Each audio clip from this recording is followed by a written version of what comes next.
Wait, what? Okay, so I saw Elon Musk post a thing. Well, someone posted it. Grok figured out this obscure fucking code competition in 2 seconds.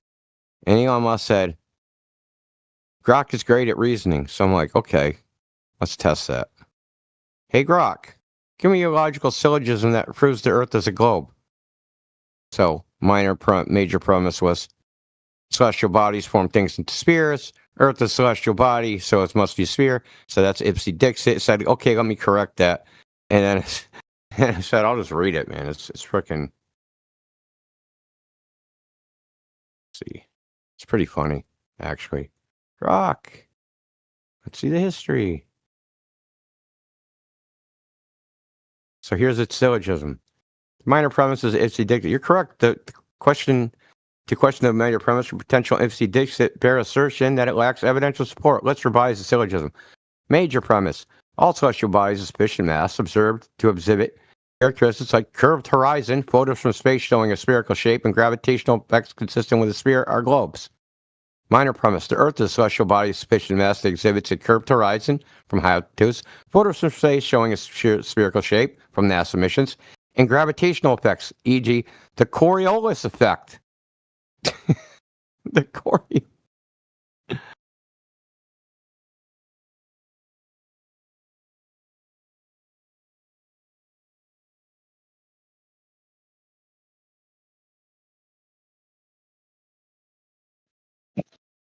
That's funny.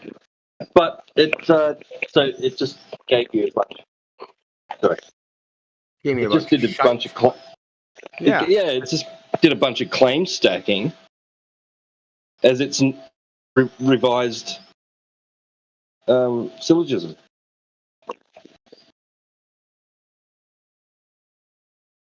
Yeah, so I'm telling it.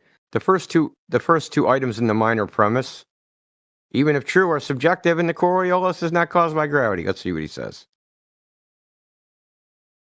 Thank you for pointing out the need for clarification and precision. You're right. The Coriolis effect is not directly caused by gravity, but as a result of Earth's rotation. Revised syllogism.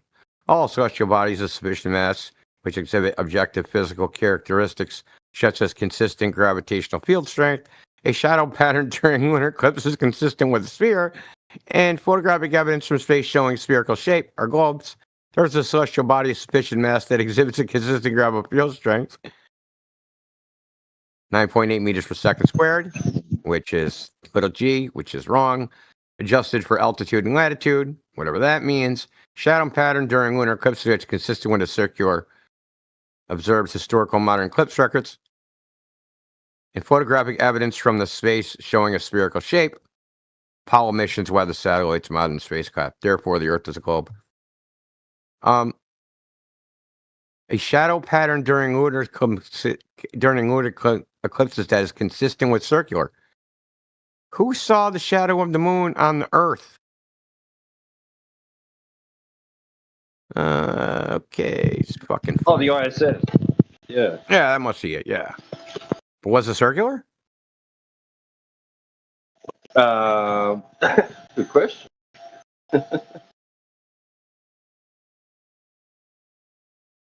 Photographic evidence, images from multiple space missions cross-verified by independent agencies and organizations showing a spherical Earth.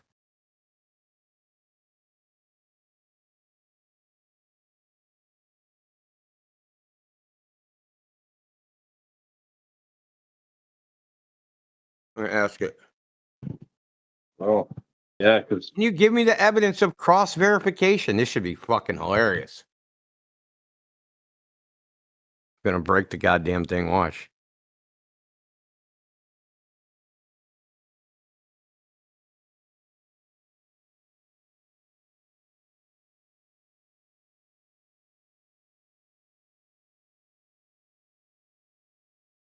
Now, cross-verification.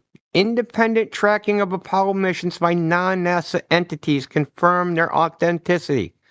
For instance, the Soviet Union, a rival during the Cold War, tracked Apollo 11's transmissions and congratulated the U.S. on the moon landing, as did England. Oh my God. The government of the USSR in England congratulated them. Certainly, the Earth is a ball. And they listened in to their radio broadcasts. So obviously they're telling the truth. Obviously. Arceti Observatory in Italy and amateur radio operator Larry Basinger in Kentucky independently detected and recorded Apollo 11 transitions from the lunar surface. This Larry Basinger guy that they put in the newspapers, that turned out to be a crock of horse shit.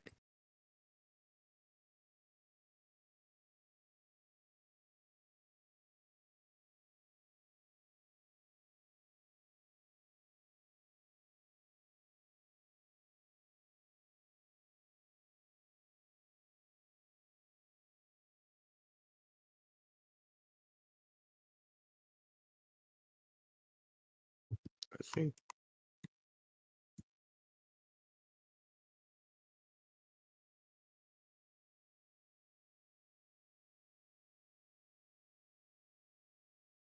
And how did they verify that the transmissions were coming from the moon? I don't know.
And don't even get us started on verification of gravitational forces forming spheres.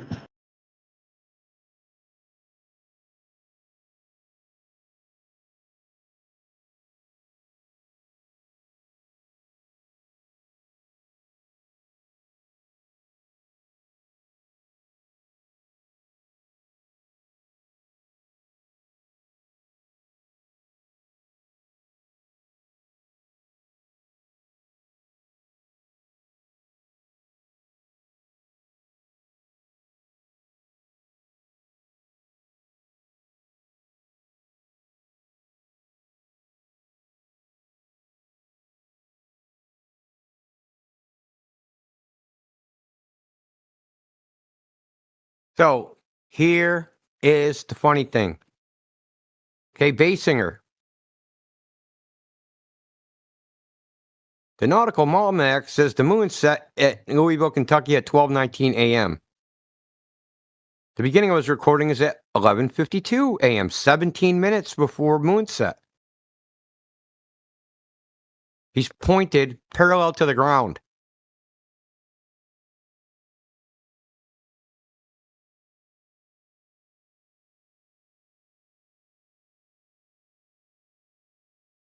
At that low of elevation, his antenna would have picked up both the direct signal from the moon and a reflected component from the ground. This produces a slow fade signal amplitude dropping out completely at times, but other times peaking even stronger than it would have been when the moon was at high elevation with no ground reflection. Many hams with marginal moon bounce up have used this trick to quickly make contact while multipath is enhanced. Do you understand what this is saying?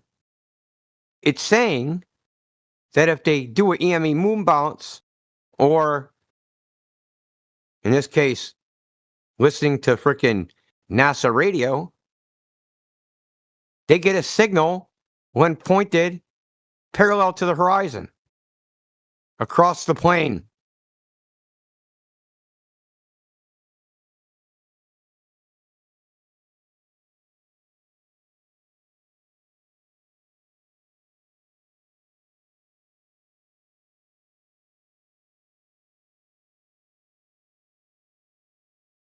What the hell, bro?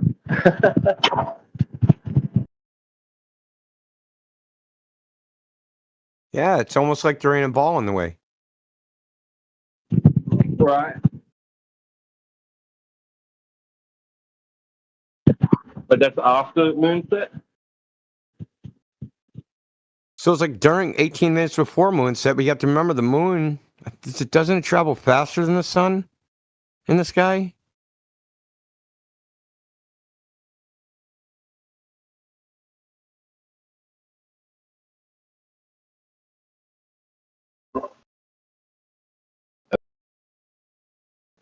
Or Is it slower. slower?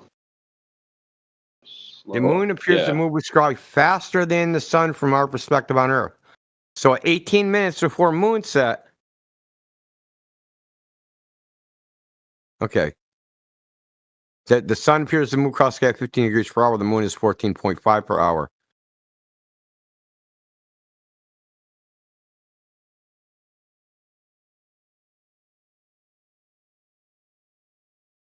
Okay, these fucking make no sense. Okay, so moonset. 18. Thing I'm reading though doesn't give like what the angle is above the horizon at 18 minutes. I could look it up from the date. They use the U.S. Naval Observatory. I just think it's funny that they're pointing basically parallel to the ground, right? They're not beaming to the moon. And that's the only independent one that's from a person.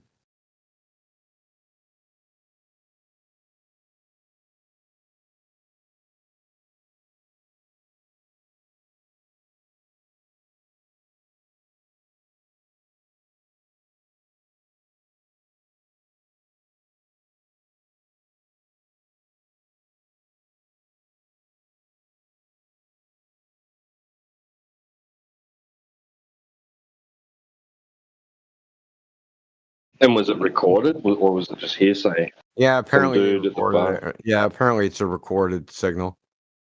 Right. But it's Back shit then. quality. Yeah, back then, shit quality. What sort of fucking setup did he have? What sort of rich cunt was he? Oh, sorry, excuse my language. What sort of rich? Right. Yeah, exactly. So, transient power, 500 milliwatts at 259.6 megahertz. Receiving antenna size, 96 square feet. Receiving antenna efficiency, 100%. Receiving antenna system noise, 300K.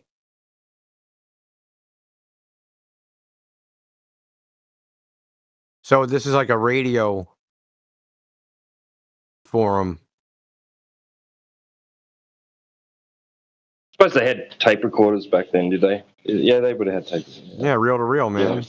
He recorded on reel to reel because, of course, they had all the setup, right? Like you just buy a fucking radio and then you got the, I don't know how you're going to jack it into the fucking tape recorder. Guess you're slicing your own wires, maybe. Good luck getting the fucking voltage and impedance matched. It's fucking, I guess you could make the equipment to do that.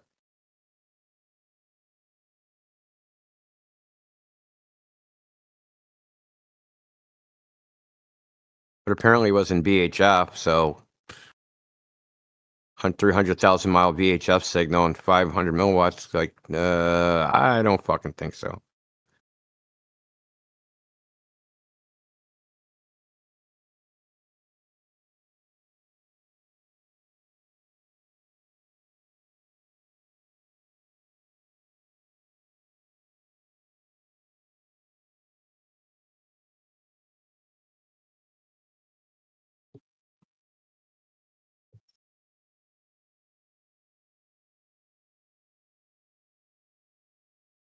But it's good to know that Grok does the same thing Globetards do.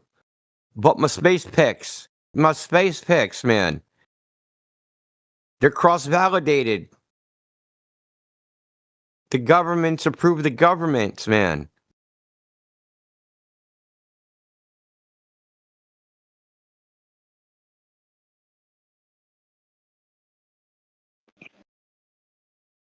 Yeah, that's all they got. And I keep asking myself, what makes them so effing special?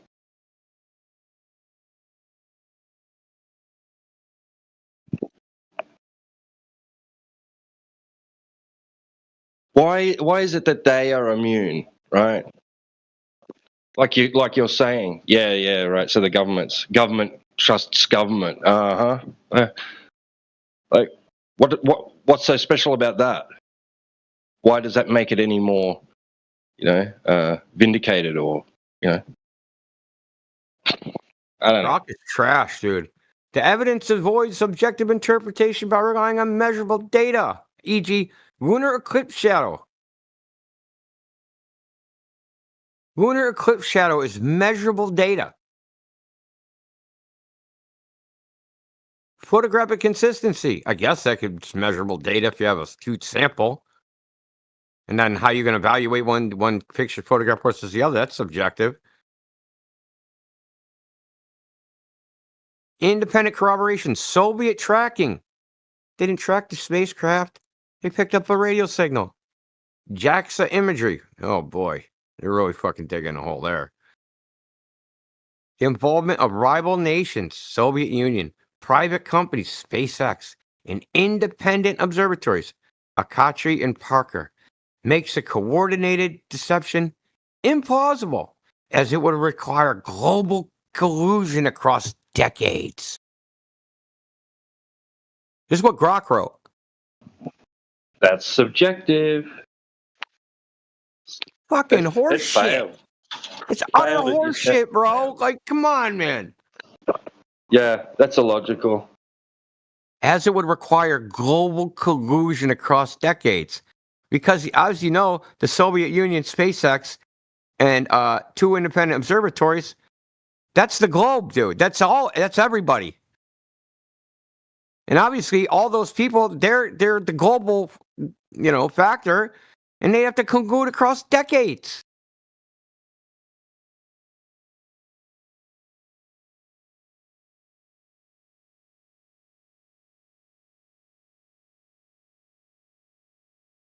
Okay, I have to tell Grok.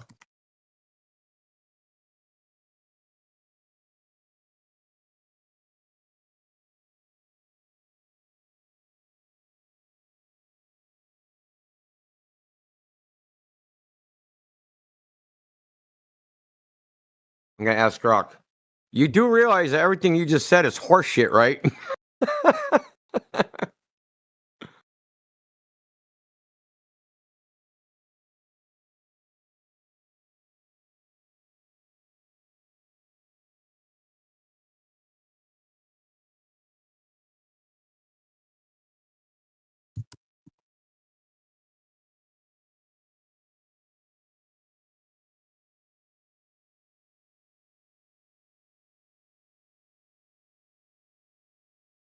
Yeah, exactly. Yeah. Empirical evidence doesn't come in the form of opinion.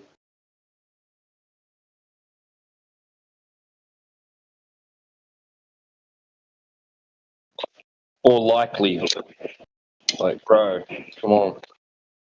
I just can't conceive of there being such a grand conspiracy. Yeah.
Don't you ask for a syllogism that's standalone, that doesn't have to rely on extra things being supported, because it just uses things that its premises themselves require validation. So it should just start off with the fundamental thing that doesn't require any validation because it's already established to be true in the first instance, right? Not something that you then have to turn around and ask it for more proof of. Like, it should just be able to just give it.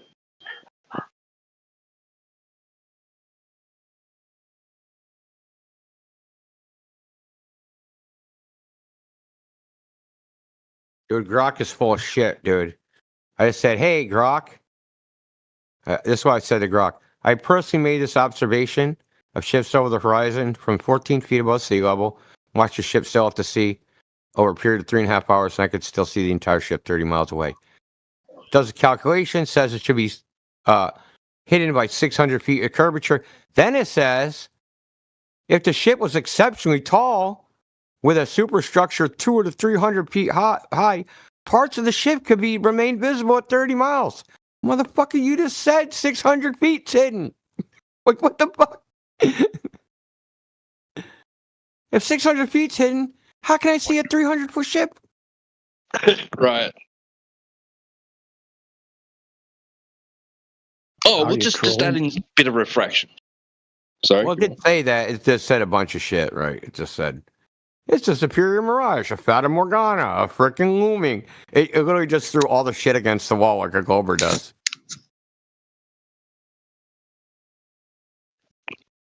I Travis can't gave us- understand who trolls whom. Oh, sorry, go on. What? Cuckoo? Yeah. May I say a true. word? What about this? Yeah. I don't about 'em? understand who trolls who. Who trolls who? What does that mean? Between Ain't no one here between trolling. you two. No one here's Between you trolling. two. No one one's here's trolling. No. You're trolling. Yeah. You. Hey guys, I You're have the news pot for calling you. the kettle black. You're going to get muted if you don't fucking rearrange what you're doing.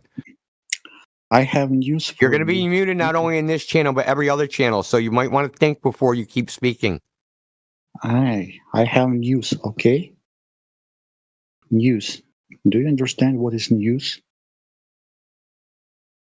Hell, let's hear Do it, you dude. know the Do you know the difference between gyroscope and gyrocompass? Yeah, I do know. I know what both of them are. You guys People always said- come in here. You think that you have more information than us. You don't. Who's the first manufacturer of a gyro compass? How are they set up in a... How do they work? What do you have to do to calibrate it? I know the answer to all these questions. Do you? Okay, so stop acting like you know something we don't, because you don't. Okay? Okay. You know more okay, about gyro compasses, gyroscopes than you could ever fucking imagine. So, before you continue, think about what you say. Who's trolling? You. I want to ask you a question. Okay, go ahead. Do you want to say that gyrocompass established on a ordinary aircraft will not change its They don't put orientation? gyro compasses on aircraft. They put them on ships. They also use them in surveying. And they do not change their orientation They do. regardless of position? Yeah, they do. Yeah, they do. They Depends do? on where you use it. Yeah. Okay, so the float. The further you get away, the further south you go, the worse they work. And you have to punch in your so-called latitude, otherwise it'll never home. And in fact, on a ship, they have a gyro compass hooked up to a magnetic compass to help it home. Of course, you know all this because you're going to teach us about gyro compasses and how they work, right?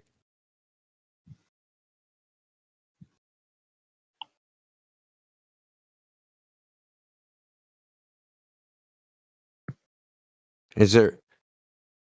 Okay, let's do it this way. Say your gyro compass aligns to the so-called North Pole.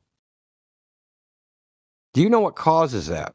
Or do you have a scientific experiment which can demonstrate the actual causal mechanism? I don't know why gyro compass acts this way. I only know that you can establish a special axis for it, and it will maintain its position no matter how you rotate your aircraft. You're talking. Oh, you're talking about you're talking about a gyroscope and in the No, attitude indic. No, a no. gyroscope and the attitude indicator of an aircraft. Yeah. Gyroscope shows you the horizon, Uh, whereas attitude indicator. gyro compass shows you axis at Axis which to it what? has been What does a gyro compass line up with? any axis that you define. No. I could It post a aligns. It video. aligns north and south. I could post a video, but unfortunately, I can't post in this chat. Dude, I can show you a gyro compass working. A gyro compass purports Okay. to use the rotation of the Earth. Okay? So a feature of a rotating gyro is when there's a force that's that's asymmetric to its axis, it'll cause a motion in the reverse direction, right? A precession. So what happens is that the way it works is you start one up, you punch in your latitude and longitude, and it takes a few minutes to what they call home in on north. That's the purpose, is so that it always points north. Geographic north, not magnetic north. And they use this in combination with a magnetic compass to get a general northern azimuth. They use them in when they dig tunnels. You know, tunnels like road tunnels or train tunnels. How do they know which direction is north when they're underground? Well, they use a gyro compass hooked up to their surveying equipment so that they orient their surveying equipment in the correct direction.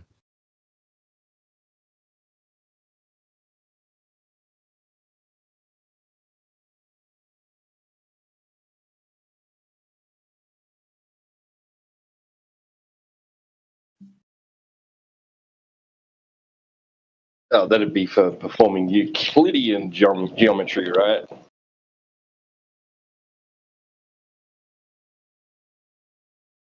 Gyro compass is a navigational instrument that uses a spinning gyroscope to determine and maintain a fixed reference direction, typically north, regardless of the vehicle's momentum or magnetic interference. The gyro compass utilizes a rapidly spinning gyroscope. Due to the gyroscope's inertia, the gyroscope resists change to the axis of rotation, maintaining its orientation in space. As the Earth rotates, the gyroscope's resistance to change causes it to precess or slowly rotate until the axis aligns with the Earth's axis of rotation, thus pointing toward the true north. Yeah, that's what I said. Okay, maybe this video will help me. Why do I need help? I just read what it does, dude. I just read what it does. It does exactly what I said it does. Well, Where from do you read the Wikipedia? I actually read AI Overview. Okay. I just posted. Okay, I'll read it from SVG Systems. A gyro compass is an instrument that determines the true north direction based upon the principles of gyroscopic motion in the Earth's rotation. Simrad commercial. So these are people that make gyro compasses.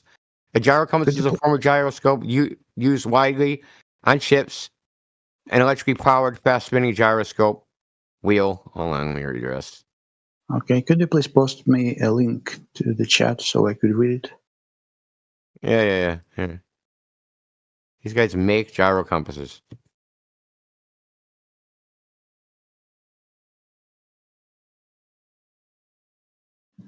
Ultra fast north seeking gyro compass from Advanced Navigation.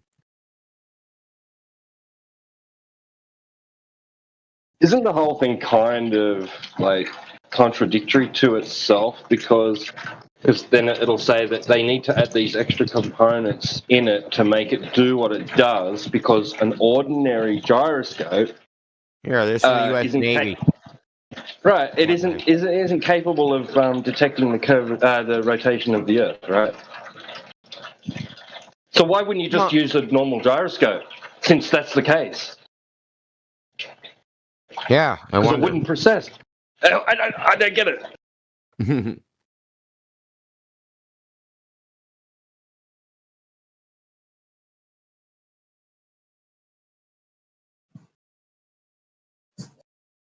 Gyro compass is a navigational compass containing gyroscopic motor that registers the direction of true north along the surface of the Earth.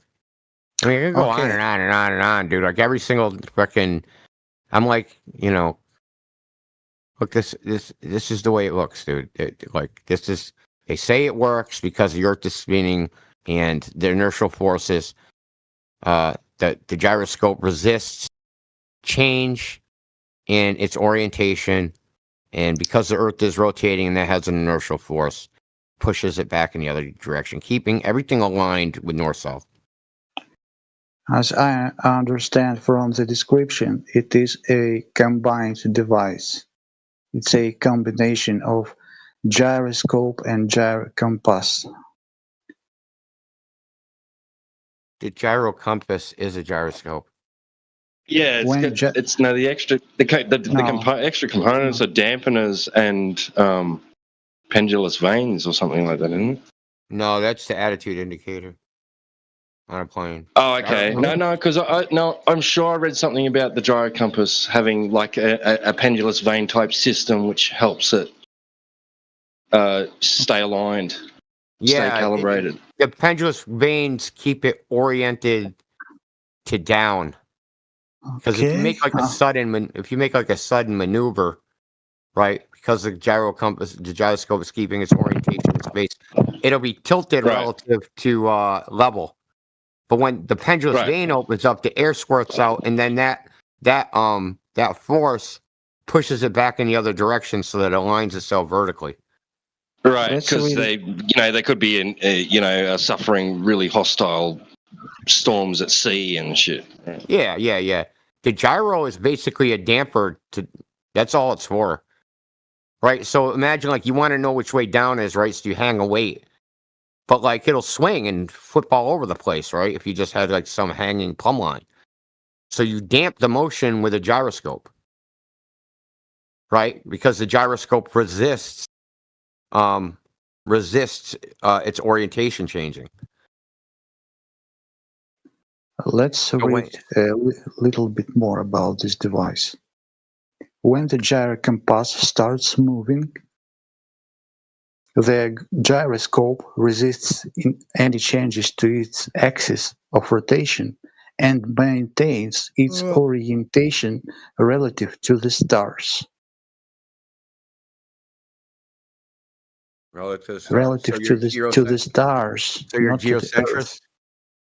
Not to the Earth, but to the stars. Yeah, so you're geocentrist. This is what description said. Is my mic open? So you're a geocentrist. Yeah, your mic is wide open, bro. Yeah, I don't think he knows what that means. The Earth's not moving, the sky's moving.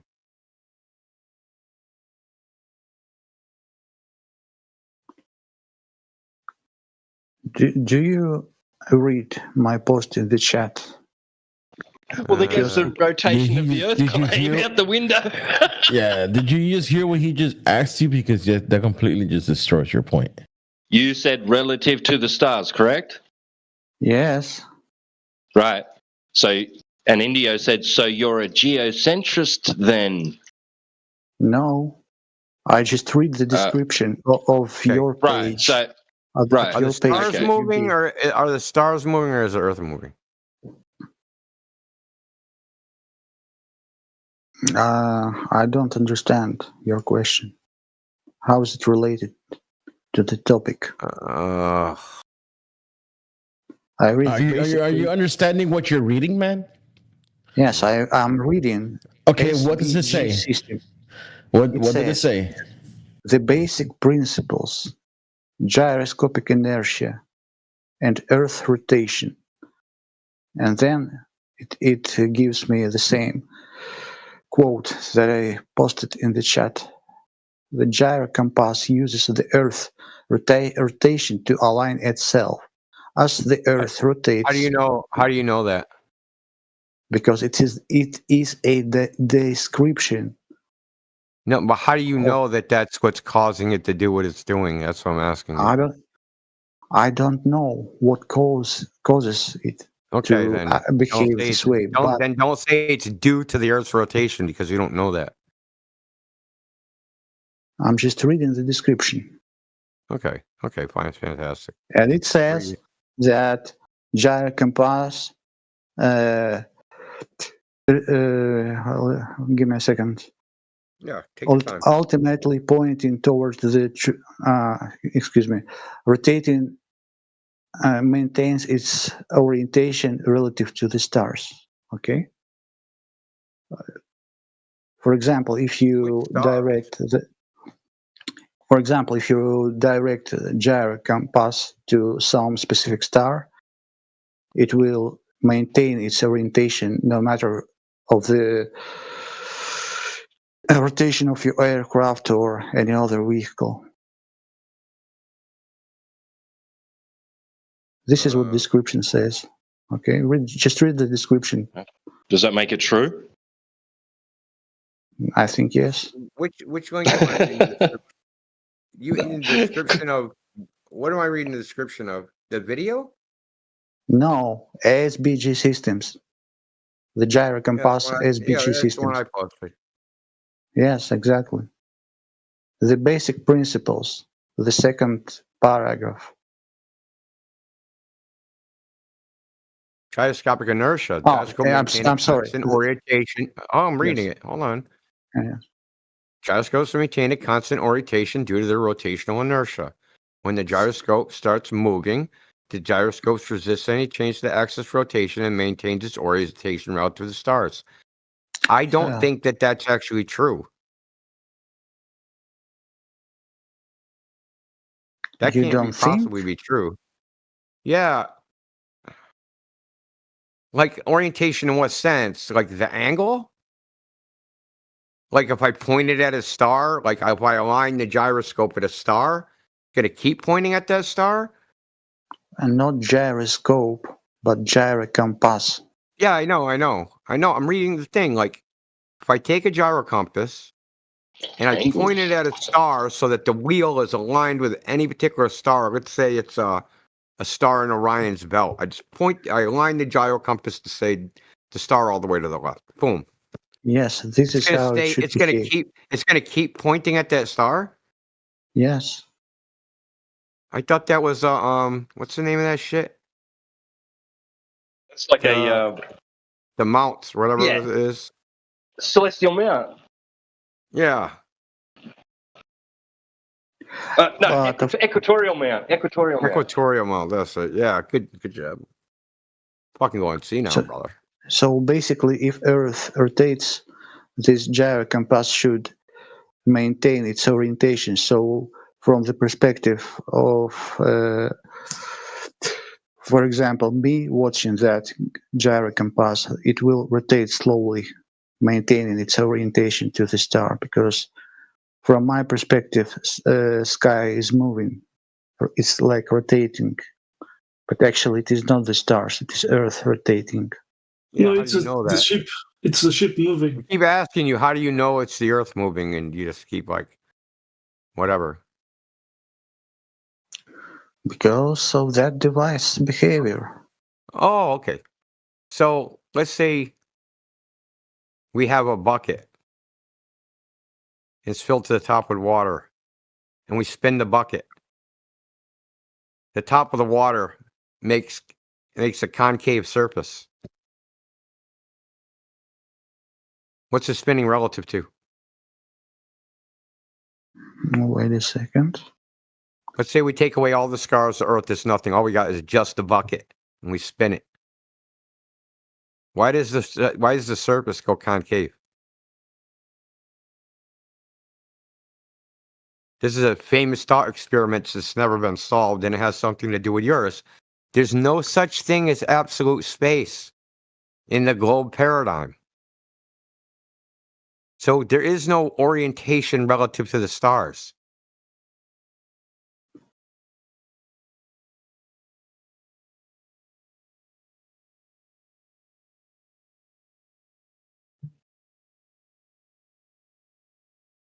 Just because of gyroscope inertia, nothing more. Inertia.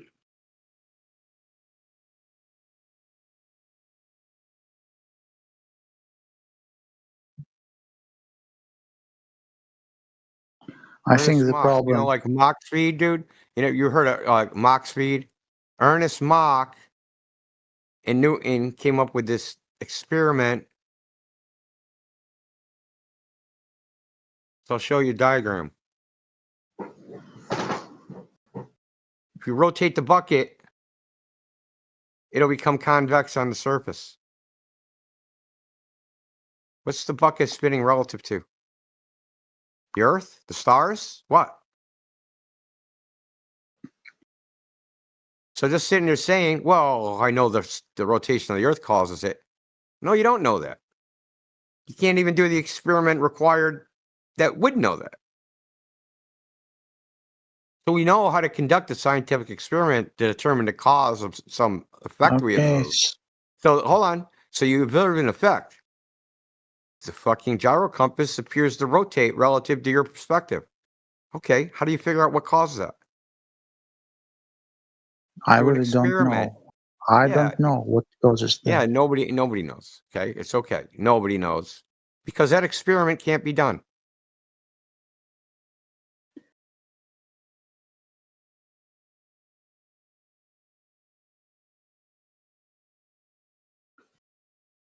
Just they teach it in school as if it's been solved, but it hasn't been solved.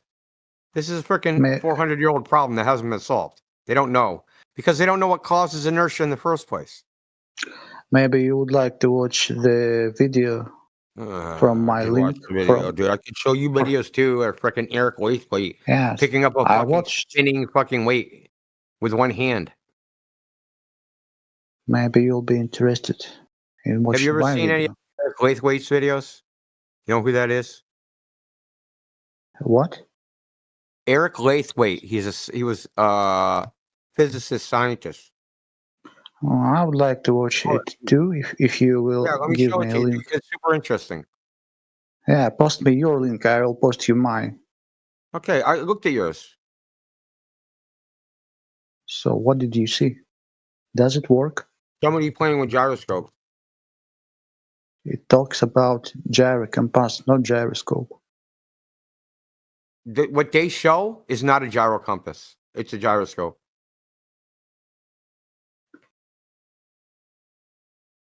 At least description of the video Yeah, says that. that's fine. That doesn't matter. It can say whatever. I know what it shows in the video. I don't care what they title it. If they titled it frickin' Harry Potter's fucking magic wand, that doesn't mean that's Harry Potter's magic wand. I'm watching the video. I see a run-of-the-mill gyroscope. It's not a gyro compass. Okay. Well, I'm just saying is you can look up the design, right? What a gyro compass looks like, and it doesn't look like what's in that video. It's mechanically not the same.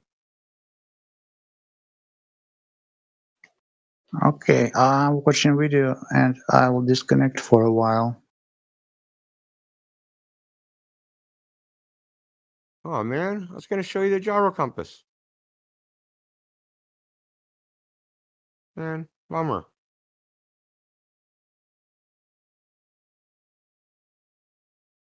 Is anybody on PC? Are we doing an event right now? Are we? I don't think we are. I haven't checked in a while, but I don't think we are.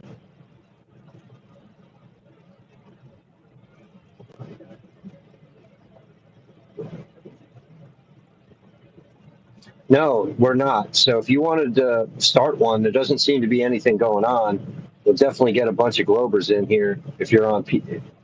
Oh, he left.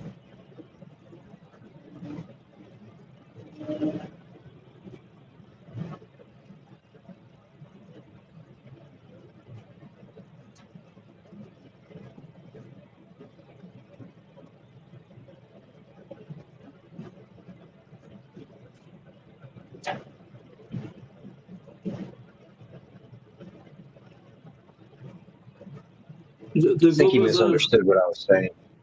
are rotating their heads right now. Hey, Miguel, how you doing, brother? No, I was just saying, last night it was pretty dead, and we got some people in once we launched an event. And earlier, DJ was going to launch one, but there was another event going on. So the way it works in this server, if there's an event going on, we can't launch an event, right? But if there's no event going on, we're welcome to launch as many events as we want, right? So since there's nothing going on, I was asking if Indio was on PC, because if he's on a PC with his moderator status, he could start an event and label it whatever he wants. Me, I can only use Discord on my phone. So even though I'm a mod, I can't launch events. So that was all I was trying to tell him. But if anybody's on PC that has moderator status, they can launch an event. They want to get people in here.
Rush of truth.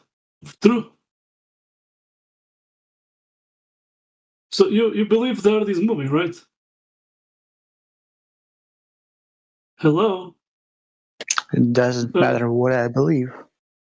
No? It So matters. you don't believe anything, right?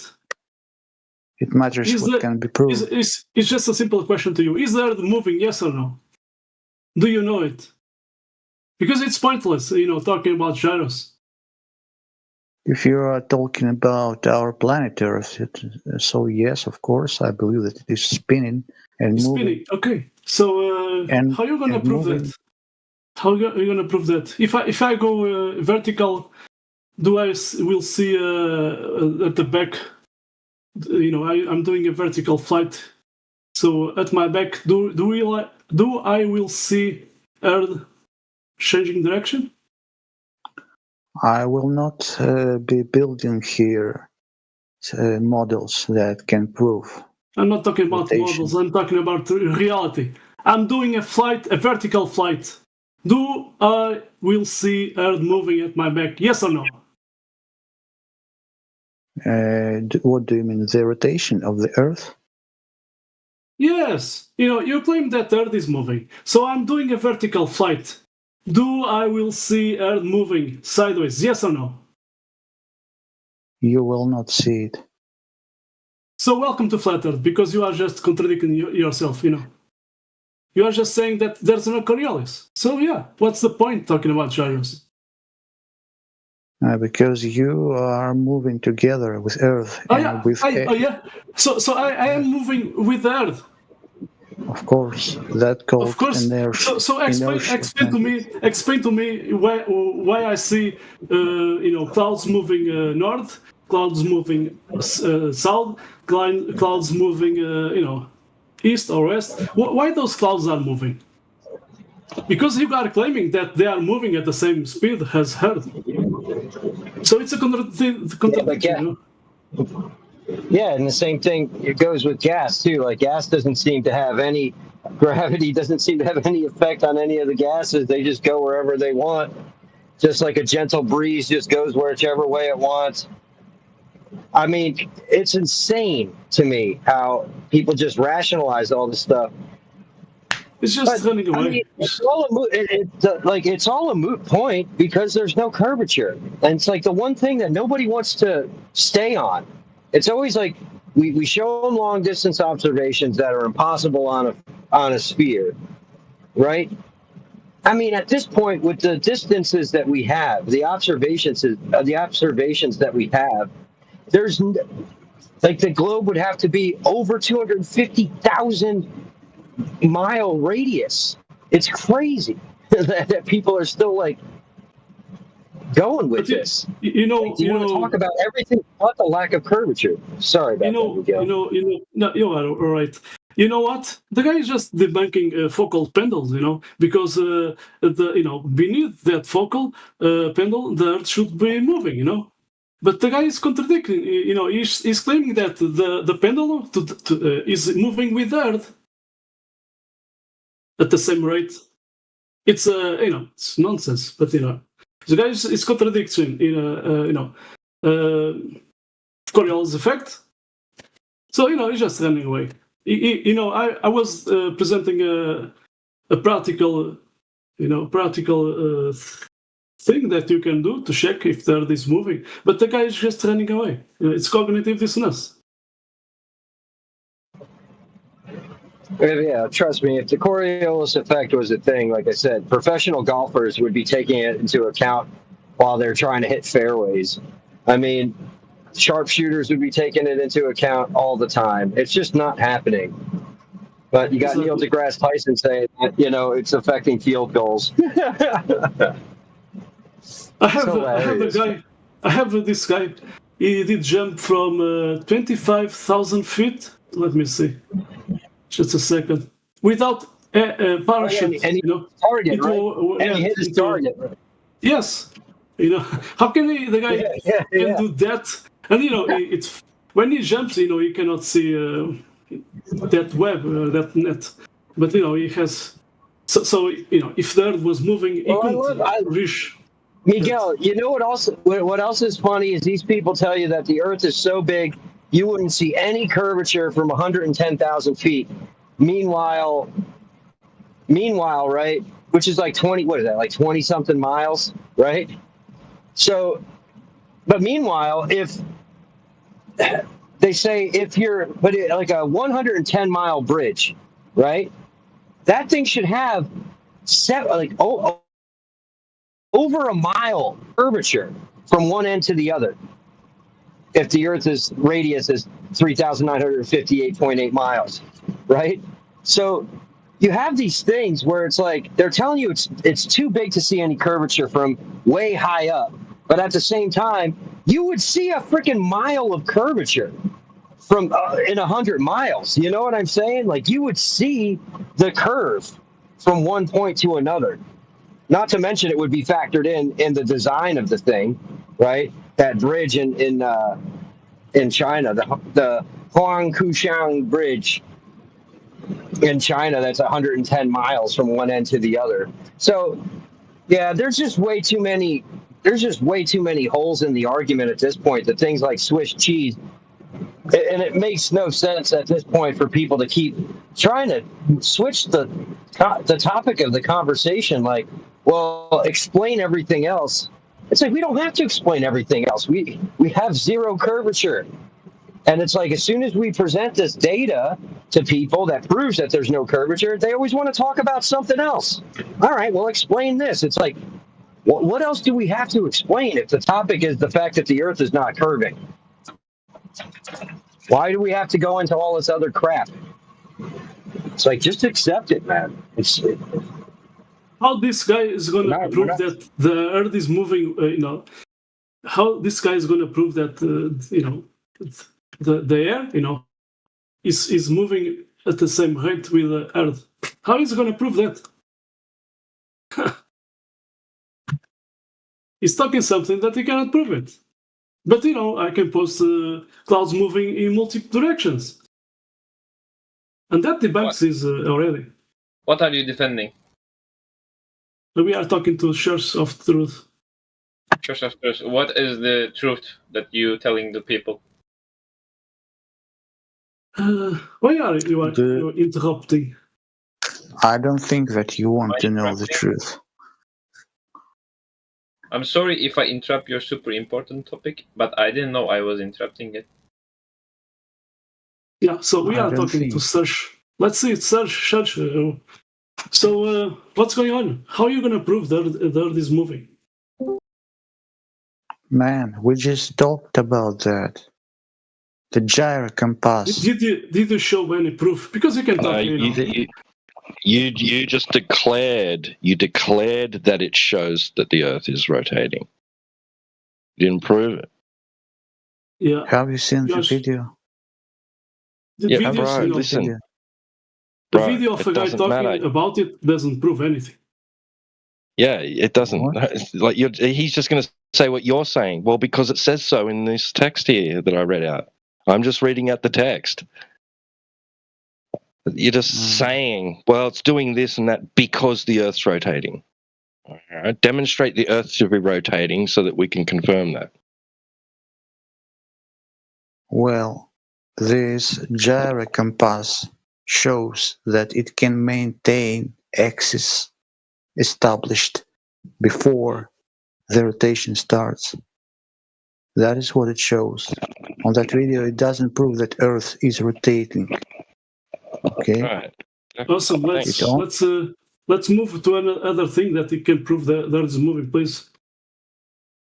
The rotation of the Earth can be proven when you Can you measure it, please? Can you measure that? only when you watch that gyro compass for a couple of hours. Is that like a No. hypnotized pendulum going on? You'll be so what you'll be doing, you'll be saying, right, this is what you'll be doing. You'll see a change in the gyro compass, and you'll say Yeah. the Earth's rotation caused that. Okay, what's the Of proof? What's the proof? What's the proof? Take a look at the video. No. Can you see this? You tell us. You tell us. You watched it, so you know. You tell us. The gyro compass maintains its axis. That is the proof. It doesn't prove anything, you know. Well, obviously it doesn't if it's changed. Right? If you see a change in the gyro compass, right, then obviously it hasn't maintained its orientation. Take it as that. If gyro compass can maintain its axis, Yeah. then, All right. then it does. And you saw a change in it, right? And you saw a change in it, Yes. right? Right. So it didn't So- maintain its axis then, did it? Okay. So if for some reason it changes its axis, that means something else is rotating, okay? No, it means that the gyro compass changed its axis. You can establish many gyro compasses. Each has its own axis, and they will all change their position. Oh, I'm sorry, orientation. Serge, if I go Yeah. up, do I will see Earth moving? Yes or no? I go So up. how do you know? How do you know that it maintains its axis? Because video shows you it does. It does The when? video doesn't show Earth moving. Okay, so what did they in the video? What did they do to show that it maintains its axis? They spin the gyro compass Yeah. and try to rotate it in different direction, but the axis has been preserved. Just take a look Right. at the video. So when it's on a moving surface, it maintains its axis. Not exactly on the surface. It's just in any space. Right. It maintains its axis. Now, Yes. if that's and that is that on a moving, they spun it. They spun it on a moving, so they moved it around and it maintained its axis. Yes. Now you're going to say, right, that because you saw a change in its axis, so it didn't maintain its axis, that means that the Earth is rotating. Yet they just demonstrated that when it's moving, it maintains its axis. So it wouldn't matter Yes, what exactly. the Earth does, it would maintain its axis, right? It wouldn't change. You wouldn't see a change. It doesn't Okay, so change. how did they demonstrate that it maintains its axis then without moving it?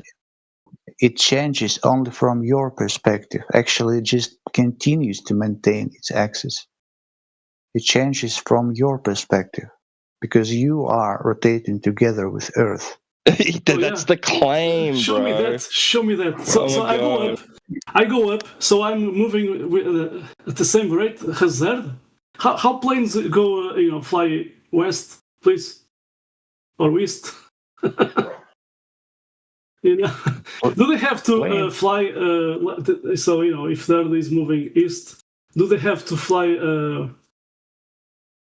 If the Earth is moving east, do they have to? When they want to fly to east or west, they have to fly 1,000 kilometers, fly 1,000 miles per hour to contradict that. Yes, they do. They fly because of But you aerodynamics. are contradicting yourself. You are saying that the airplanes are moving with the Earth at the same rate. So you are just Yes, they already are moving contradicting yourself. together. They are moving together with Earth. Well, yeah, show me that, that please. is that is just a relative speed. Come on. I can fly from, let's say, from one airport to another airport. Good weather conditions, and I don't feel any difference. Yes, I know. You don't. That is So how it should be. it should be what? That is exactly how it works. You shouldn't feel any difference. Because you are rotating together with Earth.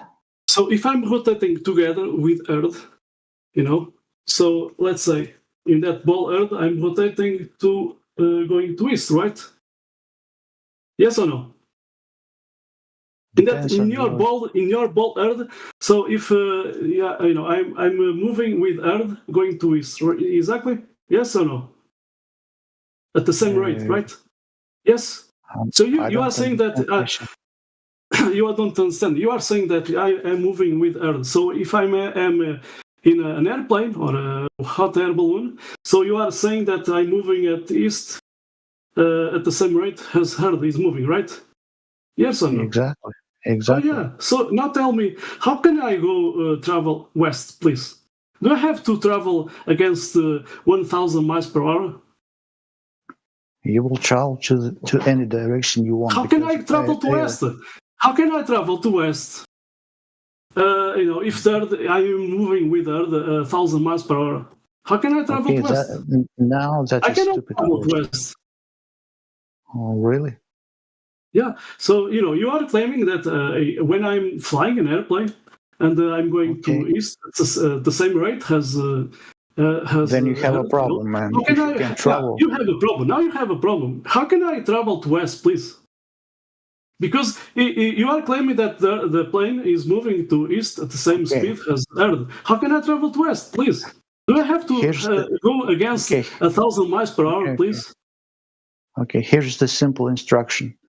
You go to the airport, buy a ticket, stand on the plane, and then you go.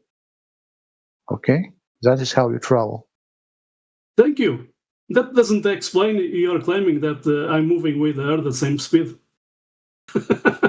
It's It best works to on a flat explain- stationary Earth.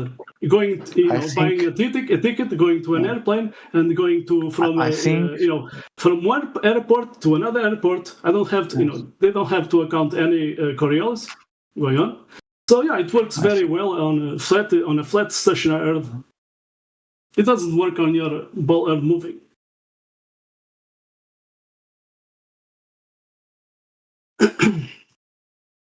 Believe me, it does. I don't have to believe you. You have to prove it. You are making claims, but you are not proving anything.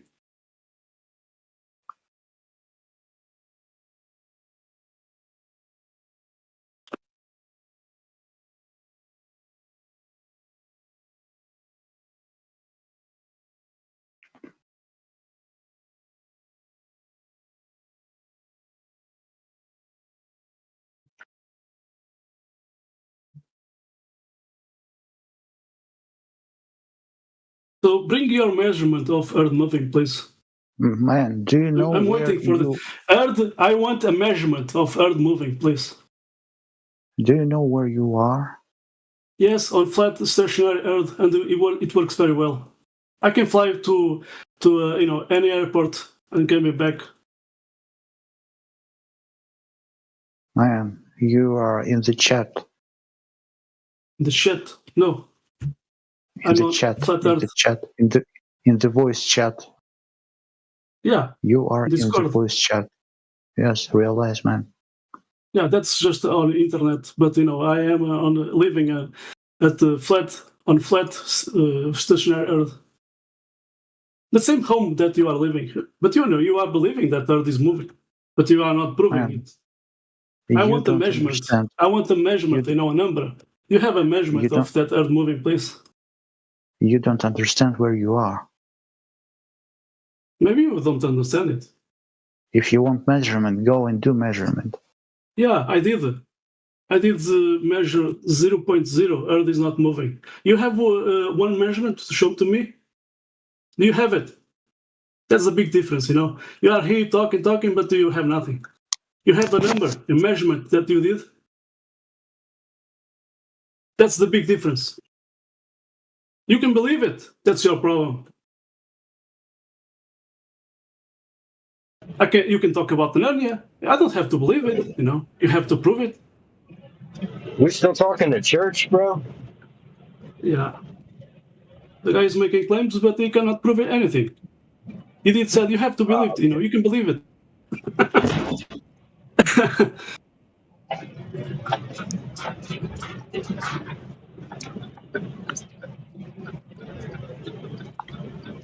Yeah, I'm just curious. This guy's been on the horn. Oh, he's been here a lot for somebody who knows knows that the Earth is a globe and doesn't have a dog in the fight because it shouldn't even be a discussion for him. I don't know why he would waste his time. Because I'm wasting my time because I know that Earth is flat, okay? Earth is flat, so so what's your pointing? Claiming that I know- the Earth is a ball and it's moving. I know better than you do that Earth is Oh, flat. you know better. You have measurements. You have something to present us, that Earth The is moving, difference- please. The difference between me and you is that I just said the difference between me and you, You don't have to repeat it, okay? the difference is I know something else than you do. Oh, you know Because what something you else what about you say is just ordinary stupidity. That is what you say. Oh, you are just talking to a mirror. You're not talking. You are talking about you, because I did debunk you already. You are just talking about you. Keep projecting, please. Man, seriously, you need I help. did ask you. It's simple. I did ask you. Do you have a measurement of that Earth moving? Mm. I did ask that. Do you have it, man? Do you have it? If you don't have it, it's pointless Wait. talking to you. You know. Wait, you say the Earth is flat? You say that Yes. you know Yeah. the Earth is flat, I know So the but it's Earth is moving. He's flat. mocking with us. but you think it's so we're moving on a spinning flat Earth? So we're living on a spinning flat Earth, are we? It is not spinning. It's just flat. Okay. It's flat, yeah. Then why are we arguing for it moving? How can you distinguish between, for example, an insane person and a genius? How can you distinguish between an insane person and a genius? Yeah, an insane Yeah, keep person repeating your like you, and questions it's, twice. I mean, what's going on, brother? Like, you're in here. It's like the evidence has been presented. Either you're gonna acknowledge the evidence that's been presented, refute it, or just walk away. I don't understand like why you're here the guy is asking spiraling. these pointless questions. I mean, you're asking things way off topic. Right? We're not Because you are discussing people's intelligence levels. We're not discussing what your accolades are, man. I don't give a crap. I really don't care about your education level. You could have a PhD and it wouldn't change the fact that there's no measurable curve. Does that not compute? I mean, for someone who's so freaking intelligent, you figure your comprehension skills would be through the roof.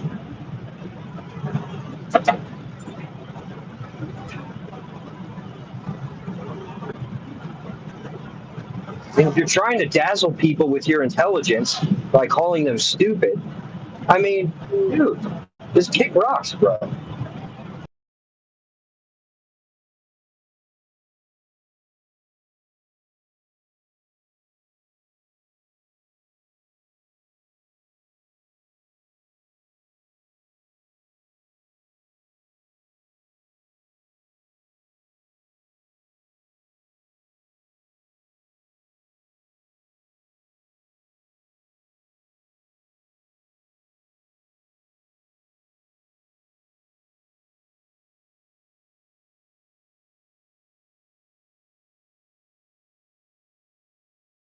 Okay, guys, I have to go because I have to sleep a few hours and going to work. But it was a great time.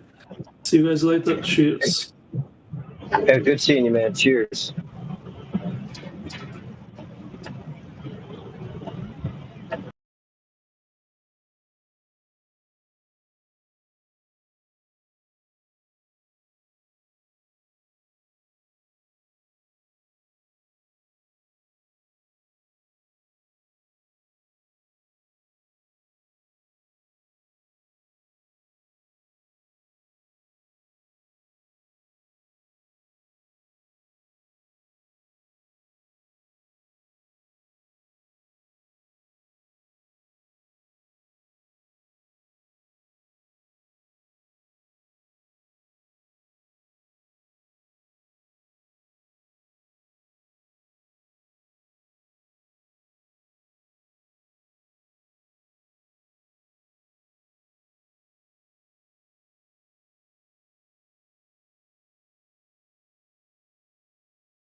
Well, guys,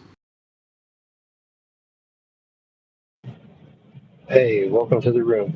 How you doing? I'm fine. What about you? Doing well. Just getting home from work. What's going on here? Ah, been a lot of discussions going on today. I Everybody's hope not. multitasking, you know. I hope it was not about religion, No, not too much of because that talk going on. because the other channel full of religion discussions is fucking insane. What's going on there? Yeah, yeah. It's kind of tough when you're dealing with people's belief systems that are faith-based, right? Yeah, Because it's it's kind of based on meaningless discussion. evidence. I don't know. Yeah, yeah. It's based on evidence that is personal, right? So spirituality Yeah, is a personal thing, and trying to discuss it in a way that requires comprehension and logic makes for a difficult conversation to have. So, yeah, I could see yeah. why these conversations oftentimes get heated. Everybody wants I to don't know. be right. It's kind of an interesting topic to discuss. An interesting topic to discuss, like religion in general. It's just, I don't know, man. Like, what's in there to discuss? Do you have any proof that God exists, or do you have any proof that God does not exist? It's just meaningless. Yeah, yeah. Yeah, what do they say? Solomon was one of the wisest men that ever lived, and he said, you know, everything was meaningless. Right? So you could study your whole life and have nothing but questions, right? The more you learn, the more questions. They open up Yep. rabbit holes that go on forever. Eternity's like that. I wonder why so many people in there sit with their mics off. What the fuck? Well, we always try and keep things cordial in here, right? So because we stream to YouTube, right? So we don't want the audio see. chaos. We don't allow for people to just come in and just start spiraling out. If they do, they are quickly moderated. So that's part Oh, of I the see. way that we maintain clean audio. Oh, okay, man. Gotcha. You know, we have a full panel of flat earthers here that are, you know, ready to engage with people who want to discuss the topic in a cordial manner, right? So people want to be respectful and ask questions or respectfully present evidence. Yeah, that's right up our alley. But yeah, it's more or less a public service. Some of the guys, gentlemen and ladies in this group have been doing this for years, so on their own time, or because they think it's important that people know about deceptions. I see, man. I see. All right. So what do you think the shape of the Earth is, man? So what's that? What do you think the shape of the Earth is? Shape of the Earth. Ellipsis. Ellipsis. It's ellipsis, man.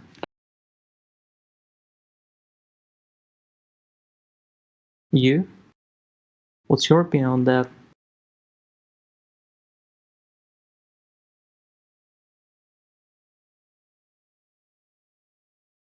It's square. I think the shape of our Earth is squarish.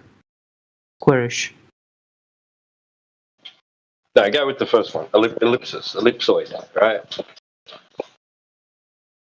Ellipsis, yeah. think I pronounced it as ellipsis. And But yeah, what's your ellipsis. reasoning?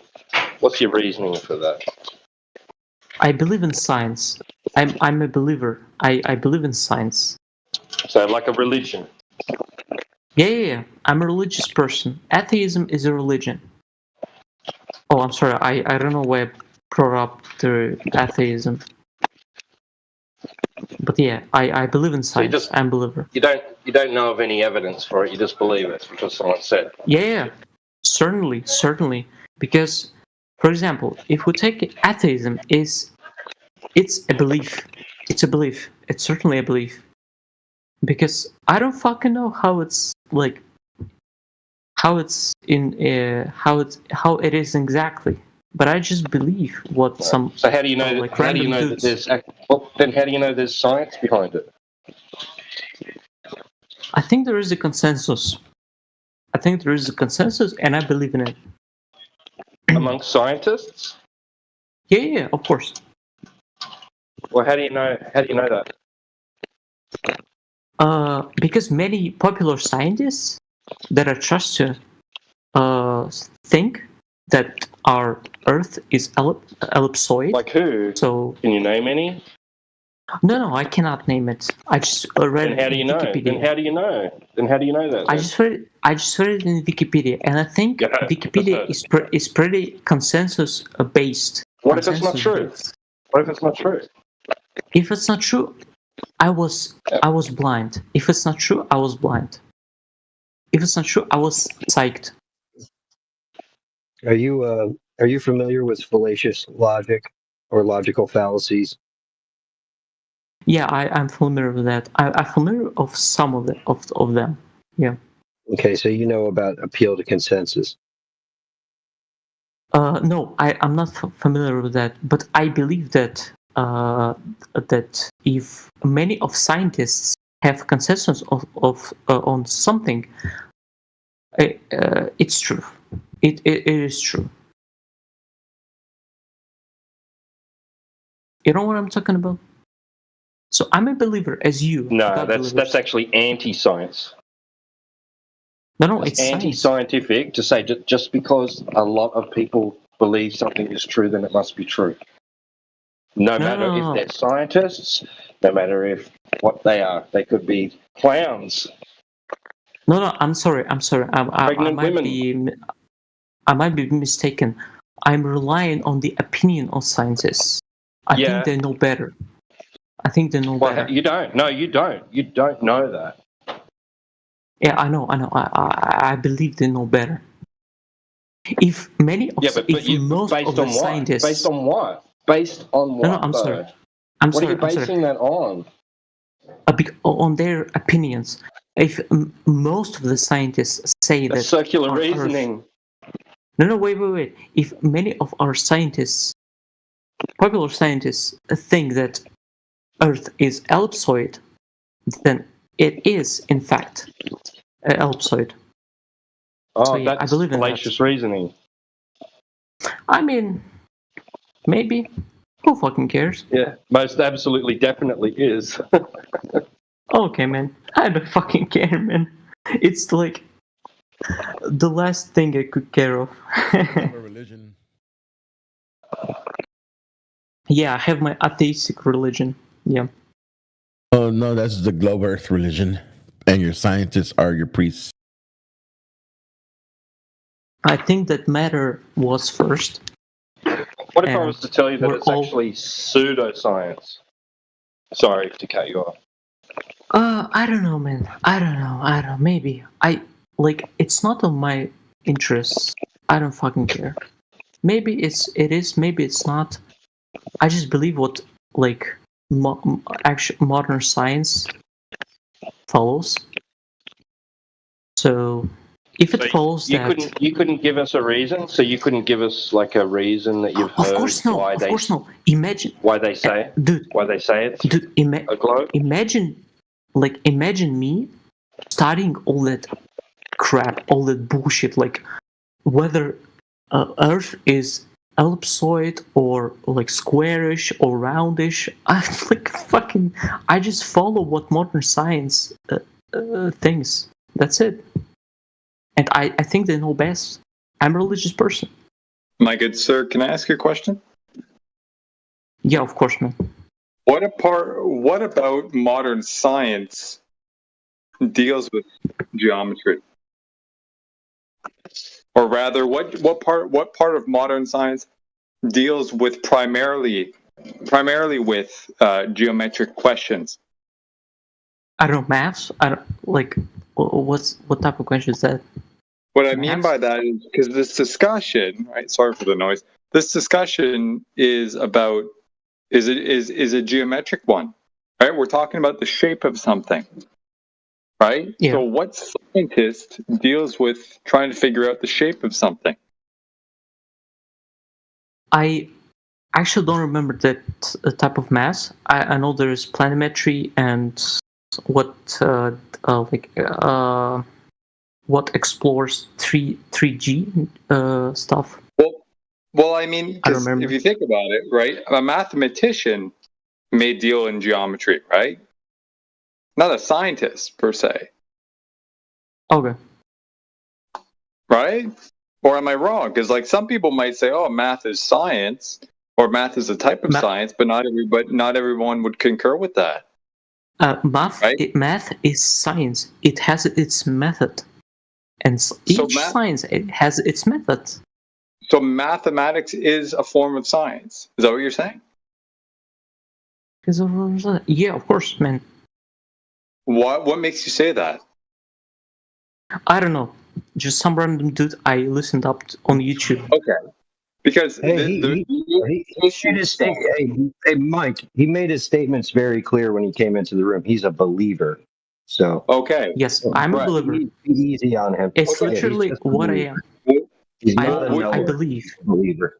Would it interest you to know whether or not that is true or not? Or are you just going to take it on face value because you heard one guy say it? Yes, because I have people who are trustworthy. They are mathematicians, and I believe what they talking about. If they talk that not mathematicians, but physicians, if they talk about that our Earth is ellipsoid, then I believe them. And okay, can I ask you which mathematician? Just going back to the other question, which individual rather uttered the term "math is science"? It's some Russian dude. You don't know him. Who? It's some Russian dude. You don't know him. Can you cite him? Maybe we can look at it together. Because perhaps it was a misquote or misunderstanding or whatever. I'm just kind of curious, you know. What's the point? He also knows everything that you know, Mike. He also knows everything that you know. He knows you don't know him. No. Yeah, of course. He speaks in Russian, so you won't understand him. What's the point of citing him? Can you translate? Maybe get a quote. No, of course not. He has fucking lectures. Like, no, I won't cite him. Okay. Cite him. Oh, so you can't cite him? No, of course not. Then how do you know for sure he's saying what you're saying? Dude, I'm a believer. What do you want from me? Well, it's one thing to believe something that you can refer to, right? Like if I say, if somebody says, I believe in the Bible, they say, oh, well, cite the Bible. Okay, let me go to this chapter, this verse, this boom, boom, boom. Right? Yeah, but it's very rare. Of course, many Christians cannot cite shit. Well, see, that's actually part of another problem, but, we don't have to go into that. Right? I'm pretty sure most Christians would be able to say, hey, I trust Jesus. Jesus said this in Matthew 20, this, that, the other thing. Once in a while. But the point is, you would think that someone who actually believes in something would at least be able to refer to the thing or No, it's not me. It's not me. I'm a dumb believer. Okay, if you trust me, I don't care. My point is at least to acknowledge that. Yeah, of course. Yeah. You can acknowledge me. I'm just a dumb believer. Literally. I'm just a dumb believer in science. But why are you content? Why are you content with that? First of all, I wasn't born in a religious family, right? So I was born with the feeling that God is dead, in the terms of that there is no, like, the God is not authority to me. There is no God. It's not objectively right. For example, ancient people, if you ever told them that, for example, God is there's no God, they would think of you as like you're a dumb person. Like, it's objectively, it's the same as like, take some. Does that matter? Oh yeah, Yeah, I'm not maybe sure. not. I don't know. No, I'm I not think so I'm sure. going to. I'm Yeah, going I'm too not so deep. sure Yeah, you're going it's with. just whatever. Yeah, you're kind of saying like, oh, well, based on where you come from, you're inclined to kind of just take something at face value because somebody said it or something. Like, I'm not sure where you're getting at. Yeah, I think it all comes from my origin. I was not born in religious family, so I just believe blindly in science. I don't go and read all those scientific papers. It's hard for me. I'm not physician. Physician, I guess it's wrong word in Yeah, English. I'm not. it's appeal to credentials. I mean, it's fallacious. You might as well be religious. You're highly you have a lot of faith and trust Yeah. in things It's that you true. know nothing about. It's true. It's very much like religion. Yes, it's true. It's fucking true. I'm really religious. That a lot of atheists, they are religious people. Yes, they believe in science. They just fucking believe in science. That's not what you do, though. That's wrong. To believe in science, that's wrong. You don't do that. Because for a start, you don't even know, if you don't have the knowledge of what they're talking about, you don't even know if what they're doing is science, and they could be just pulling the wool over your eyes. It's very wise to be questionable about these things. Now, to a degree, I was once like you, and I was fascinated by the topic, right? I didn't just listen to them and just simply believe it, right, because they said something. I'd read about it. I'd look into why they were saying what they said. Now, I didn't always understand everything they said, but at least I attempted to try and understand what they were saying, right, beyond them just making the initial claim. Oh, Earth's a ball. Oh, is it? Well, why do you say that? I'd ask, right? And I'd look into why they'd say that. Well, here's the reasons why we say that. And I'd say, oh, okay. But you just stop at Earth's a ball because they said so. They wear a white coat. They've got science in their name, and that's it. Good enough. Yeah, but again, how are you gonna understand yourself that for example, Earth is ellipsoid without any knowledge in physics, in I don't know, any other science topics? Well, that goes back to my question before, dude. If it's an ellipsoid, that's a geometric object, right? You're dealing in geometry. Yep. Why do you need to be a physicist to do geometry? I mean, it's not about purely geometry. Like the idea that our Earth is ellipsoid came to us not far ago. How to say it in English? Like, I cannot. I live on the Earth. I don't know. I cannot measure. I cannot determine its shape. If I know geometry, how would I do it? Well, so you're saying it's not an old notion, is what you were saying. You're saying it's not an old idea; it's a newer idea that it's an ellipse. Yeah. Well, Daniel, check this out, dude. Right? Even if you couldn't measure the entire object, right? So let's say I have a basketball, right? And I got a really, really small ruler, right? Such that I can't necessarily, put the ruler right next to the whole basketball and gauge, okay, this thing is a foot in diameter, right? Because the ruler is only like an inch or a couple inches or something, right? You could still take that ruler and measure smaller aspects of the basketball, right? which you can then use to determine certain properties of it, right? Okay. You know what I mean? So, for example, right, I got this basketball. It's 1.5 feet in diameter or whatever it is. I got the small ruler. Hey, maybe I can't measure it's a non-flexible ruler either, right? So I can't wrap it around the entire thing or whatnot, right?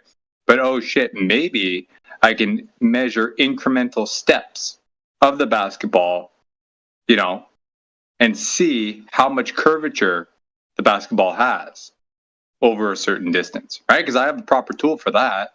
I can at least do that, make some sort of determination of the nature of the basketball, even though it might not be the primary question, at least yet, because I don't have such a large enough tool. I could still at least approximate some aspect of it and then extrapolate out from there. You see what I mean? Yep. Right? So, like, of course, no one has a giant fucking 5,000 mile or 10,000 mile long ruler that they can just wrap around the earth and okay, here's the measurement of it. But that doesn't matter, right? Because you can do surface analysis over certain distances, right? Because, like, here's something to consider, right? A basketball has curvature, a plane does not. If this object does not have curvature, can it be a ball?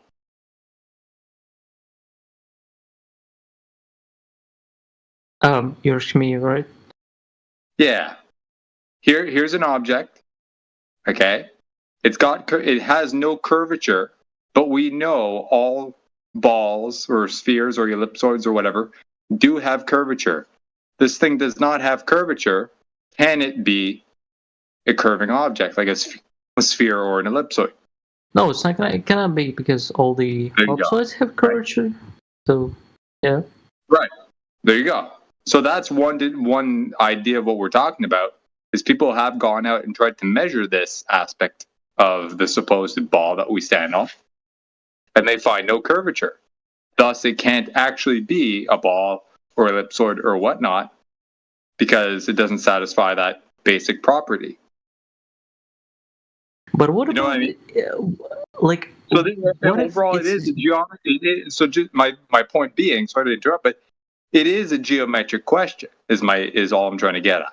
Go ahead.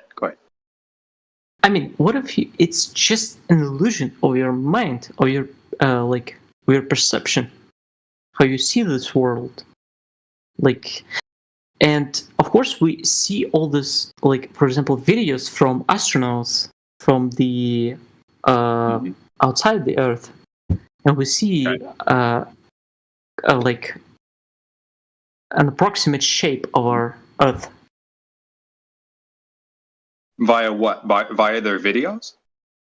Yeah, of course. We can see it's kind of roundish, like ellipsoidish. I don't know.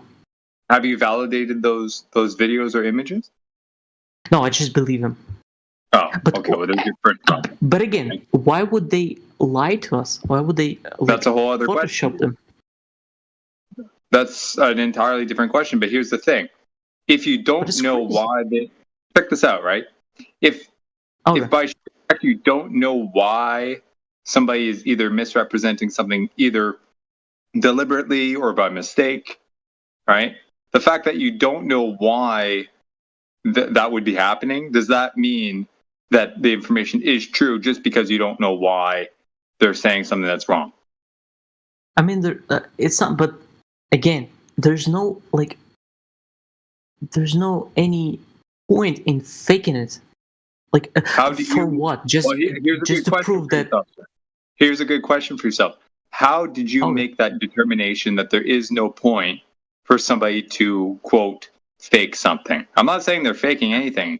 It is very much possible that they're just misguided and they misunderstood and they just believe something that you do and are, balls deep into this endeavor to, really getting into the weeds, right? I don't know.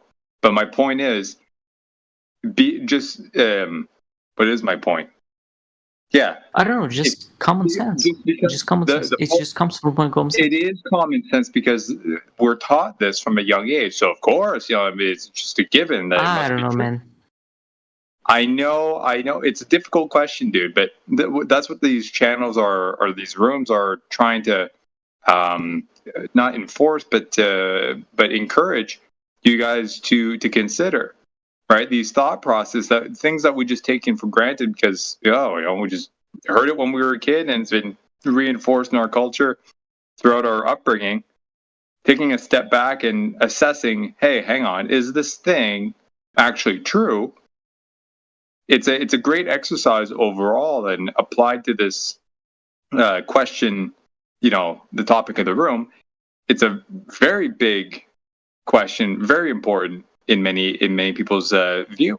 So we're just encouraging you to consider that. I don't know. I wouldn't mind living on a flat Earth.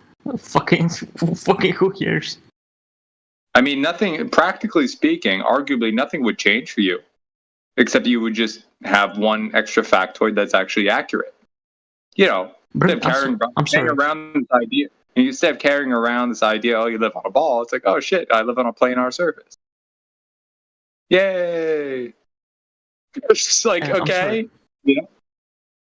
I'm sorry. Are you a believer? In a Christian or Islamic or whatever? Yeah, I'm a theist. Yeah. Atheist. Oh, okay. So I am, I am one person who is theist. Theist. Yeah. I'm Christian leaning, let's say. I was raised Catholic. I have overall questions, but generally leaning in that direction. No, so what's your belief? Like, you're leaning towards Christianity, but you're a theist, or I don't know. No, so sorry. No. I am not atheist. I am theist. No, I do believe. I'm sorry. My pronunciation is shit. I mean, theist. You're leaning towards Christianity, but in fact, you're just a. I'm confused. How about this, right?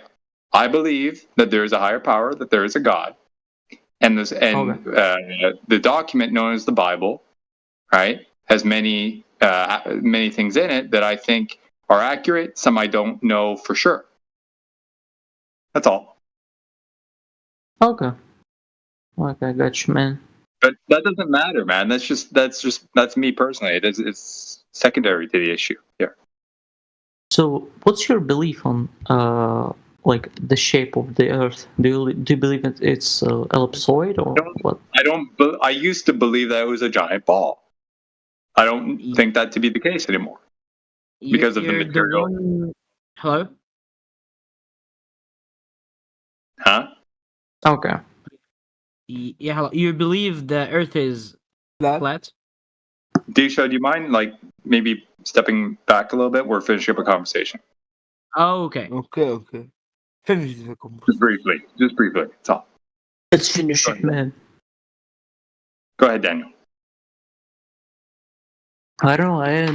I ended my speech. I don't know. Weren't you asking a question before Disha jumped in?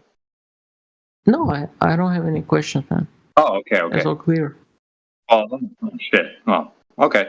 Yeah, I don't mind your point. It's your my point is good. My point is, I used to think we're on a ball. People in these rooms have pointed out that it can't be a ball as stated, so therefore it can't be a ball as stated. Period. If it's ellipsoid, why when I jump I stay in the same place? It should be flat. Well, I mean, you can jump to that conclusion. I wouldn't necessarily start for that. But you're the one that's it's one of the arguments. The thing is, you're the one claiming it's the ellipsoid. Oh, do you know that? Yeah, and you've already said time and time again that you don't actually. But you're gonna die on that. You're gonna die on that hill. It's like, okay, you're allowed. I'm literally a believer because I'm not a physician. I'm not a physics man. I'm not a mathematician. I'm just a fucking programmer. But neither are we. I don't know shit. But neither are. So. But neither are we, and I write software for a living as well. Okay, you don't have to be a okay, good one, man. Yeah, dude, like you're not talking to a bunch of like highfalutin academics here. Of course, right? Of Not course, necessarily. Of course. Some people in these rooms are in their respective fields, and they just so happen to come across this topic, and they're like, "Oh shit," you know what I mean? But you don't have to be a PhD to understand this stuff. This is grade 9 or grade 8 geometry. This type of questioning. Dude, it's just I mean, you can be fuck, I forgot the word. You can be doubtful, right? Doubtful, I guess, the right word. Sure. You can be doubtful about it. Of course. But there's nothing you can do about it. Like there's. Why not? Why don't you just ask questions? You either become doubtful for entirety of your life, or you just believe that the Earth is ellipsoid. I just decided that the Earth is ellipsoid. It's just. What do you mean by that? You don't have to be doubtful for your entire life. What are you talking about? Like? But you cannot. So you have to go to that physics shit and like figure out what they're talking about, their arguments, and it's what's wrong fucking with that? hard. And I don't know. I mean, I understand that. This is a very intricate topic because there's a lot involved, right? Some people would argue, okay, there's theology involved, but not necessarily, right? But then there's geometry, there's a little bit of physics, there's philosophy. I don't know. There's also things tied into the argument, that's for sure. But it doesn't mean you have to be an expert in every single one, let alone one at all, to understand the position.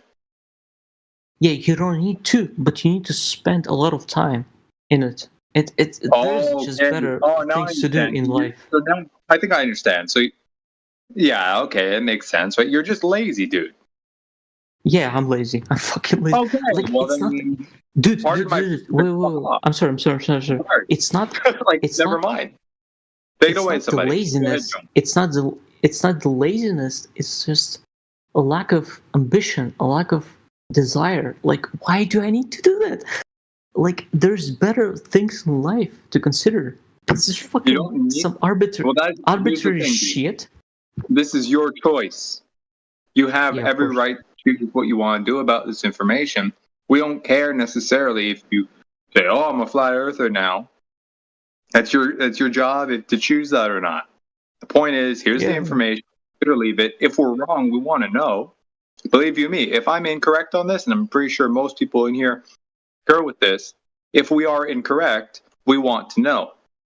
Because the thing is, I see it as I was incorrect before, and I figured this out. It was difficult for me to stomach that. Felt like an idiot. Couldn't be true.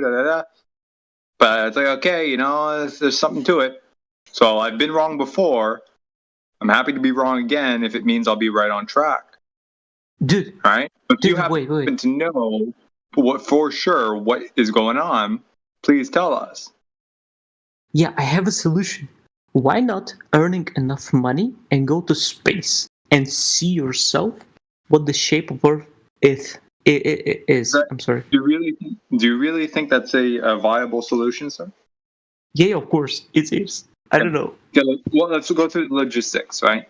What does that entail, and what would it prove? You will see yourself the shape. Okay, how high do you have to go? Very high. But it's not high now. It's not that high. It's not the half. It's not that high. It's the. And how high is not high? The same. That's the same amount of highness as you see on the videos that you doubt. Okay. And how high is that? Yep. I don't fucking know. Okay, so you don't know. Here's the thing, Daniel. You don't know what you're talking about. You're grasping at straws to try and justify your position. You've already told everybody that you just believe what you believe. And you're kind of just saying, oh, well, I'm, No, you know, no. It's you know what I mean? possible. Like, I mean, dude. Thing is, do you think there are people in these rooms, okay, who have been talking about the subject for over a decade? Okay, these arguments that you're talking about, that you're mentioning now, this is probably for some people in these rooms. Okay, Michael, not necessarily myself included, but closely. Okay, we've heard this stuff hundreds, if not thousands, of times. Same arguments that go nowhere because they're illogical. They have no merit. No. They have no merit Because there. Here's the thing, people, right? All this. Watch this. The story that we're told about where we are, all this stuff that you're talking about, supposedly was done before, right? Radius measurement of the Earth, you know, determining the size of the ball, all this stuff would have been necessary prerequisites for everything else being done, like quote unquote space exploration, satellites orbiting the Earth, et cetera, et cetera. Where is the source material for all this? No one's really been able to bring that to the table, except stuff that would suggest that maybe this is correct, or we assume this, that, the other thing, but nothing concrete. Okay? So before we do something, we want to see what was done before, so as to not need to, you know, do something for nothing. Right? We're starting here first. Right? I don't know about you, but I don't have the funds to go up into a rocket and risk my life, you know. Yeah, me neither, man. So let's be realistic, right? Let's be realistic. So let's start with the knowledge base and then work our way to the present from the past. You know, that you think that would be reasonable, right? And there are many people in here who can help you along that way, man. There's a lot of questions. Okay, I'm sure you have some, but you have to be willing to receive an answer. You don't have to take it, but you know, you don't even seem willing to ask the question. Yeah, so because I don't care, pretty much. But again, then why are you on the here, subjective, man? There's probably other people in this room that would be willing to talk to us, but here you are, you know, hogging the mic. I don't know, man. It's fucking 3 a.m. in the morning. What the fuck do you want? What the fuck do you want? It's 3 a.m. in the morning. I just joined a random. He's here because he ran away from a religious discussion. He's here because he ran away from a religious discussion. I'll tell you this, dude. I'll tell you what I want. I want to have a cordial conversation with someone who's willing to have, you know, the same thing. No. Back and forth, sharing information, you're resolving disputes, and moving forward on better grounds than before. And right now, you're kind of just skating. You're skating in figure eights, dude. You're not going anywhere.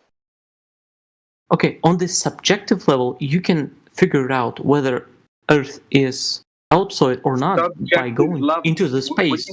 Subjective level. On your perception level, as you perceive the world. Okay. Okay. So if I perceive something, it means it's true? No, it's not true. On your subjective level, that's why I specified it, man. What the fuck? I don't understand what you're getting at, dude. Something is either the case or it's not. Either I'm sitting on this couch or I'm not. No, wait. Right? I'm not trying to prove it objectively. I'm not trying to say that the Earth is ellipsoid objectively, right? Because, well, we decided that we cannot prove it, right? Because not everyone have money to go into space. Now, don't put words in my mouth, dude. You decided in your mind that it can't be proven. So that's where you're stuck. Ooh, you decided it, man. You decided it, man. No, I just disagreed with your method as being viable. Okay, I understand. Don't understand me, dude. Right? Okay, I understand. There are better alternatives, dude. And if you're willing to listen, I'm sure many people in this room would be willing to share with you the methods that were done, but you don't seem to be willing to go there. And that's your choice. You're allowed to. No, I'm listening. I'm sorry. Yeah, my method's shit. I just decided that on your subjective level, you can prove yourself that the Earth is ellipsoid by going into space. But okay, well, watch this. What if it's not ellipsoid? If you go into space, would it prove it's an ellipsoid, even if it's not? Then I fucked up. Yeah, like your method is, your rationale behind your method is not. But we'll see. We'll see, my brother. We'll see. Check this out, dude. How about this, right? So if somebody goes out and measures drop over distance, right? A non-linear drop over distance, that would suggest that there's some sort of curvature to the ground, right? Now from there, do we live on a giant hill, like a parabola? Do we live on a ball? Do we live on an ellipsoid? Then those types of questions can arise. But if someone goes out, which has been done, and measures zero curvature to the surface, that nullifies all those possibilities. All right? Simple. You didn't have to go anywhere. Just use some tools and, observation, all this stuff. Work out some math, and there you have it. No need for a rocket. Now, if there's an issue with that method, I would encourage you to point it out so people can stop maybe repeating that method. But so far, I haven't heard of any.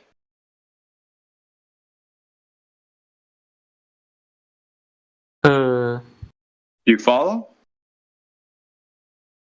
Okay. I just admit I lost. I lost this debate. It's not a debate, dude. Isn't it? Of course not. Oh, I'm sorry. I'm sorry then. Well, Okay, think about the this. discussion. Watch this, right? Well, yeah. Well, it's not even a win-lose thing either, right? Yeah. Debate's a wrong word. A lot of people throw that around, misappropriately or misappropriating that term. If you and I are sitting next to each other, and I say, "Hey, my foot is 11 inches long," you say, "No, it looks 10 inches." Are we going to battle for hours on hours, debating the size of my foot, or are we just going to measure it, settle it? You can take a thing that you can measure your foot, right? And so you can decide, like. So we can objectively. Right. Isn't objective? That's correct. Now, do you mean to say we cannot objectively determine? Do you mean to say we cannot objectively determine the surface characteristic? I mean, if we believe in science, we can objectively determine it because the science decided that we have, for example. So what science determines it? I'm sorry, what? What science or field of science determines shapes of physical objects? Shape science. Planimetry. Planimetry?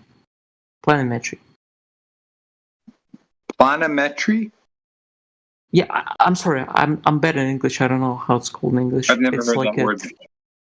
I'm sorry. It's the field of geometry that explores 3D shapes. Flat Earth. Or what we were talking about. I'm interrupting. That's math. Sounds like math to me. That's not science. Yeah, math science. No, math is math. Science is science. No. So when you talk, math is science. Yes. Math no, it's not. has its methods. It's not. Methods. No, it's not. You don't go to science class to learn math. You go to math to learn math, and you go to science to learn science. Oh, because it's determined that in some arbitrary,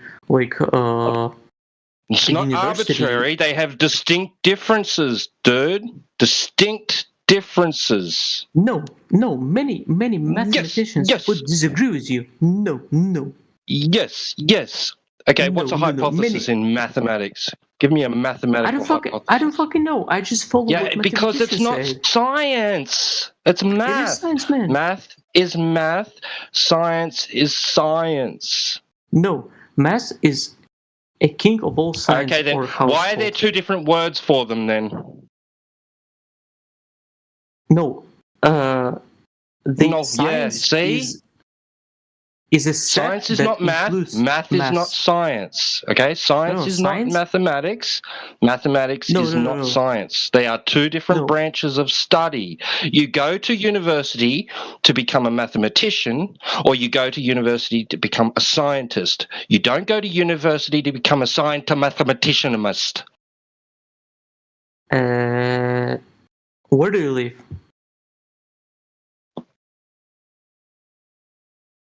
Because, for example, in my country, it's not. Wait. Is it? Daniel, I don't fucking Daniel, know. Is it? calm down, bro. Listen. Yeah. Yeah. Okay. Just, if you don't know about a subject matter, that's fine. You don't have to get defensive. No. I mean, I'm not by the getting basic. defensive. All right, just to clear up a couple, just to clear up I'm a few chill. things. I'm Okay? chill. Okay. Just to clear up a few things. Okay. You know, it is a debate by the general, the definition of the word, right? Which is just a discussion. Yeah. Okay. But it isn't like a debate for points or anything like that. No one's trying to beat you up or win an argument with you. We're actually trying to help you. So we're just trying to give you some clarifying information, okay? And No. I'm sorry. 20 Cups was giving you ways to understand how the Earth isn't curving without going into outer space or doing something like that.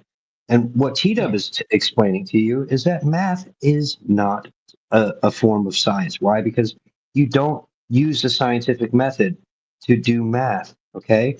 Math is a language. It describes things, okay? So these are distinct differences between the two subjects, okay? So that's all. You know, we could just move off of it and move on to another subject. Yeah, it's just. No. I'm get past sorry, this, dude. this little hurdle. I just felt like the conversation was just going poorly. You know what I mean? Yeah. I want to give my 2 cents. I'm not a mathematician. I'm not a mathematician. I just heard that math uses some like scientific methods, and that's why I repeated it. But I don't fucking know in general, and I'm actually chill. I'm not debateful. You know, I'm not trying to debate stuff. So I'm actually very chill. Check this out, Daniel. Really, I'm sorry. So wait. It was very, it was very joyful, pleasant to talk to you. I'm sorry if I was a bit harsh, rude. I'm sorry. It's all it was good. Very chill. The thing is, right? So I would not disagree with you to say that math employs similar methodologies to those done in scientific field, right? You see something or you notice something or you think something to be the case or not, and you find a way to test it out, right? Like, oh, I wonder what 10 bajillion divided by this thing is. I think it's less than this number. Let me try it out. Do some division. Oh, damn, I was wrong. Or, oh, I was right, right? You're diagnosing in a way, right? You're problem solving. It's a problem solving, right? The thing, right? They're both problem solving, but different types of problems. And because they're different types of problems, they require distinct approaches. All right, so when people use the term the scientific method, right, there are key elements or key steps in that process that make it distinct from those done in math. So, for example, in science, you notice something out in nature, a natural phenomena, and you ask the question, what causes this thing to happen? You suppose it's probably this or it's probably that. Let me devise a way to figure that out. So you set up an experiment. Oh, I'm going to try and tweak this thing and see if it causes this thing in question. Oh, it does or it does not. And then you can maybe quantify by how much it does, if it does, and then you can employ some math. But that's kind of like nowadays it's almost a necessity because things are sophisticated, like calculators and shit are prevalent. So of course let's do some of that. But at its onset, it's not necessarily required, right? But you can use math in science to help, to provide more in-depth accurate descriptions of the things in question, right? But at its onset, you don't. It's they're separate. It's just like I think it was John or Tito were saying. It is a language. You're trying to communicate the little bits and pieces of a particular thing that happened out there, right? The math is all in your head, right? It's not out there. See what I mean? So they're not the same at brother. all. Okay, I agree with you, man. That's all. I actually don't care, to be honest. Okay. All right, man. Well, have a good night then. No, I'm sitting there. It actually was a pleasure talking to you, man. Yeah, well, yeah, With you guys. Someone else pick it up. Yeah, I don't know why. What's the dude name? John Luna decided that I was a bit like debateful or nervous. No, I wasn't. I was kind of chill, isn't it? Wasn't I? No, I didn't mean to imply anything there. I don't know how you took what I said, but what I was getting at was I didn't like the way the conversation was going. You know what I mean? Okay, I see. It just felt like it was I a see, little I bit see. combative. No, it's okay. I'm a bit fuzzy right now, and it's 4 a.m. for me, and it's okay. Okay, never mind. I could care more, but or could care less. Okay, I'm sorry. Yeah, I'm not really that categorical. Yeah. Okay. So never mind. At any rate, I'm going to leave you guys. Nice chat with you, Daniel, but I got to go. Hopefully you find some something throughout all this. Okay, see you, man.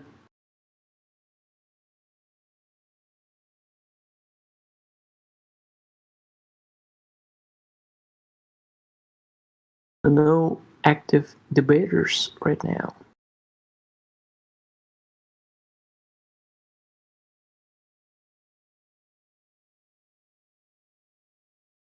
Oh, actually, John Luna, are you from UK by chance? No, I'm from the United States. Oh, I see.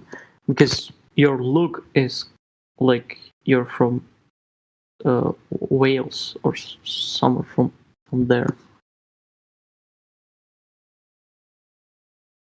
From UK.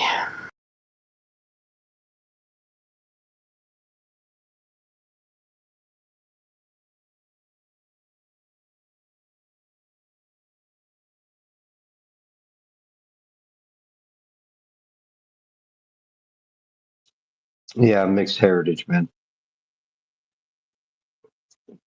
We got a lot of different nationalities. No, I'm sorry. I just never. I've never seen an American wearing that cap of yours. Oh yeah. Oh okay. Yeah, Ben Hogan. Ben Hogan was my was one of my role models growing up. So. Oh, I see, man. That's a nice cap. Yeah, so I wear a golf cap. Yeah. Oh, okay. Yeah. I used to teach golf in my youth. I see.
LOL, Rayleigh. That's awesome. That's some funny stuff. What? I was looking for an Andy Cap GIF, but they didn't have anything other than that.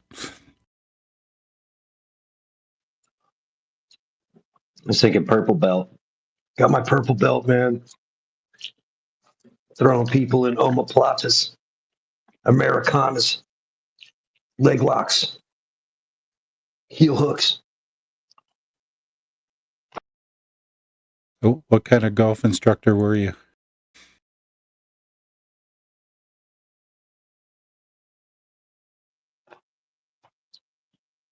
I worked at like an after school program for kids. At one point, I also did some private lessons. So, yeah, I would teach. I would teach. Oh yeah, I loved it. It was really fun.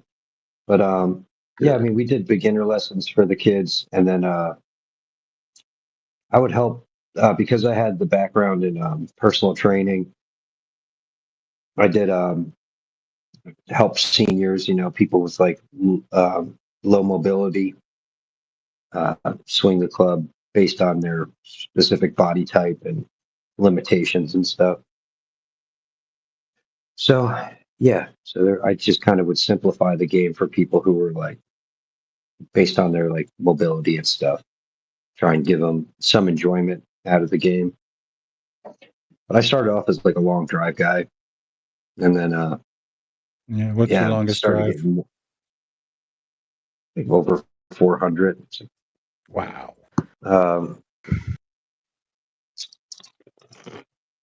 Yeah, I went to a Golf Galaxy. I don't know if you know, if you're familiar with that store. I don't know if they have them near you. Don't they have the screens or whatever? Yeah. This was like maybe like 15 years ago. Went to a Golf Galaxy, and yeah, I'm hitting into their screen. I was just testing out one of their drivers, and I rip a drive, right, and I look at the screen. The screen's like broken. Like there's like one little black spot on the screen. I'm like, oh shit. And the dude that was working Put a hole in it? Yeah, well, no, it broke. It just broke the screen. The thing's designed to be able to take the impacts, but it broke this one spot where the ball hit it. And the guy just heard the drive, and he came running in the back. He was like, "What are you doing? You can't hit it like that." I'm like, "Everyone's hitting driver. What do you not like that?" I'm like, oh. It was so funny. Yeah, that swing speed was like 156. Yeah, the ball. I could never get the long drives in. It was over 200 miles an hour. Never could afford a really good driver. Yeah, I mean, you could get it's really not the driver; it's the freaking shaft. But you could get a really good shaft. You could get a really good shaft for like $80, like $90. So if you really want to go for distance, you just go for like the longest legal driver you can get, right? So full shaft length. And then you could just get a cheap head, like they're not that expensive. You can get like something. You don't need the super fancy heads on them. Yeah. And then you just but I would mean like a big Bertha. That really sick shaft. Yeah. You could just put a really sick shaft on that head, and then you would be able to just rip that thing if you had the speed. But the speed is like, it's just training. It's sequencing. Speed is easy. Speed is easy to get once you understand how it works. It's sequencing. Yeah, that's exactly what it is. It's about how you're firing, like what order you're firing in, and your arms have got to be loose, man. Like that's the main thing. Your arms got to feel like ropes with a weight attached to the end of them. And you got to have you got to have a lot of travel to get that extra speed in. Yeah. So, It's funny. Like I've been golfing way longer than Bryson DeChambeau, and I remember when he hit the scene, everybody was like, "You look like Bryson DeChambeau." I'm like, "No, he looks like me." I've been doing this longer than him. So yeah, it's funny, but yeah, it's good stuff, man. I miss it, but yeah, it was just one of those things. Like I was up in Jersey, it was like it was seasonal because we'd have like cold weather half the year. So half the year it was like no work, so I'd have to like find some things to supplement the income. And then by the time I moved down here to Georgia, it was like now I just want to play, but not really looking for that type of work anymore. It was just been so long, and it's like now it's all about like, do you have a flight simulator? Those, you got to have some investment, right? Got to bring out, be able to tell people their ball flight and all their numbers and stuff like that. Got to have like kind of a TrackMan type deal. So, because I'm sure someone's going to come up with an AI trainer, which will look at your golf swing and analyze it and tell you exactly what you need to change now. Yeah. I mean, I don't think, like the fact that I have the personal trainer certificate, I have that background. I mean, it definitely gives me an upper hand with like actually selling lessons to like the elderly, like more, hoity-toity clientele. Because that's kind of was my target clientele back up north. But I mean, I really want to see people actually do well and like get into it. Down here, it's like it is so brutally hot and humid. Like I did one lesson, when people found out I used to do lessons, like people were like, oh, trying to get me to get their kids into it. I did one lesson with this one 8-year-old kid. He's like, he quit after about like a half hour. He's like, dude, this is insane. I was like, yeah, it's hot, man. Yep. Yeah, he was dripping sweat. He tells his mom, he's like, I don't want to do this anymore. I'm like, yeah, I didn't think he would. Yeah, it was brutal, man. You want to talk about bringing it, just going to the driving range. You hit a bucket of balls. By the time you're done with a bucket of balls, you're ready for like 2 showers, It's just soaking wet. Yeah, that's the problem with golfing in the southern states. When it gets too hot, nobody really wants to golf. But you still got to upkeep on the greens, right? Oh yeah, yeah. I mean, if you go out and you're putting and stuff, it's like might as well. You're better off dressing like you're in the desert, right? Cover your ears, cover everything, cover your whole body. Because if you're just standing out there, you're just a sitting duck, man. Like, you want to talk about sunburn? I mean, back of your neck will be like black. Yep. By the time the season's over, You'll get the redneck tan. Well, I'm part Puerto Rican, so I just get brown. I get really dark if I keep staying out there. So I got to keep my disguise. I just got to stay in the shade. I'm German and Polish, so I get the redneck tan if I get too much sun. Yeah. Well, my father is Puerto Rican. My mom's dad was Puerto Rican. But my mom's mom was Polish, Russian, and Portuguese. So, and I look like my mother's mother. So I have that strong European genes in my facial structure.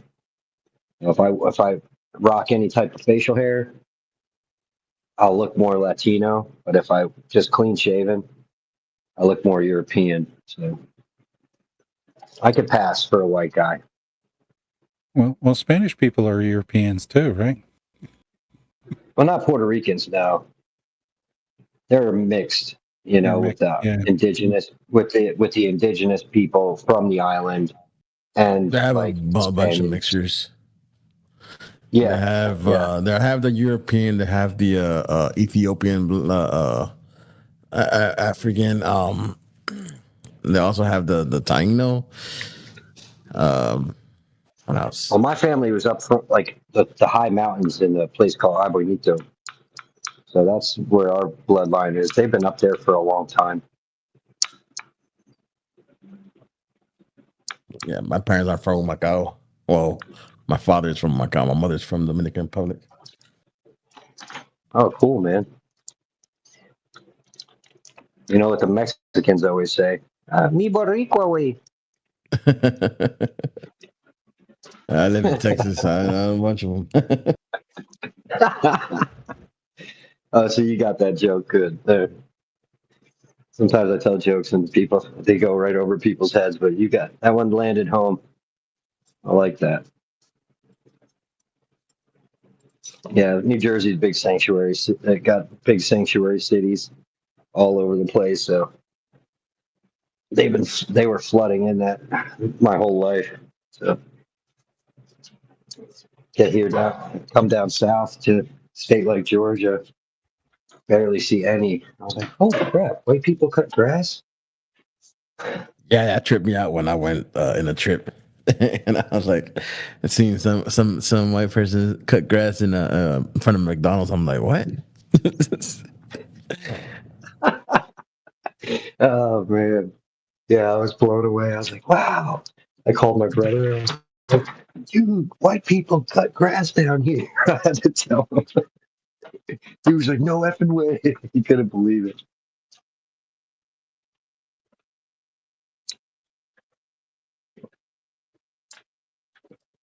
No, and they charge good money down here too, man. It's like an actual like respectable business down here. I was like, wow, man.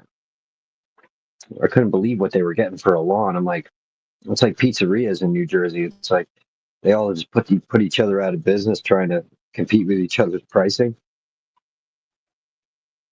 But yeah, like seeing guys do lawns up north for like $25, $35. This was pre jibbity jab time.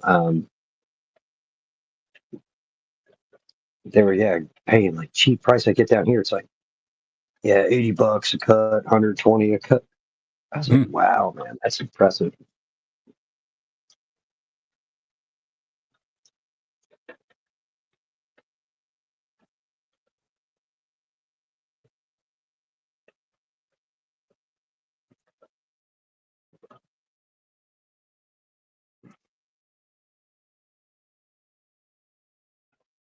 Yeah, I would have gotten into golf a little bit more, but I'm a left-hander. Mm-hmm. And I'm also very tall. I'm 6'4". Oh, okay. So finding cheap left-handed clubs that are angled for a tall person, not so easy. Not off the rack anyway. Nah, dude. You know what's crazy? Even though you're 6'4", like every driver is gonna feel like, even if I got like you went with like the maxed out, like you went out with like the maxed out shaft length, it would still feel short, right? Just because of your height. But here's the weird thing, right? If like I put you next to like somebody who's shorter than you, right, by a decent amount, like I put you in front of somebody next to somebody who's like 5'8", your hands stop at around the same distance from the ground. It's just weird. Like I've done enough lessons with enough different body types where I see the average, and like you'd be surprised. Like everyone's hands are about the same distance from the ground.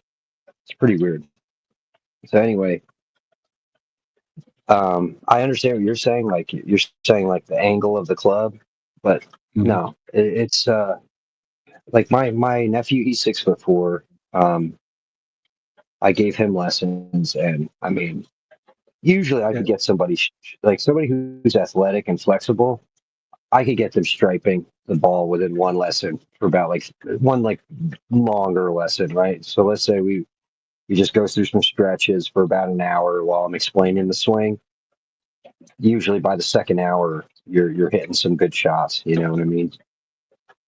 Yeah, the woods aren't so bad for a tall person, but the irons, my iron game wasn't that great, just because the clubs weren't exactly fitting to me that well. Yeah, you just gotta. Yeah, with shorter clubs, it's like, put it this way: you just got to stand closer to the ball, the shorter the club. See, Bryson DeChambeau, he had a set where it's like all of his clubs are the same length, right? Which gives him a massive advantage with distance because you could generate so much more club head speed just based on the leverage, right? So, and you could just swing for the fences. I mean, but the RPMs of spin that you generate is the problem. Trying to control your spin rate becomes a much more of a challenge when you have shafts that are that massive, you know. And when I was doing my long drive stuff, I had the same problem as him. Like I would like lose the club, which is why I had to switch to the jumbo grips as well, because the jumbo grips are just like easier for you to hold on to when you're swinging at that speed. Yeah, because good grips are also very important for golfing. Because if you don't have a grip, I've got larger hands too, right? So a good grip would help me out tremendously. Yeah, exactly. You probably need like a mid-size to a jumbo. Yeah. Yeah, if you go with standard will probably feel like toothpicks in your hand. I mean, I've tried every single type of grip just to see which ones are. But when you get used to something, it's like you don't want to change it because it'll take a while to figure it out. You know, like making swing changes, all that stuff that Tiger did in the middle of his career. Everyone was like, "What are you doing? Like you're missing your swing. You just were like the best golfer in the world. You just like changing your swing up, you know." Oh, I mean, if you want, like, if you're going from long drive to trying to control your swing, you know, that's what they tell like the golfers. They're like, go for distance first, because once you get distance, we could try and hone it in, right? Because yeah, hitting a ball straight with not a lot of club head speed is not that difficult. But once you start, you know, by trying to pick up the club head speed after you've learned how to hit it straight is very difficult because you get like into that flow. Your body just is trained to swing like that. But if you're swinging for the fences right off the bat, then it becomes more natural. That's what the golf swing feels like. But so many people try, like the biggest reason why people muck up the golf shot is because they're thinking that the shoulders have to go like immediately at the top of the backswing, when in reality it's your lower body has to open, right? So in your case, it would be your right femur, right? That bone needs to get on the outside of your hip socket. Once that happens, now you're free to turn your left hip all the way through the shot, which is really what you're swinging with. It's like you're throwing a right hook or a left hook. You're throwing a left hook and you're really, really pivoting off that left foot and twisting as hard as you can with your legs, right? And then your hip flex follow through and everything like that. And then you just want to let your left shoulder just drop straight down. People don't understand. If your left shoulder drops straight down, it's counterintuitive because you're thinking, "Oh man, I'm going to hit the ground because I'm dropping my left shoulder down." But no, because you're rotating, your right shoulder is going to get high. When your right shoulder moves up and around your spine angle, it automatically lifts the club up. So, you know, so you're thinking you're going to hit the ground, but it never happens. So those are the big misconceptions about the swing. Most people think that you start to swing with the shoulders. You have to start to swing with the lower body first, and then at that point, your shoulders can follow, and you'll be in a good position. And dropping the elbow too. That's the one thing people don't understand. It's like you got to bring your elbows up, and then you got to drop your elbows down. Behind you, though. It's like behind you. Like that has to happen behind your body. Like you have to be at the top of your backswing, and then your hands are going straight down right behind you. And then people are like, "What do you mean? I gotta get the club moving towards the ball." No, you just need to drop your hands behind you while your hips are opening up and all that sequencing is happening, and then you wind up releasing the club at the right moment. which is what gives you all that club head speed because you're loading everything up until that last hinge point finally releases. So yeah, it's a science, man. I love that game. It's so cool. It's like pool squared, maybe cubed. Yeah, and the best way to actually learn a swing is to not to use the ball. Like, don't put a ball down there. Just learn your swing with no ball. So you're not trying to hit anything, and learn the swing, sure. and then put the ball out there. You know, Ben Hogan, all those great guys. They used to say the answers are in the dirt. You know, you got to hit divots. You know, take some divots out in the grass with an iron, and then you'll know. You know, if you're hitting the ball right, because your divot should be dropping same spot every time.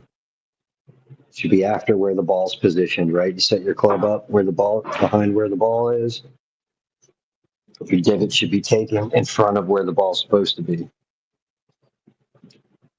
That's with the iron swing. The only difference between there's only one different swing, and that's your driver. Why? Because the driver's designed to be hit off of a tee. So you're supposed to bottom out before you make contact with the driver, right? So that's the difference. Yeah. So with an iron, you're supposed to take some grass. Yeah. Well, I mean, if anything, I mean, just like barely. You don't want to be taking like huge divots. A lot of guys do. It's not like it's not really gonna hurt you. I mean, if you look at Tiger when he's really on money, I'm the same way. Like I barely take any divots, like because I'm not swinging down to that. You know, I'll get steep on it if I need to get a certain effect, like a certain shot. But for the most part, I could shallow it out really good and just stripe it. But yeah, that guy's hit some amazing shots. I've hit some good ones too. I've got. I did some competition back in the day. I got a one hole in one in tournament, so that was cool. I have several though, like just out like during rounds. One was like out during the practice round. But yeah, hole in ones are fun. Yeah, I have a decent. I have a decent game like within 90 to like 140 yards is kind of my sweet spot, somewhere in that range. I could get it pretty close. Yeah, I witnessed my buddy hit a hole in one. Yeah, that's fun, man. I wish I had more time to throw at it, man. I'm hoping that my sons get into it now that they're finally getting of age. My one son, he's 8. My other son's 9. So I've come close to getting holes in ones. I've hit the flagpole, but that's about as close as I get. That's cool. Yeah, I mean, I've holed out from all different areas. I mean, I could chip. I have really good short game. I could putt really well. I'm good out of the green side bunkers. But yeah, I mean, it's a great game. I think like I'll probably get more into it after I'm not paying for so much stuff right now. The kids as young as they are, and just everything as expensive as it is, just like don't feel right like taking unnecessary time to go waste $120 to go have a day out by myself. The rounds out here aren't cheap. There's no real cheap golf courses out here. One thing I do miss about New Jersey is they had some affordable rounds of golf. You know, if you were local, you could go and play around for like $25 if you're carrying your clubs. Out here, it's like I think the cheapest thing I found was like a couple hours away. It's like $40, and that's to carry. But you're driving all that distance, you know. Then you're going to play. If you get stuck behind slow groups, you could play like a 6-hour round. Who the heck wants to spend that much time? That's like 10 hours out of my day driving there, and then I don't even get a chance to practice before going out. So But I have a spot right across the street from me where it's like you go there, you can pay $80 to walk. And I'm like, that's pretty steep just to walk. Yep. Let's see what the green fees here are now. Wow, they've doubled since I used to play. We have a really good public golf course here, and it's like one of the top 10 public golf courses in Ontario. But yeah, it's prime time green fees are $70, $90 if you want to rent the electric cart. Yeah, that's what I mean. It's like $100. God forbid you want to get something at lunch, you know? They're going to get you there. If you want to rent clubs, $60 to rent clubs. Yeah, rental clubs are a joke. Yeah, those are, it says tailor-made, but they've probably been used and abused. Oh, that was a good, I just saw it.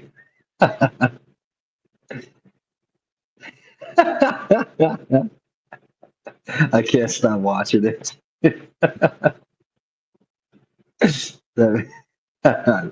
That GIF you posted is great, man. Yeah.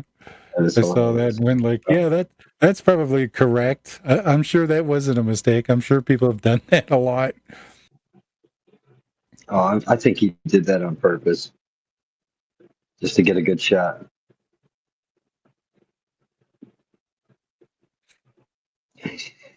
I can't stop watching it, dude. Oh my god, that's so good.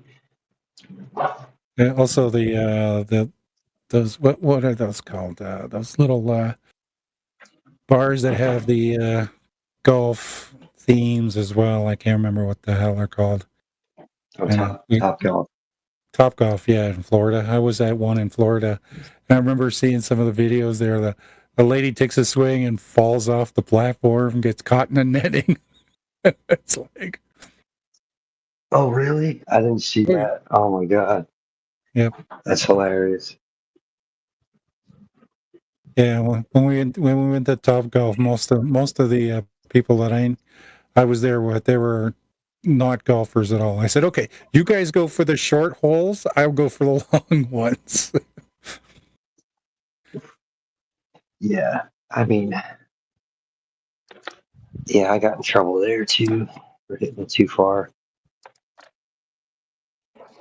I went with like a worked outing.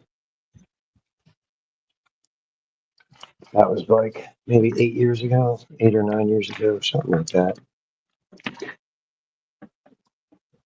I bought out my long drive driver. Thing's long. It's a Cobra. Had a Cobra head on it, but it's like a 3X stiff. Extra, like it's like one of those like extra long shafts for a long drive. Freaking blasting them over the net. They're like, stop hitting them over the net. Okay.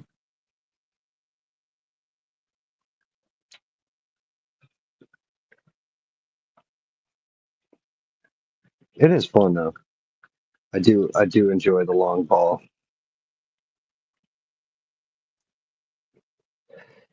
But yeah, I'm hoping to get my sons into it because, like, you know, based on their height right now, they're going to be around your height.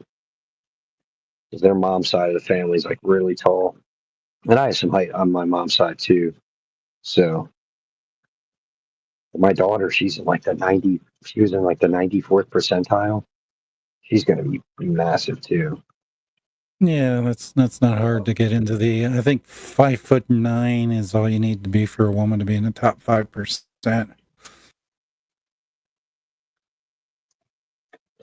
Yeah, well, that's her mom. That's my wife. She's 5'9", but her dad's like 6'4".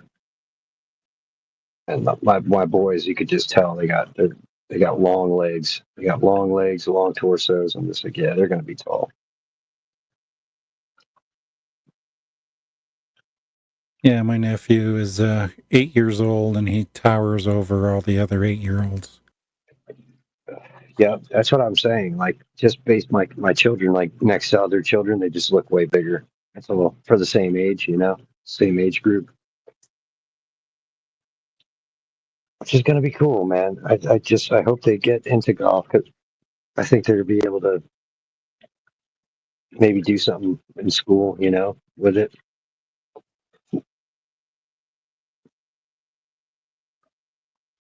Yeah, so I could give them the lessons, and they'll be able to. That's a hell of a lot cheaper, Then I'll be able to start throwing some money at it. You know what I mean? But because we have a golf course right across the street, you can practice putting and chipping for free. That's the great thing about golf. Like you could practice the short game for free. Yeah. If you're close enough to a golf course. So.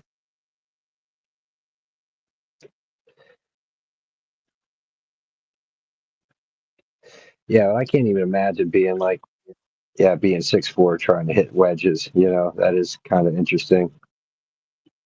But I'm only 5'10", and that's like when I'm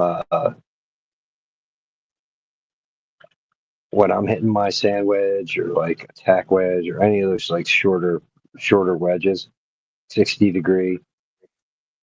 It's like your knees have to stay bent. Like your lead knee needs to stay really bent in order for you to stay in posture for that specific club type. Unless you're really setting up like close to your body. So, and in which case you might have to get fitted for those irons. But in that situation, all they do is they get a tube bender. Have you ever seen one of those? Yeah, I understand that they could bend some irons.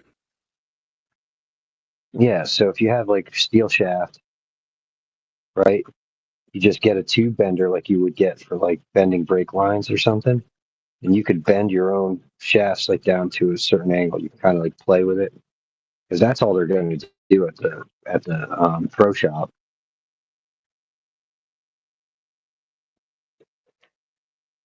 It's not like they're going to bend the club head; they're just going to bend the shaft a little bit. Yep. Yeah. I wouldn't do it with an expensive set of clubs. If you're going to play with that, I would just get a cheapo set. You could get like decent sets that are like 10 years old. It's not like the technology's that much better. No. The technology improved once they came out with like the better shafts. Yep, exactly. Because most of the heads are just gimmicks, right? So.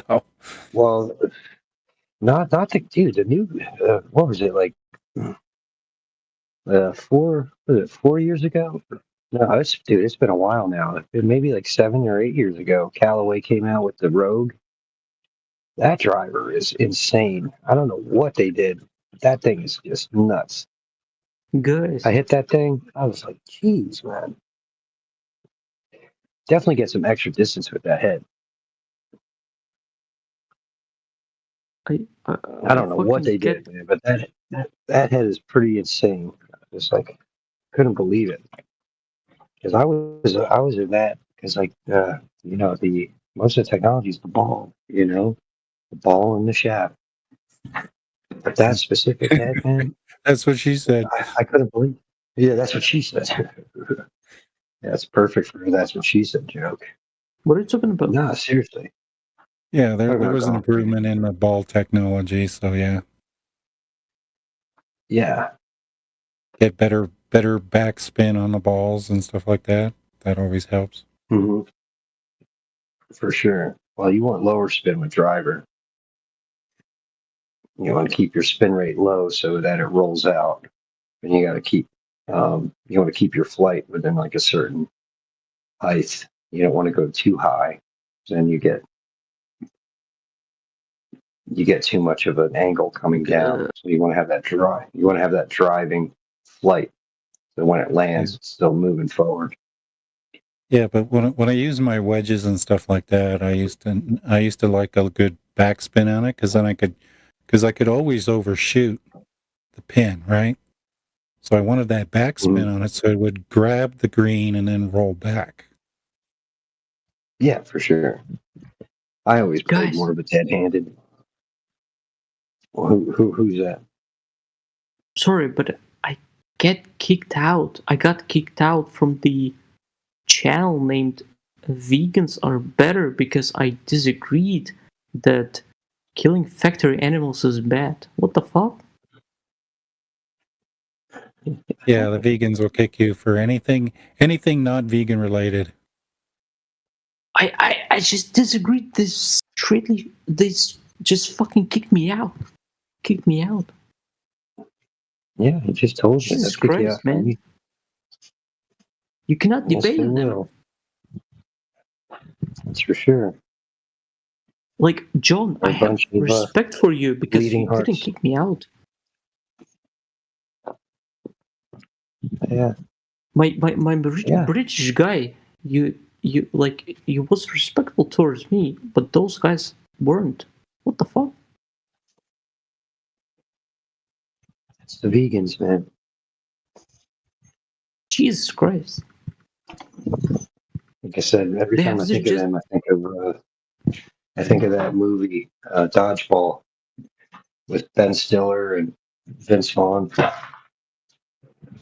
They're like the purple cobras, you know? They're better than you, and they know it. Yeah, that's fucking fact.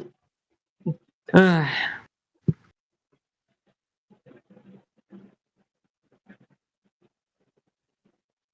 There we go.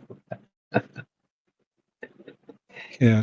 Dodgeball was a better movie than I thought it was going to be. Oh, it was so good, man. He's like basically Ben Stiller was basically playing the same character that he played in Heavyweights. But it was awesome, man.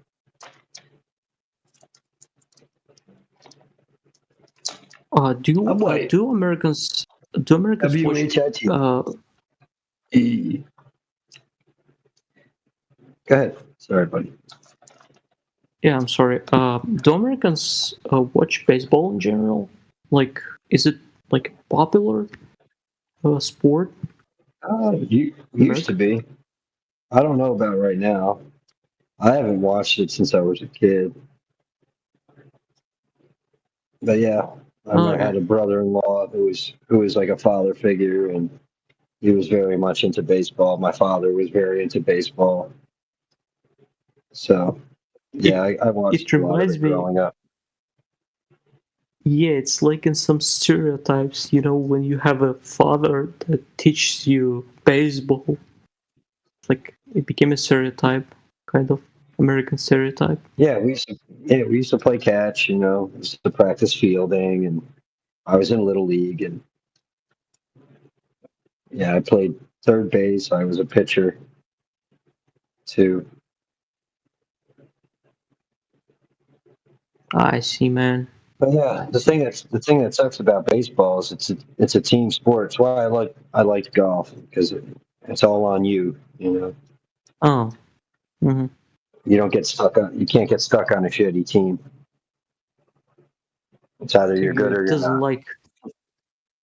So you doesn't like to so you don't like to rely on people's others' minds, brains. I was on a really good team one year, and it was really fun. When your teammates are good, you all can kick butt together. It's really fun. But if you are on a team where people don't really care and they don't really want to even be there, and they're doing it because their dad wants them to, it's really not fun. So yeah. I see, man.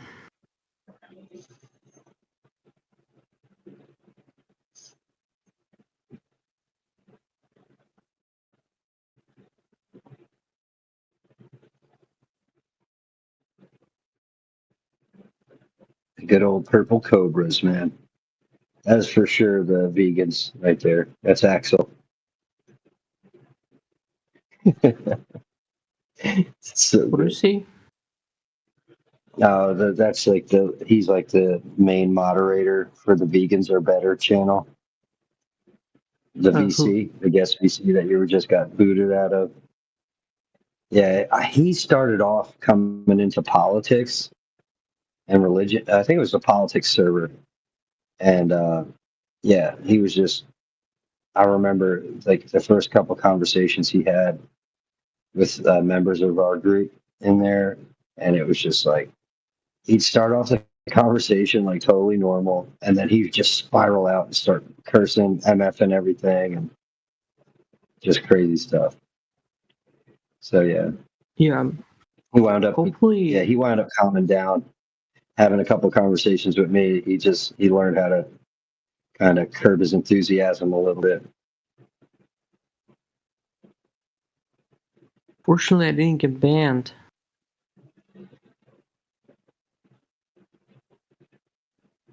And some people you just got to talk them down. Like, hey, whoa, just focus. Let's just get back to the topic. So he could go off on a tangent, get really emotional, and start cursing and stuff.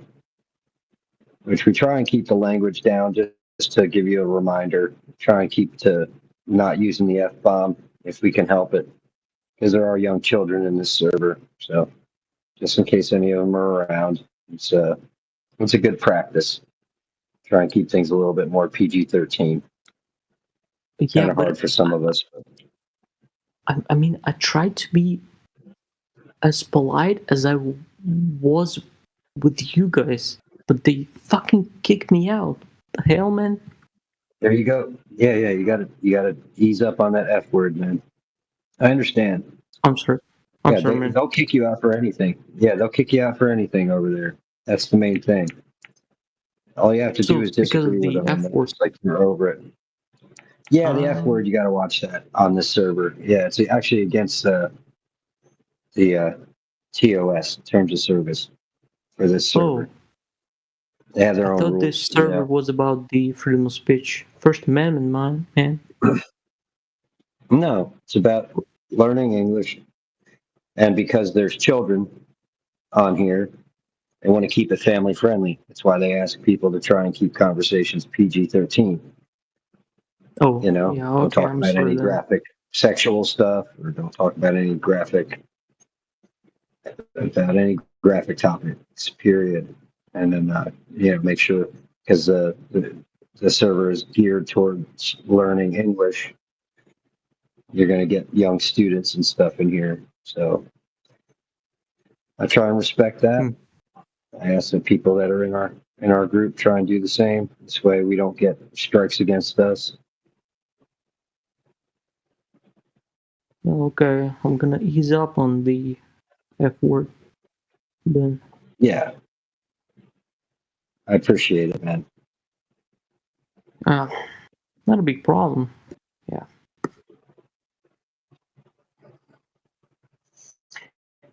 Yeah, it's tough. Most of us are used to being able to say whatever we want, especially in the other server. There's a lot of cussing going on, so it's kind of hard when you're like swapping back from one to the other. One, it's like totally okay, no one cares, and like this one, it's like, whoa, we got to ease it up.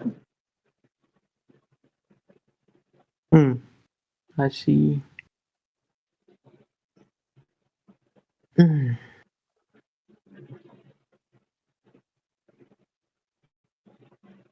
So yeah, since I'm in here most of the time, so I'm used to it.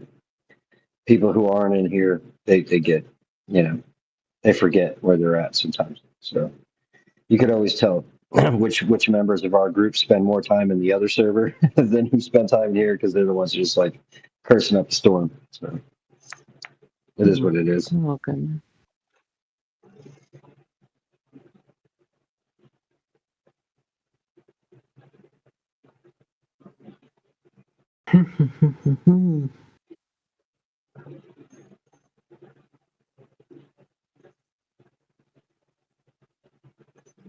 Yeah, I think whenever I use the F word, I might sound a bit aggressive, but in fact I'm really chill.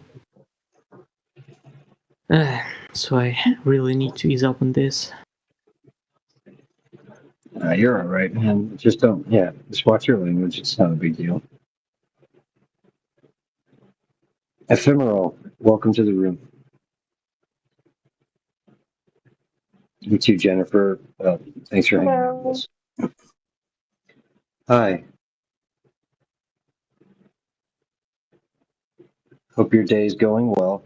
What brings you into the Flat Earth room?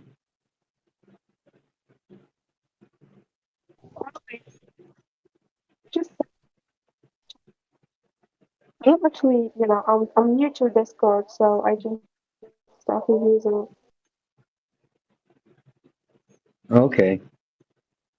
Turn your mic up because you sound a little muffled.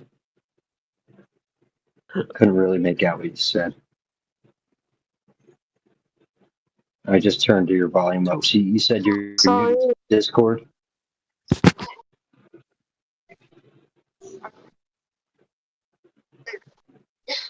Yeah, you might want to change. You might want to check your sorry. settings, like your audios.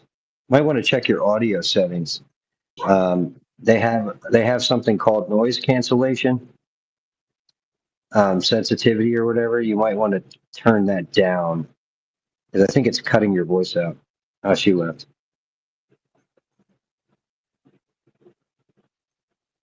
Ooh, Secret Asian Man. What's up, brother? Oh, John Luna, What's up, man? are you from California or New York, by chance? No, I grew up in New Jersey. New Jersey. I never actually Yeah. heard New Jersey accent because I actually thought you were from like New York or California, maybe. By your Yeah, judging no, by I your mean, accent. yeah, I don't really have a Jersey accent. Yeah, you don't There's a lot really of different have like accents. that There's a southern accent, you know. Yeah, that's right. Now, there's a lot of different accents in New Jersey, that's for sure. You go to I certain see. townships, yeah, go to certain townships, people talk. There's people in New Jersey that have a southern twang, which is weird. There's a place in New Jersey called Scobeyville. It's pretty interesting accents out in that just one township. It's weird. But then Check out it. yeah, you got people that are in like northern New Jersey, like Hoboken, Newark. They have like these little like nuanced ways of speaking, depending upon where you go in New Jersey. So, and it's such a tiny state, but it's just densely populated, like little quarter-acre lots everywhere, like quarter-acre lots of land. And do you have any like preference in the state? Like, or do you have any state that you would like to live in? I mean, maybe like yeah, Wisconsin? whichever state isn't gonna mess with me, you know.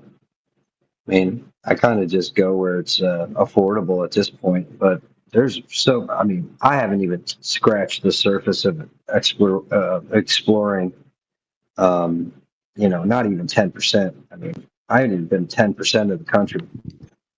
I've been here my entire life. It's huge. It's a massive country.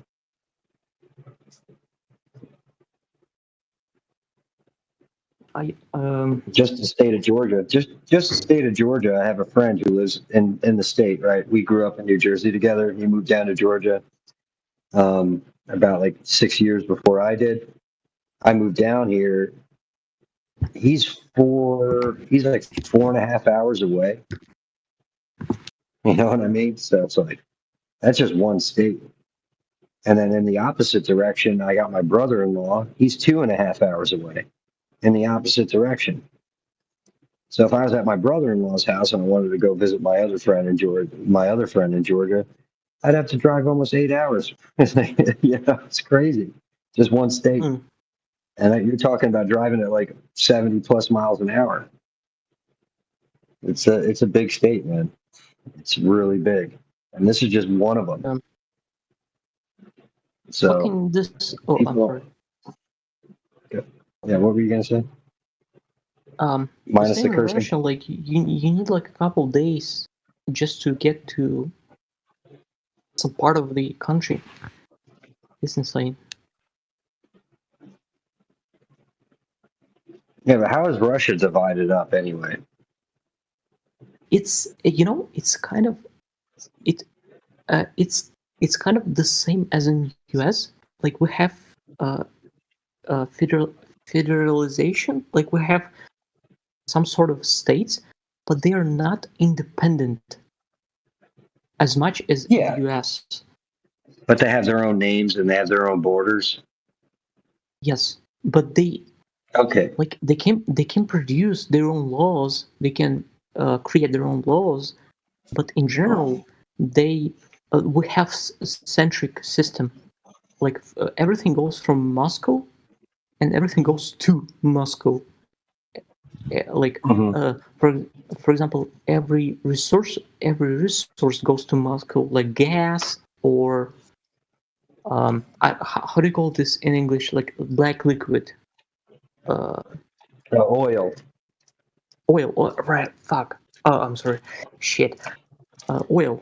Yeah, it goes to Moscow because we have a centric system, unlike in United States. Yes, and they are not as much independent as in the US. Yeah, I mean, I wouldn't expect that. I mean, Russia's all centralized, so it makes perfect sense why it's like that. Yeah, but if there's borders, now how much of Russia would you say is like? How much of Russia would you say is like too inhospitable to even want to be up there? Right? I know there's some like really cold regions. How much would you say of the country is like too cold, where like people wouldn't even want to be near it during the winter months? What percentage? A lot of, like, obviously north of Russia. I was born there.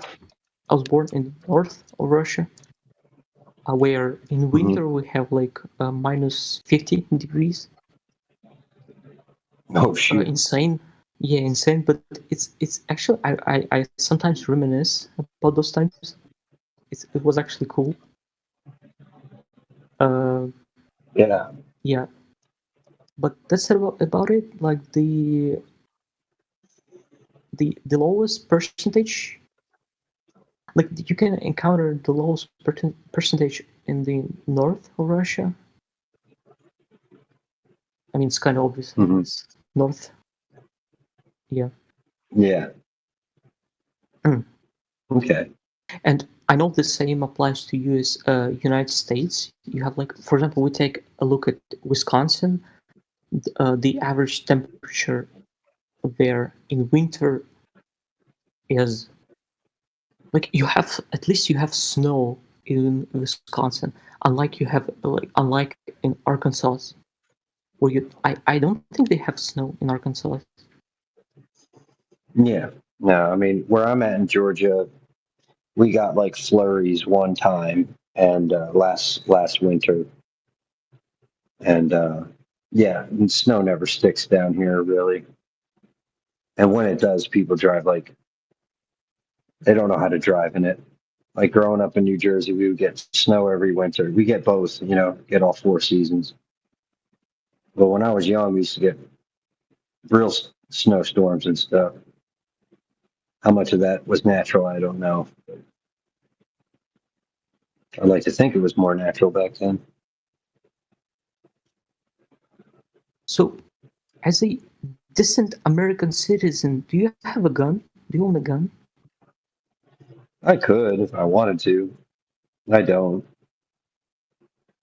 Oh, sad.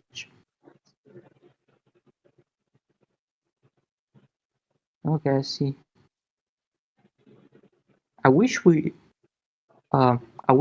had the same laws in Russia, though I don't know if they're like, we don't have the same culture,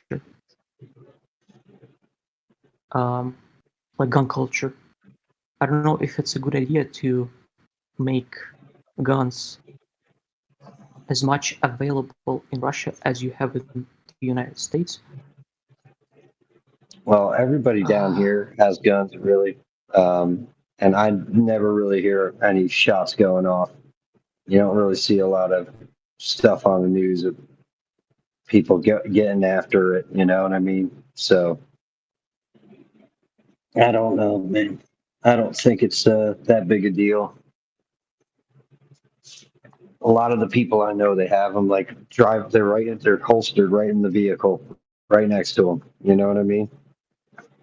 Never seen anybody pull one out and fire one, and they're all over the place. So Wait, is New Jersey a red state? no, I'm talking about here in Georgia. Yeah, New No, I was Jersey's talking a about blue state. blue state. New Jersey's a blue state. Yeah. Okay, I see. Did you vote for Trump or for Kamala? No, I don't vote. I know better. Fair enough. Yeah.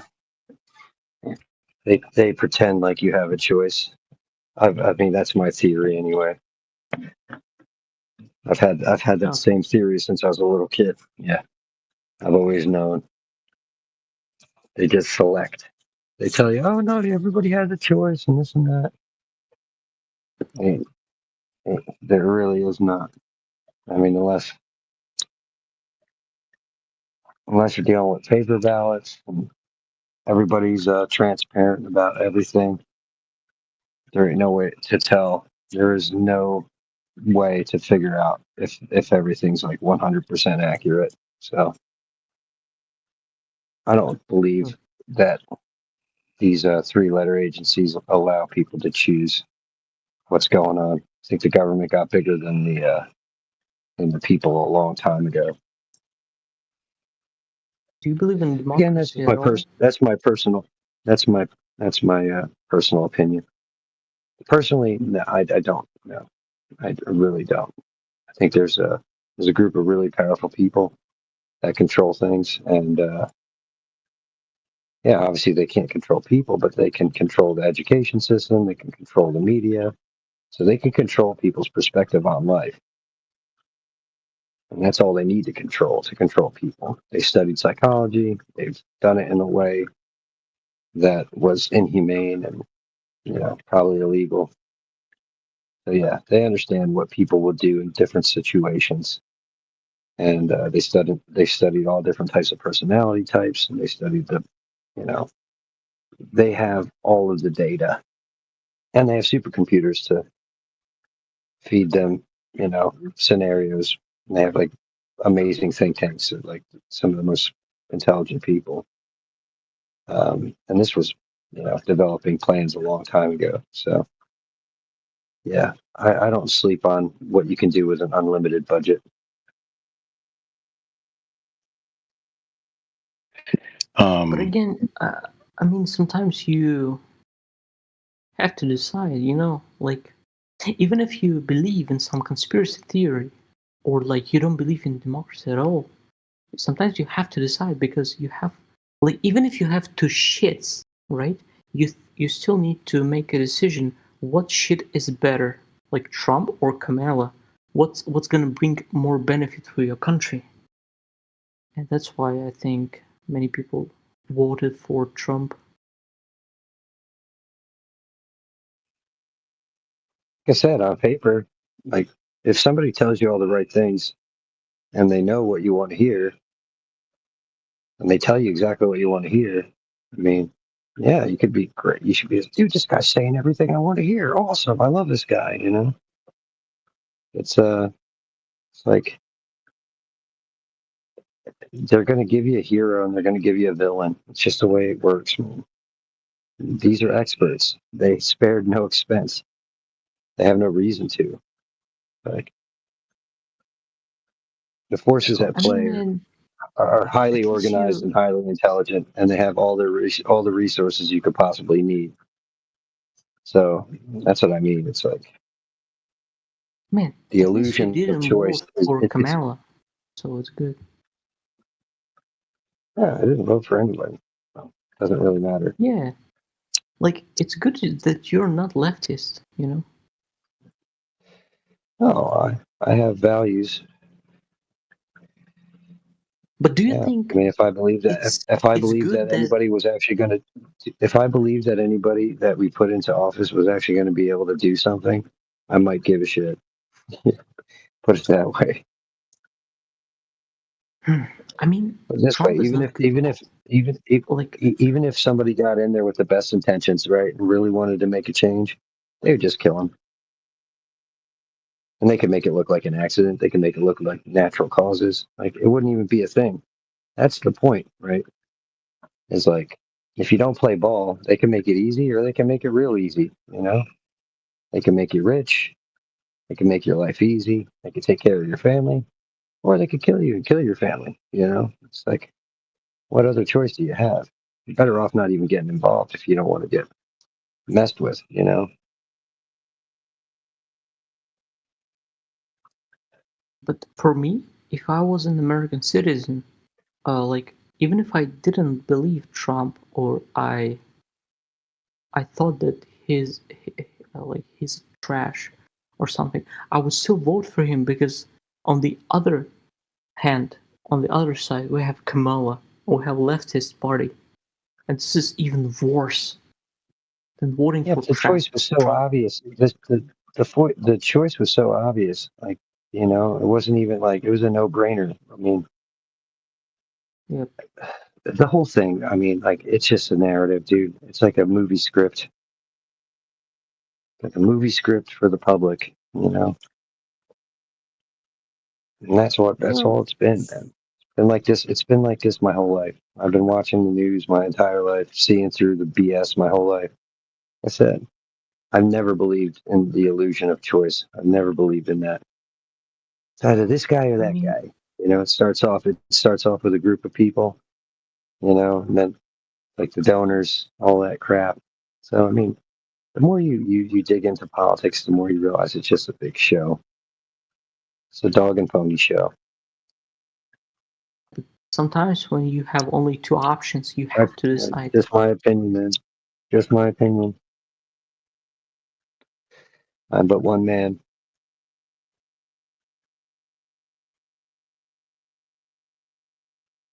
At least don't come to Russia. Don't leave. Don't come to Russia to leave.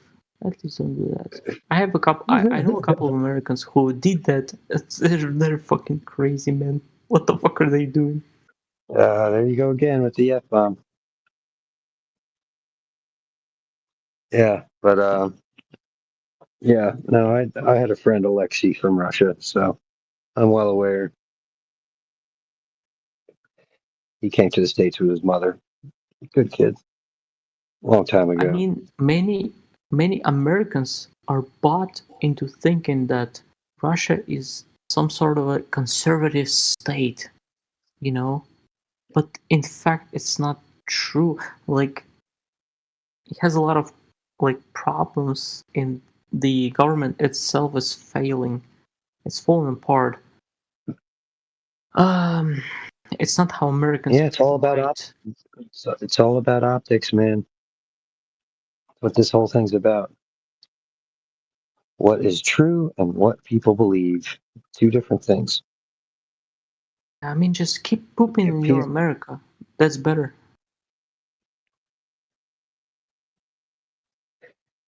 Well, I was born here, you know. I didn't have any choice in the matter. I consider myself lucky. I don't consider lucky to be here. Yeah, But, you're a lucky man, yeah. Yeah, I don't consider myself better than anybody else. I'd say I'm always grateful. Always grateful. Could always be worse. Yep. You could be born in Africa, man. What's worse? Could always be worse, man. That's for sure. Like, for example, me, I had to flee Russia. I fucking live in, like, without rights in Serbia. I can be deported at any time, and sent to Ukraine. It's fucking insane. Yeah. I wish I had I was born in America, but Just gonna keep. I'm just gonna keep saying language, man. It isn't. I'm just gonna keep saying language every time you drop the F bomb. Oh, did I actually drop the F bomb? Yeah, multiple times in the past few paragraphs that you. Oh, crazy shit! I'm sorry. It's all right. Is there admin who's watching it? I don't think it really matters. We're live as on long as we're there's live no on admin. YouTube. It doesn't matter if somebody comes in and complains about it. We could get strikes on the channel. That's the whole point. That's why I'm telling you don't do it. Okay, man. Just to be safe. Yeah. That's right. It's Oh, just we good practice. 24/7 good live practice. on YouTube. I see. What the fuck? Yeah. There you go again, bro. I'm sorry. Yeah. Yo, brother John, you and I have not spoken in length, right? Yeah, I'm not I hear sure you, Robert. why. I'm not sure why you are following along with DJ and them. You and I have not spoken, so I don't know what they have told you about me. But I can tell you they misrepresented me because they have lost this debate with me over and over again. So I've heard recordings I'm of just you, brother. asking, no, Yeah, I'm asking you, brother. I've listened to you. Yeah. Oh, so I hear you have listened to me. So you have I've listened heard to me. I've heard your recordings. Mm-hmm. Okay, so you heard my recordings, and what in those recordings is having you not wanting to speak to me? I'm just interested in knowing.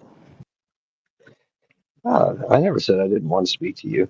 I just I got to go with the owners of the not really owners, but like the people who've been organizing this channel. You know, they have certain rules. So let me ask. So what you have heard on the recordings is not outlandish, where you're saying I cannot speak to this guy, correct? Yeah, I don't. I have no problem talking to anybody. It's just a matter of whether or not they want you around. You know what I mean? It's not up to me to make those executive decisions. That makes sense. Okay, cool. I like that. Respect, brother. I just wanted you to know if it's people who are driving the narrative, and it's not how you assess me. You understand me? Because I understand. Right, cool. As you know, I do not swear. I don't use profanity. I don't disrespect people. I don't use ad homs. They did it to me. I'm aware. You understand? Yeah, I'm aware of that. Cool. Yes, I heard the recordings. I told you. Awesome. And on those recordings, we have heard how many times I have won the debate with them. I don't know if I'd go as far as to give you that one, man. But yeah, I mean, but I'm going to give you the opportunity, man, to not continue to talk to me in this space just because somebody's going to come in and they're going to permaban you again. Right. I'm just letting you know. I have asked you to speak with me on a different space before, but I don't know if you got. I'm usually manning the room on my, anytime that I'm in charge of this area. So it's like I kind of have to be in here when I can. You know what I mean? So I really don't. And I work a lot, dude. I work like every freaking day. I haven't had a day off in over a month. So no, that's fine. That's fine, brother. Don't take offense to me not like taking some extra time to come and hear your side of the story. It's not that I don't care. It's just I'm spread real thin right now. That makes sense. No, it's okay. It's not. I'm not pushing you to do anything. You guys are running your space. You have people coming in. It's live. All of these sort of things. But I just let you know that they have a vendetta against me because I have answered questions that no one else could answer, and they despise me for it.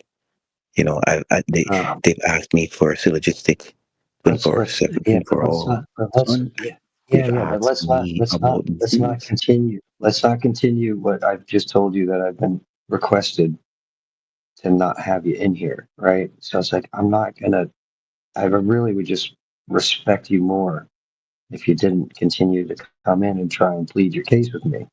No, Because I'm if I'm leaving. here, obviously I have to abide by the rules. You know what I mean? Yes, yes.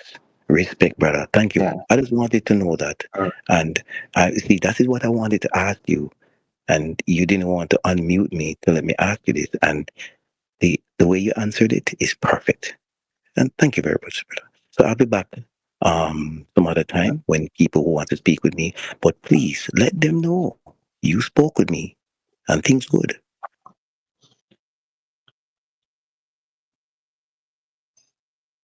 Holy freaking moly.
Yeah, welcome to the room.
a very simple example of what science is. Uh-huh. That we don't need to go down this path and get it all convoluted. Yeah, it's just a very simple example that science is there to establish a cause and effect relationship through the steps of the scientific method. That's it.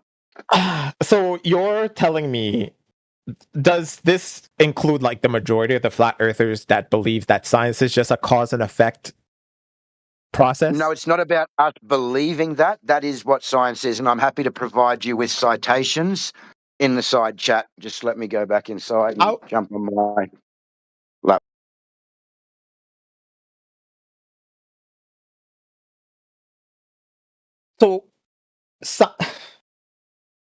So what about weather and all this kind of stuff? Like all the stuff that you can't just see and make a conclusion of. How do you come about that then with your idea of cause and effect?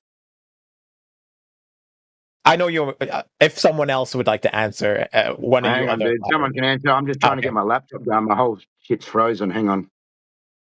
Yeah.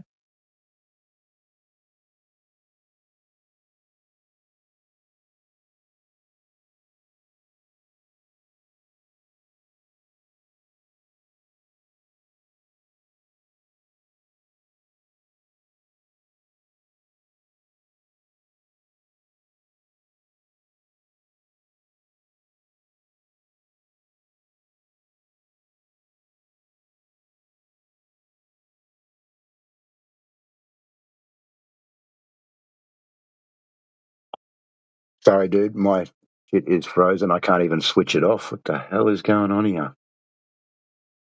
I'm in no rush. I've got Oh, most of good. the night.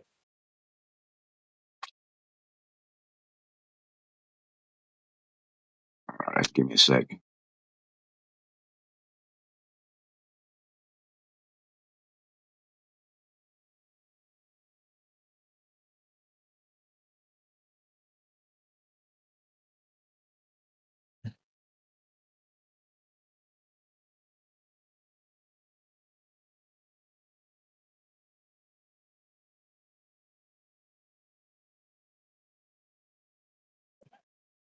You should go ahead and smash your monitor. Why? You said listening to me makes you want to smash your monitor. Go for it. No, I didn't say that. Who said that? No, not you. No, somebody else. Someone in the chat. Sorry. The pendles.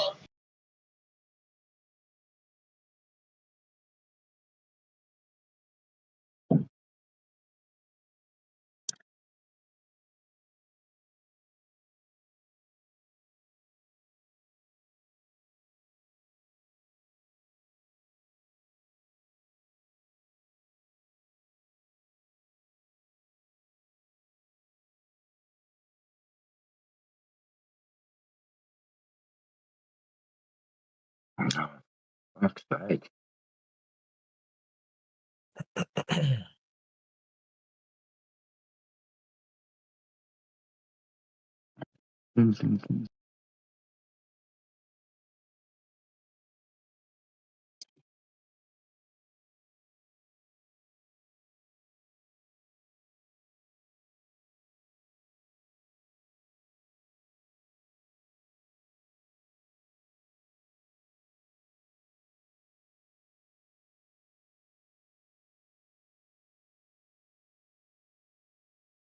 Okay, so when we're talking about the world and we're talking about the earth, we're talking about natural science. So I'm going to drop you a citation. Give me 1 second.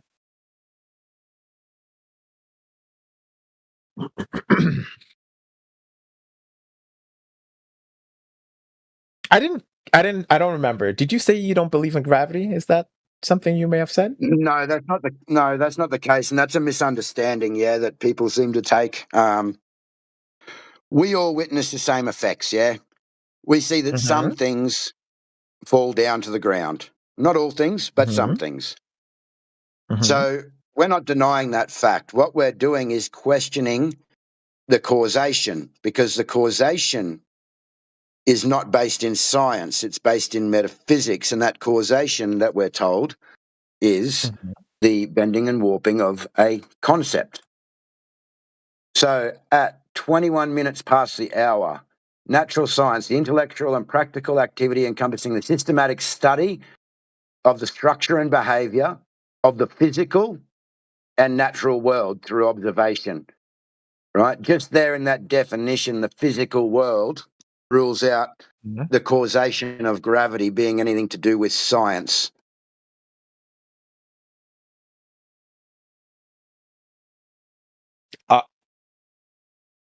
So there's your first one.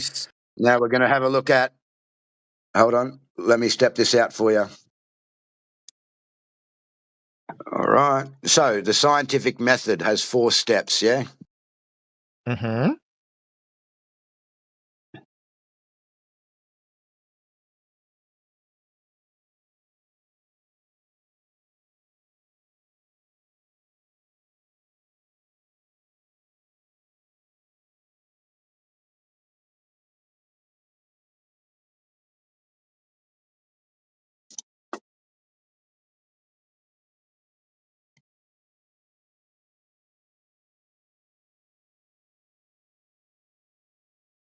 So the scientific method, observation and a description of a phenomenon or group of phenomena. Yeah, when we're talking about something dropping or water boiling, formulation of a hypothesis to explain that phenomena that we've seen occurring in nature. Use of the hypothesis to predict the existence of other phenomena.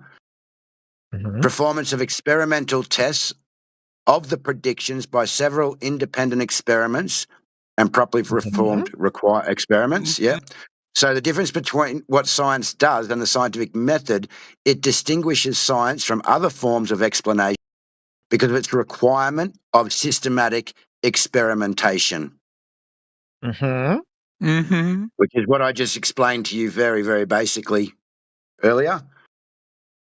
Now, so science is based on an empirical basis, the scientific method, predictive power, and independent and dependent variables, which we discussed.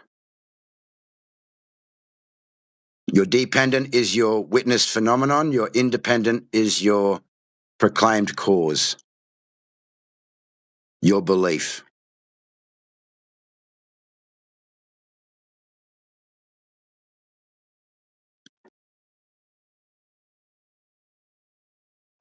Some information there on dependent and independent variables.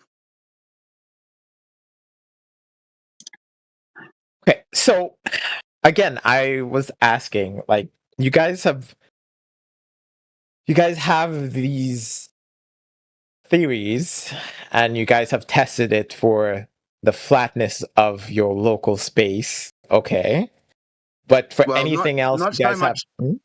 Not so much local, yeah, because at the end of the day, we are given a radius value of the Earth. We're told it's 3959 miles, right? So off that 3959 miles, we're then able to work out that drop over distance, 8 inches per mile squared. Or if we're standing on the side of a shoreline, it would be 1.225 times the square root of the observer's height in feet to the physical curve of the Earth.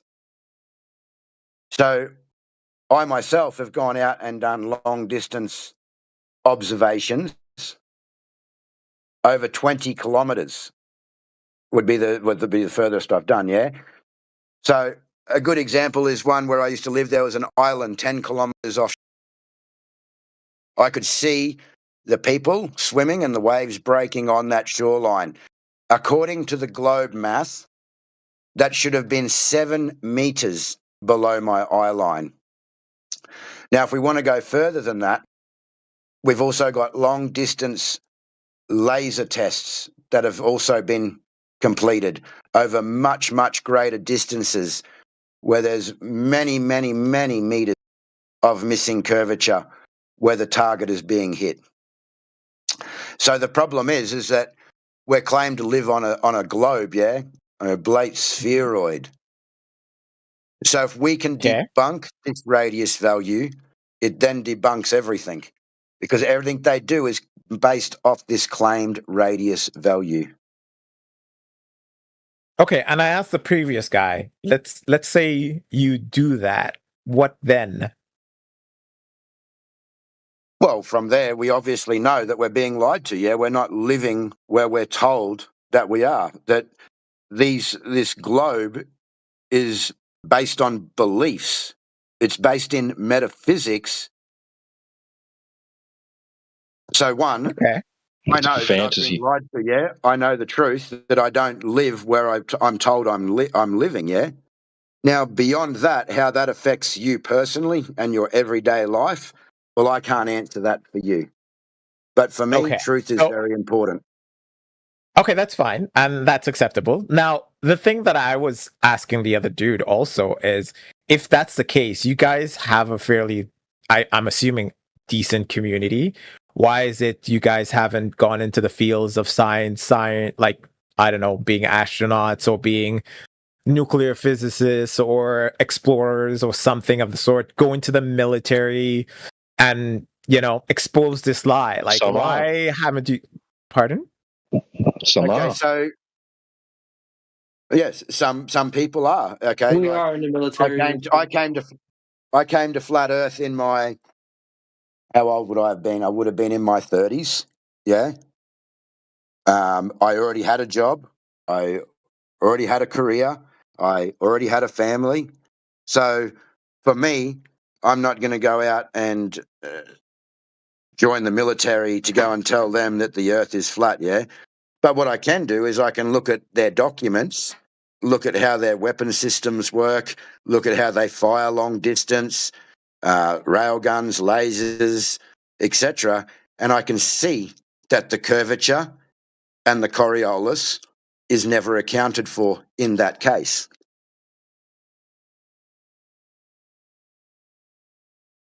But we do have plenty of ex-military, current military.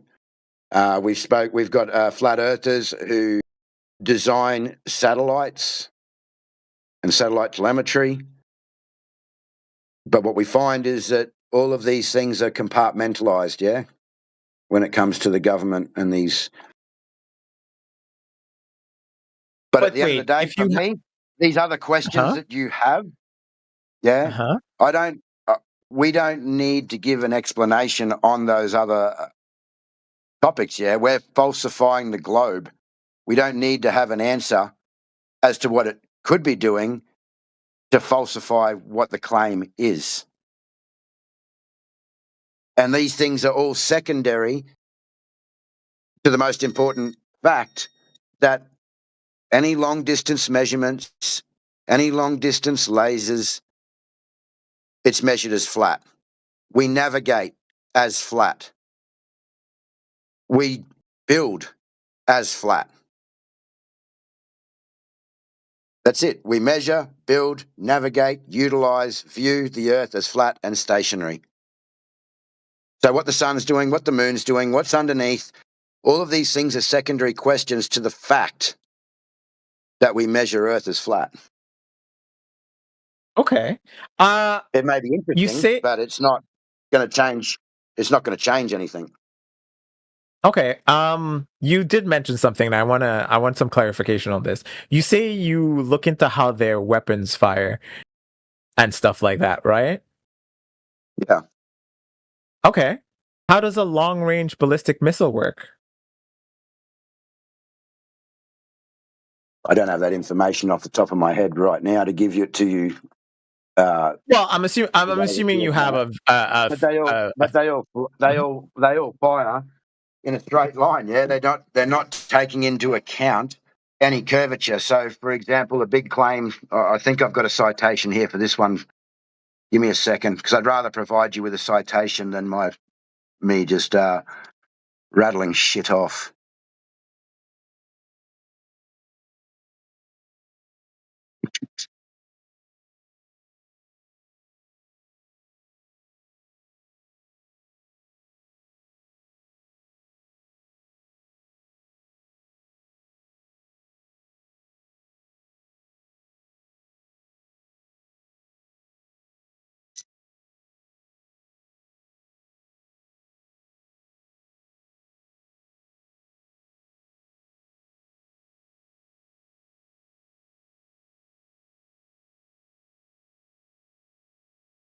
It's all just going to be the same as just calculating the trajectory of any projectile. I mean, you're gonna have to figure out an angle relative to horizontal, and then you're gonna take into account the weight and the force behind the propulsion, etc. Yeah, you've got to drop over distance. You've got humidity. You've got wind. Mm-hmm. But it's never the curvature of the Earth or the rotation.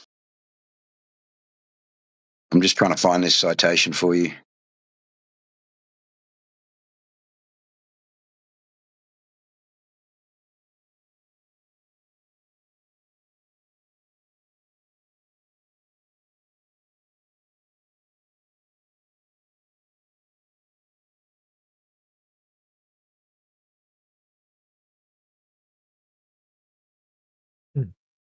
All right. Sorry, I got shit everywhere because my big computer fried itself and I'm on my laptop. I don't have it all at hand like I normally would.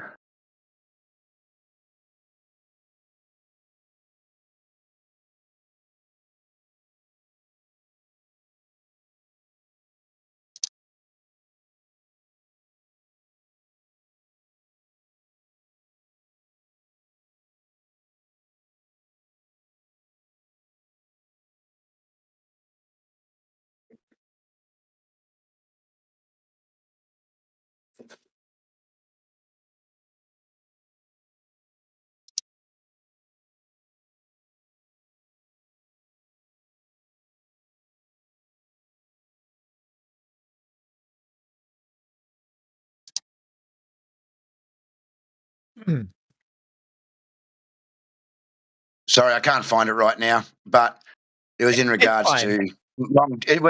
to long distance shots and shooting. Mm-hmm. Control F.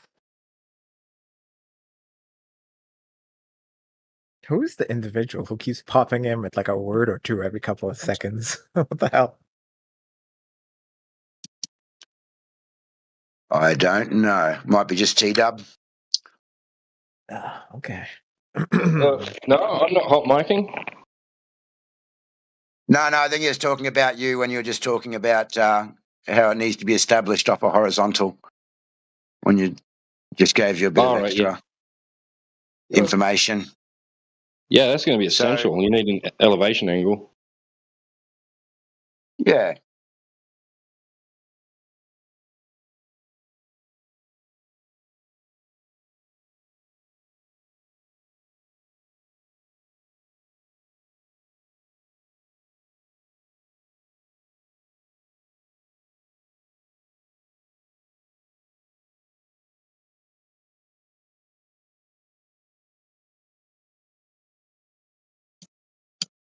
So what does this give you? Well, like I said, overall, for me, like at the end of the day, for me, it's truth. Yeah, I think that truth is very important. I believe it's important to know where we live, and we've been lied to. At the end of the day, that's for me personally. That's just me personally. Okay. Secondly, to that, for me personally, I am a Christian, and I don't normally bring this up in these conversations, but it also confirms what the Bible says. Now, don't get confused. I didn't become a flat earther because of the Bible. It actually happened the other way around. I was a flat earther first, and then I started reading the Bible. And then, again, the description that's given in the scriptures is that we're on a stationary plane. So, again, that's just me personally. It supports that position. Okay. Interesting.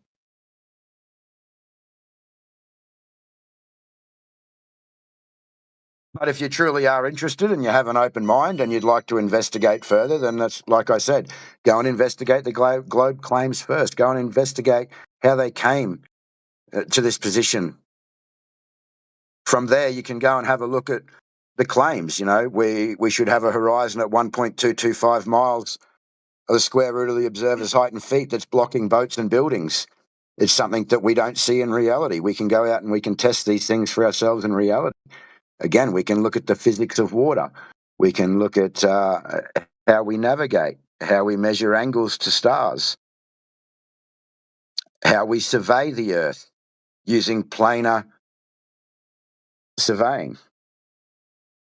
or plane surveying. Okay. And geodetic Okay. surveying. Okay, wait, hold on a second. You have a different point of view than the first guy I was talking to. What are the stars? I don't know what the stars are, but we do use them to navigate, and that's where we originally derived elevation angles to those stars. But what they actually are, I can only tell you what we see, yeah? We get a telescope out, we have a look up, and we see a light in the sky. Okay. How would you... what's your understanding of the sky then? My understanding of the sky is that everything is moving above us. We are the central point, and in reality, this is what we actually witness, the sun, moon, and stars moving across our sky above our head. We use the sun, moon, and stars and celestial bodies to tell time, to tell seasons, yeah? But other than that, there's nothing else that I can give you about the sun, moon, and stars. We know the times, the seasons, we navigate via the stars using elevation angles. Okay. Is the previous guy? I guess you know who he is. He said something about the moon. I wanted to come back to that, but I guess he's not here anymore.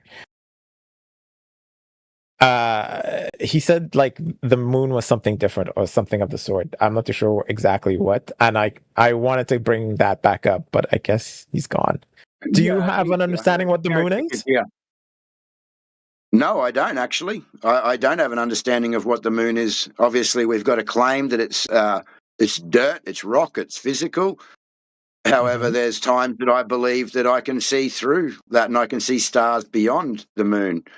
All I can tell you is, again, when I look through a telescope, it sees in 2 dimensions. I see a circular light that's in the sky. Okay. Now, based off my Bible beliefs, the Bible would tell me that the sun and the moon are their own independent lights.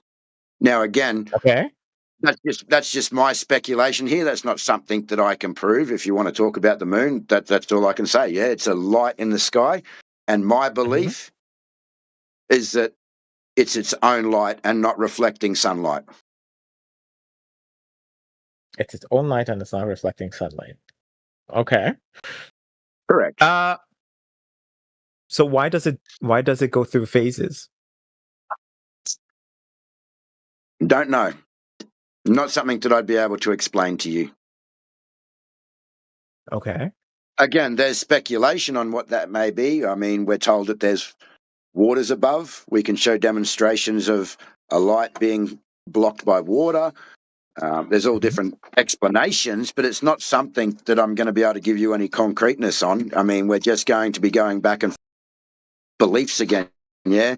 Like I said, all I can tell you about the moon factually is that when I look at it, it looks like a circular light in the sky. That's it.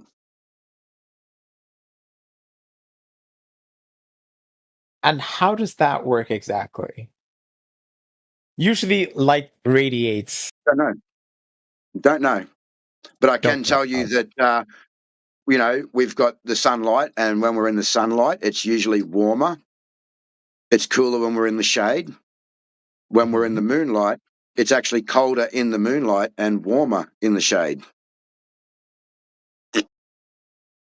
Okay. I can't. I've heard it, but I've never. I mean, I don't think Look, it's not something that I've tested myself, but it's something that I've seen others test. Now, whether they did it correctly or not, I don't know. Yeah, but like I said, when it comes to all of these things, I can't offer you a replacement, yeah? And what you'll find is what the globe tells you is usually based on philosophy. It's a best guess. It's a discussion and a best guess. So here again, all we can tell you is that the Earth measures to be flat. The physics of water is that water lies flat. These things, again, are secondary issues. Most people come to the conclusion that we are like these things in the sky. We must be a planet because there's planets up there. I don't see the evidence for that. That planets exist? Hold on, I'm confused. No, that we are a planet like the things that we apparently see in the sky, yeah? Okay. So what I see is that we are the basement of the universe. We are the flat plane. We are the center, and that the sun, moon, and stars rotate around us. Hey, listen, mate, I got someone here. I have to go for a minute. I've got a few things I have to do, but I'm sure someone else here can pick up from this point.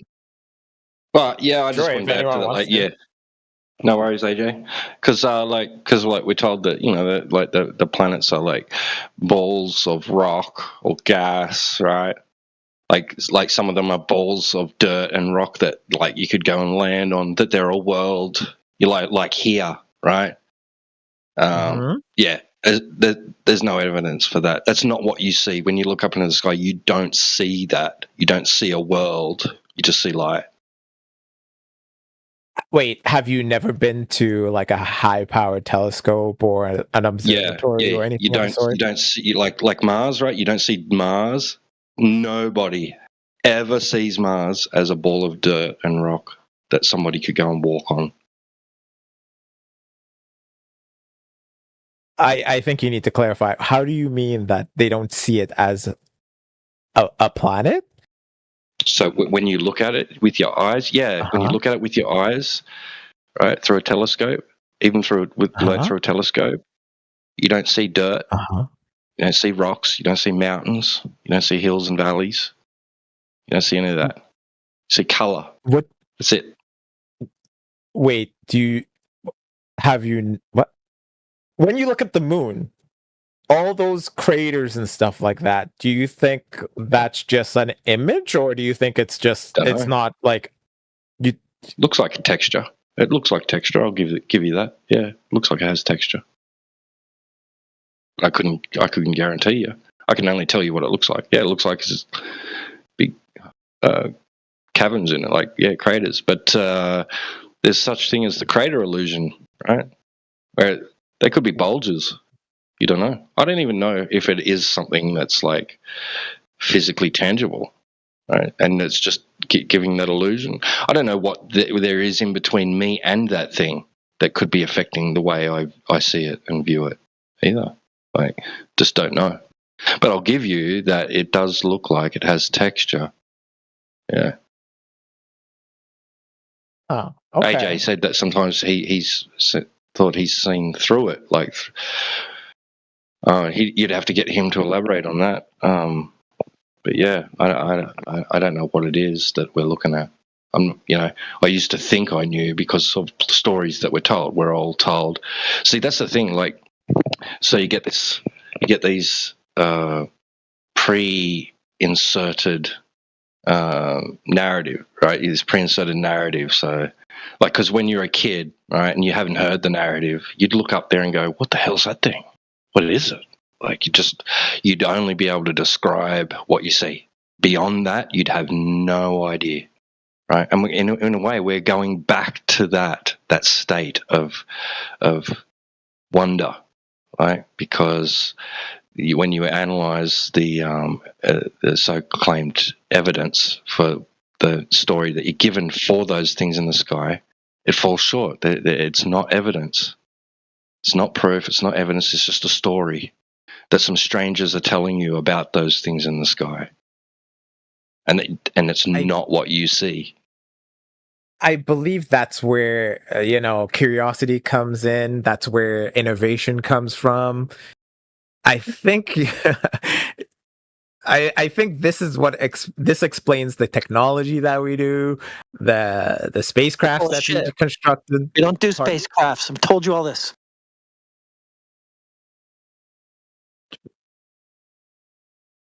we don't do spacecrafts? Is this the Bro, first how time do you you're hearing that there's no space to take any craft into? Bro, you can say it, but again, we witness stuff, right? Like, what do you call those rockets that NASA launches, India, China launches? Like, what do you call those? Are those just like fake things that just they do just for the I call fun them of it? rockets, and I call them public spectacles. Okay, and where do they go? They go up, and then they come down at some Uh-huh. point, unless they explode. But then the debris still comes down. So they go up and they come down. Okay, but where are they going to? If they're launching, where are they launching to? If there's no space, Are you asking me? Are you asking me where Yes. they're going? I thought it was your Yeah. claim where they're going. I thought you knew where they were going. Why would you ask me? But you're the one who says space doesn't exist. Yeah, no shit. So obviously they can't be going there, or Neverland, or Narnia, or Mario World, or any of these. Yes, you can make the Outer claim that you space from don't Star know, but Wars, Hollywood fiction, they can't be going there. They could go to somewhere real. Somewhere that actually Okay, exists, is tangibly exactly. accessible. So Yes, they could go there. where do you think like make an assumption of where it would be going if there's no such thing as space? Well, they Where obviously would it be launched them going? into the air. Uh-huh. Yeah, they go there. Clearly, that much. That much I know. and then what do you what? know? Over to you. Okay, but we have footage from spacecrafts as they launch and fly into the atmosphere, and as they proceed to go into the extremes of the atmosphere, we still have footage of that. Okay, No? what extremes? What extremes? So they're still in the atmosphere, you said. Atmosphere, so-called. So they would still be within the Earth system then, right? Uh-huh. And Yeah, then so once okay, they haven't left the system, so whatever. They're just going high altitude. And then when they reach velocity to go into orbit and all that kind of stuff, what do you Oh, call no. that then? What do you mean? Going into orbit, they reach velocity to go what? They get to a point where they orbit a ball in space? Yeah, Outer space again? they have. Back to this? Yeah, they have. They have You can't to have the break. vacuum of outer space, and you don't have the ball. So none of those They have- mechanics are going to fly. They have to escape the gravitational pull of the planet. But this is from my point of view. They have to escape the Okay. gravitational pull. Tell and a then story. once they reach. Yes, of course. They This is tangibly, my basic. empirically demonstrate this to be the case.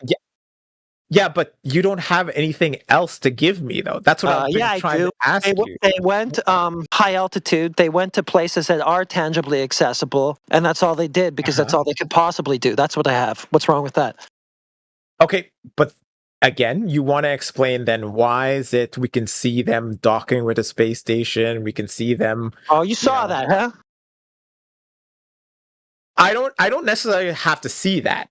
Yeah, in your mind's eye. I'm sure in your mind's eye you saw that. Yeah. I've Yeah, seen in your the space imagination. Yeah, you station saw that. You didn't above the both planet tried. Look, orbiting. This Yeah, is dude. why I don't have to question it because I've seen the space station flying overhead. So see how again, you just conflate, like, you know, what I'm telling you from my personal experience. Okay, but I'm telling you my personal experience.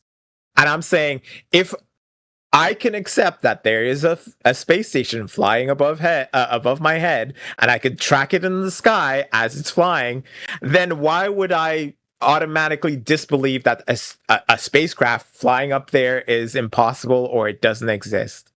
Because you don't actually know what that is that you're tracking and looking at. You also just bought into a story about that too, like the rockets that left the ground. So you seem to not be able to figure out where the line is between these things that you actually see and then the stories that you've bought into about them.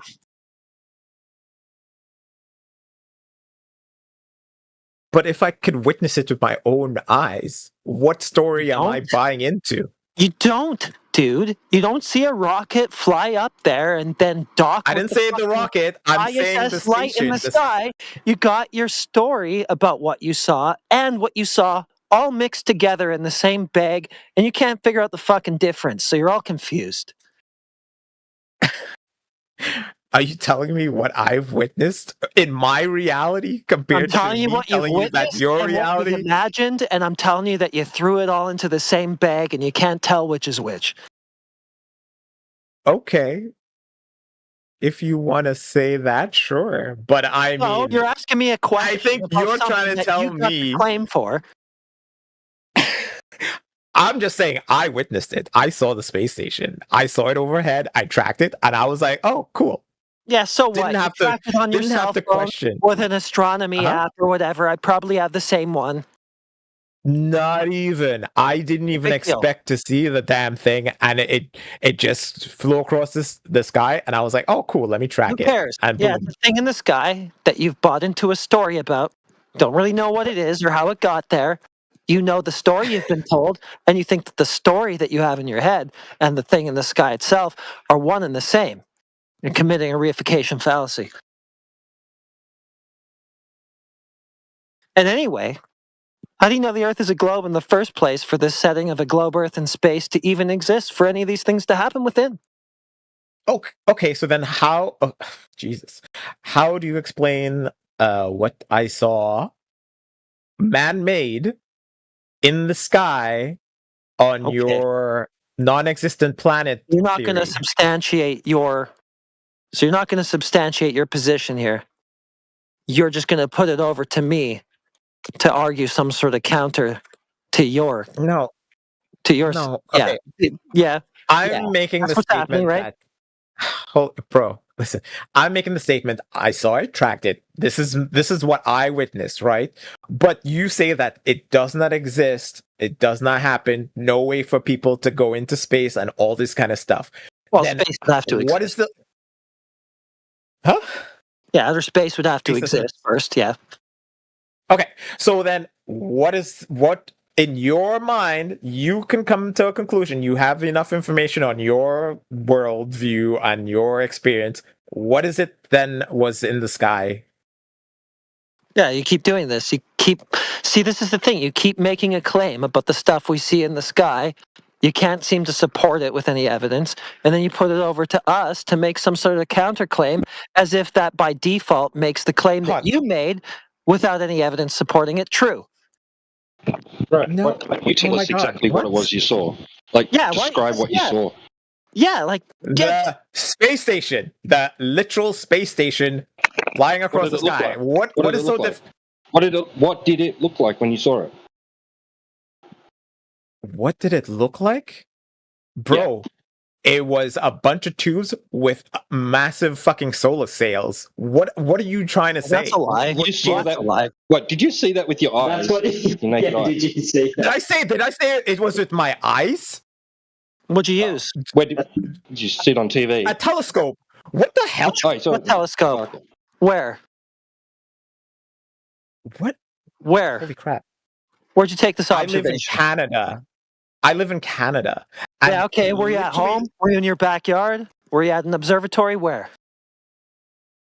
I was definitely not in the backyard because there's too much ambient light to see much. I was out near the forest. I'm in Montreal, so you can't see much. What?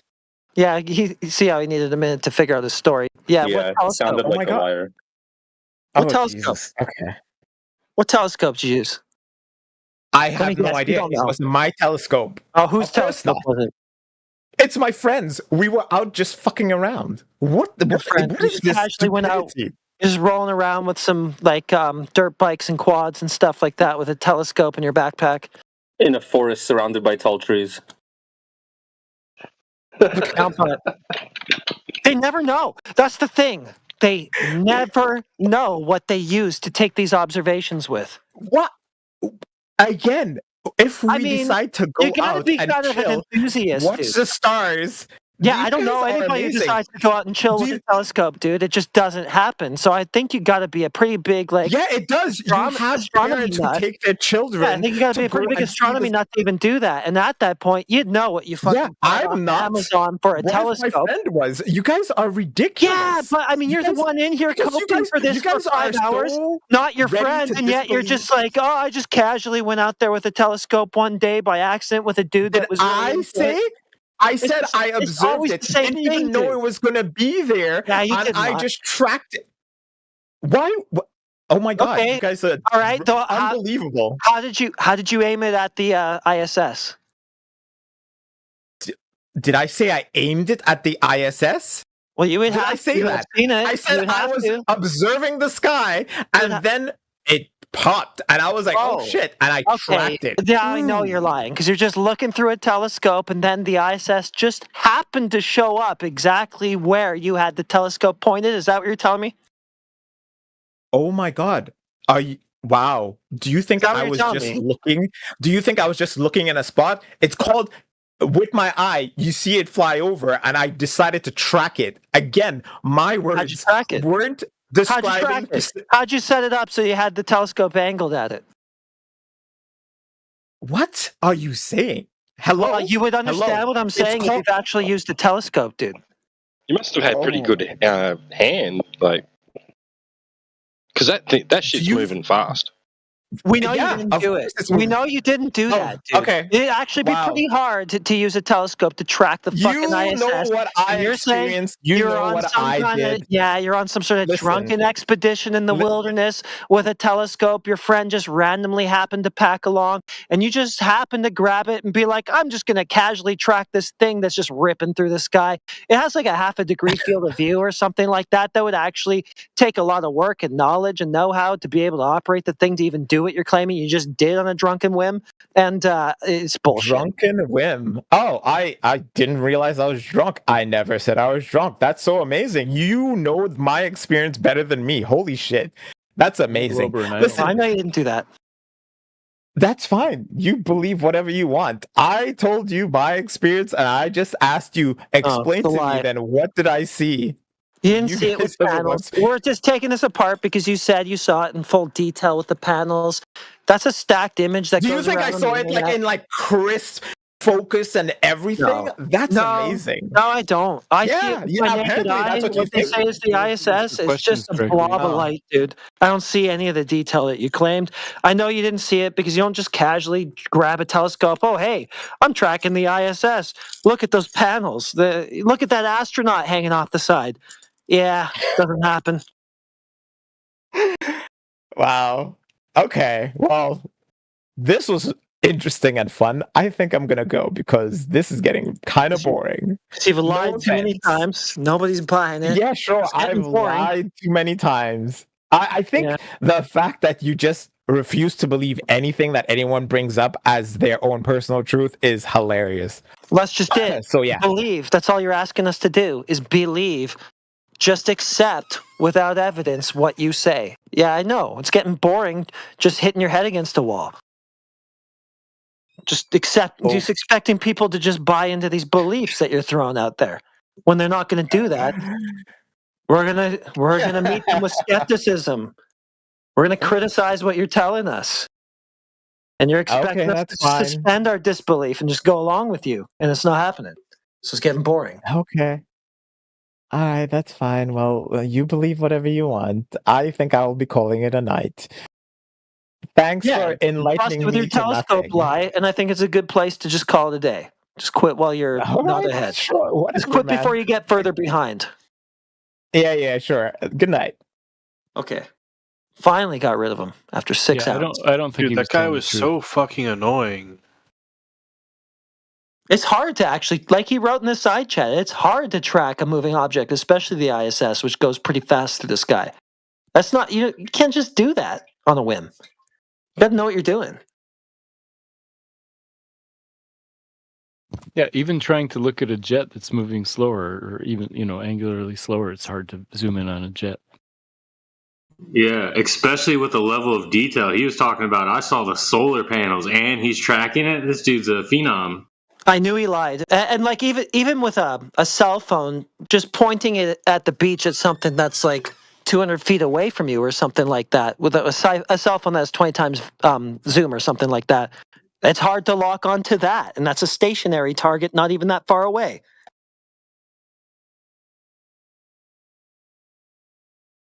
So yeah. Man, I hate that. I think that I'm pointing at what I want to take a picture of in the sky, and I'm like way off. I have to find a bright star in the viewfinder and then like move it to where I think I'm pointing it. It's like what? Yeah. Yeah, it's not as simple as like these guys who just like claim that they did these things that they obviously didn't make it out to be. You don't just aim and point and I got it. There's a skill set involved.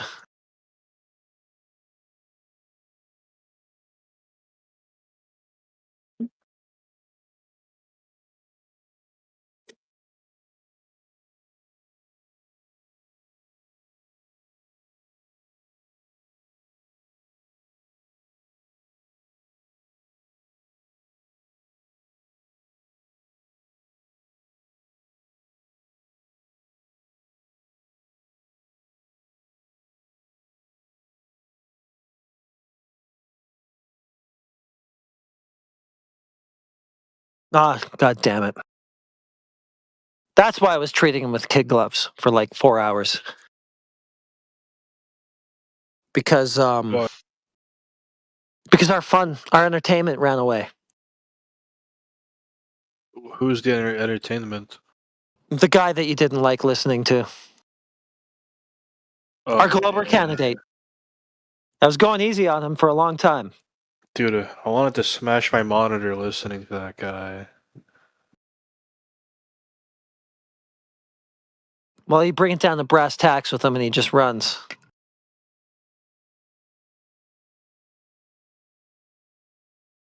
Well, I mean, at least we have Cyber here to tell us about the wonders of the globe truth.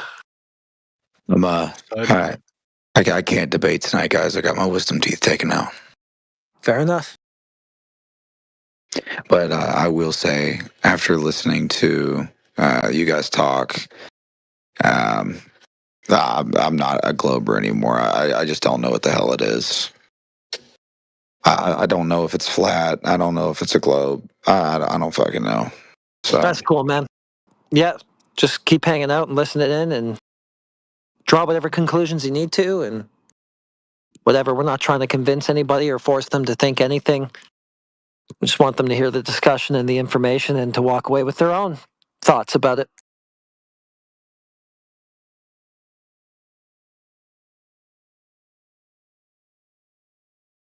So that's cool. And no worries on the wisdom tooth thing. Yep. thanks for understanding, guys. Yep.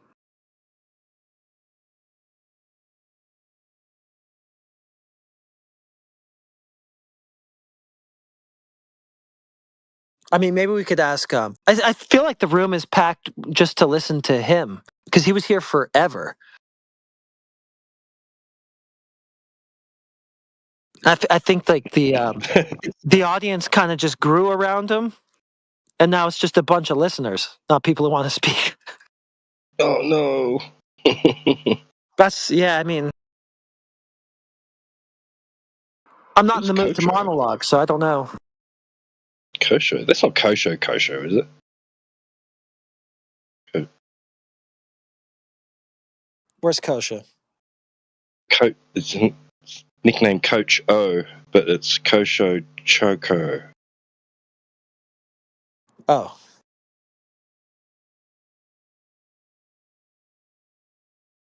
Howdy do. Well, he's in FED. It probably is him. He's in Earth Awakenings too. It's probably him. Oh, it's the Kosho. Oh, there you go. I've seen you around for a while. That's you, Kosho? Howdy. Yeah, it is. Yeah, it's him.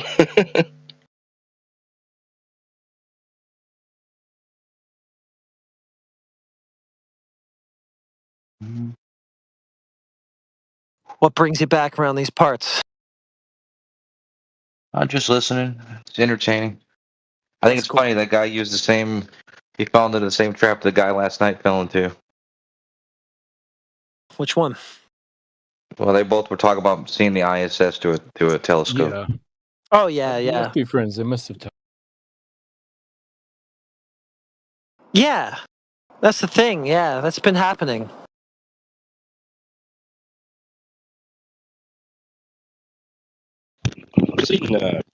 seen so claimed to be photos, telescopic photographs of ISS taken, amateur photos, right?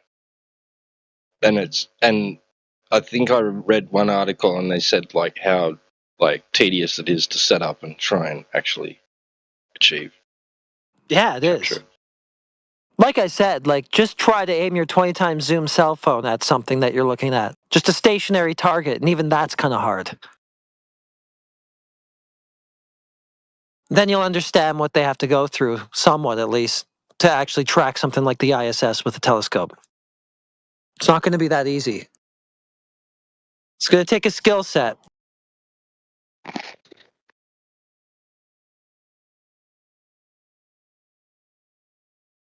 It's not going to just be like, I went out with my friends to like the backwoods and like, I don't know, dude just had a random telescope. I don't know what the fuck it was. And we were drinking and just like RTVing around and shit. And I just looked at it and saw the panels and the astronauts hanging off. It was pretty cool. Yeah, that's what made it funnier than the one last night. was that he said that it was on a whim. Yeah. Yeah, I never actually meant to track it. I just put my telescope up there, and there it was, dude. Boom. There it was. Just got it first try. I don't know. Just waiting for me. Perfect timing. Yeah, I just pointed it and looked, and there it was. Got it first try.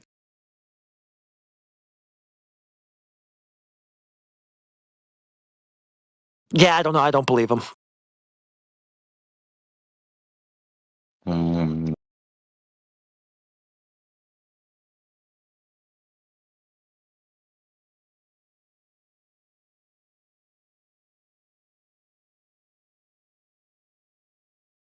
I just think it's kind of funny that that's the point that he spiraled out on, though, or left on, whatever. I don't know if you want to call it spiraling, but like that guy was here for hours and hours, and that's where he decided to tuck tail and run.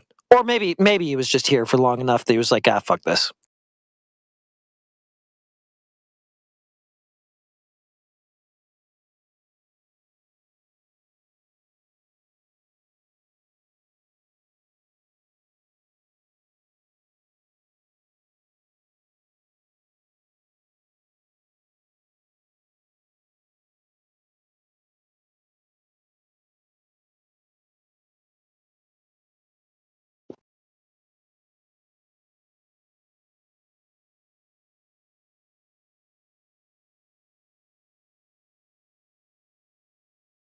Mind, Anima Maya, if I ask you a few questions about the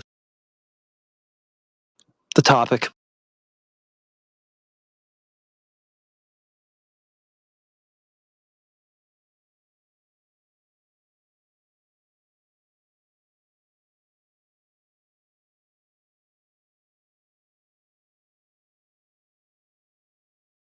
Sorry, I'm just trying to light up the conversation. It was a really bad pitch. My bad.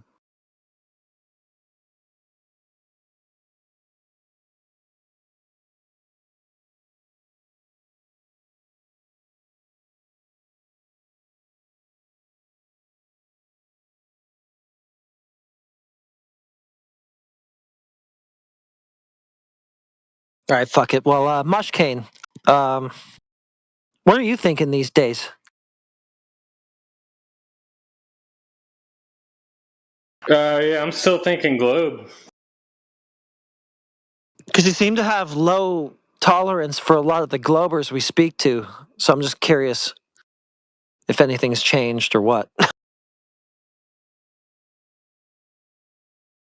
Nah, pretty much the same views I've always had. Maybe my attitude towards people has been shifting a little bit, but yeah, I haven't been really doing too much like research into things anymore. Fair enough. It's just sometimes when we get an obvious liar on the line, like, you'll call him out right along with us. Like, you don't seem to get tribalistic with it and just double down with them no matter what stupid shit they say just because they're a glober. Yeah, no, not at all. I don't really affiliate myself with one side or the other. I like the debate. aspect of it. Yeah. That's cool. Keeping it real.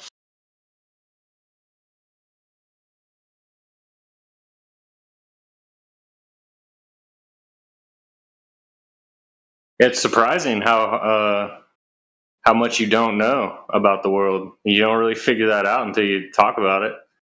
That was kind of the main theme of the conversation that I had with that guy who left over the telescope thing, is I just kept telling him for hours, like, look, the only difference here is you think you know. Neither of us actually do. Couldn't get anywhere with him, though. Yeah, it's a pride thing because it's like getting caught with your pants down because you come in here you're like oh these idiots, and then you start to realize like, oh shit, I don't know what the fuck I'm talking about, like in real time. Start to panic. That never hit him. Like, even though he was exposed not knowing what he was talking about so many times, he just kept thinking that he does. I don't know. Yeah. And he just like every single time, just this smug reaction, like, oh, that's so stupid what you just said or whatever, even though it was pointed out to him completely that, like, he was totally in the wrong with whatever he had been saying. And I don't know. He just wasn't willing to shift at all.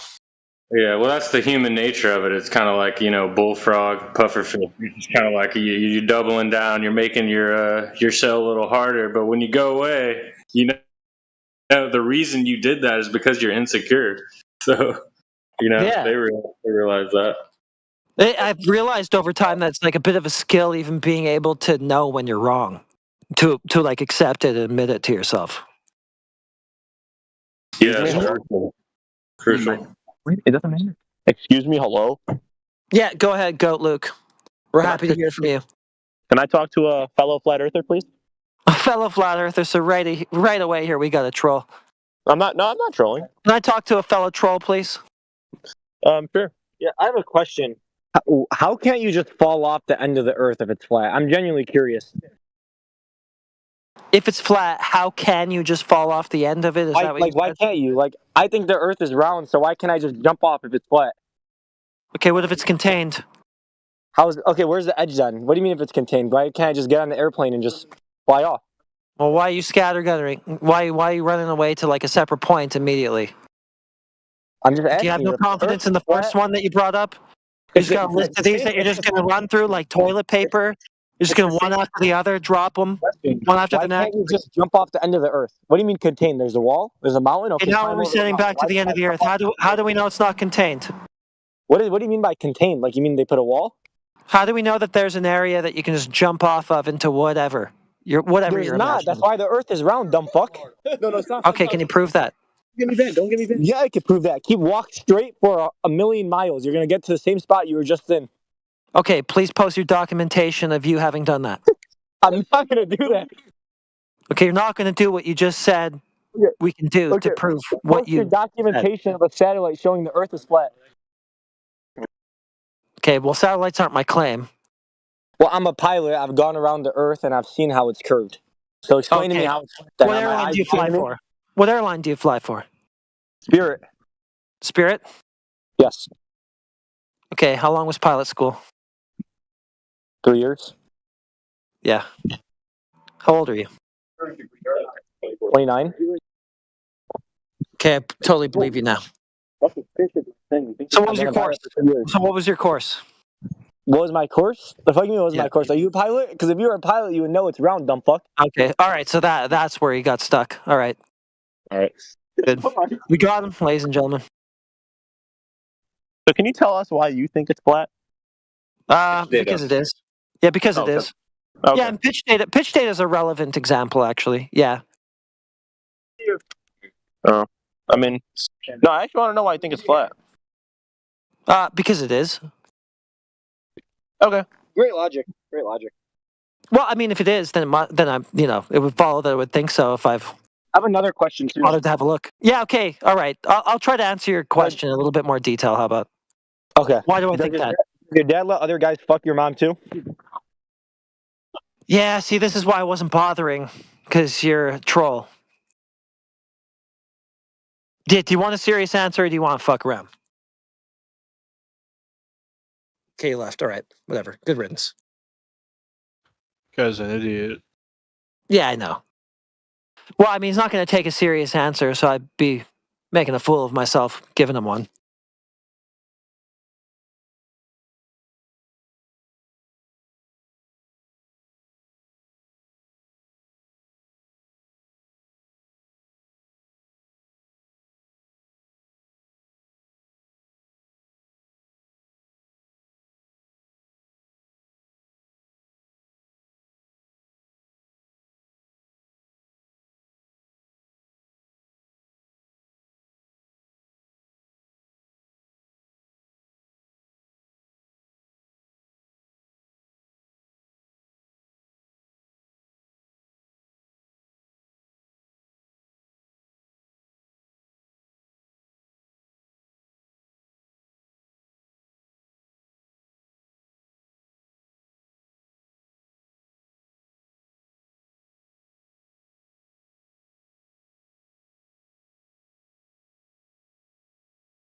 You were talking about any new shit I was getting into. I kind of forgot. I did find some new pendulum data. That guy Airy, the guy who was trying to prove motion with the ether, the Airy's failure guy.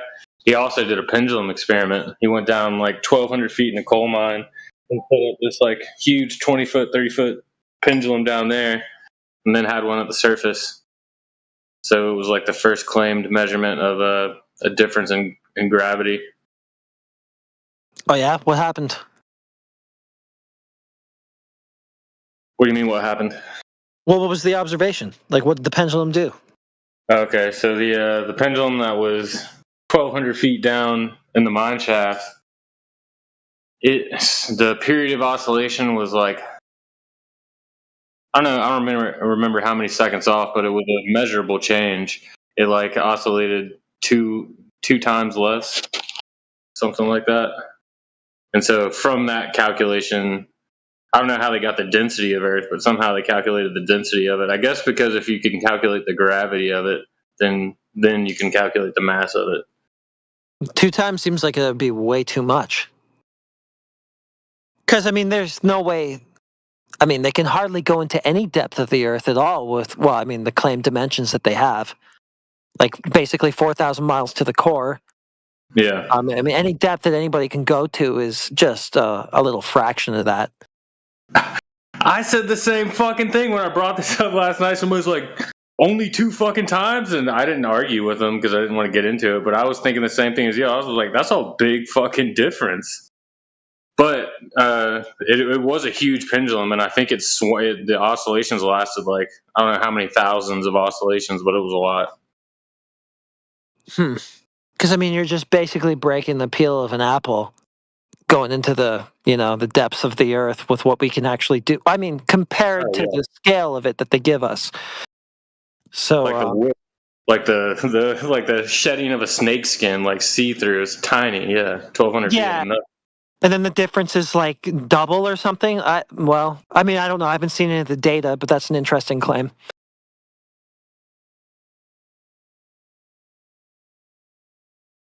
I don't know. I don't know if that's another thing that never happened or not. Like, I mean, we discuss a lot of those in this room, so that could be another one of them, but that's interesting on the face of it. Yeah, it's one that I felt comfortable bringing up because he has several other experiments that are all famously called failures that he admitted this didn't work. It didn't do the outcome that I hypothesized. So it's like this dude admitted that he was wrong several times. That would be interesting because that's not one that I've heard discussed in these rooms at all in all these years, which would tell me that that's one that's kind of just been left out, forgotten about, discarded. Which would suggest to me then that through history, what's going on is they really are just picking and choosing what they want people to pay attention to.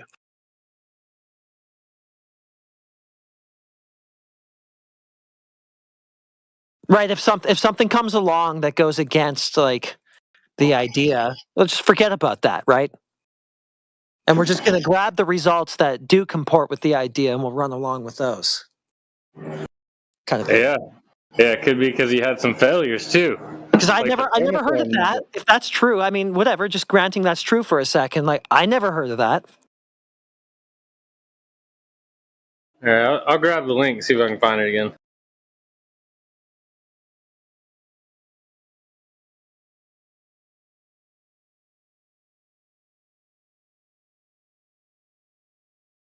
But I mean, that's no big revelation because I already know that that's what happens anyway. They do just grab the results they want. That's what I've experienced firsthand in these chats.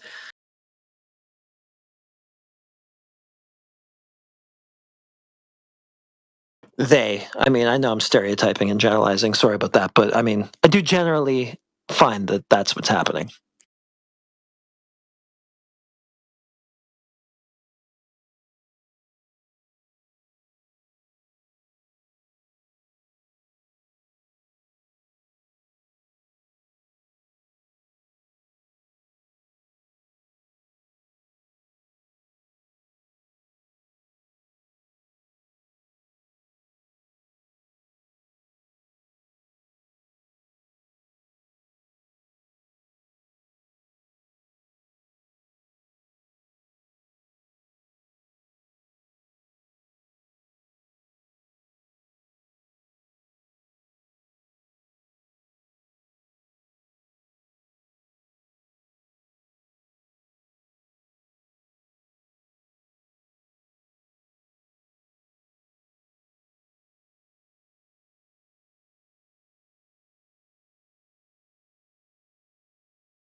Sorry, I'm kind of yappuccino right now.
Well, I guess my yappuccino is the end of the conversation then. I got a question for you. All right, shoot. Did I miss anything good happening in the last 2 months? I wouldn't know. It's a blur of the same stupidity as always. So yes or no, depending on whether you like that or not. Sometimes it's entertaining.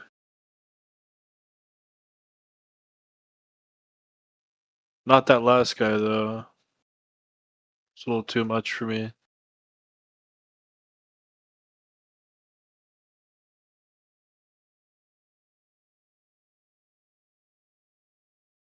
Well, I gave him the benefit of the doubt, and I tried to walk him along and stuff. I mean, I spent like 2 or 3 hours on that dude, just being patient with his bullshit. None of that was rewarded with any good faith on his part, so eventually we just had to call him a bullshitter like he is, and then he spiraled out.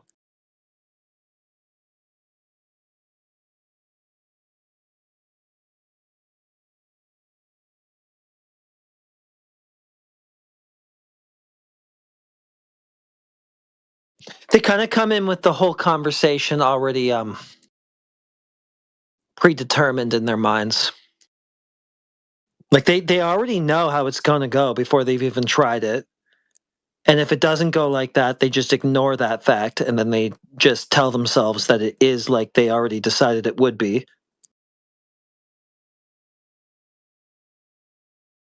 Because that's what he did over and over again. He had a narrative that he came in with, and no matter what you gave him, he just stuck to that narrative. No matter what happened instead of what his narrative said would happen, he just ignored that and said that his narrative was true.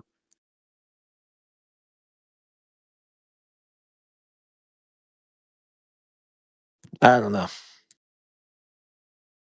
You would think that, like, even if he does have some immovable faith in the globe, like, well, at least take on board, like, the answers you've been given. Like, I mean, it wasn't confrontational. I wasn't, like, going at it debate style with him, like, trying to destroy his beliefs or anything. I was just going, look, like, here's the information. Here's what we got. Take or leave it. And still he was defensive and wouldn't back down, so. No, AJ was even giving him really good information too. You wouldn't take it out from AJ either. Yeah, he came in deciding already what to believe about whatever we were going to say to him. So, like, I don't know why they bother doing that.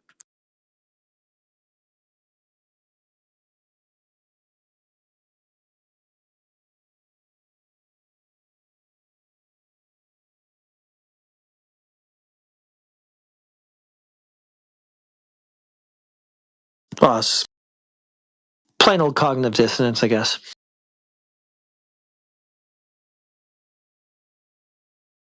They just don't get prepared for the conversation that's going to happen here at all. Because, I mean, they have such a strong preconception that, like, this is going to be stupid and retarded. And they just believe that so thoroughly that no matter what information or knowledge you do offer them, they can't take it from you. Because they just know, absolutely, before they've even heard you speak, how stupid you are. And how worthless anything you have to say is.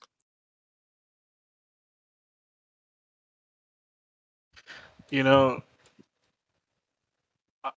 I think it's because they also have like a pre-programming that they think that flat earthers are just stupid. Yeah, that's what I'm saying. I actually found that out myself. I was playing games for a lot for like the past couple months, and I mentioned it to these people I was playing with, and they're like all of them. Their first reaction was, "You believe in the flat Earth too?" They immediately thought like I was probably 10 times dumber just for mentioning it. Yeah. Now, suddenly they think your brain is deformed and like you've got a head injury or something, or like there's just something absolutely severely wrong with you. Just because you've said that. They don't know the position, but they've been loaded up with these preconceptions and stuff about this position that we hold. That they just it just blocks them from even being able to hear you.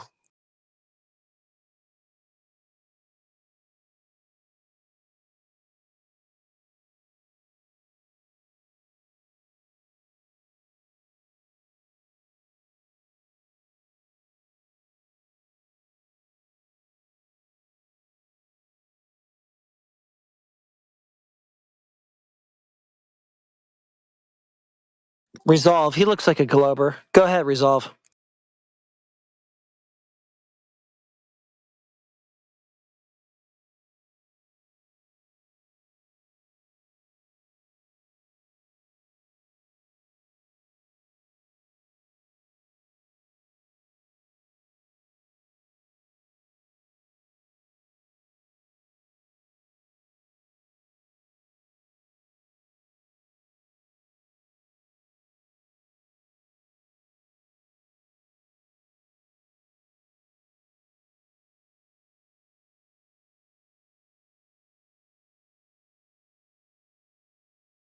Come on, Resolve. I know you're packing some globe heat.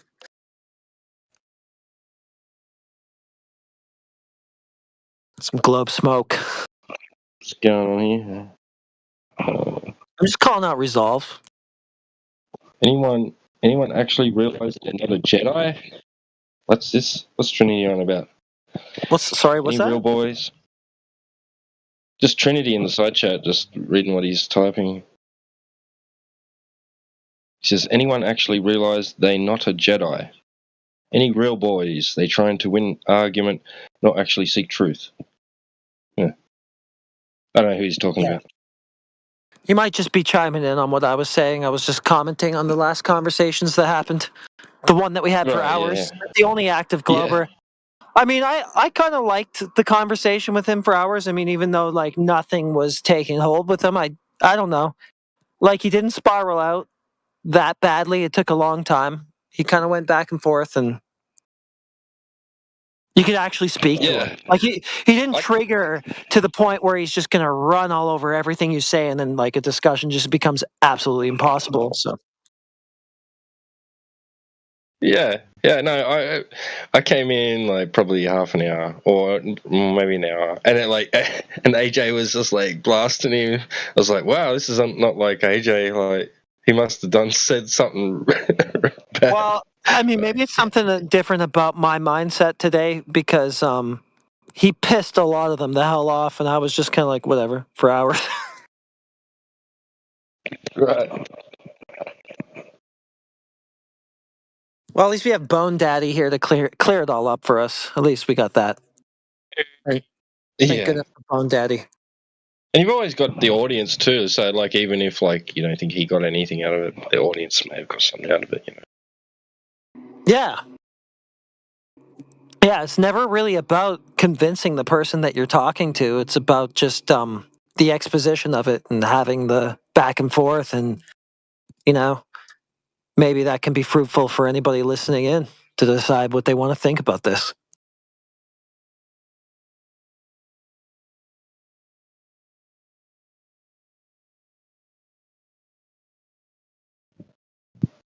Bone Daddy, is Bone Daddy got a mic? Yeah, what's up, buddy? Hey, how's it going? It's going. You been here before? Yeah, been on Discord lots of times. In this channel, or this your first time here? I don't know. If I have, it's been a while. Fair enough. What do you think about the topic? What do you say about the Earth? Flat? Globe? Anything else? I mean, I'm inclined to say it's a globe. That's fair enough. It's pretty common.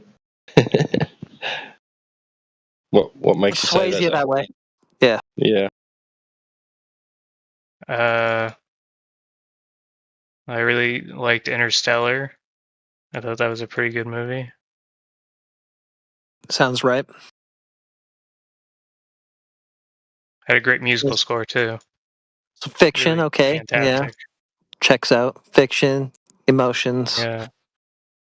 I mean, I'm a musician myself. I get all that, but I just wouldn't draw the conclusion of a globe from it.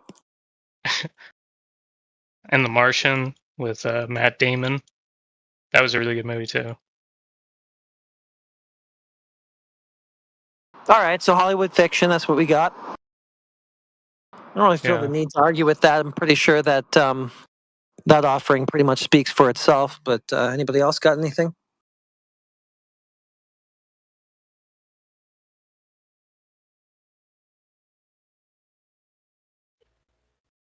I just moved my computer. Is this guy trying to argue that because certain movies depict something that the Earth is a globe? I don't think he's really trying to argue.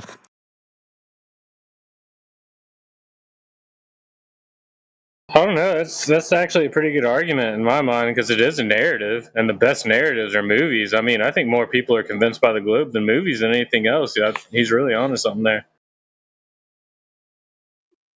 Well, I mean, if you're getting your worldview from Hollywood fiction, then, well, I'll just say that. They got the globe from Hollywood fiction, people.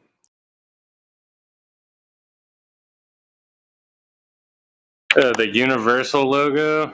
Like, when did that start? That was pretty early on, early 1900s. Paramount Pictures as well. Yeah, I mean, if that's where you're getting it from, fair enough. Thanks for letting us know.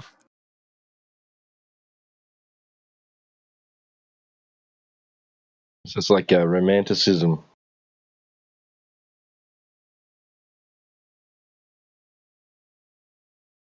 It's like you're in love with the idea, not that you can prove it's true.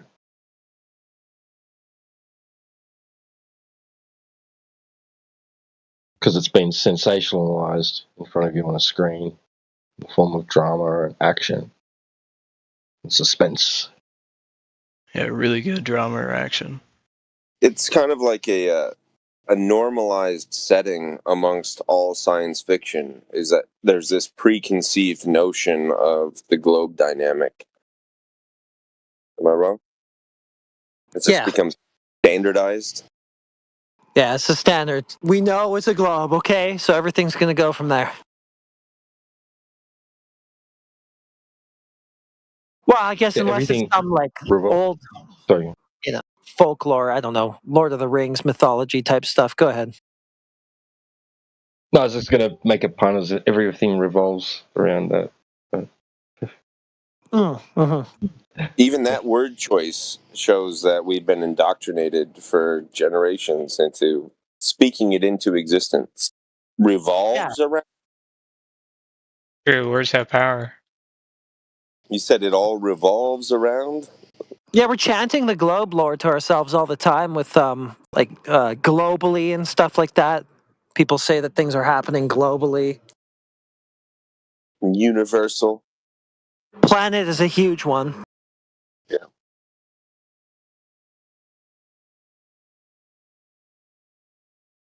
That's just a Greek word for wander. It's weird how it even ended up at that, because if you look at the old Greek for planets, like, well, I mean, it's something like asterisk planetai. It's just literally wandering star is what they're calling it, and the planetai part just meant wander, wanderer, wandering, or whatever. And then, like, there were transcriptions from some of those old Greek texts and stuff like that, where they didn't even go from asterisk planetai into planet. They went from that into wandering star. Or anytime the planet word was mentioned, it just went from that to wander. And then at some point, it took over with the heliocentric cosmology and lore for that word to just become like what we're on and what the like.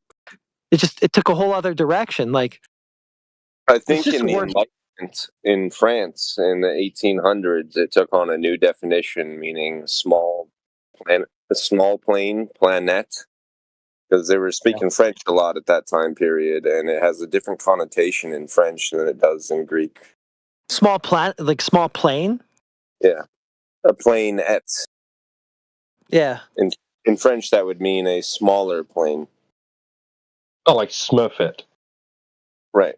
I thought what was interesting in particular is like, there's some Bible verses that mention the planets, but when they translate them from the original Greek, right, they do have the word planetai or whatever in there from the Greek, but when they went to the later Bible transcriptions, they didn't keep it planet. They went from planetai into wanderer.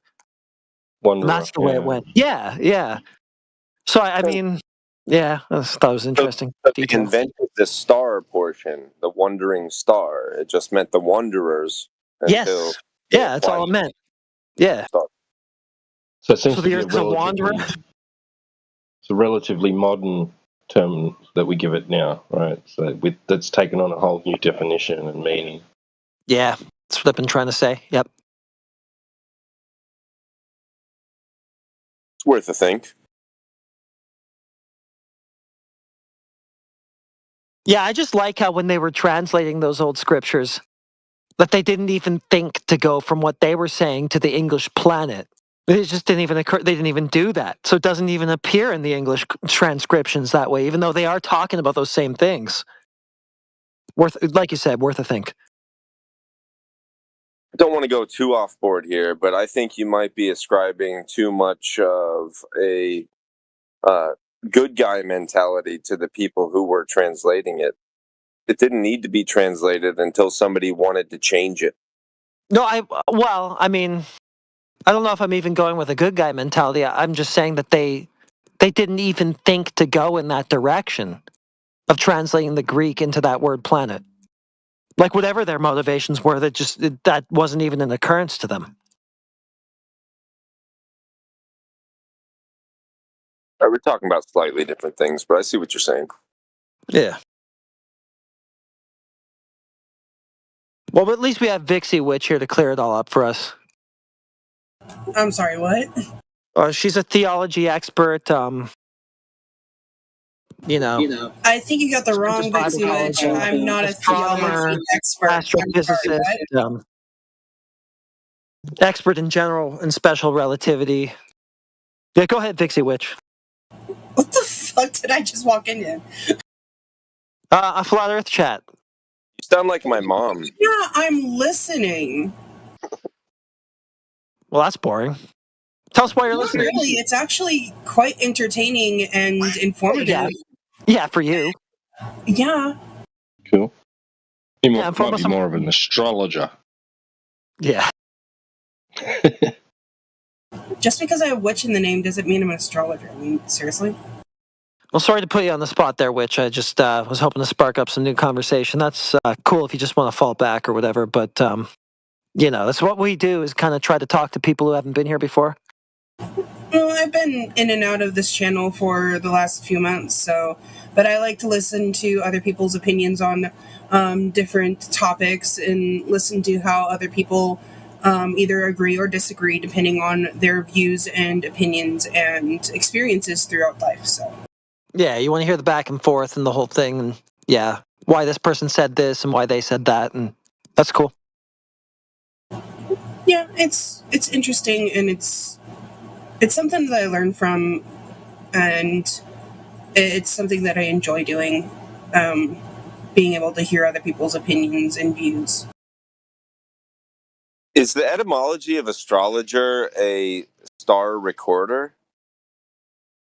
Probably, because they used to call Copernicus an astrologer in all those old world. Like astrologer used to be the word that we use basically now as astronomer. Astrologer? Yeah, knowledge. Somebody who keeps a log? Logos means knowledge, I think. Because I remember, there's something that Martin Luther said about, he was putting Copernicus on blast, right? Because he thought it was ridiculous that we were moving around the sun, and that was like Copernicus's thing.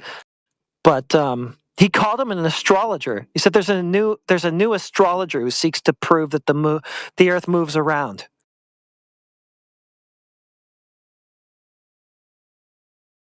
Well, I mean, I guess Martin Luther was speaking in German, but that's how they translated it. Do you think Martin Luther would be happy with his followers today, given where they started? I don't know. I don't know if he thought that it was a globe, but I saw some excerpt from something of words of his, allegedly words of his, where he was criticizing Copernicus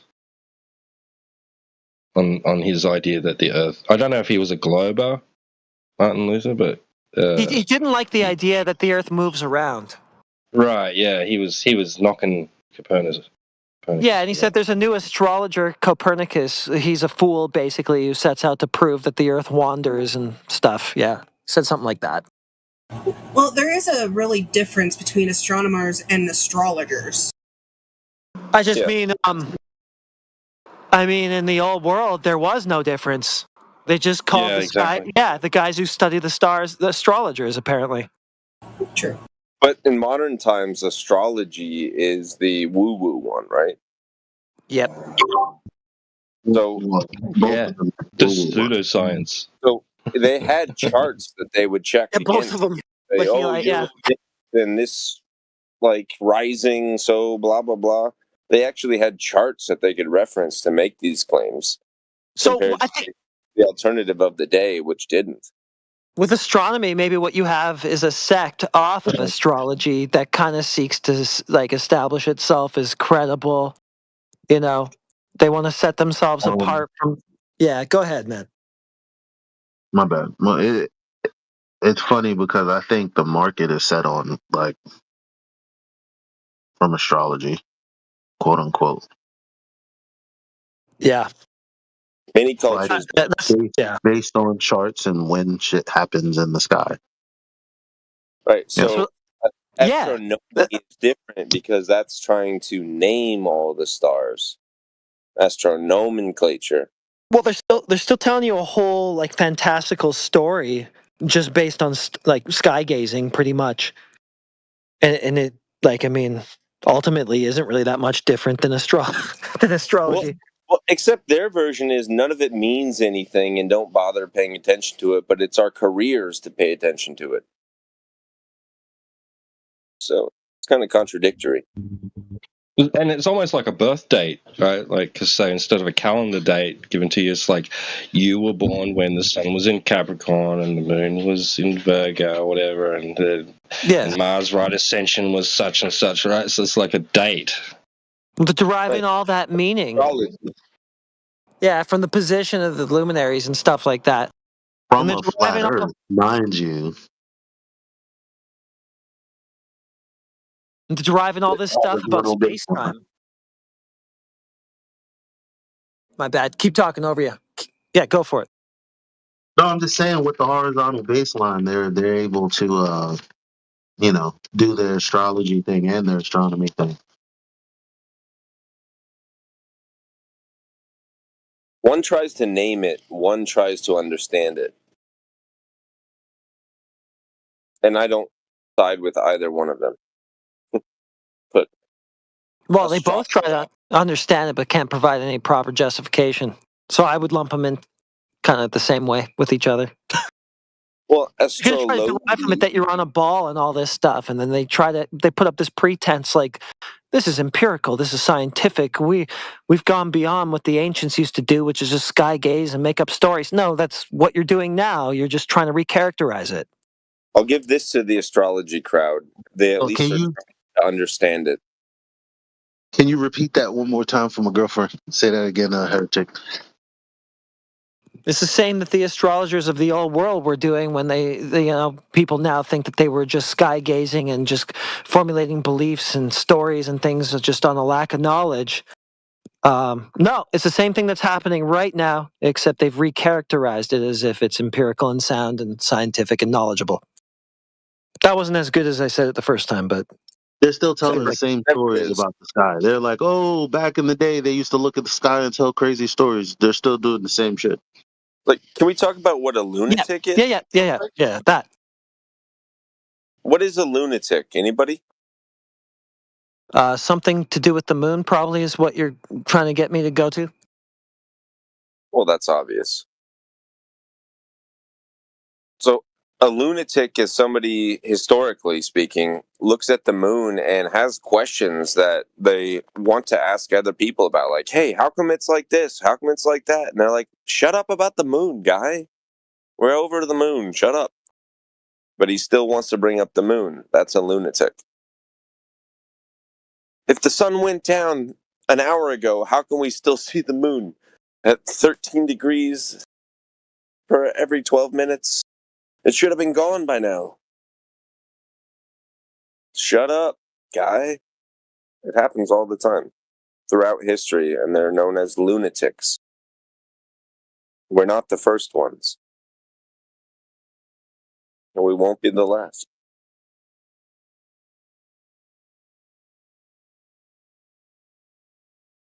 Sorry, I didn't mean to monologue there. That was nice.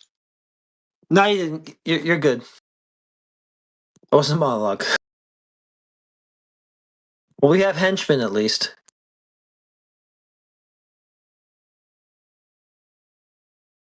I didn't hear him the other day, but I saw him get muted. I saw that, so I got some certain expectations about how this might go if he speaks. I hate getting muted.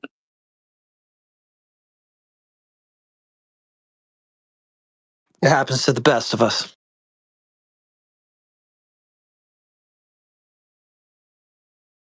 Have you ever noticed that the shadow or the lit portion of the moon is not lining up with the sun while it's still in the sky at the same time? It's like off by like 8 degrees. Not really, because I can't eyeball that. So you're not a carpenter? The alignment of the. Okay, so are we talking about moon phases? I'm talking about if the moon and the sun are in the sky at the same time and you can see them, the lit portion of the moon doesn't seem to line up perpendicular, like hemispherical, to the actual position of the sun where you can see it. The shadow and lit portion are off by a noticeable margin. I'm going to look at that next time. We'll take a peek.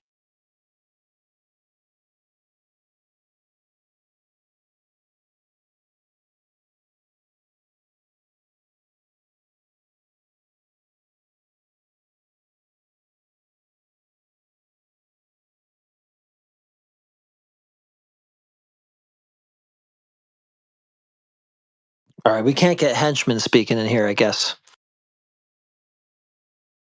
That would just be going too far.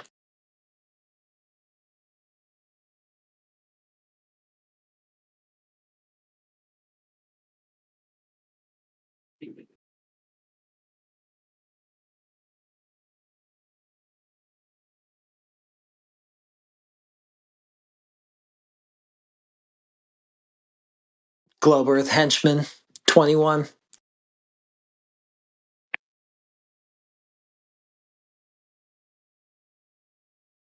The globe is sending its henchmen.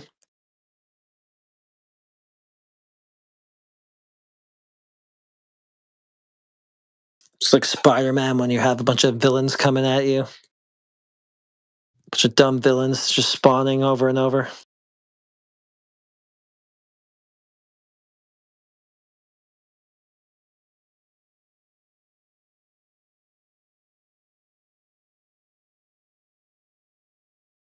When's that Have you happening? heard about the Spider-Man. Have you heard about the underground tunnels they're building? Not really. They're gonna Ninja Turtle us. First, they're gonna cut off the pizza, and then they're gonna pop out of the sewers and get us.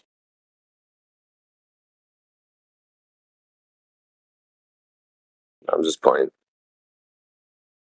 That wouldn't be fun though. Who was the other dude that started talking a minute ago? Maybe was it Bone Daddy? Who was that? Yeah, it was me. What's up? I don't know, man. We're just trying to figure out why anybody thinks it's a globe. Yeah. Well, I mean, I guess we pretty much already have our answer. We're still going, though. Yeah. Well, cartoons taught me it was a globe really young.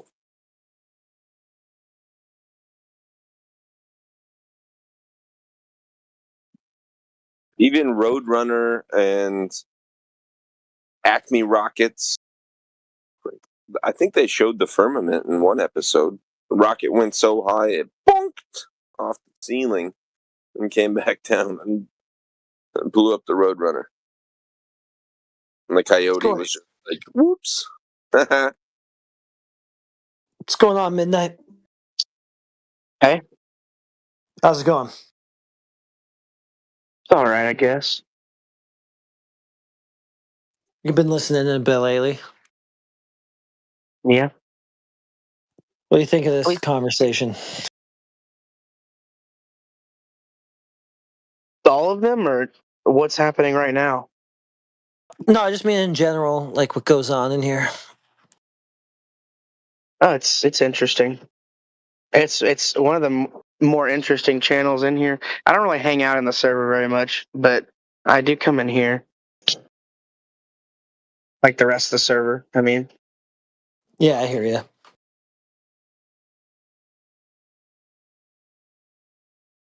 Yeah, it's a good channel. Thanks. I would say it's one of the most down to earth channels, but at the same time being one of the most serious ones. That was a good one. A good mix between the two. Yeah, I've seen both, definitely, yeah.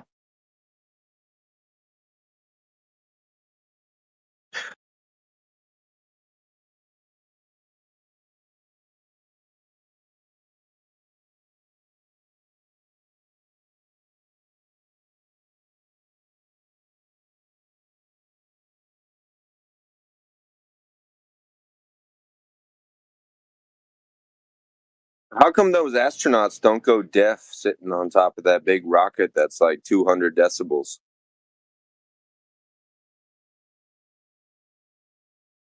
Because of gravity.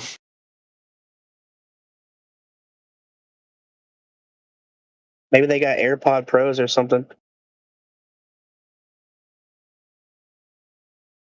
I've lived in an apartment building There's before. space, And there's no you can hear sound. everything through the walls. They didn't have thick walls in that capsule. It was loud as shit. No air for the sound to travel through, man. That's once they get outside Earth's vacuum or Earth's atmosphere into vacuum. But on the ground with the massive Saturn V engines going off, a mile and a half away you could go deaf if you don't cover your ears. Yeah, but being an astronaut is real hard. They make you have to train how to close your ears before you can go. And they put cotton balls in. No, they just go deaf and deal with it. No biggie. So they were able to communicate over the radio while the engines were firing. Like stage 1, go. Stage, and you could hear them. How? Okay, they didn't go deaf, but how are their radios or their microphones picking up over the background noise their voice? I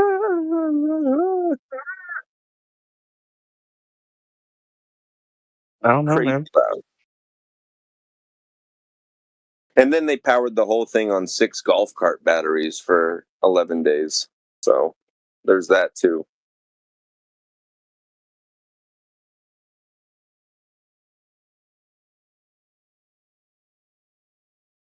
According to this totally unverified source, they say that it's about 130 decibels to them with all of their equipment on.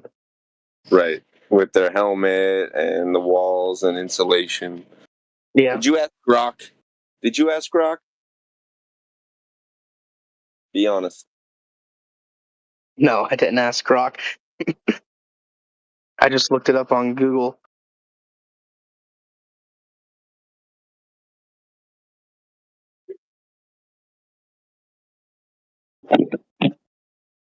A fire truck full volume is 110, 115 if you're standing right next to it.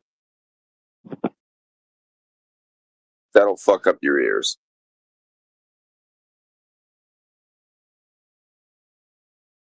Yeah, but like I've heard things louder. Oh, heavy metal fan, huh? Yeah, try not to, but Been on the concert scene in the mosh pits a little bit. I mean, not particularly, but you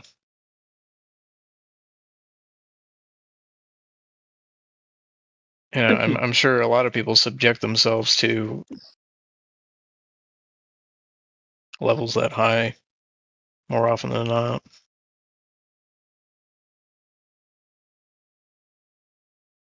Over sustained periods, it's not advisable. It is not. That'd be like having a rooster crowing in your ear constantly for an hour. No, thank you. Having chicken for dinner. It's about the same as a 22 long rifle coming out of a rifle, not a handgun. Which, I mean, that's doable. I've done that before. Doesn't hurt. Subsonic, isn't it? Yeah, like anybody that's fired guns without hearing protection, I've heard sounds that high. I think one thing about like really loud sounds is just how quick they are. Like if it's a very sudden loud sound, that's more damaging than one that just comes on slowly. Yeah, for sure.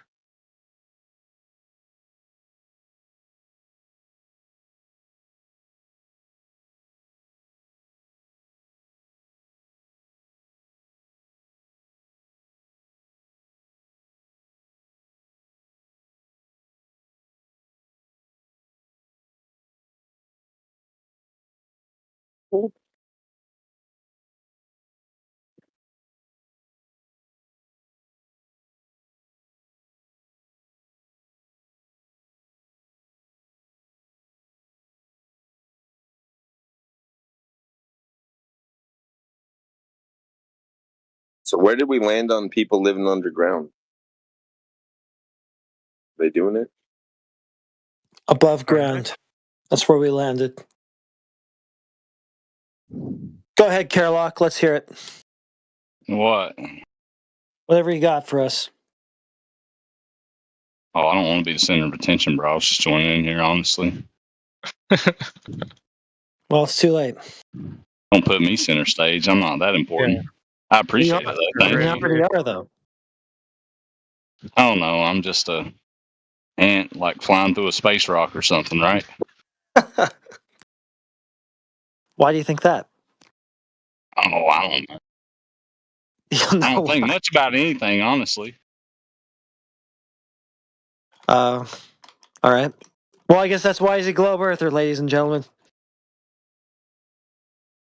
Ladies and gentlemen. Now I sound like Jin. I don't think that the Earth is a globe. Nah. It's clearly a cube. Clearly, yeah.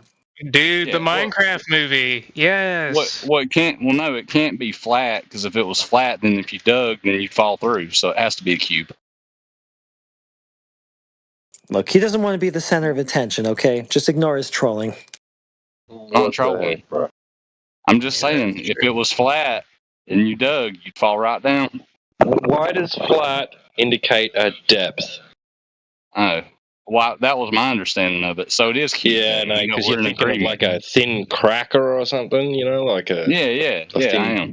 Yeah, no, that's no, we're not saying that, bro. Cubes, by the way, have flat surfaces. I don't know if you realize that. Yeah, I know. Yeah, why I yeah. said So it'd be cube. flat, right? If you lived on the surface of a cube, it'd be flat, From your right? perspective, yeah, but that don't mean it's true.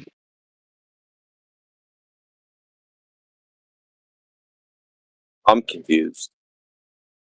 I don't know. It sounds like he's denying his own perspective or something. I don't know. I love you guys. I hope y'all have a great night. It was fun talking to y'all. It was a great time, man. Great chat. Thank you.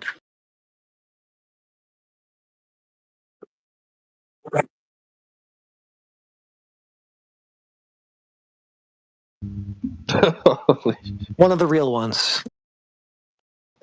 Yeah. One of the real ones.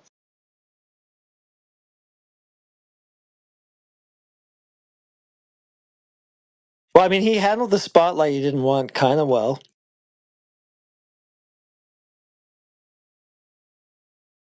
Most people run immediately. He hung in there for a minute. Got to give it to him.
All right, you guys. Have a great night.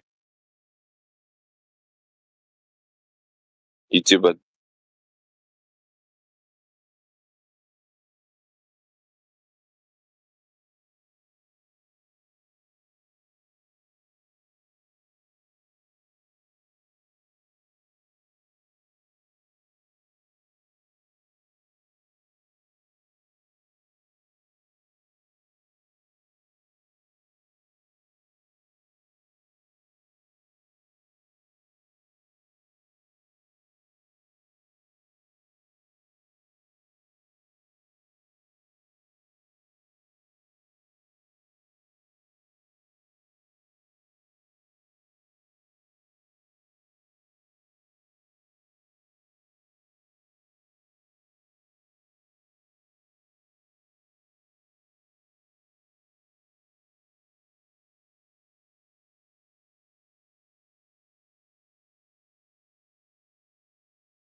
Are you there, T-Dub? Yeah, mate. Yeah, what's up? Oh, how'd you go with the last bloke in the end? Did he spiral again, or did he end up all right? He had a bit of a flip out when he was challenged on his observation of the ISS through a telescope. and clearly had no idea what he was fucking talking about. All right, eh? Sorry, I had to go. I'm selling shit because we're moving. I'm just trying to sell all the cupboards and stuff I don't want to take with me, and snowboard benches and crap. Yeah, right. Big yard sale. Yeah, yard sale. Yeah.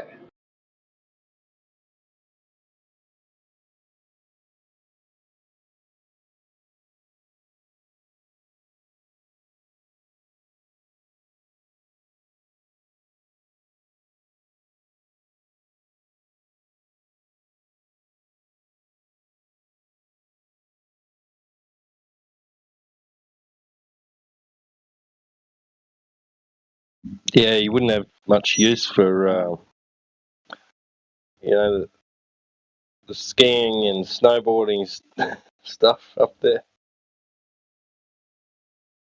Nice.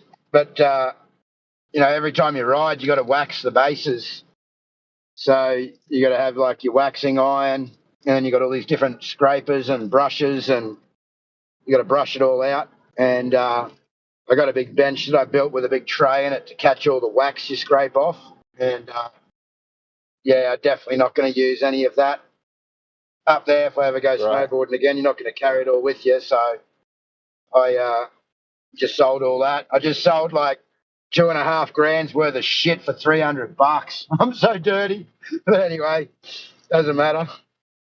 Dang.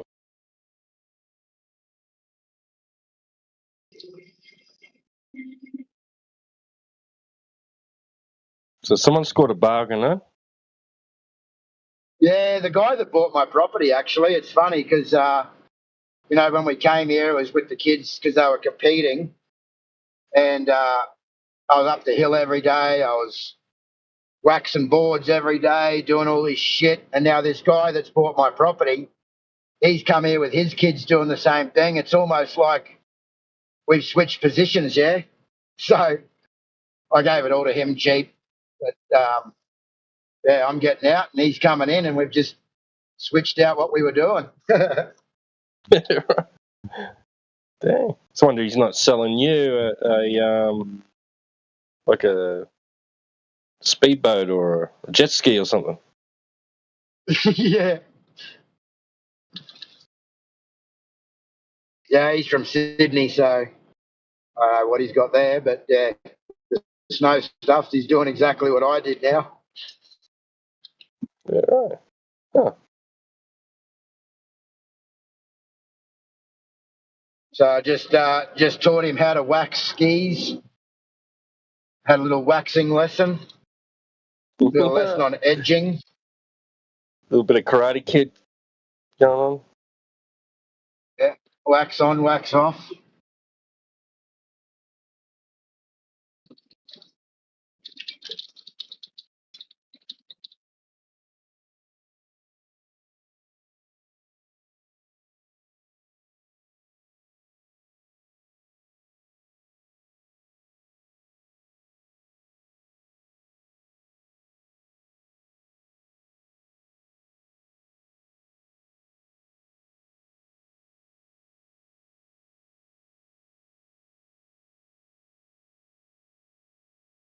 Yeah, I don't know when I'll go to the snow again, but it won't be in Australia, that's for sure. I'm over the Australian snow scene. It's pretty crap. It'll be probably be Japan, I'd say, or back to the US. Nice. You might go and meet Jin. Oh yeah, that'd be. I don't know if I could deal with that in person. You'd never get out of the conversation. You'd want to be going snowboarding and you'd be listening to Jin still about flat Earth. He'd never let you go. No, you'd never get out.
All right, just notice this.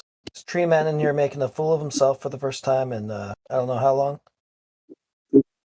Can I get whatever drugs you're doing, bro? That'd be good. Yep, he is confirmed. Making an absolute spastic of That'd be good. on arrival. All right, I mean, just cook. Go ahead. Spiral down. Who says spastic anymore, bro? That's like 90s slang, bro. So? Get with the times, pussy. Your mama's 90s slang. That's all you got, Tree Man? Clever. That's all you came with? You're gonna. No, I just came to be entertained, man. I'm like, it's like going to the zoo and watching the monkeys, chimp out. That's what I wanted to do here. I didn't really want to talk to you, Spaz. That doesn't really work because you're the entertainment. So how's that gonna work? Yeah. I mean, you came here to I wonder be if monkeys entertained by yourself. I wonder. Came here to be entertained I wonder by if yourself. monkeys are entertained. Yeah, that's a good point. I wonder if the monkeys are entertained by the humans spectating. What is that? I wonder. He wonders. Is that a monkey having a thought? Yeah. Is that what that is? Yeah, I wonder if the monkeys are entertained by themselves, the maybe. humans. Like Tree Man by the is humans here. spectating.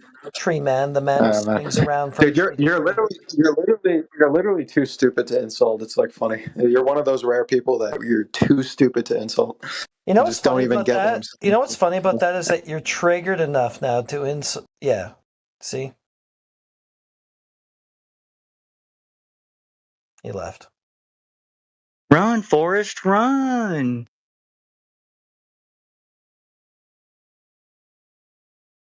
He was triggered enough to say that. I'm too stupid to insult, which tells me that I successfully insulted him and hurt his fifis. Otherwise, I mean, why would he feel the need? He's upset. Big mad.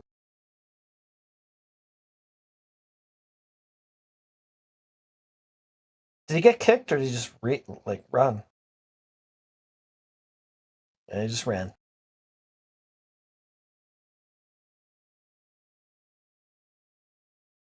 Well, I was listening to a song which is much better than that dipshit. I'm going to go back to that.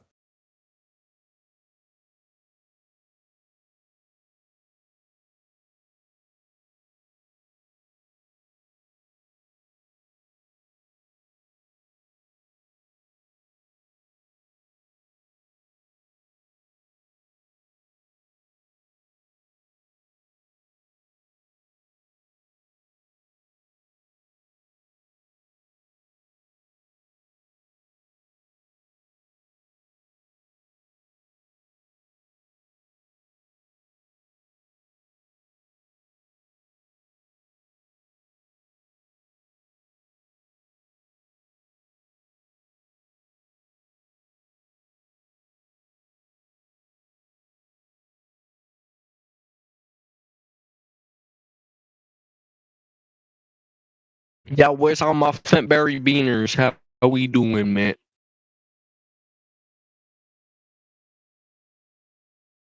Bruh, like right in the chat, bruh. Right in the chat. Y'all was on it. Hey, Fentanilio, do you actually want to speak here? Yes, dude, I'm fentanyling on your neck. Stop being a moron, then. Dude, I'm not on the moor, Give us dude. what we I'm on want. the fent. Dude, I'm Give us what on we the want. fent, not the Give us what we moor. want. We want honest, reasoned debate, dude. Okay. Yeah. That's Willing to good. put forward an honest position, backed by some kind of logical argument.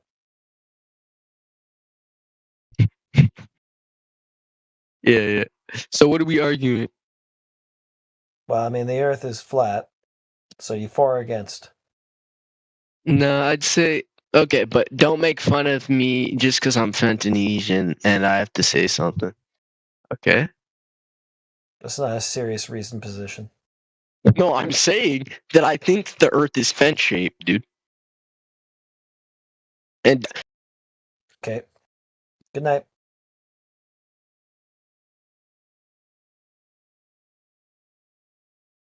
Go on your Deadly account or whatever it's called.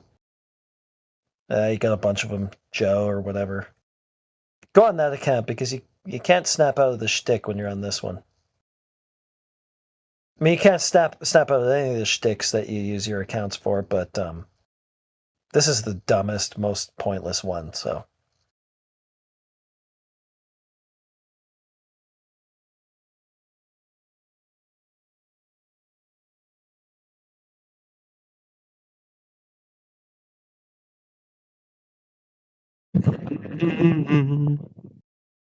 Yeah, go on the Deadly account. Or Joe, or I can't remember the other names that you have.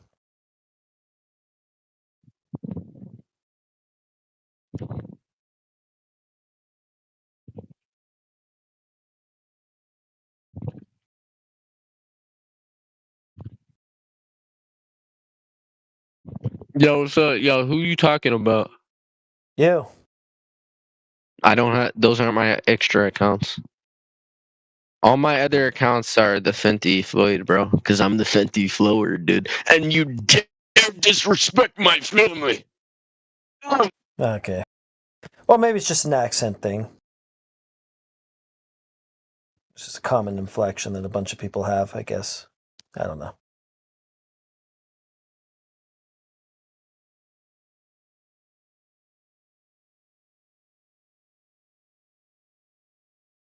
Don't care anyway, your shit's boring. Can only hear your Fentanesian on loop for like, well, I can only really hear that once before I check out, to be honest. Oh, he says, let's debate. All right, okay, I'm going to take you up on that. Let's see if you actually mean it. If you actually put forward like some sort of honest like position, great. And if you don't, I think I'll just permaban you so that we don't have to go through this because it's repetitive. Wait, so like, have you ever heard of like, you mute, you lose? I'm pretty close to the trigger now. Why would you mute him, bro? Okay. I was just trying to actually debate You with think you, I bro. let you off mute so that you could debate muting, dude? No, I'm not debating muting. I'm just saying like it makes you look bad, dude. Okay, so I wouldn't do it. It makes me look bad to mute this dipshittery. This dipshittery, dude. That's not even a fucking occupation, dude. What are Okay, you so saying? I'll look bad then. All right, I'll look bad. I'm gonna type in the command Dipshittery's and not. again. What is that, dude? What are You said dipping let's in the debate. shit? You What are said you let's dipping in bro. the shit? Okay. Slow, bro. Just make a claim. Yeah, you said let's debate. So let's keep it on topic as far as debate. Last chance. Last chance. Go ahead. That's good. I bet. This Let's is gonna be your debate. last chance. It's gonna be your last chance. I'm gonna send you out of here Okay, forever. I'm ready to otherwise. debate. I'm ready to debate. Okay, give me a debate proposition. Go ahead. So I'd say that the Earth is not flat or globe. It's actually, I think it's actually probably square. Actually, And those are your last words in this channel from now on. See you later. oh, it can't be square. It can't be square.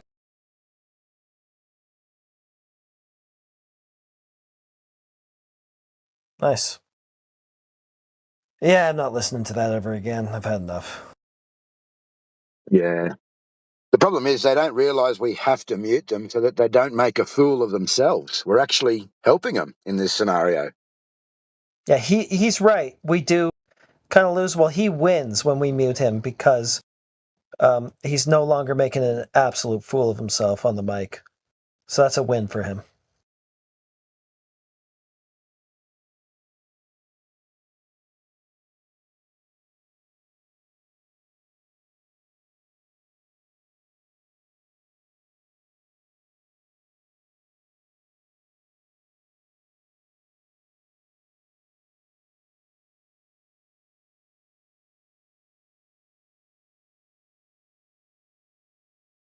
And when they don't realise that flat is not a shape, And then they come in with that old joke, oh, it's a triangle. It's so old. Boring now.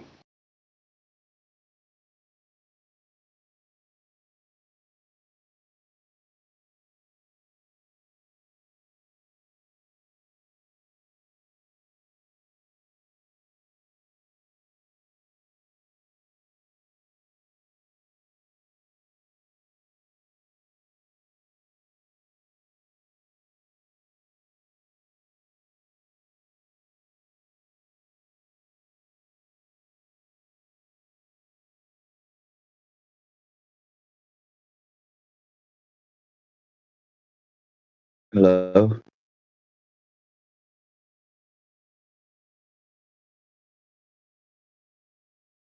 Yeah, everybody in here's a fucking dirty black nigger. Nigger, nigger, nigger. Nigger, nigger, nigger. Okay, who's the TOS guy? Here we go. Got him. Platypus, how dare you? Why do people do that?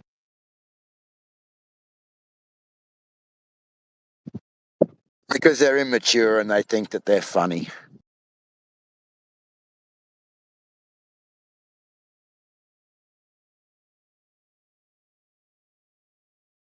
Makes sense. Didn't get enough floggings off their parents at a young age.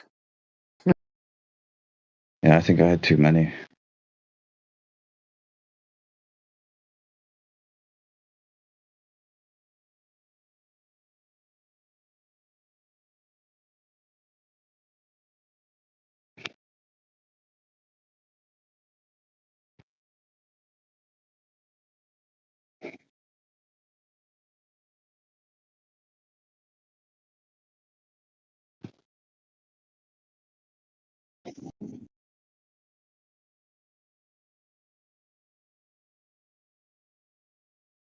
Yeah, man, I want you to know about the earth being flat. And so,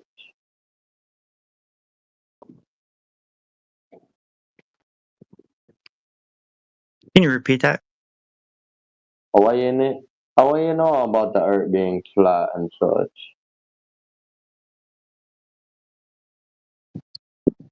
We know that approximately 70% of the earth is water and water at rest is flat.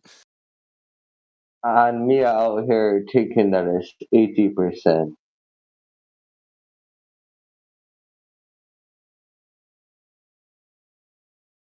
%. Well, that's even worse for the globe then. You not think that the earth is more water than earth, so to speak. Yeah.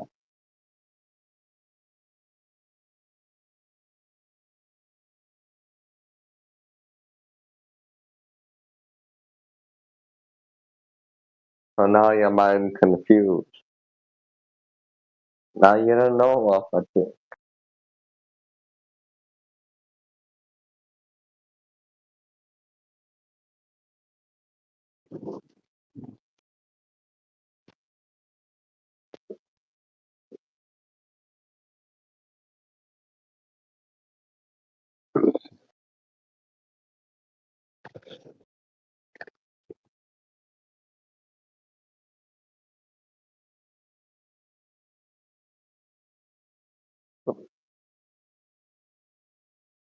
How make a proof that the earth is round? That's what I want to do. Oh, I just gave you that information. You gotta give me some geographical evidence.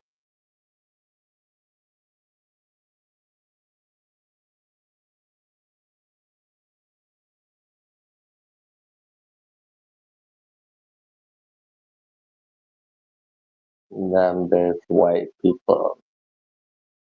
You know how to do geography?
Looks like the town is empty.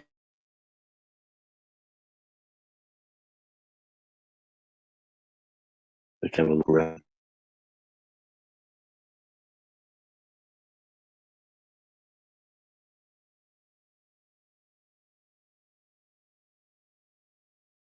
Goddamn blithering idiot Rob Noxious is back in here.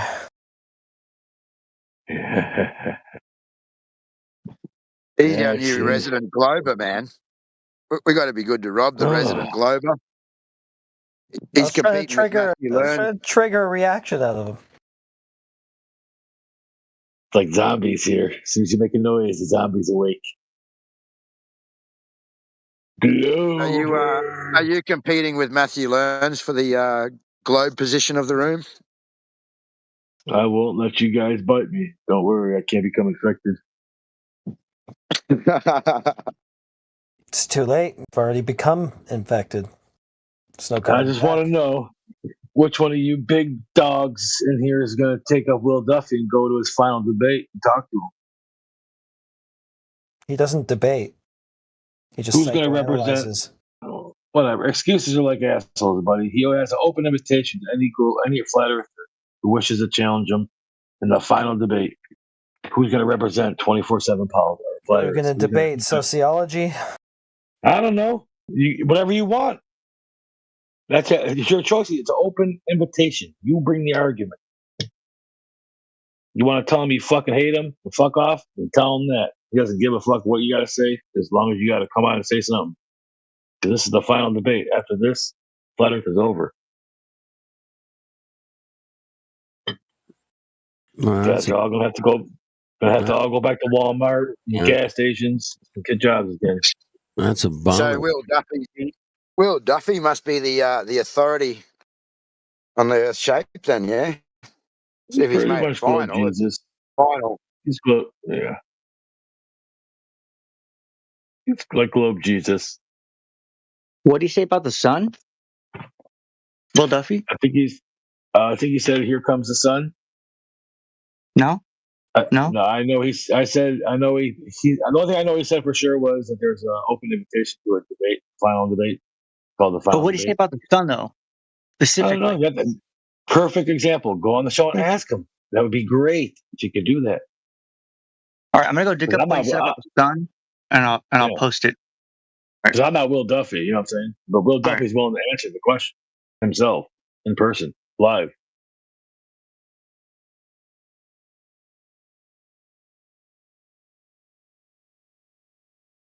You guys hate that motherfucker, don't you? Like, how bad do you guys hate that son of a bitch? Not at all, actually. I don't even pay him a second thought. Oh, really? Yeah. That's right, AJ. That's right, AJ. Don't even think about it. Never thought about it.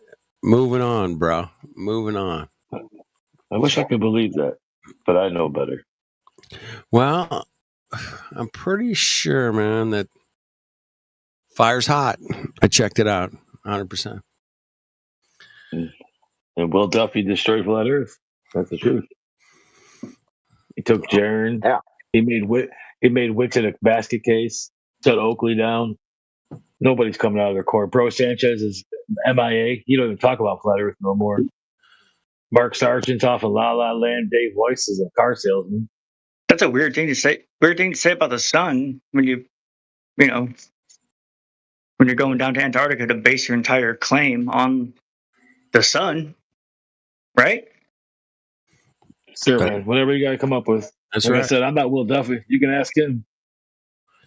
Well, you're his little pitch man, so why don't you go ahead and give it to us, man? All they did was debunk the sun's path over a globe projection. I don't know. That's all I see, yeah. Right. The sun's path doesn't work on their globe projection. I don't know. Oh, man. What are they ever going to do, man?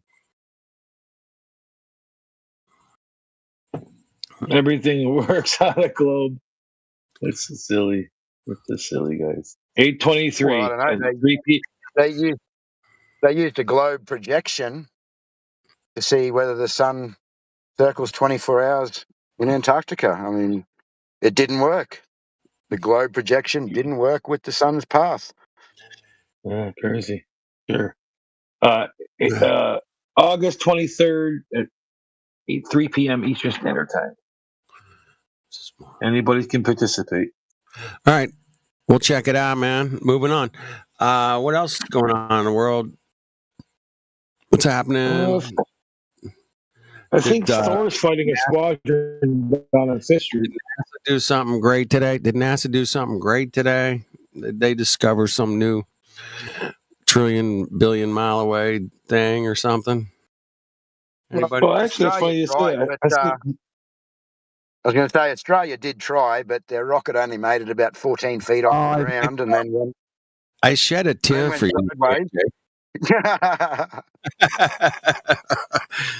I did. I shed one tear. That's all you get, just one. I was like, I always thought in Australia when they launch rockets, all they got to do is drop them. They just fall off the globe. Underneath them, you know. That's a pretty good stand-up comedian joke. You might want to open up with that one. That's pretty good. It's not bad. Oh, I'm known for my jokes, honestly. Well, that was a really it's a good starter. That's not your closer for sure. Come on, that's no. No, I got way better stuff. I like that one. Hey, Australians launched a rocket today. They just dropped it, and it just fell. It just fell down into space. What? That's crazy, man. Yeah, it's pretty good. I might steal that. How long you been in the flat Earth, man? I don't know. Check out my name, man. What's up, dude? I guess since he was born. Yeah, I think like everybody, it's quite evident that it's flat and stationary. Anyway.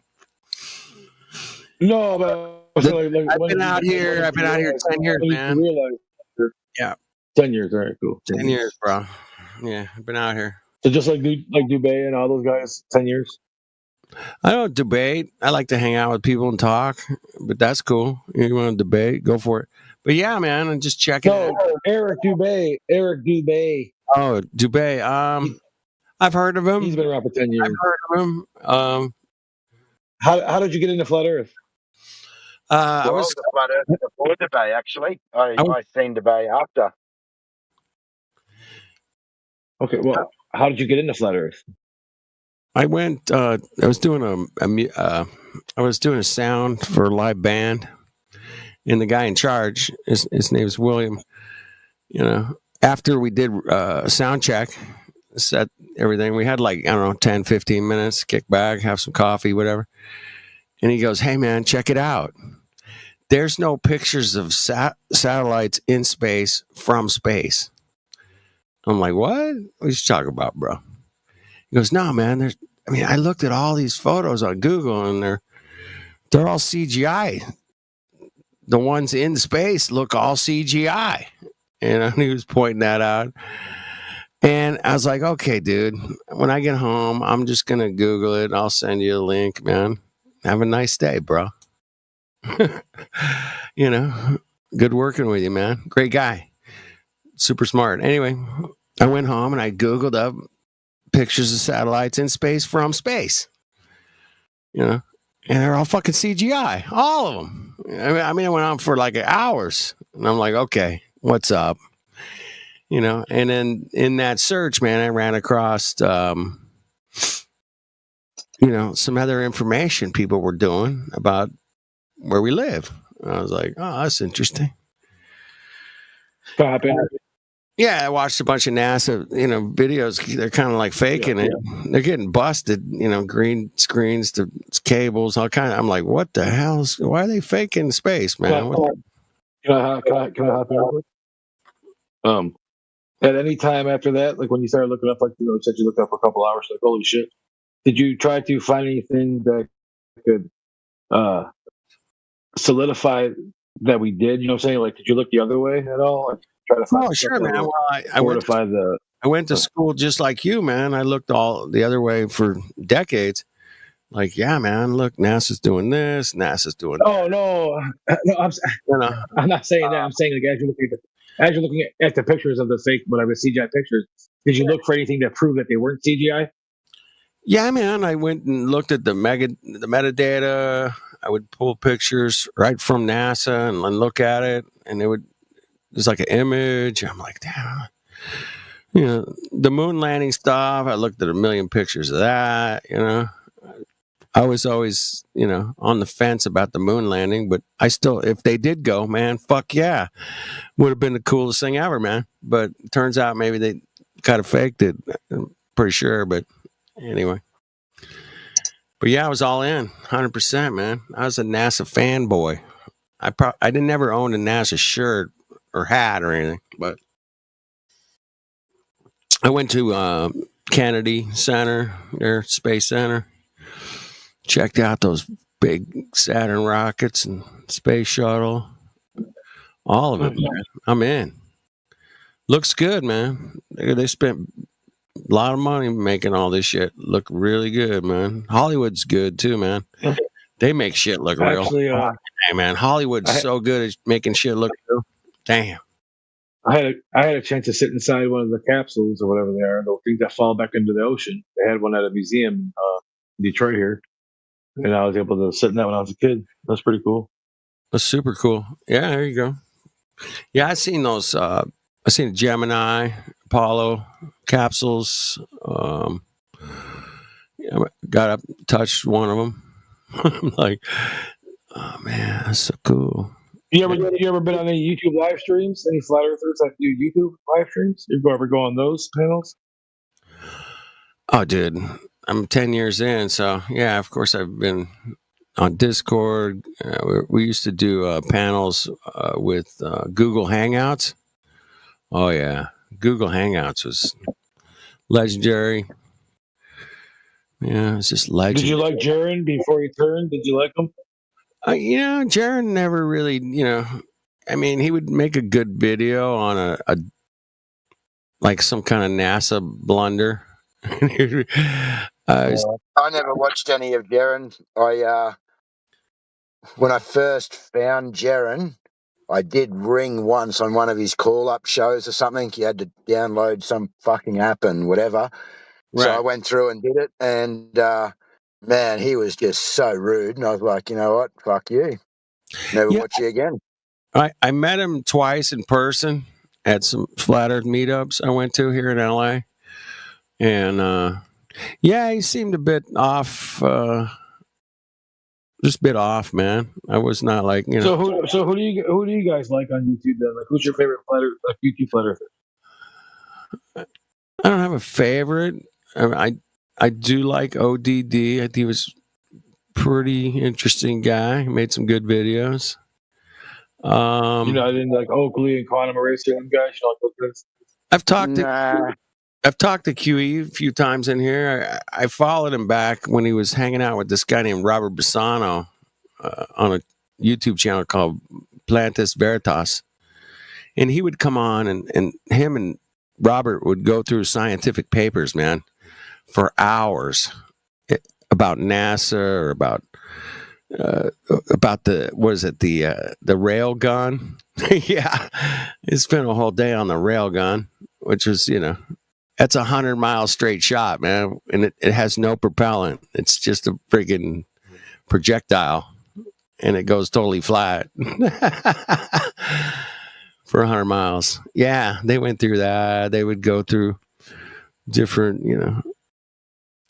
scientific papers or papers about missiles or whatever. It was just great, man. At QE, that's where I found QE the first time. His name was John back then. Just John and Robert, man, crushing whatever speeds they say we're going and shooting through outer space. And I just loved it when guys would break down their, the actual scientific papers that, maybe won somebody a Nobel Prize. They'll just break it down and go, check this out, Mongos. and yeah, it was good stuff.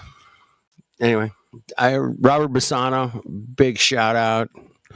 one of the greatest flat earthers ever.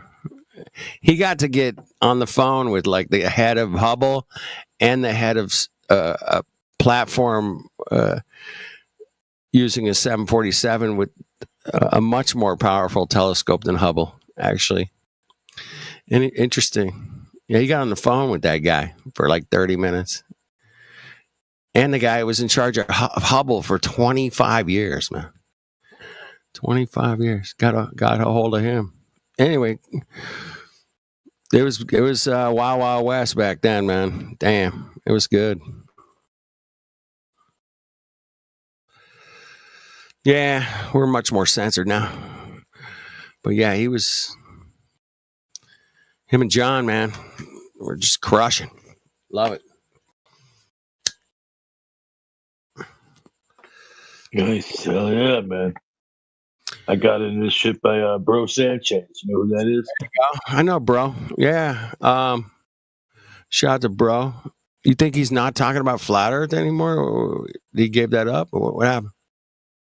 What happened was he went quiet for a long time after the final experiment, and then he did a video finally calling out Will Duffy. He started defending his character. So what I did is I go on Bro's live stream. So I went on Bro's live stream, and I'm like, okay, right. And then I texted Will Duffy because I have him on Facebook. I found him on Facebook, and I texted him on Facebook and said, "Hey, Bro Sanchez is talking shit and defaming your character. Come on and set him straight." And then Bro Duffy came on there and laid waste to him, and he had no answers. Bro had nothing to say. It was the greatest day of my life, pretty much. It was awesome. And then pretty much after that, Bro Sanchez didn't want anything to do with Flat Earth no more because he has no answers because his whole ideas are crazy. Bro was always a bit of a wild card because that guy's so knowledgeable in so many subjects, and it's like, you know, when he gets flowing, it's great. You know, is he like, you know, a mainstream big name flat earther? For black people, it is. For the African American community, he's got 150. Yeah, to the bros, yeah, man, he's the man. And you know, but even his, you know, arguments sometimes are flat earth. Or, you know, I would be like a little cringy. We're like, dude, don't say that. You know, yeah, you know. So you don't think there's a black hole at the North Pole? Yeah, I mean, there's some. Yeah, it gets a little wild, and I'm like, dude, you can't verify that shit. Come on, bro, stop that. Yeah, you know, I always like to stop people that get a little too ambitious for their own good. You know, like he's a total goofball, dude. I have a whole notebook right in front of me. I wrote shit down when I talk to him and shit. The things he says to remember to question him on. The guy's brilliant, man. The guy is a brilliant guy. He brings up, you know, points in different genres of things that are, you're like, damn, I didn't think of that. You know, he get going. He's good, but he's definitely a slick talker. You know, good talker, slick. You know, knows a lot. You know, about music to all kinds of cool stuff, man. But yeah, he says the N word. He says the N word a lot. Yeah, he keeps it real. You know, he's trying to keep it. Keeping it real. He's keeping it real. Yeah. Anyway, good on Bro. Yeah, he did some flat earth stuff back in the day, but not really. I mean, black community, yeah. That's an easy group to get, dude. You guys should focus on those. You guys can get a lot of. You know, they're pretty easily swayable, you know. It can go either way, man. There's a bunch of fucking white cards and hillbillies, but you know, it does seem like it's pretty white in here. You know, it can get pretty wild out there. That's all I'm saying. Yeah, it depends. Someone's definitely putting fucking raisins in a potato salad around here. Oh, you want to get down in West Virginia, man? I'll talk to you. Oh yeah, at least you guys can cook down there. Oh, I know how to fish too, man. Damn. Fish? You ain't got no water. The Shenandoah? I'm in the Great Lakes, bro. Wow. I'm in Michigan, bro. Yeah, we're talking river trout, you know, good stuff. Anyway. Yeah, we got trout. We got the world record brown trout came out of Michigan. Hey, man, you got the Great Lakes. Enough said, dude. It's like 40 something, pounds or something. I think it's 46 pounds. The Great Lakes. There ain't nothing like the Great Lakes anywhere in the world, man. Yeah. In my opinion, it's like the first wonder of the world, man. Damn, that place is. I love my state. I'm a Michigan boy through and through. I'm always touting it. No, you should be, man. It's amazing. But yeah, I'm about to go salmon fishing in the fall here. Oh, sweet, man. Hope you get something good. Nothing like fresh fish. I mean, I don't know. Do you like sushi? Yeah. I love sushi, man. Damn. A lot of people are like, "Oh my god, that's uncooked fish." I'm like, yeah, it's really good. You should try it. But yeah. No, I go to the shores of Lake Michigan and I look up and I look off and I can't see Wisconsin. So I just know the Earth's a globe. It might be foggy or raining or shitty out, hazy, chemtrails. No, I've been out there. Perfect weather. Perfect weather. All right. You say so, I say so. You know, whatever. I know it sucks, dude. Well, that's the worst thing about it. Is even if I proved everything, like it was like really true, like no one would ever believe me. It's like that. What do you call it? The Cassandra syndrome. Remember, you know everything, and yet you can't convince anybody. You know what I'm saying? There's no way anybody could convince you. Like you could never be convinced of this world ever. Well, I mean, I want to give it to you straight, man. Have you ever seen the entire globe? You know, half of the globe from outer space. Have you? No. But no, not in person. Yeah, none of us have, and that's just a fact. Well, some people have. Well, you don't believe them though. Some people say they have. Some people say they have, but it's under 600 people in the whole world say they have, and even those 600, man, only like 28 of them could say that they saw half the Earth from space, because the other fucking 590 people, they didn't go high enough to see the freaking stupid half of freaking globe, bro. It's a pretty big globe. It's a pretty big globe. You got to go pretty high. 28 people out of fucking 10 billion. Okay, yeah, I'll go with those guys. Let's go. Come on. It's a very rare thing to. So rare, so super rare. It's like, you know, the guy that. Well, do you think that commercial space flight, if it happens, will be a big game changer? It's never going to happen, man. I mean, we had but if it did, though, we had the Concorde, which is pretty close, man. I love the idea of the Concorde, man. I could go from New York to London in fucking 2 hours, man. That sounds cool to me, bro. Hell yeah, that's bitching. That's something that a lot of people I know did. It's like, fuck me, man. 2 hours to London from New York. Damn, that's almost space travel. In my opinion, that's space travel right there. And they don't have those flights anymore, man. It's fucking 6-hour flight. Shit, you know, fuck off. You know, so from New York anyway. From here, man, it's like fucking 24 hours. I'll get there. Maybe. What do you think about the rover on Mars? You think that's all just somewhere out? I knew a guy that worked at JPL, man. I was jamming with him in some jam sessions. He owned a studio by my house, and he helped build that fucking thing, man. And he says, "Yeah, man, it's there." And you know, you and I can't. He helped build what? Oh, the studio? No, he helped build the. No, come on, Mongo. He helped build. Actually, says he worked at fucking JPL here in Pasadena. You know, I jammed with him a bunch of times. He had a. He built the rocket that went to Mars. No, he built part of the fucking rover. All right, shit. Yeah, and he was a super smart guy, and he's a great musician too. And did he say it goes to Mars? Yeah, of course he did. He got paid to build that shit, man. What did you say to him?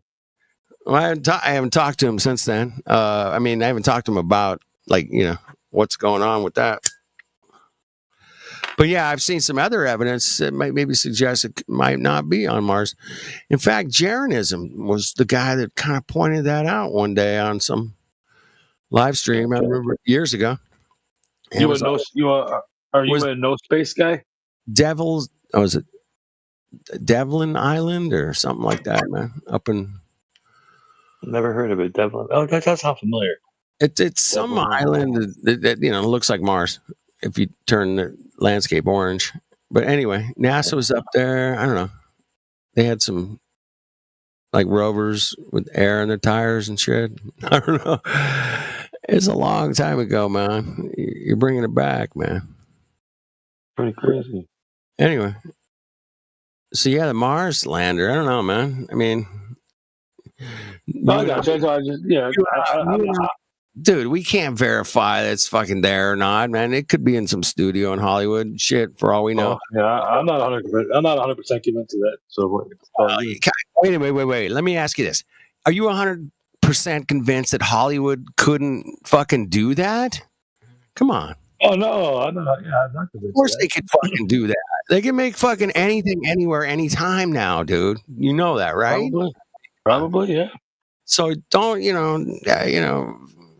video and photographic evidence. Listen, do not listen to a single word these flat earthers say. They're all lying. Are they? Well, just called me a liar, man. Where's the mods in the Mongo chat?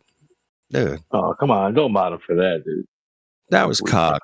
Where the mods? Where's the cock? AJ. Where the mods? Anyway, I was having a good conversation with Rob, man. Fuck. Yeah, we're not even arguing about flat. I mean, we're like we're not arguing. We're just talking like reality. Yeah, we're talking reality. What's up? What's down? What's hot? What's cold? We're not like I'm not defending anything I can't totally like reproduce. We're just talking about the Earth. Let's talk about Earth, man. Let's do it. Pretty much. I love talking about Earth. Why? Because we live here. It's so cool. It's a great place. I like waterfalls and oceans and fucking trees. I love those places. Damn. Oh, good stuff, man. Good stuff. Anyway, Earth is cool, man. I'll be back in a minute, man. Talk to your later. Talk to somebody. I gotta go. I gotta take a piss. Hold on.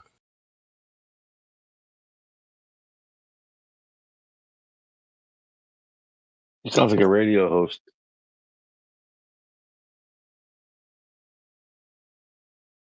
No, I'm not. I'm on no danger of becoming a flat earther, bro. These guys know me. I just can't bet on like that no more because it's just waste of time. So.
Hey, I just figured out that you can go to any party and say the word shit. Even if kids are around. You just say, that's a pretty situation. Interesting situation you got there. It's horrible. I know it's bad. All right, we lost Rob. He took off. All right, well. What's the world coming to? Damn. We're getting close to figuring this place out, man. Damn. Those motherfuckers had 400, 500-year head start on us, minimum. It might be 1,000, but I don't know, man. Right? Devon Island. That was it. Thank you.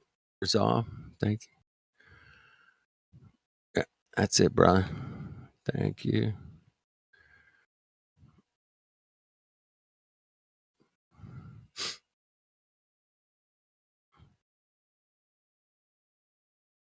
All right.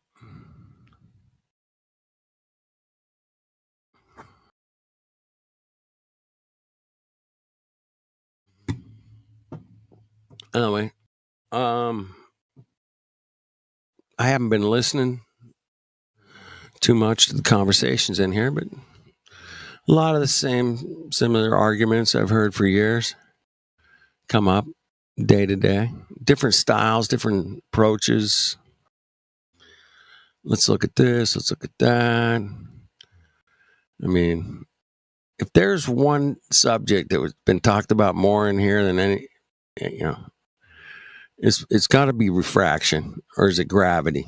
I don't know, man. It's kind of a toss up. Yeah.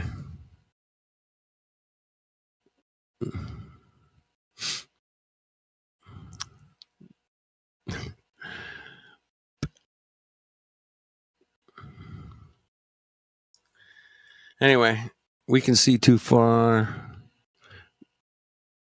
Airplanes are built to fly on flat, stationary, non-rotating surfaces. Yeah. That's my favorite argument, obviously. Airplanes. Let's do it. It's too easy, too easy.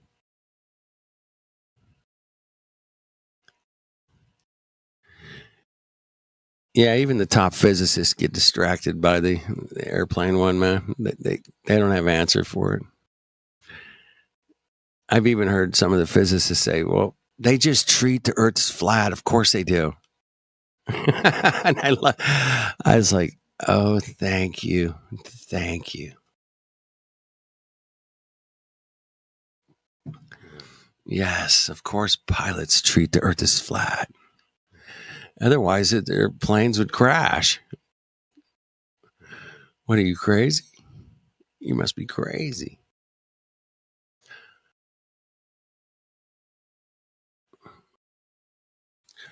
All right. Let me shout out YouTubers. Hold on, man. You got some YouTubers out there? Maybe not. I don't know, man. I could check it out. Damn.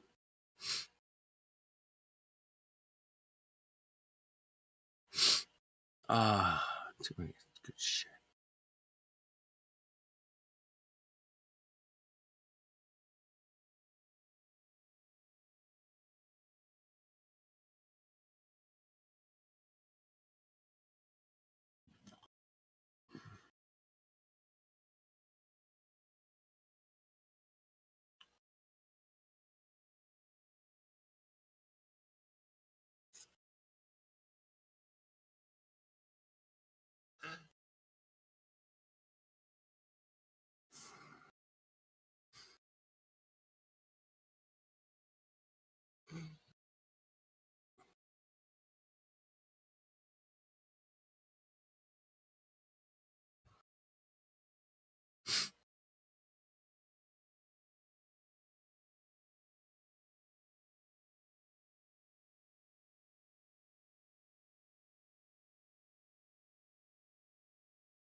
Jimmy Williams, trolling for truth. That's it in the YouTube.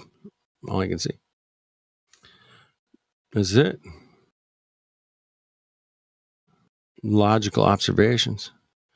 Dr. Law.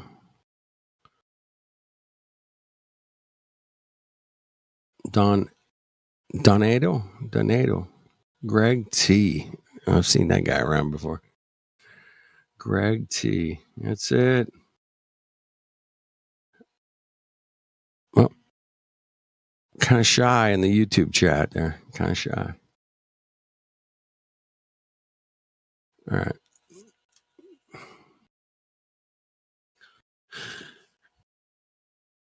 All right, nobody's in here. Want to talk? You're busy. I get it. You're working. I'm driving, dodging kangaroos. Well, keep dodging them. Don't hit any. That'd be good.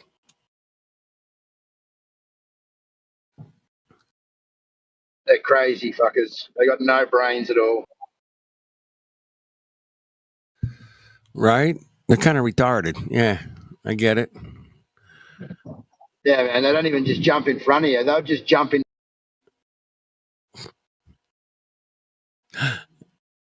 They just jump in front of you, dumbasses.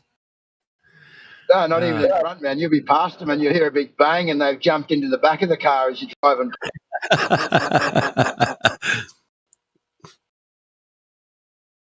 They must not have good vision or something. I don't know, man. Smash your whole back door in. You think you passed it. You're like, yeah, I got past it. Bang. Oh, fuck, me back door. Back doors dented all to hell.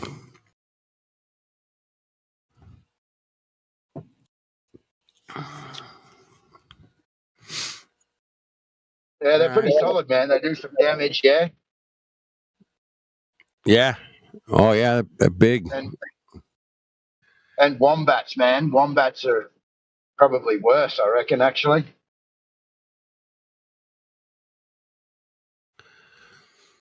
Oh, man. Yeah, you got some big animals down there, man, running around. We got some here, too, but the deer sometimes, they get out in front of people and really wreck your car, man. Wreck you up. I had a deer just about jump over my bonnet about 2 weeks ago. Just come launching over a fence, over the road, over the next fence. Damn. Be careful out there, man, people. Scary place. Can be. Anyway, has anybody heard any crazy globe proofs this week? I'm curious. Last weekend, I don't know, man. I haven't personally. That's why I'm asking. I hadn't heard. Well, I heard today that lava proves a globe. Because you can only have lava on a globe. It doesn't work on any other way. There you go. Yeah, I might have heard that one before. Some crazy. Yeah. Damn. Crazy. Oh, man.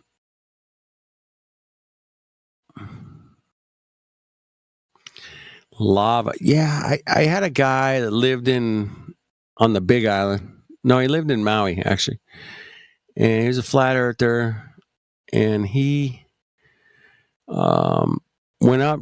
He was really into the lava tubes, man. So he went over to the Big Island when it's erupting and was trying to figure out what was going on, how this lava worked. Anyway, it was interesting, man.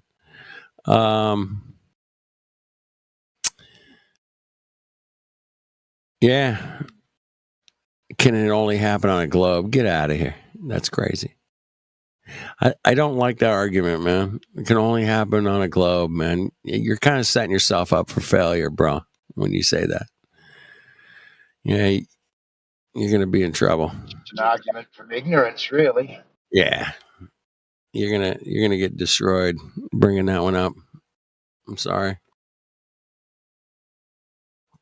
Especially if you're going to go flying airplanes on a globe. You're going to get absolutely wrecked. I've seen it with my own two eyes, bro. I'm like, okay, here you go. You're toast. Good times, man. Good times.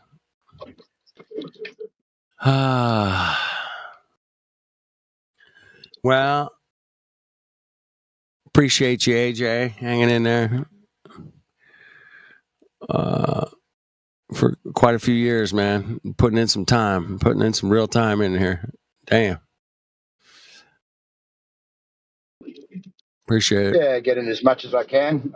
I enjoy listening to everyone as well. Right. Yeah. All right.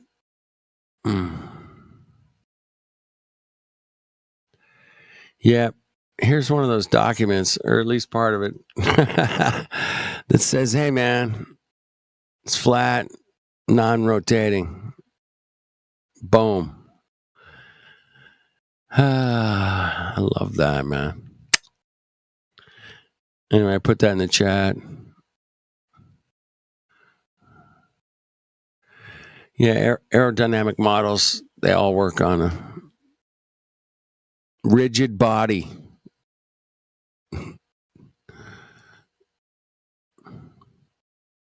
Flat, non-rotating. You're flying something over a flat, non-rotating Earth. That's it. I've seen 28 documents that say that this aircraft flies on a flat, non-rotating Earth. All the math, all the aerodynamics, everything they do to make the plane safe to fly on Earth is done based off of a flat, non-rotating Earth. That's the safest way to do it. You can't, make a plane try to catch up with some rotation, spin. Yeah, it's never going to happen. Anyway, that's my favorite argument.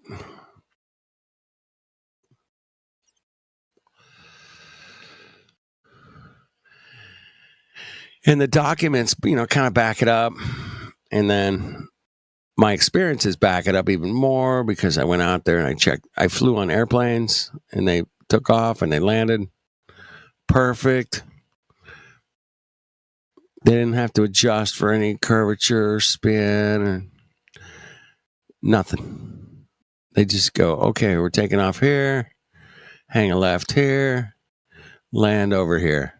Boom. Flat, flat, flat. That's easy, right? Then you start adding a spin and you're going to be like trying to figure out how fast they're spinning where I'm landing. I should know this. I got to catch up with the spin, man. I got to catch up. No, you don't have to do that. It's too easy, man. It's too easy. This is like shooting fish in a barrel at this point. Like, come on, really? Get me a pilot in here that says, yeah, that of course we calculate for the curvature and the spin. Of course we do. And it's just magically works out that it's flat and stationary according to my calculations. I always like that. Flat and stationary. It's like super easy to do, man. It's like super easy, like beyond super easy. I mean, yeah. What's that? Occam's razor? Yeah.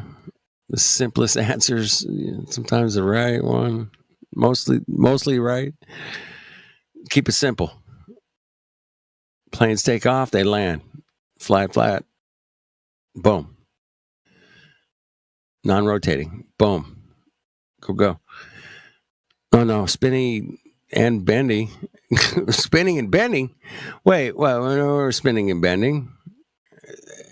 Hey, Captain, are we spinning and bending? Oh, yeah. It's called the bendometer. And we're going to bend around the globe. And we got the spinometer.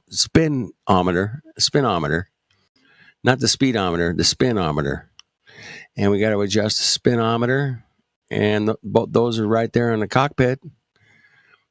The bendometer and the spinometer. AJ's, don't crash your car on that one, bro. I know you're laughing. Like, don't hit a. Did you ever see the video Wolfie and Will Duffy did, where they held the toy plane above the globe and they spun the globe? Yeah, To show you how an I airplane works. did see that. Yeah. Man, that's some of the funniest shit I've ever seen. Even now, I can't watch it because I'll fucking shit myself. Dude, that's Saturday Night Live funny shit, man. That shit was off the hook funny, bro. Yeah, I do remember that. Oh, yeah. That was like about a year and a half ago, maybe. I don't know, somewhere in there. I don't know. Interesting. It was a while ago, but yeah, I saw that.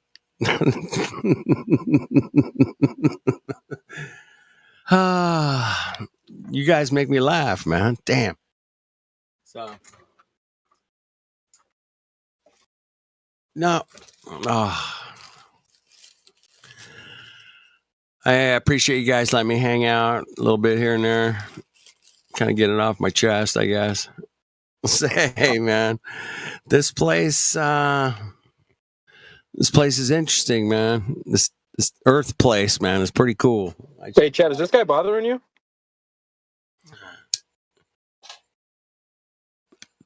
Nobody's bothering me, man. Am I bothering you guys, man? Let me know. So who's here? What's going on, chat? What's going on? CB, man. I'm just like totally like piffing out over here about like flying airplanes on a globe, dude. You got to be kidding me, bro. I got the spinometer and I got the curvometer, bro, in my aircraft, and I use it never. Do you have the gravometer? Do you have like the gravityometer? Oh, I need a gravometer too, right? Damn. I forgot. Okay, we got the gravometer, spinometer, and a curvometer. All right, we got the three main things of flying on a spinning globe, right? You got to have those three things first before you can fly, right? Come on, I mean, I'm trying to think. Who should we call out right now? What about Benevolent, Anthony Burroughs? I see. I've been calling people out for like 40 minutes, man. Nobody. I got a DM from Jaw. Said he's switching back to the globe. Where is Jaw? He ain't here, man. Jaw's not here, bro. Sorry. Here I am. Sorry, who's switching back to the globe? Jaw's going to the globe? No. Just joking. Just trolling. What about Travis? Oh, Travis is one of us, or is Travis a new flat earther? Does Travis like to fly on airplanes? Anybody? Does anybody? I am on your team. Okay, There guys. is zero curvature, and we're not spinning. All right, guys, hold your fire. Hold your fire. Hold your fire. I see Mushkane, Benevolent, Anthony Burroughs, and it looks like it is high noon. You dare invoke Mushkane? Yep. We got you in our sights. I've got you in my sights. Let's go flying on airplanes, man. You like flying? I love. Yeah, I've done that several times. I've done it several times. Cool, man.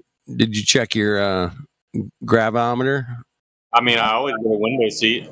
Every time I get a window seat. Me too, bro. I'm same with you, man. I like to look out and observe the earth as I'm going over it. Isn't it great? It's a beautiful view. Sometimes it's really super clear. Sometimes it's rain and shit. You can't see nothing. But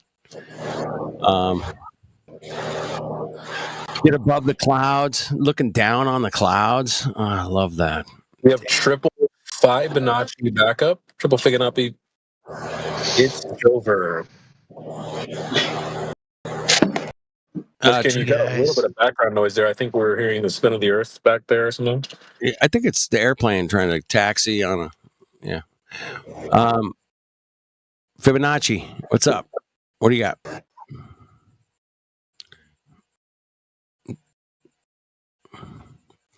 Fibonacci.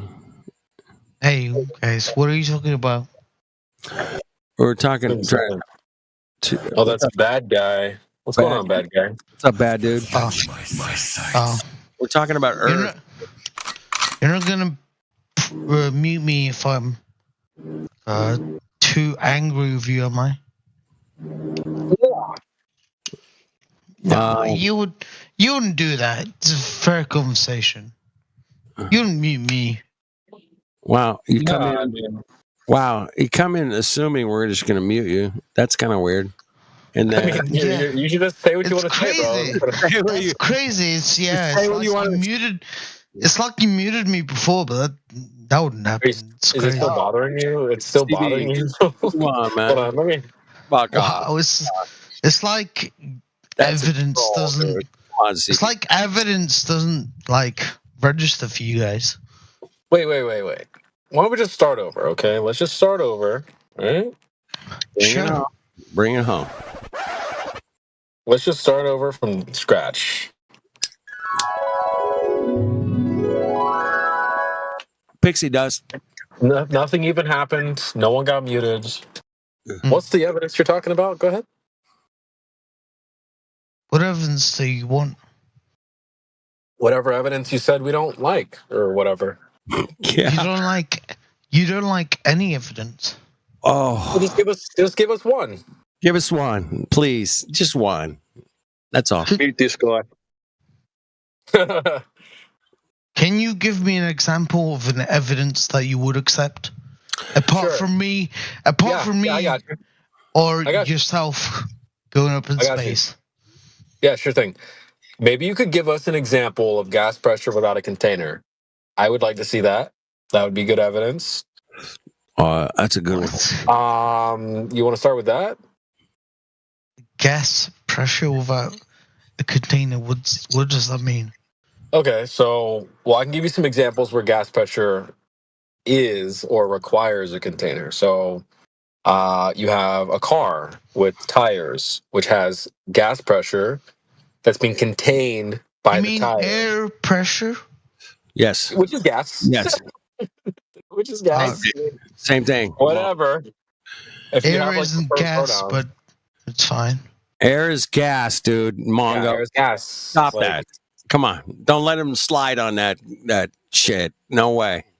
He just said air is not gas. Wait. He said what? He said air is not gas. I swear to God. He said that, bro. Air is not gas. Wow. I thought you guys call Americans call gas like petrol and stuff. What? No, we're talking about air, bro. He ain't getting it, bro. I think he's trolling us. Is bro. there? You put liquid in your tires, bro? Are you good? We're getting trolled here. This is a Mongo troll, 100%. All right, just mute him. All right, we'll just move on. Air, yeah, sure. Okay, yeah, air is gas.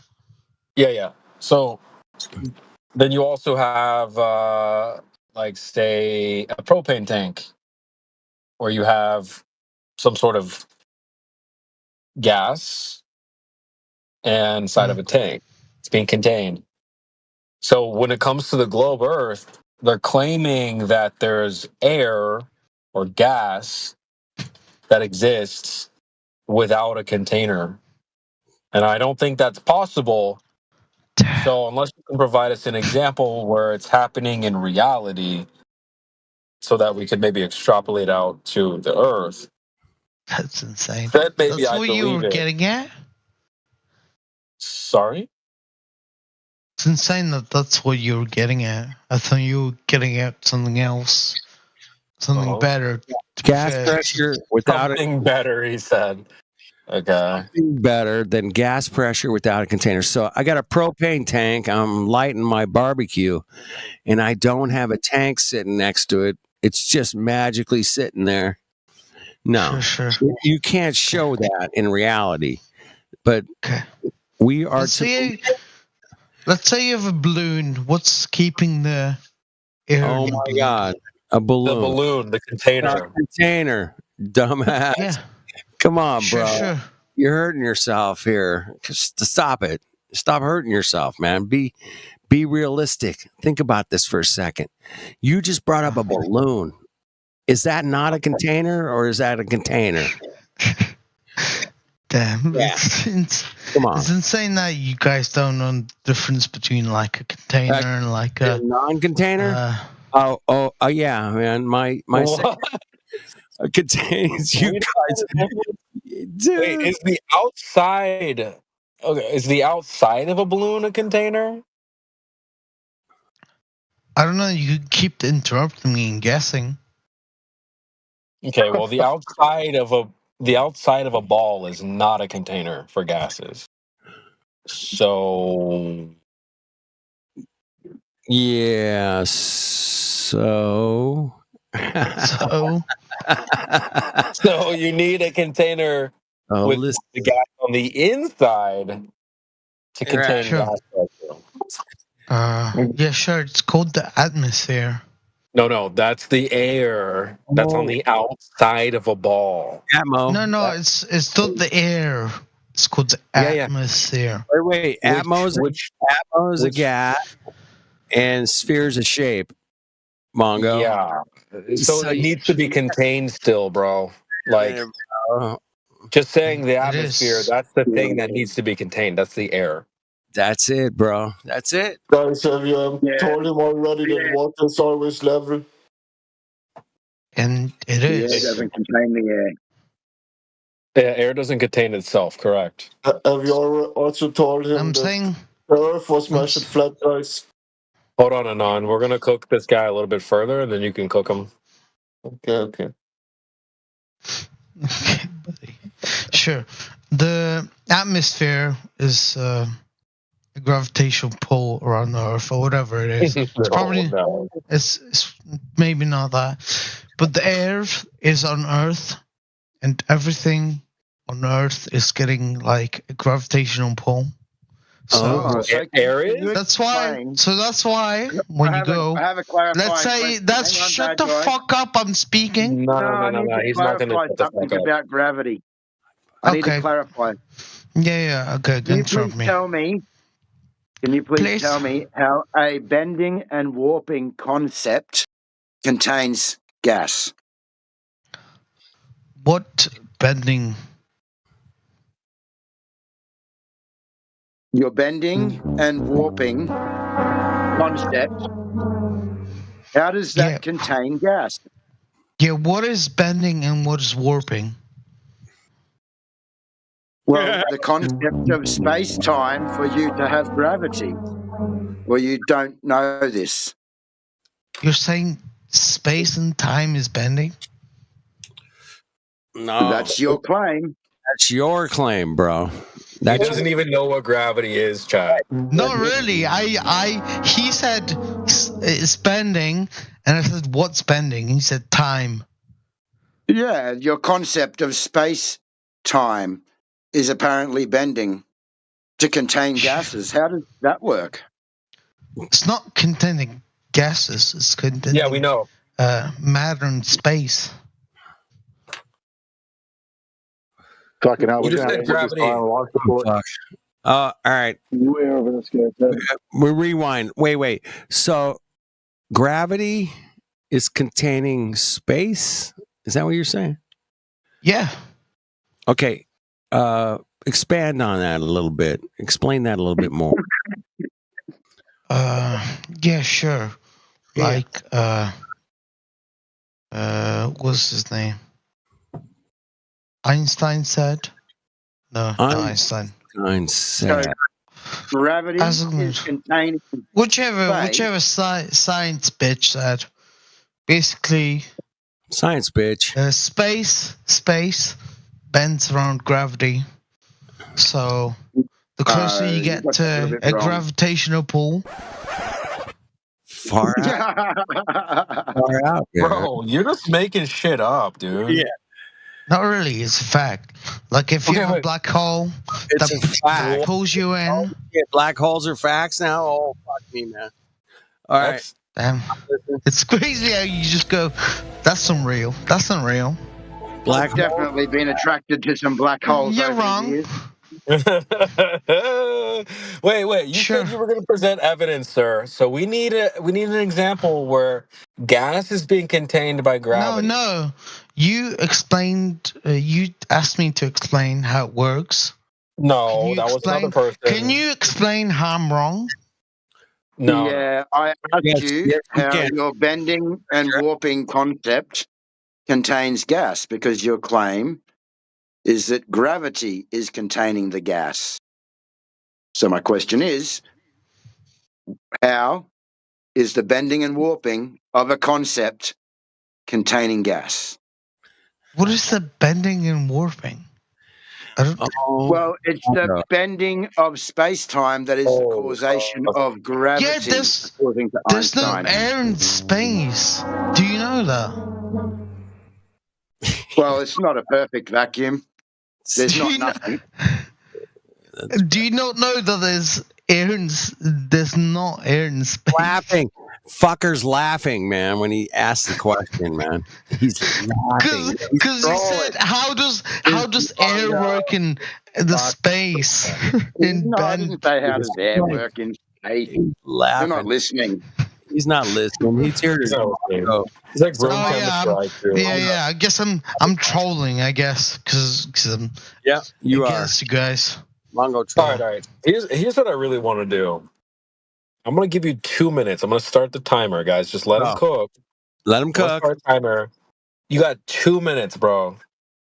Whatever you need to say, get it out, because then we're gonna roast you afterwards. You got 2 minutes. Go.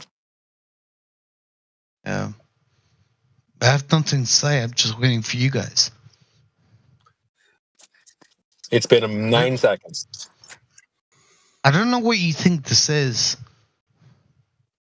This is about to be a roast session. It's 17 seconds. Get to it. Get to it. Get to it, sir. Come on, bad guy. Go. Get If you guys need time to prepare, it's fine. We could roast you right now. It's 30 seconds. 33 30 seconds in, man. You haven't said fuck all, man. Come on. You got to go. Come on, bad guy. There's Go. at least like 3 guys that are gonna roast you right now, so you better hurry up. Yeah, and say what you honestly, need to say. I'm waiting for you guys. Explain the cosmos. Go. You got a minute. You got 1 minute. Explain the cosmos. Go. Don't This do that. guy. All right, so it's 1 minute. Do you just want to forfeit the rest of your time? Explain the universe right now in 1 minute. Go. Yeah, I don't know why you said that, Flutter, dude. You got 1 more minute. Do you want to forfeit the rest of your time? I would actually. All right, guys. He's forfeited his time, so. Sorry, CB, man. Forgive me, man. I'll be gone in like 20 minutes, but. Damn, that was a sound effect like I did a bad thing. Yeah. I mean, you got 2 minutes to cook, and you just like did nothing. But AJ, I know AJ is gonna roast him. So cook what? Say stuff that you guys wouldn't listen to. You're anyway? about to get air fried. Hey, hey, CB, man, I want you to explain Earth in 2 minutes. Go ahead. Go for it. All right, I can explain what happened in 2 minutes. Go. So, this guy said you guys don't accept evidence. No, he said explain Earth. Now you want to yap? You got 2 minutes, bro. Now you want to yap? Now you want to yap? Did he mishear the question? You had 2 minutes. It's 2 minutes just as of right now. Oh, okay. You're You done. want 2 more minutes? You want 2 more minutes? Oh, so that was the only 2 minutes I have. I'm not allowed to speak at all. Bro, it's just, we're about to roast you, and you're already trying to stop us from roasting you. It's a Mongo. You got a Mongo. Go ahead, bro. All right, well, just pop yourself on mute while we roast you. Why am I going to mute myself? Because you're. Can you do a rap? Why are you? Yes, I have raps. I do have a rap. I have like 9 rap songs roasting Globers, bro. Right, rap it out, man. I'm not gonna rap it right now. I'm gonna say what I'm gonna say. And I'll pass it to AJ. Why are you yapping? You had 2 minutes to cook and you just fucking fumbled. Dude. Shut the fuck up. I fumbled. Okay. You know what? He handed it off to the defensive player and he ran it in. It was horrible. You have 2 minutes to say anything. Go. Yeah, you fumbled the bag, so I'm gonna pick up the bag and touchdown. So you said, give us evidence. And I asked you for evidence of gas pressure without a container. Okay, yeah, I'm laughing too. I think that's funny as well. You said give us evidence, and then I said, "Oh no, you give us evidence." Excuse me, sir. It's my turn to cook you, so just relax. But you're fucking losing, so dude, you need to hurry up. Like a little girl. Like, Right, AJ? Yo, bad guy. Shut the fuck up for a little bit. You had your turn. Yeah, and you forfeited your time, so it's my turn. Hey, see, you got to give CB 2 minutes, man. Just to You got to give me 2 minutes. I need my 2 minutes. I'm gonna start the clock right now. let it. Okay. I just started the clock. Go. So we asked for evidence of gas pressure without a container. We didn't get one. We gave you multiple examples of gas pressure that involves a container. Then you said the atmosphere, which is the thing in question, which is why we're asking you to give us evidence of gas pressure without a container, because that's the claim. Then you said gravity. Then AJ jumped in and said bending and warping of space-time, which is the current rhetoric of gravity. You didn't know what that was. So I don't know why you brought up gravity, but you don't know what that is. Okay? And then you're like, Einstein, I mean, Newton, I mean, whoever, whatever. So you don't know what gravity is. Then we asked you for evidence of gravity-containing gases. You can't show us that either. Let's just rip the Band-Aid off.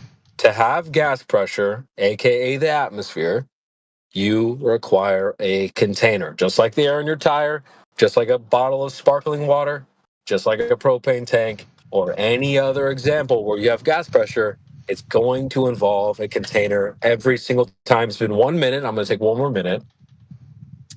So you have a container for gas pressure. So that means I want everyone in this chat right now to reach over with your left hand to your right arm and pinch it at least 3 times, because you live in a container.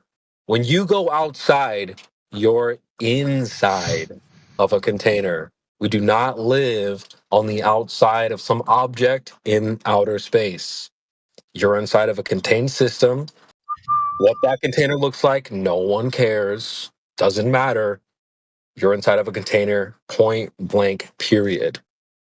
That's 1 minute and 44 seconds. And with the rest of my time, I will yield and pass it to AJ. I'll take that person. God damn, you're just giving AJ 15 seconds. I think that CB hit the nail on the head there. We got it squared away. And he did say that gas. He said that air is not a gas. I remember that. That was crazy. That was crazy. I hadn't heard that in a long time, man. Air is not gas. It's been a while. I just want to know how the reification fallacy contains gas. Well, the molecules are smashing together at such tremendous speeds that you can't calculate. And it creates a atmos dome above us that we can go through and come back, and it's no problem, you know? It's no problem. Hey, let's just admit, bro just got air fried in 4K. You did. Poor guy. Poor bad guy. I'm sorry, brother. You'll be all right. Another contestant. We should might as well. I got owned because I let you speak. Is that how you guys operate? Oh, you have a response? You want to respond to that? Well, my 2 minutes was nothing, and then you spoke 2 minutes. So I said nothing. He spoke for 2 minutes, and then you say, "Oh yeah, he got owned." Okay, wait. I'll put 2 minutes on the clock to respond. Let us know when you're ready. Go ahead. You got 2 minutes. Go ahead. Respond. Go 2 minutes? Oh, yeah, I would love to respond. Yeah, I'm on the clock. Go ahead. Sure.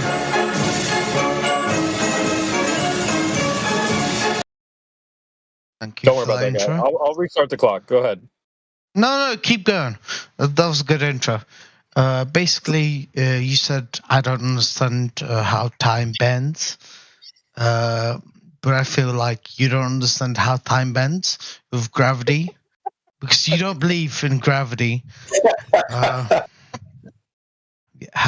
Sorry, couldn't contain myself about that. Continue. You're at 23 seconds.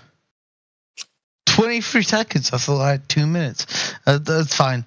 But yeah. Well, we have like. I don't know how to explain to you guys, to be fair. Well, I understand what you said, and I agree with you. I honestly do not understand how time bends. Can you please explain that to us further, how time bends? Because you're right, I don't know how time bends.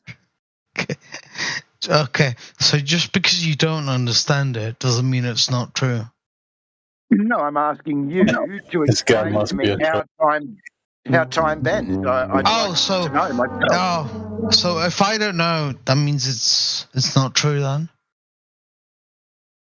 You think we haven't heard all this ourselves in our own classes? Am I the arbiter of truth? If I don't prove it, bad boy, you just said that our problem was that we don't understand how time bends. So I'm agreeing with you. I don't. So can you please explain to me how time does bend so that I can understand it?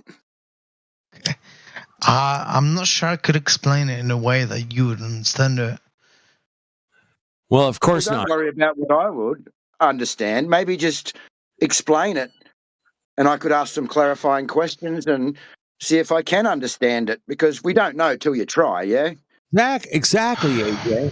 Hey, Chad, you got to give him his 2 minutes. I should put 2 minutes back on the clock for this guy. You need 2 clean minutes. He ran out of things to say after that, CB. All right, well, we'll give you 2 minutes to explain. Go ahead and tell us how time bends. 2 minutes on the clock. Go. Sure. The way I understand it is that time bends with gravity. So the stronger the gravity, the more time bends. Like, let's say you have 2 assholes in Discord who don't want to listen, like that guy. Let's say 2 twins. 2 twins have watches. One goes to space, and one stays on Earth. They'll come back, and they'll have different times. Shit. So 2 twins, is that like 4 people? Hold on. Yeah, I guess you got me there. Let him go. Yeah. And are these the attractive black holes? Fuck. Stop it. Let him cook. He's got like another minute. Go. 1 more minute. Yep. I'm finished. Are you guys retarded? You keep forfeiting your time. I mean, because what do you guys want from me? You want 2 more fresh minutes? Sake, man. Yeah. You got to tell us how time bends, bro. You got 2 minutes. Brother, explain how the universe works. Go. What are you guys fucking retarded? You guys are so retarded that you guys didn't understand the space-time continuum, bendy travel through time and space. I mean, you guys are so stupid. Okay, just so that he knows, bad boy, I did listen to you, so I'll steel man your argument. Time bends, bad guy, but you can't read. But go ahead. Hang on, let me just steel man you here. So time. Do you know what steel man means? Yeah. So if we took, can you explain what that means? If we took a pair of twins, you don't know what that means. Hang on, and they were both wearing a watch. Yeah. And one went to one location on the Earth, and the other one went to space. When they came back together, the watches would show a different time, correct? Yeah. Cool. So we got your argument. So he does know what a steel man is. Damn! That's not what a steel man is.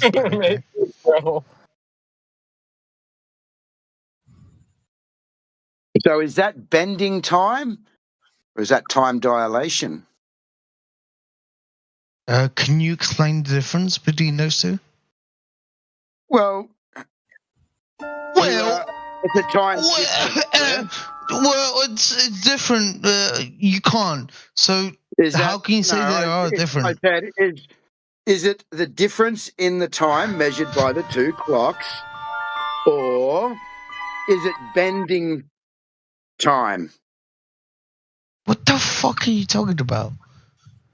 Well, I'm it's asking, the measure.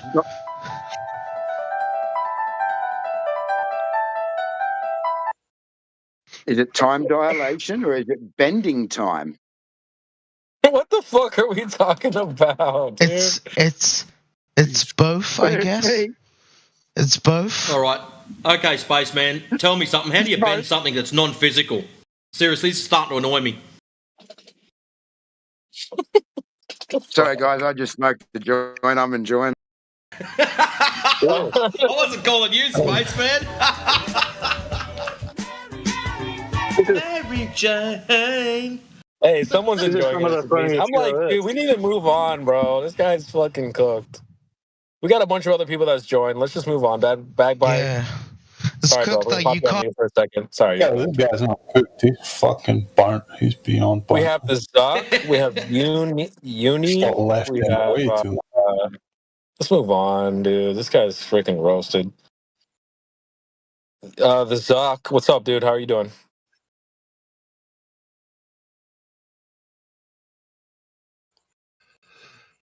We hear you breathing, Zuck. Go ahead. We hear you breathing. What's up, Zach? And he mutes up. Get back in here. How did you put you on mute? Put you on mute.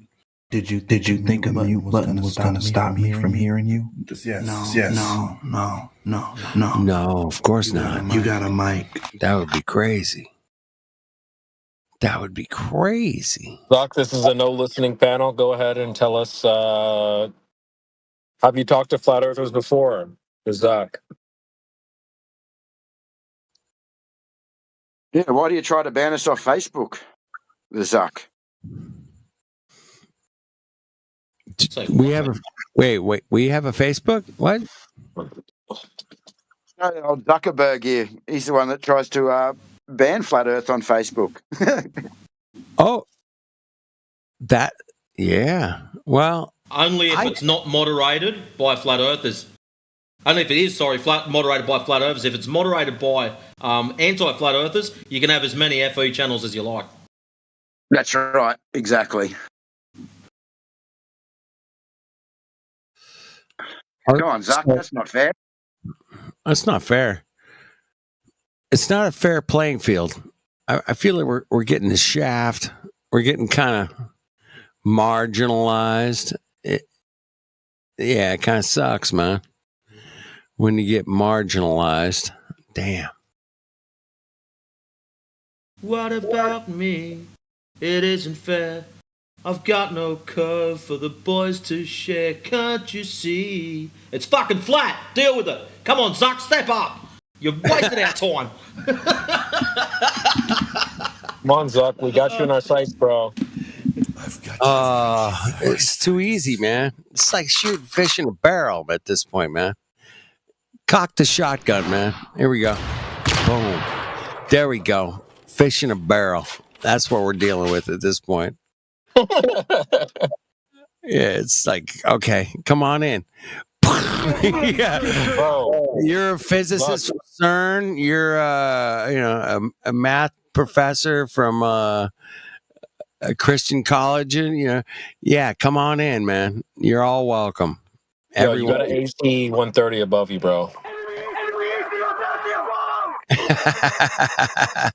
All right. Oh man. Someone's going to have to speak, or we're going to have to go back to Bad Boys bending time. Please, bro, save us, bro. No. Hell no. Here we go. Someone new just dropped in. Tan Kronos, check it out.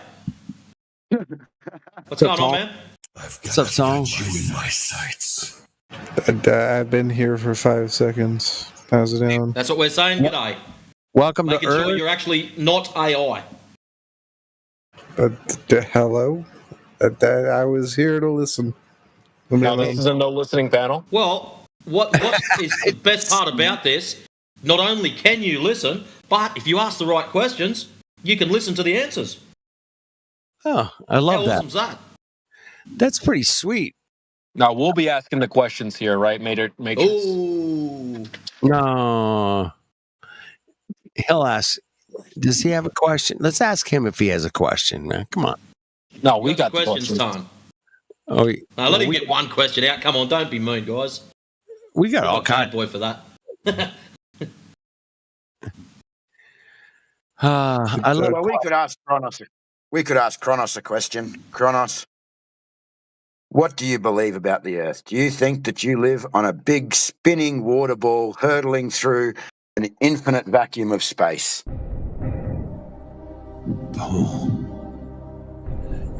Out there. The music is a bit much, but the music is a bit much. I was just right, man. Come on, it was good. You know what? Bring the music back. Let's run it again. I believe. No, bring it back. Let me say my thing with the music. Come on. Is he about to start off? I believe I can fly. I believe I can fly. No, I do in fact believe that I am on a spinning oblate spheroid. Far out, man. Far out, man. That's cool. Hey, Is that a belief, or do you know it? Exactly. Is fire hot, or do you know that fire's hot? You believe fire's hot, or do you know that fire's hot? Which one? It's a good question. It's a good, damn good question. Damn it. I feel like I've been put on the spot, so I'm not quite sure how to answer the question. Yeah, you kind of have put on the spot. You're right. You're feeling it. I'd say there's a difference between believing something and knowing something. Yes. Before you answer, Tan, before you answer, mate, I'll give you some great advice. Just be honest. Not only just to us, to yourself. Yeah, exactly. See where it goes. You watch what happens. See where it goes. If you be 100% honest, and you'll sit back and go, well, I'll be. You watch. Check it out. Yeah, so is this something that you know or something you believe based on you've been? I mean, if you're really pushing me to my limit of what I know and what I'm certain of, technically speaking, I have not been to space, so I cannot say that I'm certain of that. Yep, me either. None of us have.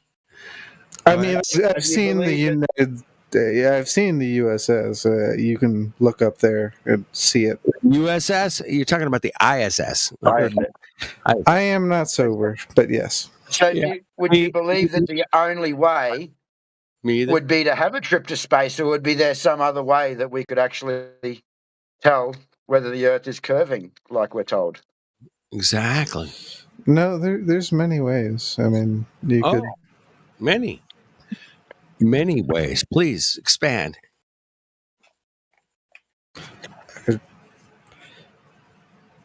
I not that I've studied the subject religiously, but have you not seen the many videos of people? Oh, we're doing a special test of it.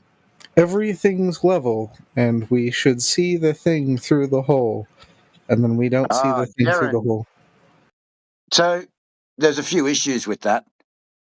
One would be that they were supposed to actually do that with a laser, and the laser broke, so they used a flashlight or a torch instead. And the second issue is that they never actually leveled this torch.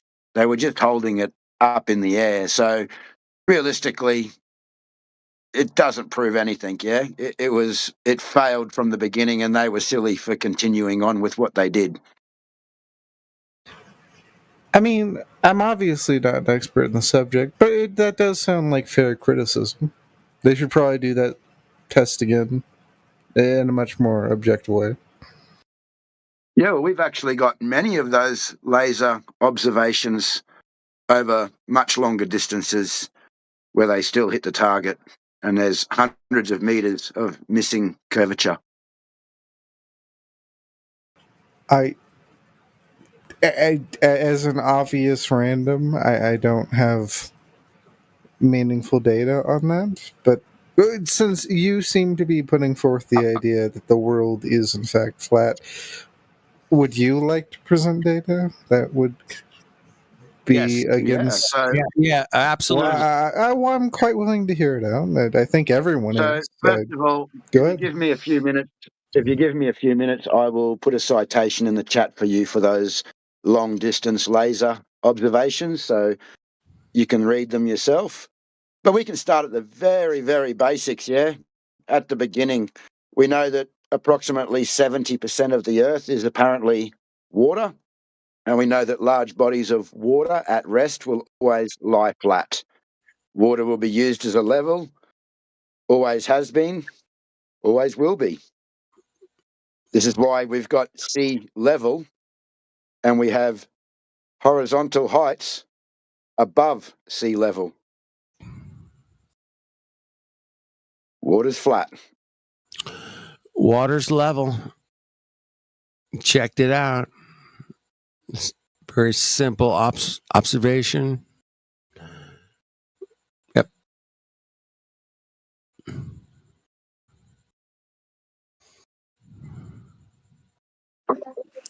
So how much curve is there supposed to be? Oh. Well, there's two ways that you can work that out. I got curve. I could put it in there. I give you the. Go ahead. So you could have 8 inches per mile squared. Or if you wanted to go the other way, the horizon or the point of curve that should be blocking boats and buildings should be at 1.225 times the square root of the observer's height in feet. So that means if you were standing on a beach at 6 feet above sea level, you would be able to see approximately, I believe it's 5 miles. 3 miles, 5 kilometers. Yeah, 5K, right. May I ask a question? Sure. So I understand the standard concept quite well. I understand the planetary dynamics, all that. I understand it. You're putting forth a very different model of the universe.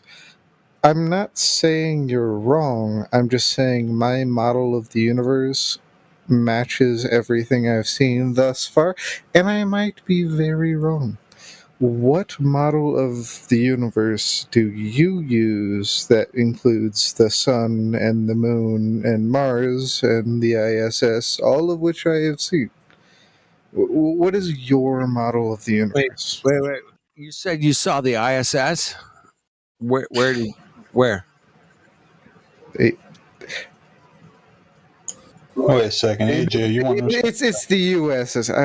I'm very drunk. But yes, I've in fact seen it in the sky. Got it. He's drunk, Mara. All right.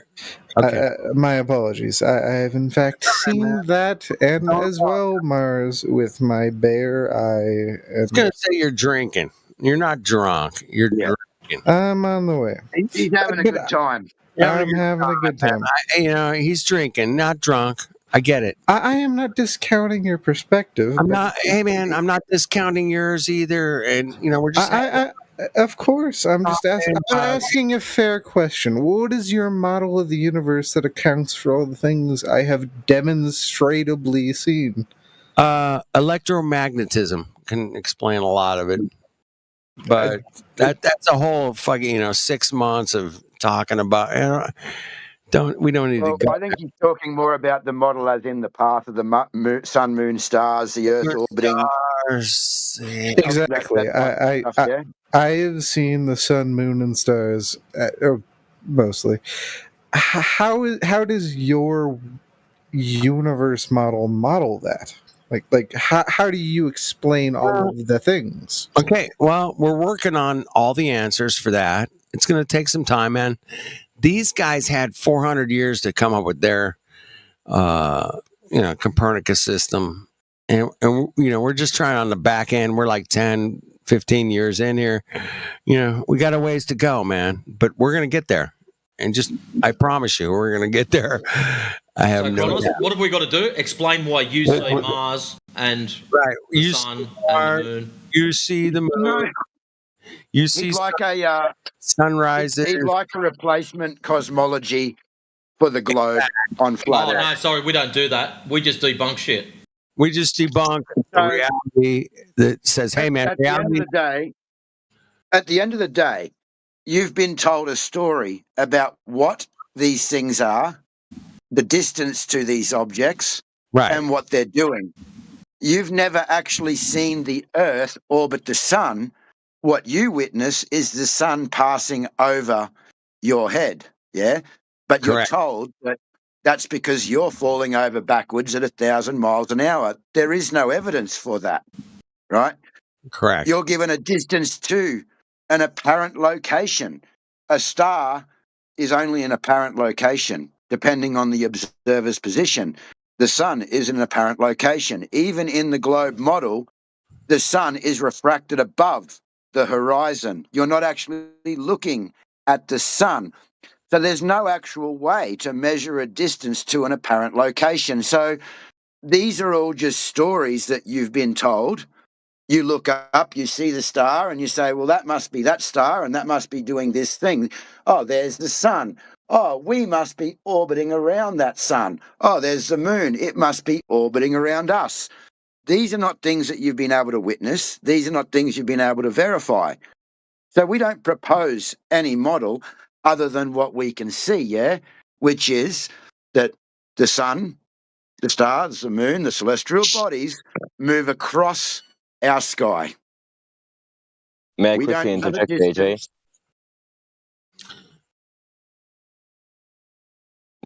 That a yes? No? Sorry, what was that? I missed that. Sorry.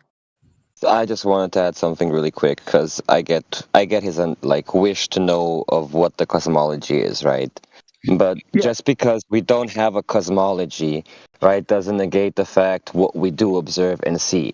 That's like me coming up to you, my friend, and saying, "Yo, I just found out that my parents aren't my actual parents. Here's the documentation, right? I was adopted."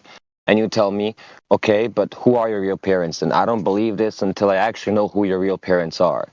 It doesn't change the fact that these aren't my real parents still, right?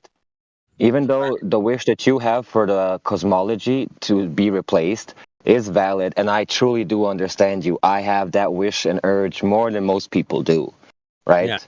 Yeah, me but too. It doesn't change the fact that we still live on a geocentric, non-rotating plane of existence, right? The logic you put forward is both super fair and super reasonable. It's definitely not worthy of contradicting. That being said, I have a question. If you would be willing to answer. Yeah, go ahead. We'll try. We'll try if we can. Go ahead. Right now, there is a high Earth atmosphere, humans in it, thing up there with cameras, and right now you can look into those cameras and they have a live feed second by second for the last 10-15 years showing that Earth is in fact an orb. That's the case. Okay, I understand. Let me finish my question. My I've question seen it myself. is, no, let me finish my question. One second. My question is, why is that camera footage clearly showing our planet is obviously a oblate spheroid? Why is that wrong?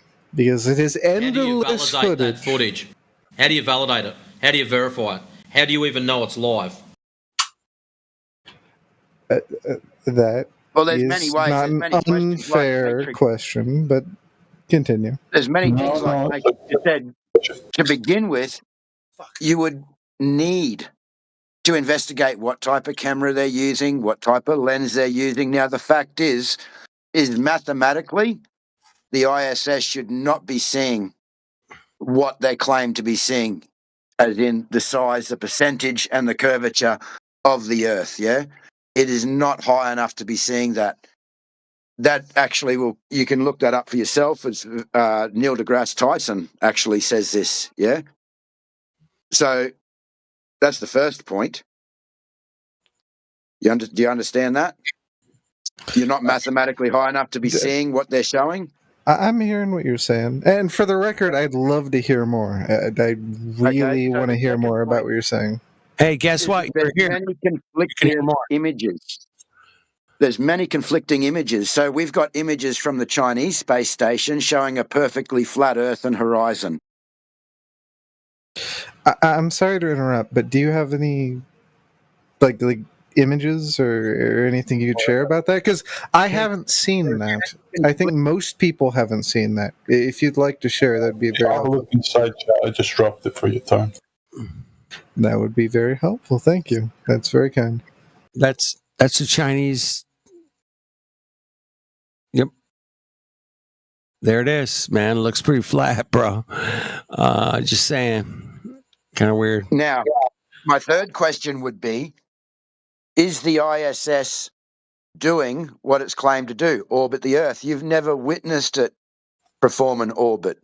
You've seen it pass orbits over your head. Yeah? Correct. So I've seen it pass over my head, but not complete a full orbit. Obviously, I haven't pulled. Yeah. So then the question is it at the height that they claim, and is it doing what they claim to do? Because we know that what they claim would be a violation of natural laws. What violation of natural laws are you referring to? Second law, thermodynamics. Yeah. Yeah, so it would be gas pressure laws, and it would be the second law of thermodynamics, which would be irreversible changes.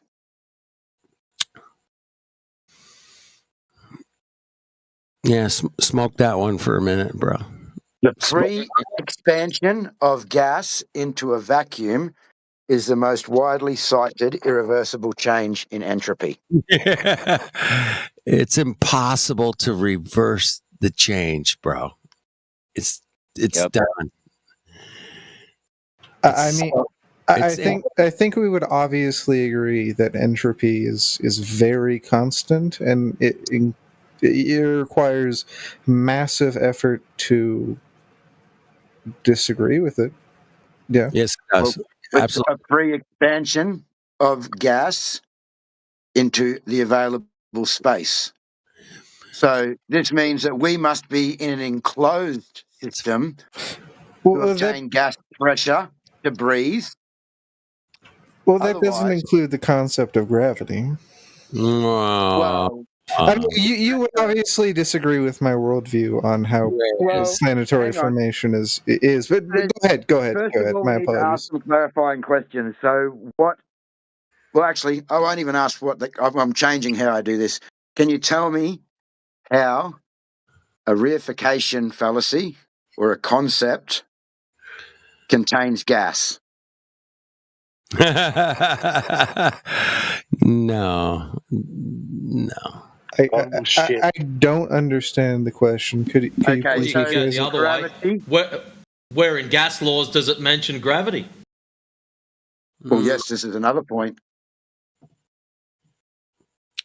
So gas laws do not mention gravity.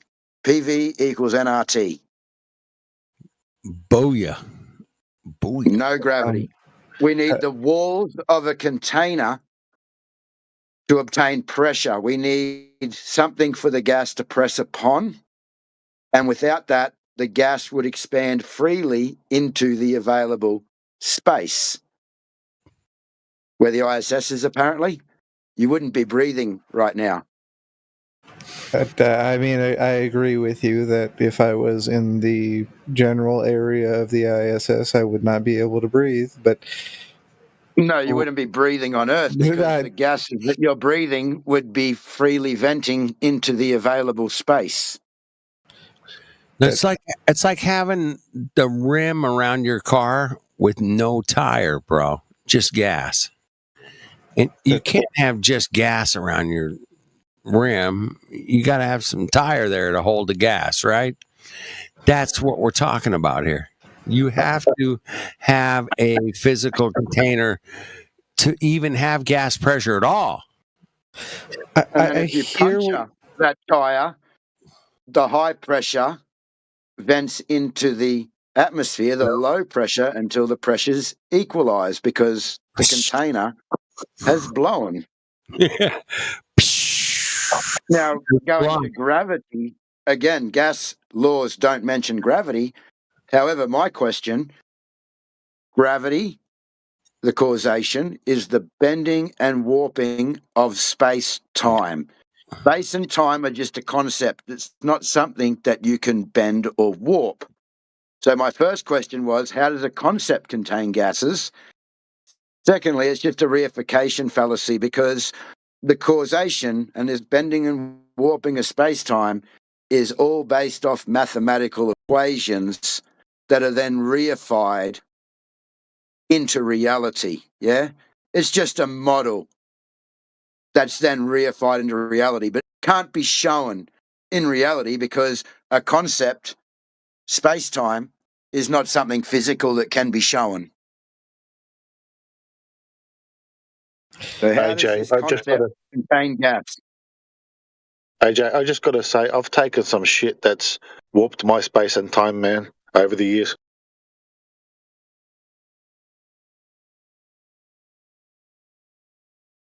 Well, I hope it was very enjoyable. I mean, my response would be that I actually have a hard time responding. I was going, that's good. Yeah, welcome, fly That's okay. My difficulty with responding would be that you all seem to ignore the concept of gravity. No. We don't ignore the concept of gravity. It's every response all of you just gave ignored the concept of gravity. Okay. Matter attracts matter. I actually just explained what gravity was to you, yeah? What the causation was. Do you remember what I said? What is the causation of gravity or things falling down or what you're claiming contains gas? Matter attracts matter. Yeah, that's where you're a bit confused, yeah, because that was Newtonian mechanics, which was actually superseded by Einstein 105 odd years ago, yeah? I mean, I disagree with you. Matter obviously attracts matter. Well, that's your side, Eric, not ours. So is that something factual? Yeah, this is something you can just jump on Google. Is that the breaking point? No, so we all understand that things go down. There's an average speed that things drop, yeah? Now, that is the equation that's used when they're claiming to equate for gravity, that speed that things drop to the ground, some things, right? Incorrect. So, no, that's not incorrect because we all witness the same effect. It's the causation of that effect that's in question. And that is not what's taken into account when they account for so-called gravity. It's just that downward vector of 9.8 meters per second squared.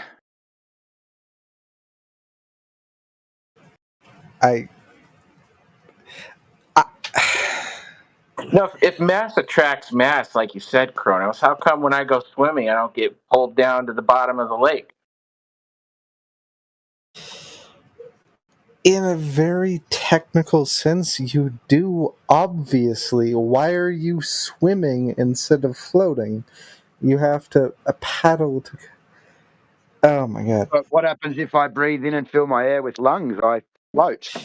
You're creating a low-pressure environment in a high-pressure environment, thus rising to the top of the high-pressure environment. So, buoyancy, density. Yeah. Oh my God! Are you about to tell me density is pseudoscience? Hey, what is this? Tan, check this out. Science today does not know what the causational mechanism of gravity. Gravity, as we know, as told, things go down. Yeah, no, that's not correct. That's you not can do correct. whatever you like. Yeah, just hold on. Okay, I'll hear you out, but that's falling not when correct. we let it go. We can measure the speed of it falling, and they've calculated it out to be 9.8 metres per second squared on average. Yes. So, here's the kicker. Science today does not know what the causational mechanism of down is. We know things go down. We can witness it. Any person can grab shit and drop it, and it will go to the ground. As long as Einstein figured denser this out than the years medium ago. it's in. It's bent. So, here's Space is bendy. and it's a random person just starts talking. I love that. Science Yeah, today slappy. does not know what the causational mechanism is of down. Very interesting stuff when you start looking into it. It's really not that interesting. Well, you very well. Also with It mightn't be. density. Hold on. Also Maybe, with, maybe also Slappy Love. you guys are wrong. Maybe, hang on, Slappy Love. Maybe Slappy Love can explain to us again how a reification fallacy of a concept makes things fall down. Everything is a concept, dude. Everything is a model. Like, what do you want me to tell you? No. Oh, yeah, is your leg a concept? Also, when it comes to density, right? Explain this. Water is more dense than air. How come water doesn't fly into the air then, using your model? Because before you were talking about density, it doesn't make any sense. So right? water's more dense, so therefore it's going to go up into a less dense item. You clown shoes, wake up. Yeah. No. Listen to what I'm saying. Yeah. Okay. Water is more dense. You're saying air is more dense than space. So why doesn't air go into space? I'm saying water is more dense than air. How come water doesn't fly up into the air? So, like, how come lakes? How come lakes exist? Aren't clouds made of water? Yeah. Yeah, they are. Yeah, but tell me why water exists. Like, why do lakes exist? Because it rains, and that's where the water lands. It tries to seek its lowest level, and it gets stuck in little containers. Dude, it exists because space is bent, bro. It's pretty obvious. So rain exists because space is bent. I think the only bent person here is you, Slappy Love. Okay, for example, what is the closest point between? What is the closest? What is the closest? Yeah, no. What is the closest? No. You're off your head. You probably just look. You're wasting time, Sonny. No, dude. Listen. How come when you throw a ball? This is not hackers. Go elsewhere. No, how come when you throw a ball, why does the ball bend? Why doesn't it go in a straight line? The closest distance between 2 points is a straight line. So how come on Earth when you throw a ball? Why does the ball bend? I throw a ball, the ball stays as a ball. What are you talking about? I don't have some kind of hypersonic rocket arm on me. I can't throw hard enough to bend a fucking ball. Listen. The reason you're obfuscating is because you have no leg to stand on. You're retarded. You're talking about the trajectory of the ball. Is that what you're talking about? Yeah. Mr. Slappy, you're doing your honest best to interact with them, but you're not. You're not trying to interact. You're not trying to interact with their position. Hang on, dude. If I was to throw a ball directly up in the air, it would come straight back down. If you're talking about the trajectory of when I throw that ball, yeah, well, of course it takes, unless I'm throwing it really fast like a baseball player, yeah, of course it's going to take a curved path back down to the earth. That has nothing to do with the shape of the earth. Yeah, it has everything to do with the shape of space, because what's actually happening is the ball actually isn't curving. What is happening is the ball is actually traveling in a straight line. It's space that's bent. That's why it curves, right? As soon as you can demonstrate that to us, that'll be fine. Okay, go into space and throw a ball. It will travel in a straight line. Show me this happening. What the heck, bro? What about the air? What about the resistance that the air is offering? What? Oh, what? Holy shit! Really? You do it on the moon. It happens as well. I put Slappy on mute because we were having a much better conversation with Tarn, even though he's drunk. Yeah. No worries, Slappy. I'm just going to go jump on my rocket, boys. I'm heading out to space. I'll give you the results in about 20 minutes. Fuck.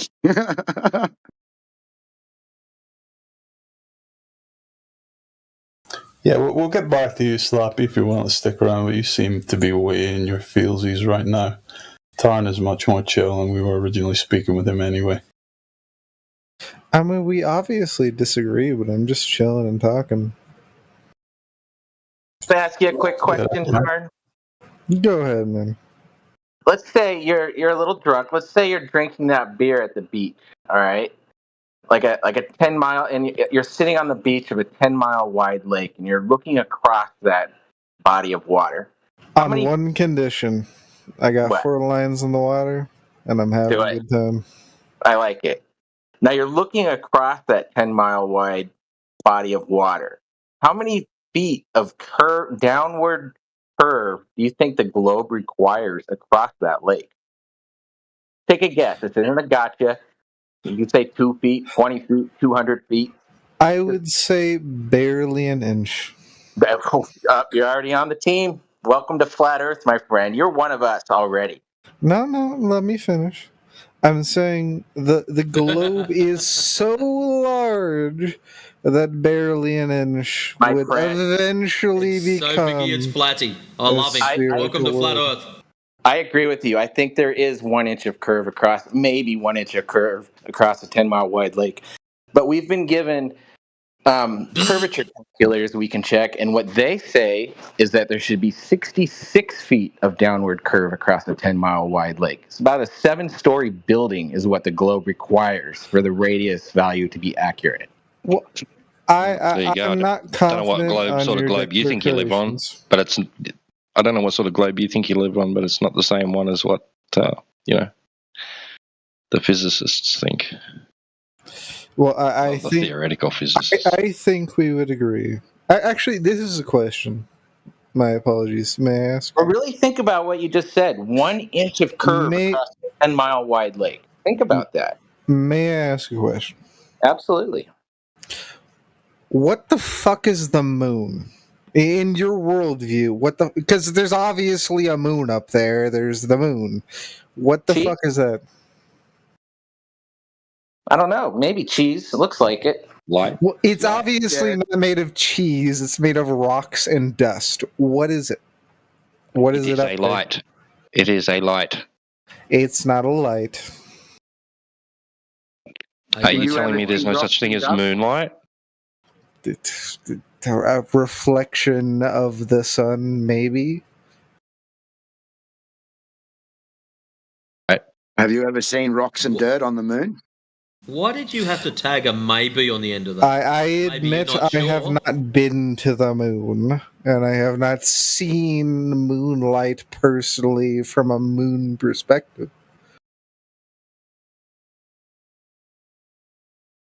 So you don't know it's dust and rock then? It seems quite clear. How does something reflective clearly seem to be rocks and dust? According to literally all of the evidence I've ever seen thus far.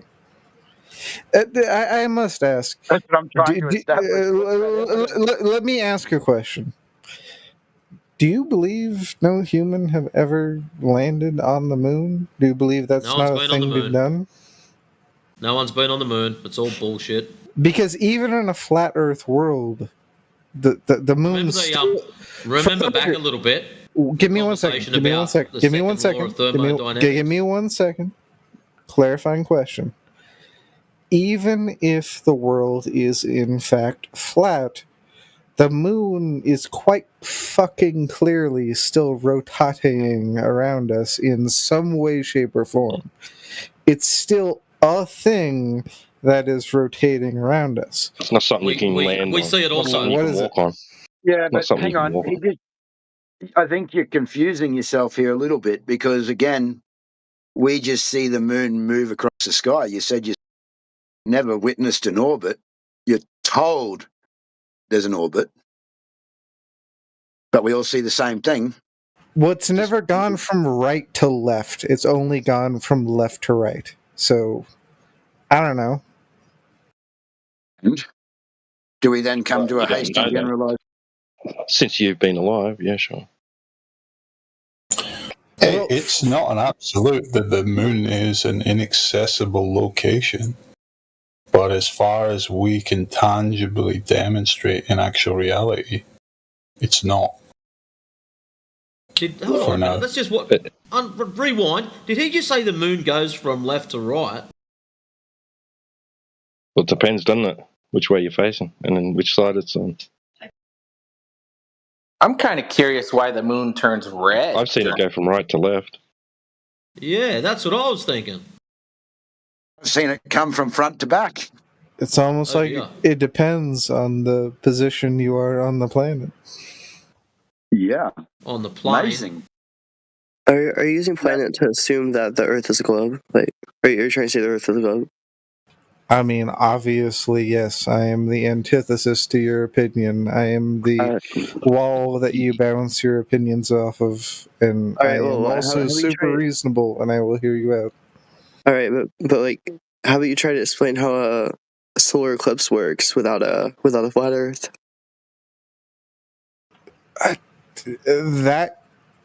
That you think that is a position of surprising clarity is nonsense. Yes, it is clearly explained within a non-flat Earth view how that works. You can definitely disagree with the worldview, but within the worldview, that's clearly explained. Yeah, Tom, I think you're answering to Globetard that's in here to muddy the waters with a stupid proposition. So just ignore what you were just told, basically. Yeah, that's clearly explained in a different worldview. Well, I think that there's one that's not, which would be the Selnelian eclipse, which again is a lunar eclipse, so maybe that's what he was referring to. So it's known as the impossible eclipse. Not that I want to muddy the waters, but I'm honestly curious. No, I'm not saying you are. What do you mean, Selnelian eclipse? So there's an eclipse that occurs on the supposed globe that we live on that's called the impossible eclipse, and they can't explain it. I'm not familiar. Would you like to explain? The sun and the moon are both. Yeah, the sun and the moon are both above the Earth. And the eclipse comes from the incorrect direction. So the sun and the moon are quite often in the space above Earth. What do you mean by the wrong direction? So if you have a look in the side chat. Okay, yeah. We see that we have the Selnelian eclipse, which comes from the top down, where we should be seeing it from the bottom up. Secondly, the issue is that both the sun and the moon are above the Earth, so that's the Earth is not eclipsing.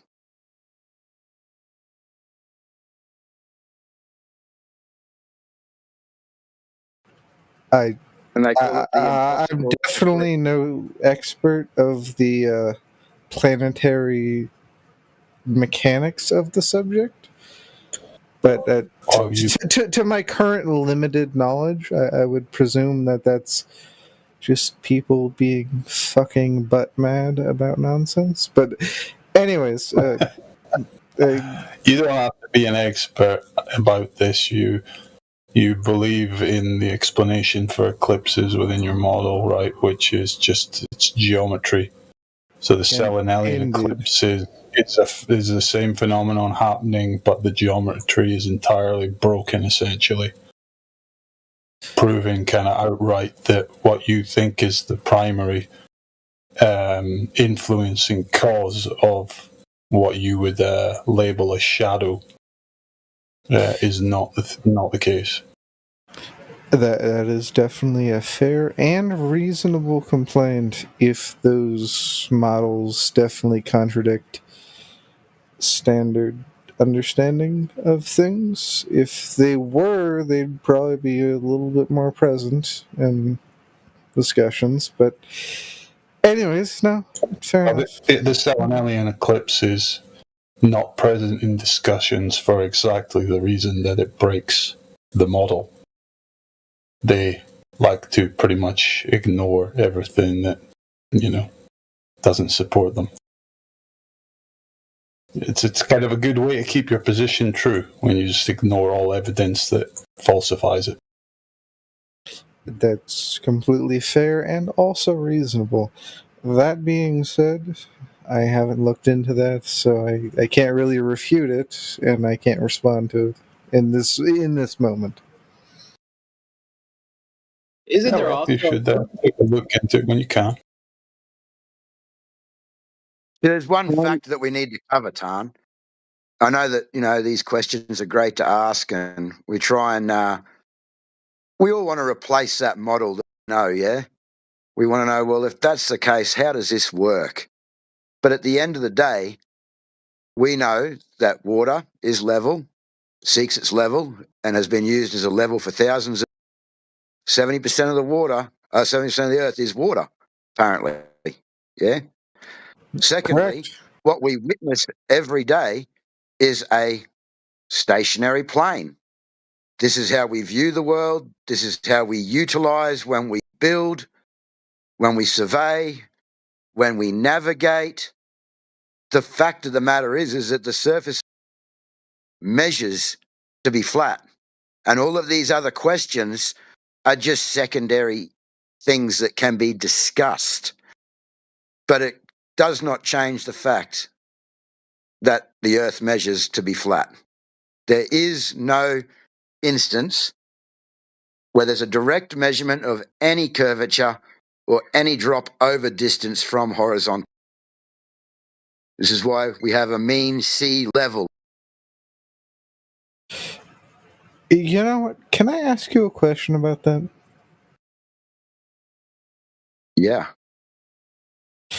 Well, you see, the continental United States is obviously very far from England. Would we agree on that? Yeah. Oh, he's not English, bro.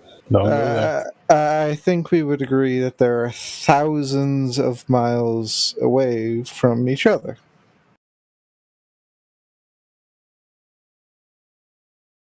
Yeah, go ahead. Yeah. Why can't I see England from the East Coast? Fuck. No, well, that would be for a few reasons, yeah.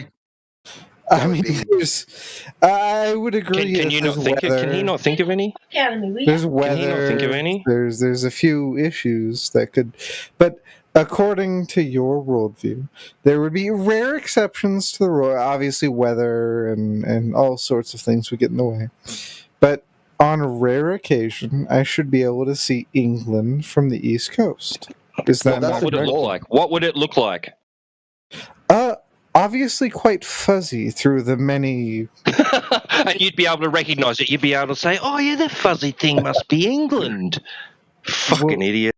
Well, yes, actually. Well, first of all, Tan, you're right. We've got weather conditions and the atmos gets opaque, yeah? And just your local weather app is going to give you a distance that you can see every day. Now, we're never going to have perfect... clear weather over that distance, yeah? That just does not occur. Secondly, we have heat distortion closer to the Earth that occurs. Now, the last point would be, is our own perspective and how we view things, how we see with our eyes, and we have an angular field of view. So when we're looking out over a flat surface, the ground appears to ramp up and the sky appears to ramp down till they come to a point where they converge. We can't see beyond this point. This is why when you get a telescope or a binocular or a camera, we increase that angular resolution, that angular view. Or if we get up higher, we can increase that angular view. However, we can't see forever.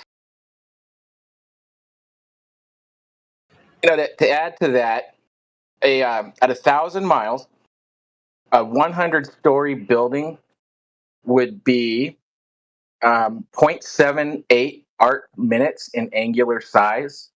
Your eye can only resolve. You cannot resolve something that small. It would be like smaller than a piece of dust at 10 feet away. It'd just be too small to see at that distance. I definitely agree with you, and you're totally right. That being said, we have modern technology, which eliminates all of those concerns. We can, with modern technology, obviously, on most cases, we cannot pick up such far-reaching places.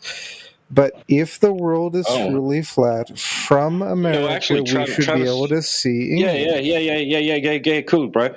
Travis actually shared an article with us yesterday describing how with some good telescopes, you can actually see the volcanoes of Hawaii from California. Now, I don't know if the author of that article realizes it or not, and he does mention the curvature of the Earth in it multiple times, but between those two places, there's too much curvature. What is it, like 5,000 feet? Was it 5,000 feet, Travis? I mean, 5,000 feet. What was it? What the elevation? Was it 5,000 feet between Hawaii and California? Oh, it's 2,500 miles. No. The amount of the amount of drop. Oh, over 500 miles. Yeah. Over 500 miles. Okay, 500 miles of curvature drop. Holy shit, bro! I'm sorry to tell you, but none of the volcanoes in Hawaii are 500 miles high. You shouldn't be able to see any of them. Be able to see any of it. I think the ground glovers are called refraction. I agree with you. I just posted a video from be able to see England from America. Tan, I just posted a video from Father Ted, a really, really, really grade 1 example of explaining perspective, and it's quite funny. Click on it and have a laugh and learn. Why can't I see England from America? Okay, how far do you believe you should be able to see? I heard two different people speaking. Hang on, I believe that Travis gave you a really, really good explanation, yeah? Maybe Travis can repeat it again, but... I didn't hear it. Travis, if you have that explanation, I'd love to hear it. About your angular... Yeah, it would be, the angular size would be too small to see. And you said you totally agreed with me. But there's one other thing you can think about is the attenuation of light. Like if you're underwater, you go swimming and you're looking out, you go 10 feet underwater and you're just looking through the water. You can only see, 20, 50 feet, right? The air we breathe is a fluid, just like, it's not as more viscous than water, but there's a limited distance you can see. Fluid dynamics, yeah. Yeah, there's a limited distance you can see through any fluid. That's the problem. That's why you can't see that far. And the angular size would be too small to see. So there's a couple of factors. That doesn't seem to compensate for the... Okay, Tom. I mean, if it's truly a flat Earth... Without using infrared, you will only see just under 300 kilometers on a perfect day. So you're saying 300 kilometers is the limit of a flat Earth? That's the limitation at ground level through the air on a perfect day. The shape of the ground beneath that air has nothing to do with it. Obviously, things will be up and down. So you're saying 300 kilometers are the limit... Just under. Just under. Days, yeah.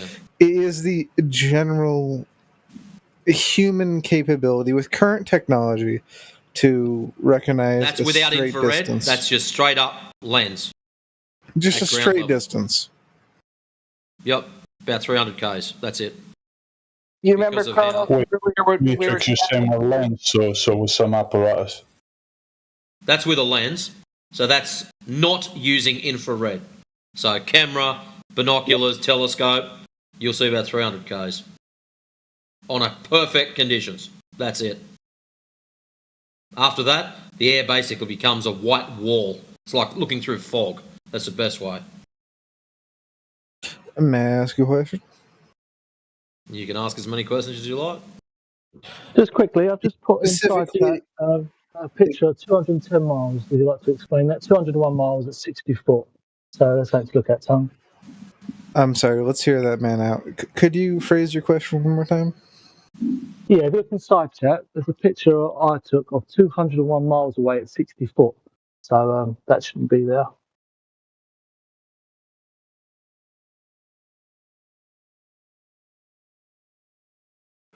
Okay. See in his photo, the top left. Over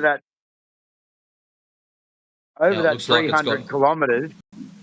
Oh, sorry, Matrix. Sorry, mate. Go for it. Go. I was going to say, over that 300 kilometres that Matrix has just mentioned to you, if you look in the side chat, I'm paying attention to it. there's 7,059 metres of drop missing over that 300 kilometres.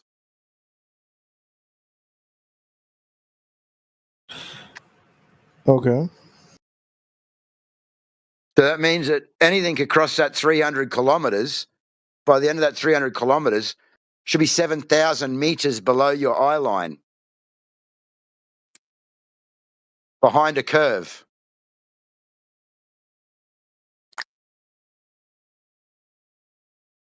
Remember when we were chatting earlier about this, Kronos, and you said that you thought there should only be about 1 inch of water of curve across a 10-mile wide lake? I did admit to such a perspective. I mean, it does seem to be a very limited curve. I will say this. Let me finish my perspective. Hang on, John. Have a look in the chat on the side. Okay. There's an Earth curve calculator that shows an eye height of 0 and a target of 300 kilometres. And then it shows you the hidden height. So we can do this for 10 miles with a 6-foot observer, if you like. I mean, this is no personal offense, but I have not interacted with you as if you were serious. This was not. Your perspective is nowhere near being meaningfully considered by most people. We know. We're used to it. Well, that's But why I've made a point of hearing you out. I was honestly curious. That's why we don't convert people. All we do is ask them to think for themselves. Go and check out the stories they've been told and see if reality is consistent with the stories. And the I like majority to of people think who I are heard honest you out. I will, like to think I was honest. I like to think I heard you out the whole way. Yeah, but you haven't tested reality yet. You've just heard stories. So how about you go and test the stories? Well, this is why In what way would you like me to test the story? Go and do a long-range observation. They're free. I'm not familiar with the subject. Give me an example. Go to a beach. If you've got a high-powered camera, or maybe you know a friend or someone that does, you can lower the camera down to 1 foot, take a photo of something that you know is a particular distance. If you can see it, come back, have a look at where the horizon should be. All you've got to do is jump online, type in Earth Curve Calculator. There's heaps of them to choose from. They will ask you to put in the elevation. That's how high you've got your camera, or yourself. The distance to the subject. And it will tell you where the horizon should be and how tall the subject is. So, for example, say you've taken a photo of a lighthouse from, we're just going to pick a number, 60 miles. So you've taken your photo. You know you're at 60 miles because you've looked on the map. I was at here, and we know where the lighthouse is. Most of them don't normally run around. And then you go, right, how high was I when I took the photo? 2 foot, 3 foot, 4 foot, whatever your elevation is. You might be right down on the water. And then you look up Earth Curve Calculator. Type in 60 miles. Type in how tall you are or how high the camera was. I'll just put in 5 foot. Press the calculate button. And it will tell you the horizon is 2.7 miles. Nigga. Yeah, thanks, bro. Yeah, so put it this way. If you see something that should be behind the horizon, but the horizon is actually behind it, you've debunked the globe. Congratulations. Go home. Have a Scooby. Come back here, tell us. We can add it to the file. It's summertime. It's the perfect time to do this. Go to the beach, find a lake near you, and make a couple hours of it. The other one they do, what they call mirror flash tests. Grab a friend or a couple of them. If you like having beers, be a great little party. Probably best not to drink and drive. Put some friends on one side of the lake, put yourself on the other, and all they've got to do is take a mirror. They get the sunlight and aim it in your direction. So if the mirror is at water level, over 10 miles there should be 66 feet of drop. If you see that flash and you're on the other side, either you're super duper tall or there ain't no curve. You know what? I wish you the actual honest best. We disagree on almost everything, but I wish you the best. You got nothing to say about it. You got nothing to say. I disagree. I really don't. We disagree, but I wish you the best. Why do you disagree about that? Like, if the geometry is set, right, it cannot be anything else. You got a claimed Earth size, right, and a specific curvature rate. You've got a specific geometry that cannot be anything else, right? And if you see something that goes against that geometry, what do you say? What do you say to yourself? My perspective, which is obviously different than yours, would be that you are in a category so obviously laughable that it is to be Your perspective is different from ours. No, it's not. Stop. It's not different. Our perspective is the same. We were all taught it's a ball with a radius of 39.59 miles. So that's not a different perspective. That's the same. Okay. We're just testing that. That's all. You choose not to. I was trying to come to a wholesome conclusion. Let me finish. Goddamn, man. Holy shit. I come to a very different conclusion. The same conclusion most people come to because of standard education. But I think you're a people who are conspiracy focused, and I don't even mean that as an insult. Oh, holy shit, bro! Let me finish. Let me finish. Fuck off. You're misrepresenting us. You haven't listened to a fucking word we've said. I heard every word you said. Let me finish. No, bullshit. I bet you if I asked you to reiterate it, you wouldn't be able to spit out a fucking single thing I said. Let me finish. Tan, just so you know, off. Don't finish. There are some flat earthers that don't give a fuck about the rest of the conspiratard stuff. There are some conspiratards that are flat earthers. So, thanks. If you believe that direct measurements are a conspiracy, then you've got some issues, bro. Yeah. I admittedly was trying to be a troll. Non-agreement. You just insulted us, bro. Well, I was trying to disagree. Just insulted our intelligence. And I was trying to disagree and be respectful at the same time. No, you weren't. You're being passive-aggressive, arsehole. And ignorant. I mean, if someone says to you, oh, that's a cat, and it's clearly a fucking dog, what are you going to say?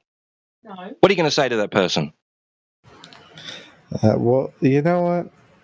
I'm not sorry. I was trying to be disagreeing, but not insulting.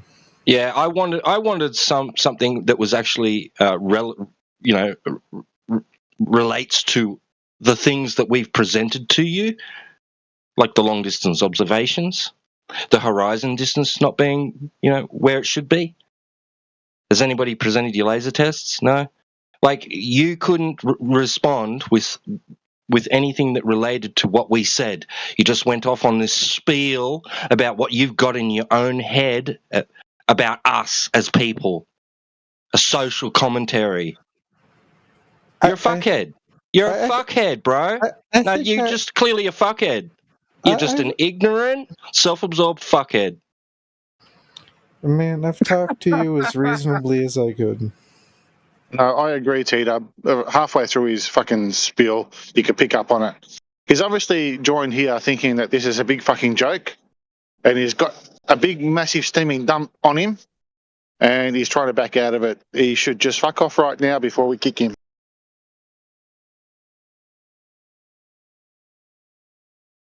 Well, maybe we just give him a bit of a break and have a chat with Claire. Claire seems to be very active in the chat.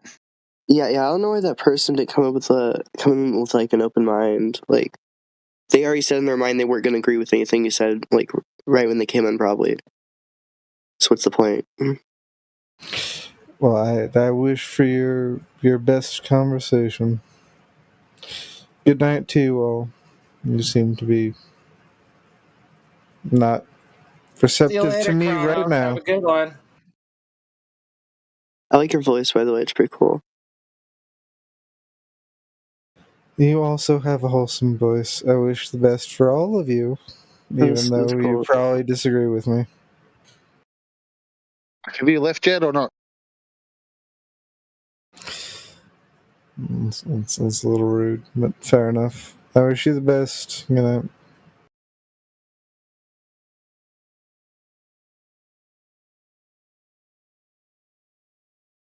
So, I don't know, Imagine, do you want to continue with Claire in the voice chat?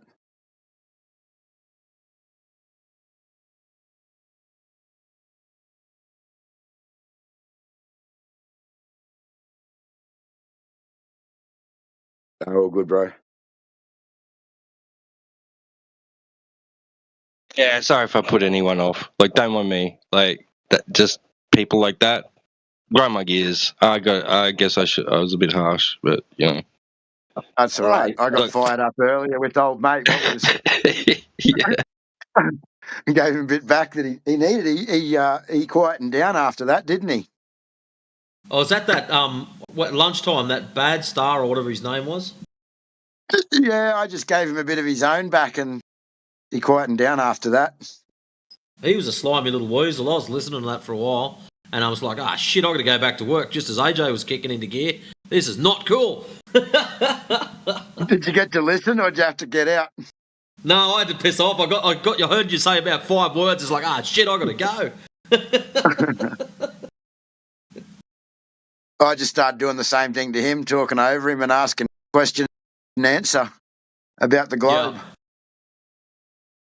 I heard you stick it into him just about the you can't answer this, you can't answer this, you can't answer this. I heard that, and that's where I went. Yeah, well, that's good enough for me. I got to go. Run.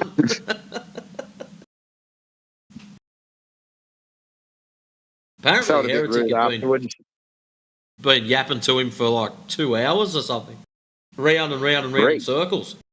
Oh shit, that's even worse. Wow. I drove all the way to Cooma, registered a car at transport, picked up some fucking drench from the goats, and got back in the car and drove home another hour. Wow. Got KFC. Just the fact you've said you've registered your car. You could have just said that alone, and that would have been enough for me. Yeah. all Aussies are nodding their heads. To get a 2-hour drive, it took me on top. And lunch and everything else. I'm like, wow, they're still going.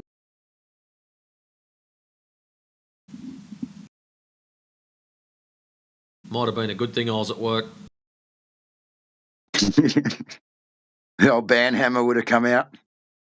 Yeah.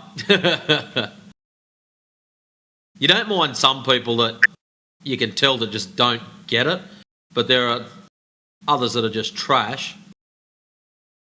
And he was just going around in circles. Yeah. I have some flat Earth questions. Are they genuine flat Earth questions? Is it just going to be another? No, I'm not trolling or nothing. Okay, Are they so Earth related? Yeah, go for it, mate. Yeah, just. So the first one is, if the Earth is flat, where are the edges or whatever? Like, is it a disc? Like, where does it stop?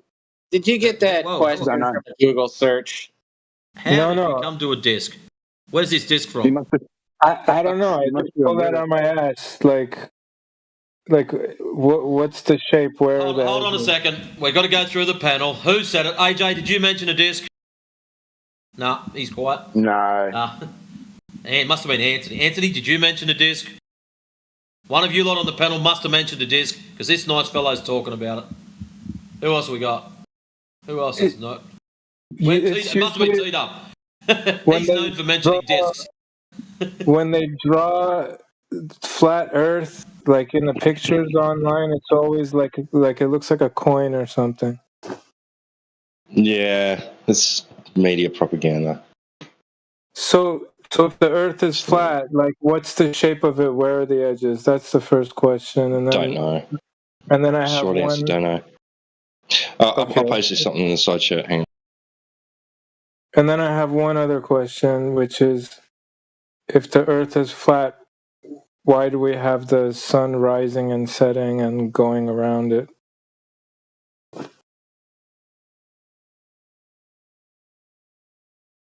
It doesn't go underneath the Earth. It just goes around. So is the Earth like a coin, but the sun goes around the Earth, or like how does it work?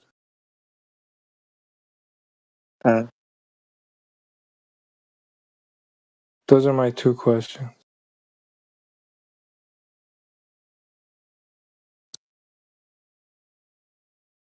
And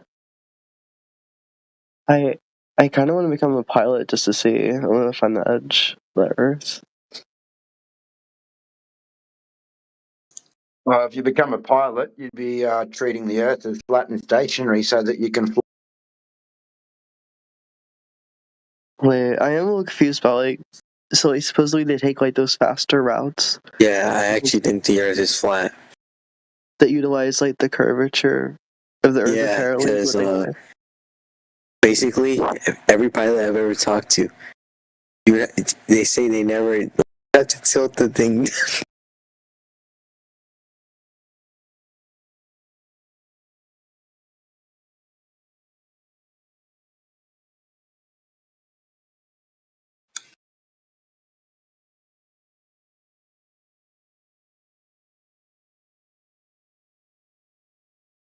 So I'll tell you what pilots don't do. They tell us that they don't do it. They don't account for curvature or Earth rotation. They just fly the plane as if Earth is motionless and flat. I think even if it was a globe, the Earth wouldn't rotate beneath them. I don't know if that's how that works.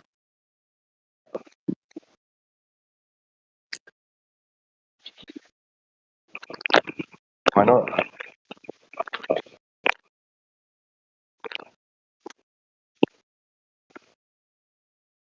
So no comment on the rising and setting of the sun and the moon? It doesn't go below.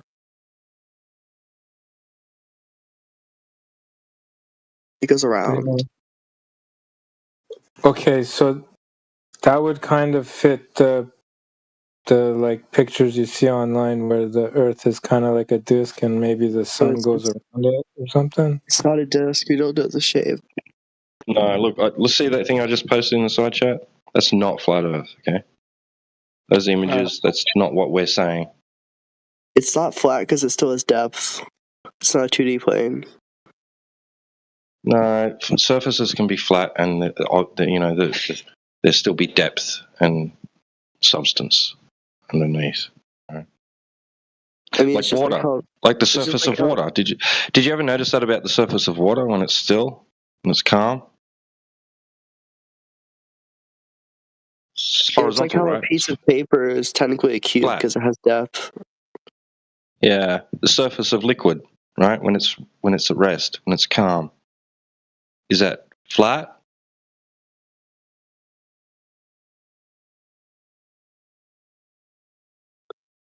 Yeah. pretty much. No. I think on a flat Earth it would be flat. Yeah. Well, it is flat in reality.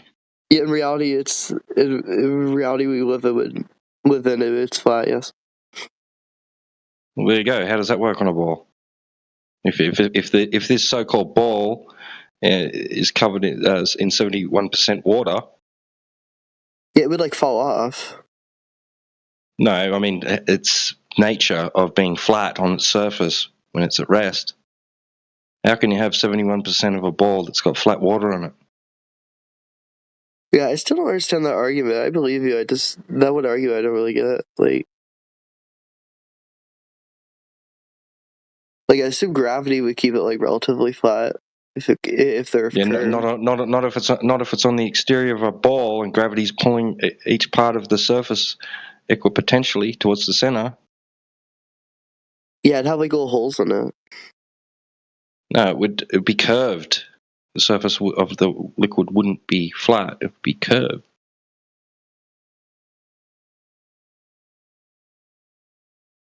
You know, like in the pictures that they show, that so claimed to be pictures from outer space. Yeah, I mean, I'm pretty sure they used like 3D models for those. Not 3D models, like no real models, like real life sculptures. Yeah, you're not going to be able to have a ball Earth where there's an ocean on it that's flat. You show me what that looks like. With all the continents sticking up out of it.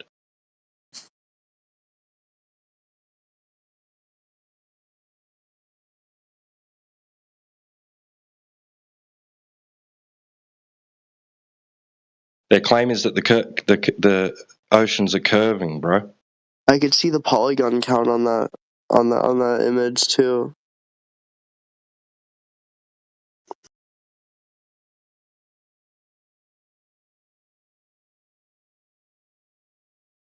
Actually, that might just be a painting. Oh no, that's just a resolution. Yeah. It's an interesting end.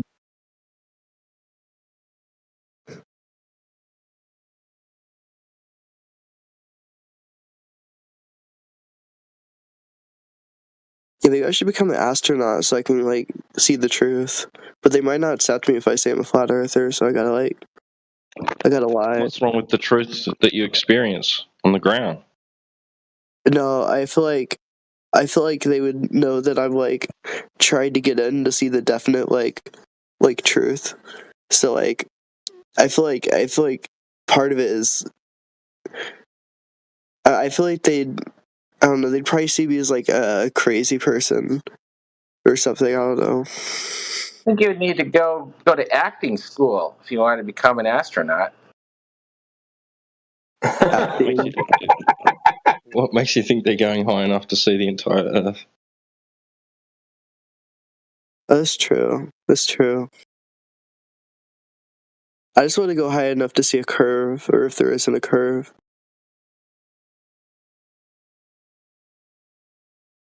I want to see the edge too. I want to see the edge of the. I could just get a plane and see the edge, right? I could just fly to the edge. How do time zones happen? The sun is still at different areas across the Earth. That doesn't change. So, like different parts of the Earth are still lit up and at different times. Somebody yesterday mentioned that time zones are political. About I hate China niggers. I hate niggers. I hate niggers. I hate niggers. Fuck this live stream. Fuck I'm so niggers. angry. Why did you say that? That's pretty offensive.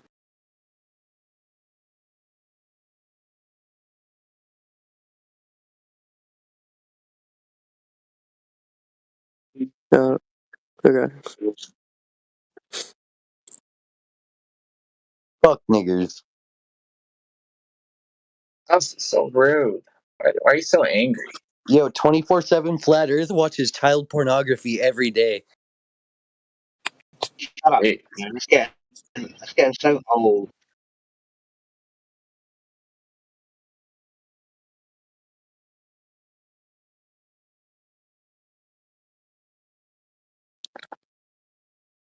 Do you like actually think that?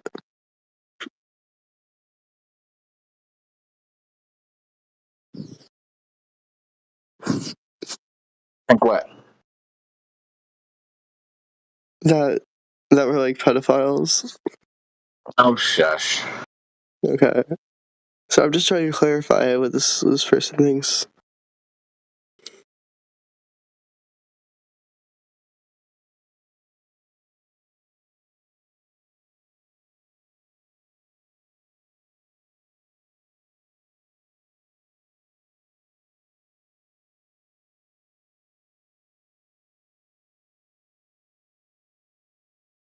Wait, Discord lets you ban per channel?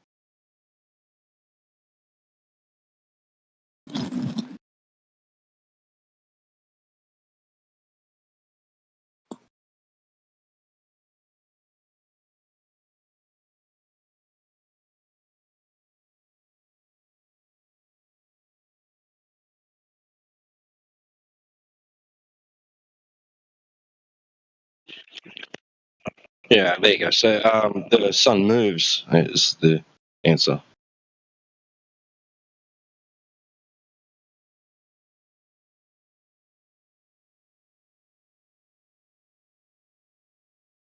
Do you guys think it would prove the Earth is round if you were to get in a plane and fly around the Earth?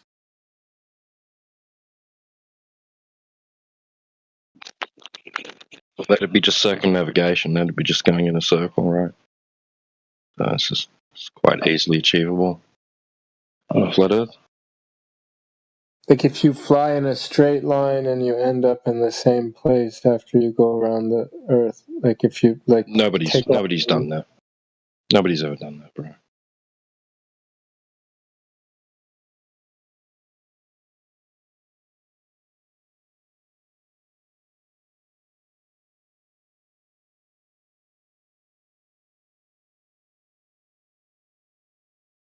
Why do you think nobody's done that?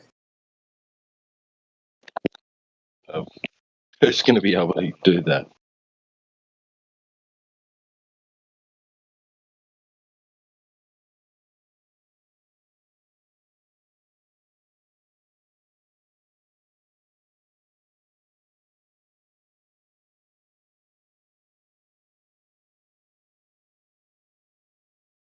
Yeah, to the guy who just asked that, what makes you think that as you and I are chatting right now, you're also going 66,000 miles per hour around the sun? What would make you think that?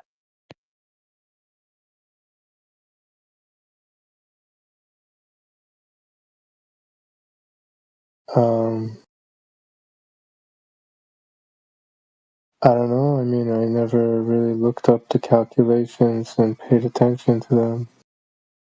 Well, they say it's a 1,000 mile per hour spin at the equator, and then the Earth going around the sun is 66,000 miles per hour, and the sun is blasting along at 500,000 miles per hour, and we're chasing that, and it just keeps getting bigger and bigger and bigger.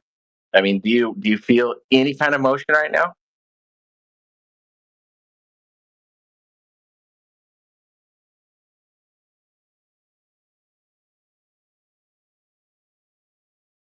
I don't know. I'm not an expert on this stuff. Well, what you don't need to be an expert to figure out if you're moving 66,000 miles per hour or not. I mean, that's 1,000 times faster than a car on a freeway. Don't you think you would be able to notice or measure that? But relative to what? Like if we were on a train that was going that fast, to us sitting on the train, it would feel like it's not moving, you know? Does this train have a roof on it? Are you up on the roof or what? So I would feel that for sure if you're in an enclosed system. Well, the air is moving with the earth, you know? So is the water. Well, that would depend on the claimed circumstance because the globe contradicts itself on this point many times over. If the air is rotating with the earth, then you wouldn't have a Coriolis effect, which you then rely on to prove the rotation of the earth via a pendulum.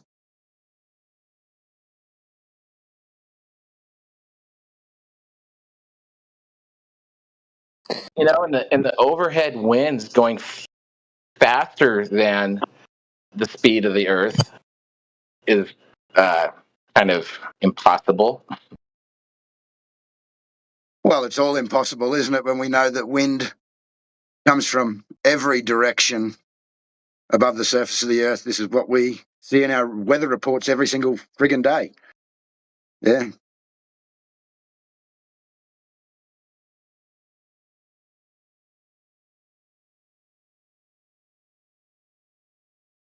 Yeah, I haven't really thought about flat earth too much.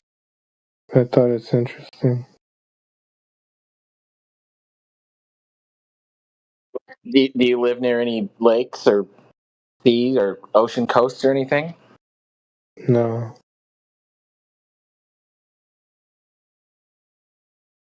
So how much curve do you think the globe requires across, let's say, a 20-mile wide lake? If it's, you know what I mean? If it's a globe, it has to have a curvature to its surface. How much do you think it would curve across 20 miles of water?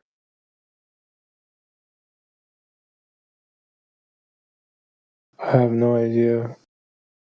Just take a guess. Just remember some point in your life where you're at the beach and you're looking across and watching boats and things. Well, things might look a little round because it's all from my perspective. Like, I'm the center of the vision, and every direction I turn, I can see as far as my eye can see in that direction. You know what I mean? So for me, it might look a little bit rounded from my perspective, but Let's say you have there's a curved lens in your eye, which gives that effect. But think about it. 20-mile wide lake, you're looking across it. You think there'd be 5 feet of curve, 50 feet of curve, 500 feet of curve? How much do you think? like nothing. I mean, like, what do you mean by nothing? Like inches? Like, it wouldn't be noticeable. So if you used a tape measure, how much do you think it would be? Give me a number. Like if you stretched a straight line, a tangent line. You know what a tangent is? Is the distance you're asking me like at the end of my vision, or are you saying like how big does it look to my eye? No, like if you extended, even from your feet, if you extended a straight horizontal line out from your feet, right, touching the surface of the water, and extended it out to 20 miles, at the end of the 20-mile line, what sort of drop should there be between the Earth's surface, the water's surface, and that line? What sort of distance between those two? Just guessing. I don't know. Maybe like a foot. Try 66 feet. Actually, you said 20, didn't you? Sorry. Go on, Trevor. Yeah. 20 miles. For 20 miles, it's maybe a foot, 6 inches. I don't know. I'm just guessing. Well, welcome to Flat Earth. The globe says that there should be about 260, is it? 260 feet? For 20 miles? Yeah, it's about a 27-story building. 266 feet.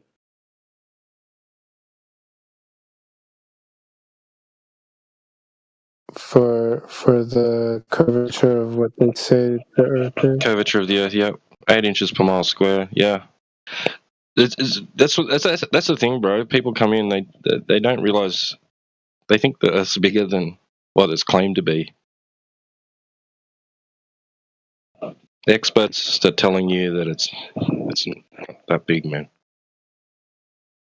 It's only got a radius of 3,959 miles, circumference of about 25,000 miles. Yeah, I was chatting with a guy the other day about this, and he was like, well, the Earth's so big. I mean, it's millions of miles. And I was like, oh, man, it's not that big. It's not as big as you think. You know, if you fly from Hawaii to California, do 2 round trips like that, that's basically the diameter of the globe. Like all from antipodal to where you're standing straight down, you'd be on the other side, 8,000 miles away. It's not as big as people think.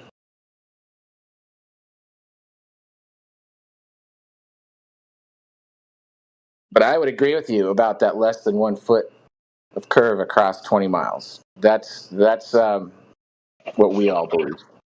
Yeah, well, when people go check to see if that curvature exists, it's not there. It's just straight flat across to the other side.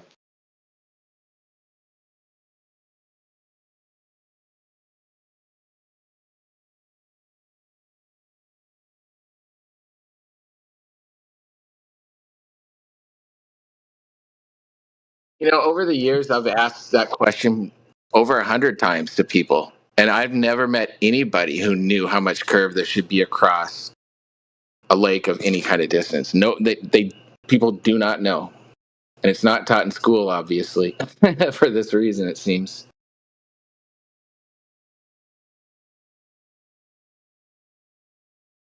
And when you tell them, usually they reply with kind of disbelief, like, "No way, it should be."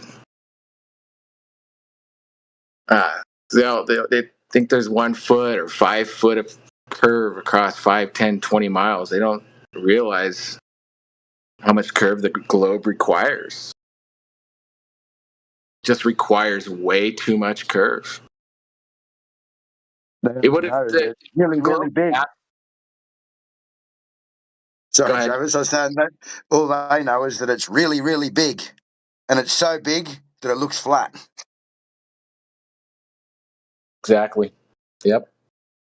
You know, they should have stuck with, a lot of people think it's just 8 inches per mile instead of the 8 inches per mile squared. The people who came up with this lie should have went with just 8 inches per mile. That would have been more believable than the 8 inches per mile squared. Yeah.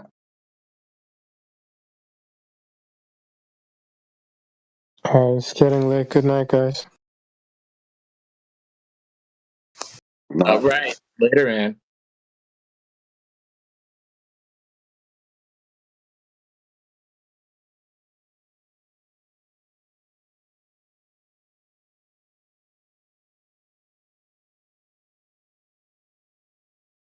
Go on, FE Batman. I'm changing your name to FE Shedman. Bloody hell. What a legendary shed that is.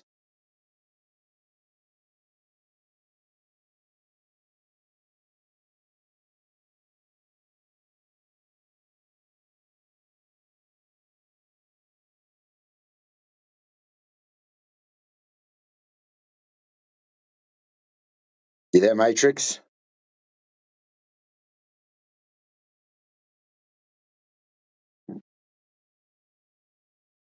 Yeah, I'm still here. What's up?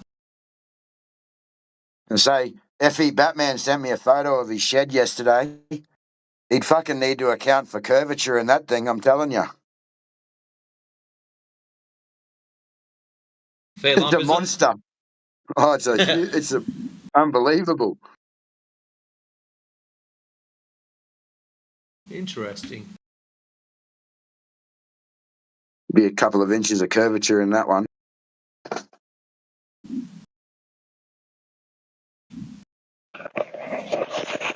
So it'd be like a Walmart. It's like a Walmart. It's like a Bunnings.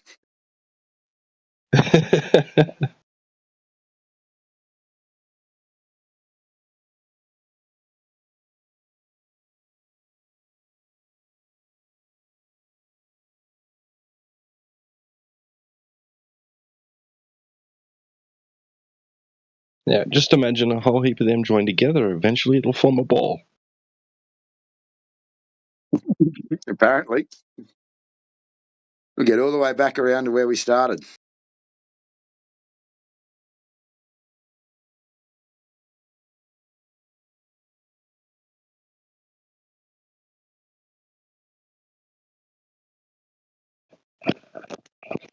I'd love to see them do that, like a tunnel or something, or huge ass walkway right around the equator. Let's do it. Yeah, even just a tunnel from here to the US. I'd drive that bad boy.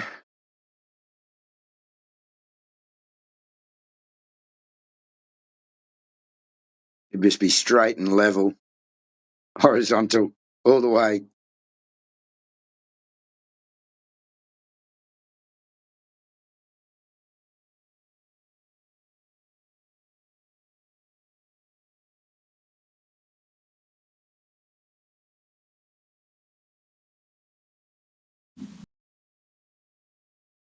Okay, if the image that I just got sent of someone's shed is the image that you saw of someone's shed, that is not a shed.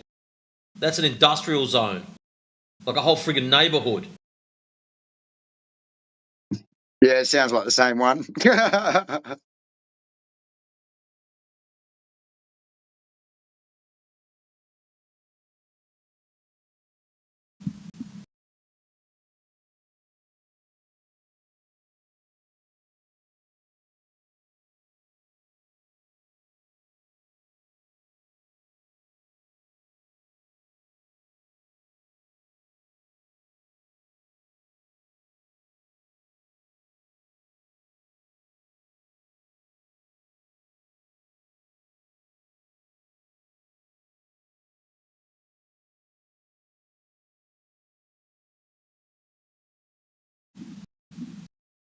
And in consideration of who owns it, shed, it's a bat cave. Yeah, the Bat Cave.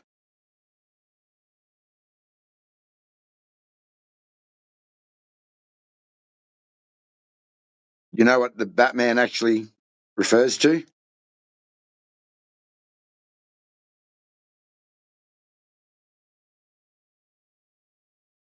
I'm waiting. I don't know. It's because he plays table tennis.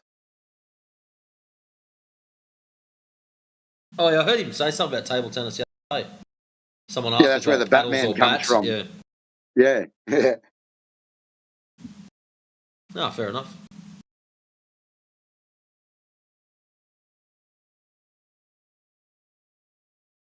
He's a bit of a pro at it, like you are at squash. I'm not a pro. I'm only a random B grade player. Dude, I'd run up and down that court twice and I'd be fucked. That'd be it. I'd be going outside for a cigarette. Most people are. You get a diagonal run. Most people can do it the first time quite comfortably. The second time, it pulls some of them up. Not very often you'll see someone will do a triple and then not be taking a step back going, oh shit, why do I do this? Some of the younger kids can do it. They seem to be able to recharge really quick. They'll do a couple of laps and they'll stop, take 2 breaths, and they're good to go again. But yeah, once you sort of get 40 plus, it's sort of like, yeah, have a bit of a conversation in between just so you can stall for time. Yeah.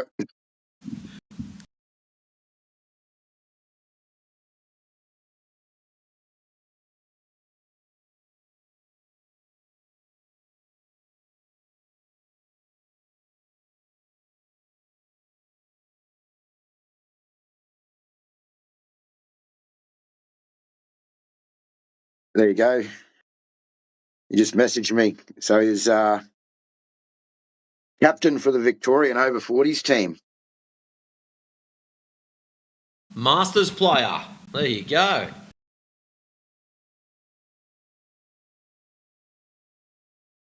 Yeah. Like, they might have different rules. Masters in squash, 35 and older. And for the ladies, I think it's 30 and older. I'd like to see the age thing put up, only because at 35, no, that's not old. Yeah, I did the same thing racing motocross. They put you in the veterans class when you hit 40, but I think it needs to be earlier because it's not cool when you're sort of 35, 38 and you're racing against 17 and 18. Well, the good thing about Masters is they still grade you. So even though you're anywhere from 35 all the way up to 80, was it 88? I think the oldest one is. They still grade you A, B, C, open, state, which is pretty cool. So, yeah, even though you're playing against older people, you're still in whatever shit grade you're normally in, basically. Yeah. IFE Batman just said that over 30s they call vets.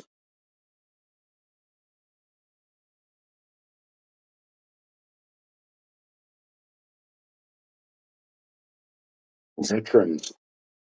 Veterans of the sport.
Not bad crowd, 24 people.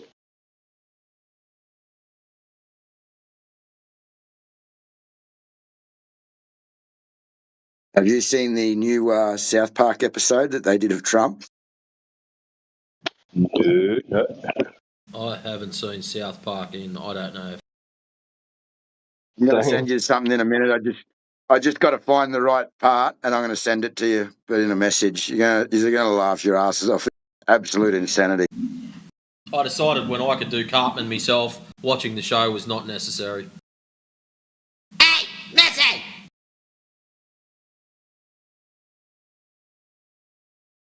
So yeah, I can entertain myself for hours. It's great. Timmy! When tracksuit Timmy drops it. I could only find it on Insta, but I'll drop the link to you. I won't drop it in here, but just have a look at this. It is like absolute insanity.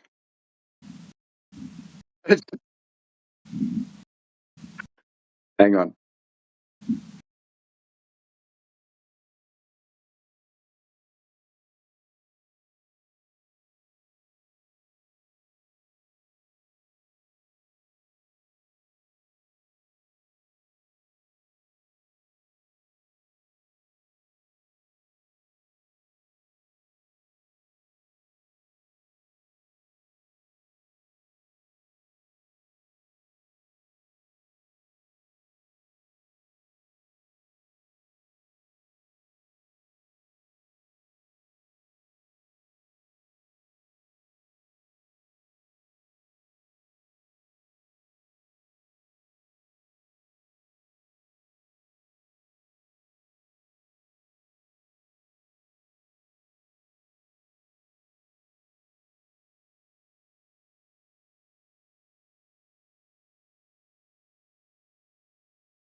There you go. You both should have it.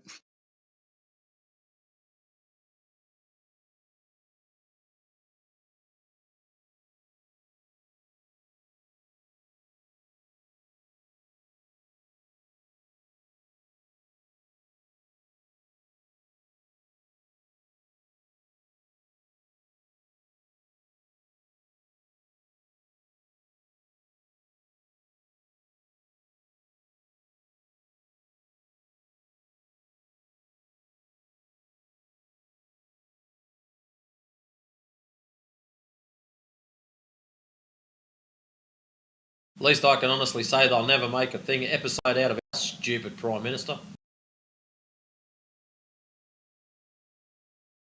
I don't know.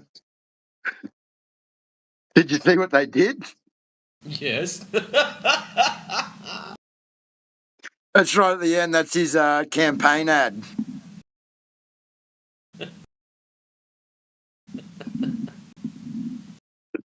I think he's going to sue. I think he's talking about suing them.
It's bloody terrible. Yeah, that's the campaign ad they made for it. Mick, I like He walked Yeah, the little across the desert. mega. Walked across the desert for you.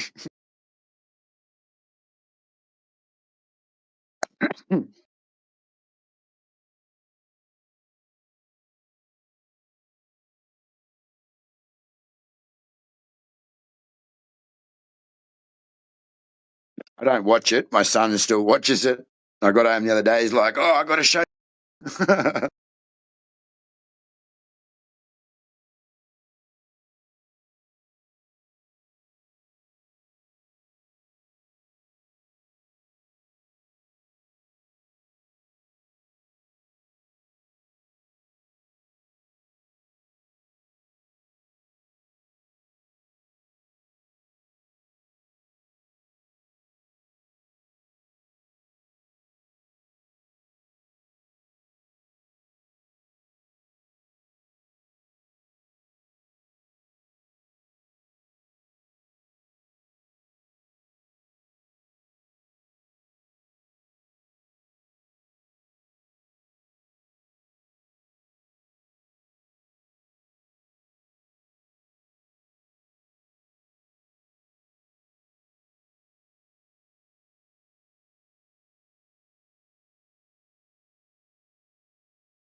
Yo, CB.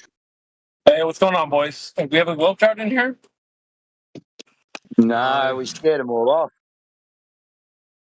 I'm sure another one will roll in. They're all like Diddy mode, so they love getting cooked. Oh, yeah, they'll be back. It's got to feel pretty. Same questions. Oh. Go ahead. I said they'll be back with the same questions and the same statement, the same gibberish.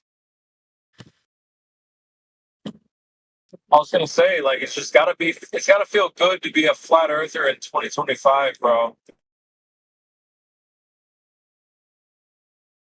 Oh, yeah. You guys have been through all the bullshit, man. We're up right now, so In the every flat argument, earther in here, so go I was saying the 2025 flat Earth arguments are so good now. yeah. So every flat earther in here should raise their left hand, reach over to your right shoulder, and pat at least 3 times. You did it. You made it through all the bullshit, all the propaganda,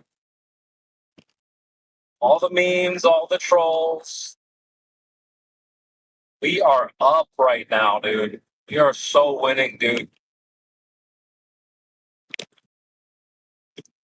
No Glober has anything for us. That's the big thing. They've got nothing for us. There's no new argument. They can't come in here with anything like that's going to surprise you.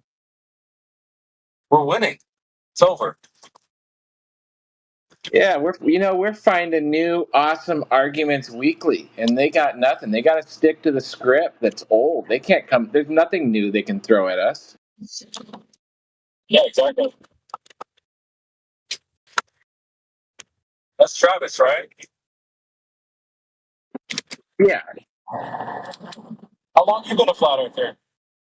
Oh man, it's been since 2016, 17. Okay, yeah, same here. Yeah, the ODD reality days when that came out. That the 20 question or the whatever it was. Remember that ODD video from years ago? Yeah.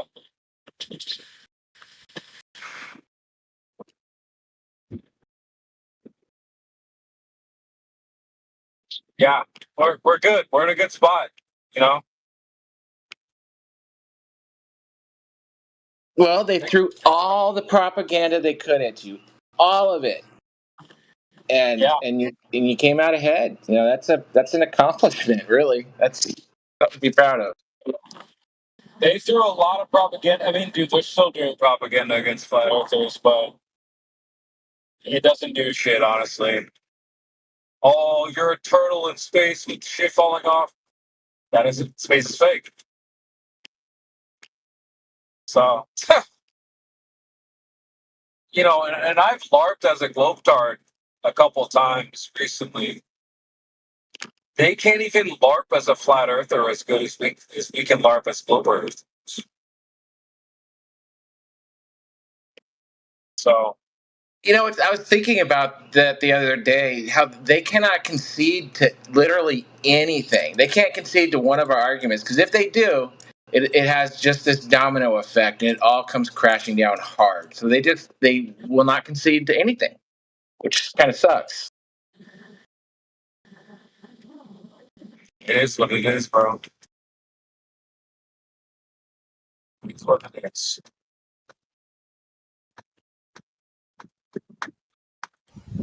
Okay. But then you know, once one argument does get through to them, you know, even in their own mind, it's got to come all of it, the rest of it, crashing down. You know.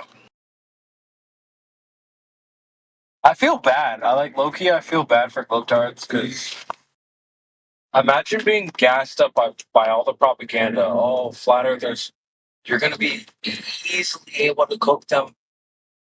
And then you come in here and you get roasted by 10 flat earthers in a row. That's got to feel bad. When you thought it was going to be easy sailing. Nope. Sorry. Do you though? Do you really? I actually think they think that. Yeah, every once in a while you can tell when somebody will come in and they'll have 3 or 4 of their friends in their background and they'll be like, oh, let's go troll some flat earthers. But then they just can't do it, getting shut down in front of their friends. How would you do it? They don't know the arguments. Like, there's no way for them to cook us. And if they stump one, which is like damn near impossible, good luck stumping the rest of us. You got Indio and all these other people, obvious. It's not going to happen. There's you cannot beat a flat earther. I don't care how much peer pressure you're up against. It's not going to happen. We know the arguments better than they do. You can't beat a flat earther ever. They think the globe is such an automatic gimme, that they don't have to know anything about it. Yeah.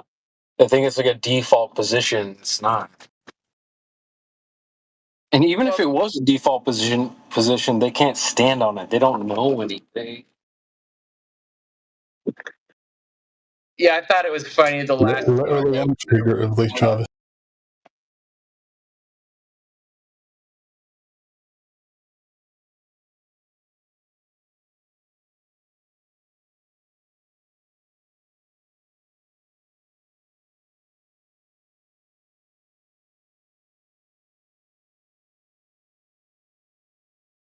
Oh, I'm out, guys. I'm going to the pub. Catch you later.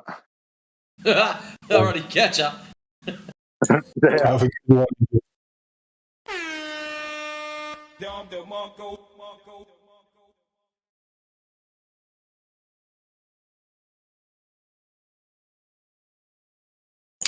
I just wish they would have a little bit of self-awareness, just a little bit, like to look around and see that you're fucking saying the same shit the last 10,000 guys before you are saying. Yeah, that would be nice. That would be nice. It's like, can you not recognize you're in a fucking cult? They think we're in a cult. It couldn't be any farther from the opposite. Hey, personally, I believe every single person is in a cult one way or another, right? There's just, is your cult productive to humanity or is it, destructive? Because it just starts with culture, what I mean? If you're in a culture of fucking sociopaths, then obviously not very good. Culture of people seeking truth, trying to get to the bottom of things, be straight with each other. I'd label that as pretty good. Yeah.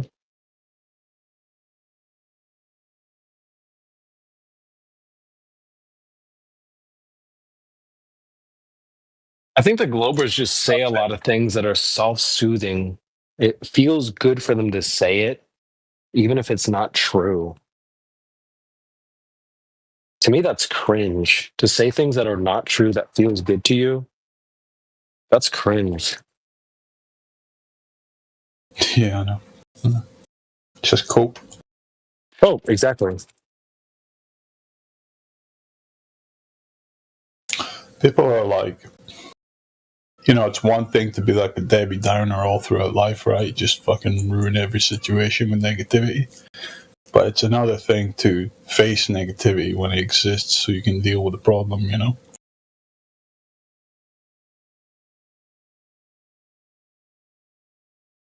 And like, they're just most like young folk and whatnot, and older folk as well, like it's across all generations, just terrified of tackling any kind of and then it kind of hurts the vibe, you know. Yeah. So there's no globetrotters in here tonight? No. I hear people joining. Call somebody out.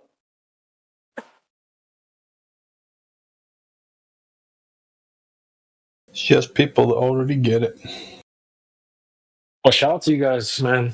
You already get it. Shout out to you. You made it this far. Our part's over. What Travis said there 5 minutes ago was like the nail on hitting the nail on the head. You know, they can't concede to the tiniest of points with us because it's just a domino effect.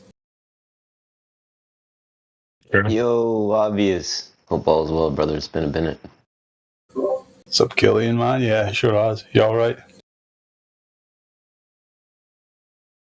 Doing very well, brother. Good to hear from you. Hope all's well. And what's up to the panel? Shout out to the crew. Let's get it. Thanks. Just a bit of downtime right now before it all kicks off. Ever so patiently waiting for the clown. Yeah, I'll be along any minute now. Hit the music, Matrix. Hey, that's your one. You do the clowns. And in the clowns.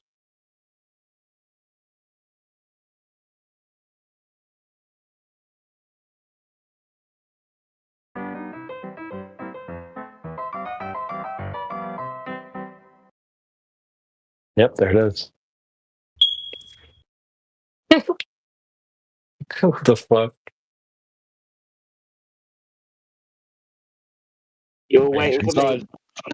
Just typed in clown into the soundboard, and I've got a few different ones.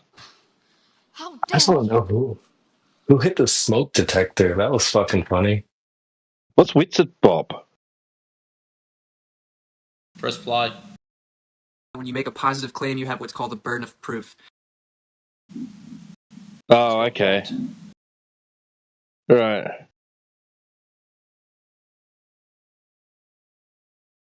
Yeah, all these have got the face of a clown on them. Yeah. Some other way to organize the soundboard. QE might have got out of there. What you've got to watch out for too, when you type in a particular thing in the soundboard, so say you've typed, like you said you did, anything with the clown emoji will also be a part of that. So if you type in gun, another example, anything that has the gun emoji will pop up, even though the name might be something totally non-related. But it's a really helpful way to organize the soundboard. I made a Tetrix. It can also be a bloody nightmare too.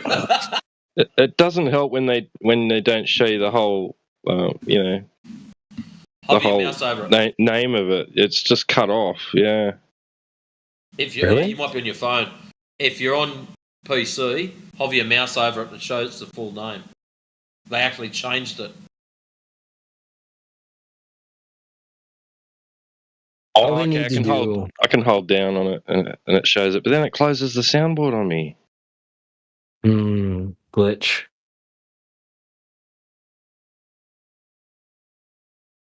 Metatetrix, all they need to do is make a pop out. They could just make a pop out for the soundboard. Breakout window, that'd be gold. Just drag it out, put it on your second monitor or split your screen, do whatever. And That'd be so awesome. That'd be it. That'd make it.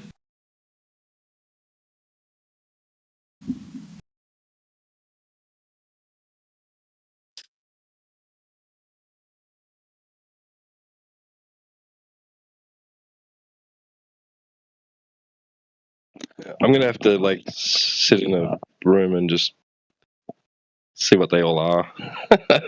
And play sounds. Yeah. Don't worry. You won't. We'll do another. We'll do another VC. We'll do another soundboard masterclass. We can teach people. There's a lot to learn, my friend. You've only got about half of the sounds. Wait, Tia, you got Nitro? Yeah, I think so. Yeah. Oh shit, we're gonna have to invite him. Yo. We won't do it all in one sitting because he'll just go, holy shit, I won't know how to organise. Down, I'm assuming you're on your PC there, teed up. Down your left-hand side, you can actually stack rooms together so they create a folder. So see how you've got all your servers that you go to? Well, you know how you can do that? Excellent. Good. Yeah. So I can do that. I'm on Android, but I can still do that. Yeah. Oh, well, mad. You'll end up doing that. So what'll happen is I will give you quite a few room invites. Just stack them all into one folder. CB will give you quite a few invites. Stack them all into one folder. So that should give you about 80 rooms in common. So each one of those will have eight sound effects. You can do the math. No, you don't have to delete anything. No worries, man. Yeah, cheers. You can have as many invites from myself and CB in the up and coming days. You'll know what it's about. Just join it. Once you join it, you'll get the extra room added. Just drag it, drop it into the pile of sound effects rooms. That's all. All right. Or whatever. You can have unlimited servers. We have like he said, we have like 80 servers, which is crazy. Of all sounds. There's nothing. Why do you need so many, man? Well, so if you make a server, you automatically get 8 sounds without Nitro or without any boosts. If you maximum boost a server, you can get 48 sounds in a server. So Detectrix and I basically we'd make a server, fill it up with 8 sounds, make a new server, fill it up with 8 more sound, make a new server, fill it up with 8 sounds. And if you have Nitro, you get access to all servers with all every sounds. server that you have access to. So, for example, 24/7, Politics, any other server that I'm linked to, I've got permissions to use the sound in. So this room, I've got permission to use the soundboard. That means every single sound effect from any server that I have access to, I can play the sound of that in here. So when CB has shared 67 channels, he hasn't shared that many. It's only 20 something that I can remember. Nah, higher than that. 30, 38. Every single one of those, and there's a minimum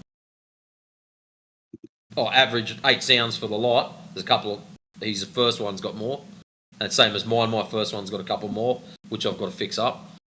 But it adds up in a hurry. I feel like there must be a better way.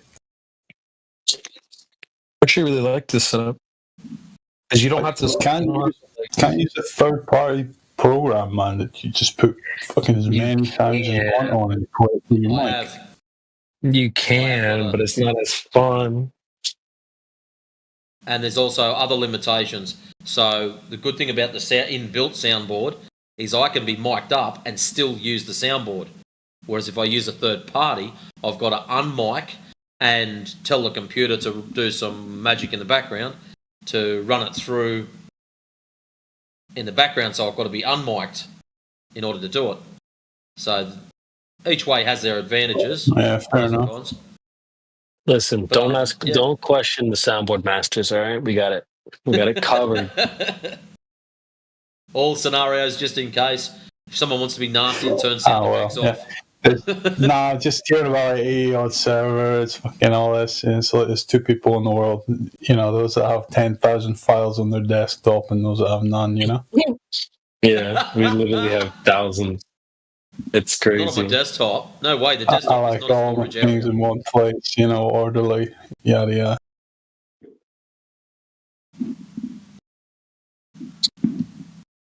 It's working pretty smooth. So we'll do a soundboard masterclass. I'll do that in 24/7 soon. Matrix, Yeah, let me we know when will. you're free. We can post it. Yeah, we might do that one weekend when you're not working. Yeah. And Thank we'll you. hopefully try to line up a few of the other people that have got Nitro. So we can share a few channels. We'll open up a side chat or something, share our channels, and all the Nitro abusers can jump in.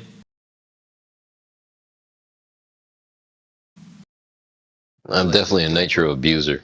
If y'all want to throw me some invites to some stuff. Well, gotcha. The hard bit is timing. Sorry. Yeah, dude, that's the big thing. If you got to be at the controls, ready to rock, drop those sound clips. All about the timing, my friend. Yeah. Which normally means you've probably got the soundboard open. If you've got the soundboard open, you're probably not doing something else. Yeah. Listening to the conversation, you can sort of hear which way it's leaning or leading to, especially when you've got good operators like Cyclone or CB, AI. But the problem is, I don't like using the soundboard on our better members. I like the recordings to be clean and not muddied by cartoons. So, as much as I do enjoy the soundboard, and it is hilarious, I don't enjoy it cutting through like Jedi and all the really good guys. So that's what I don't enjoy. But anyways, if they I agree with that. get someone who's a complete sped, then yeah, they're probably going to get the soundboard. Kiwi, check your DMs.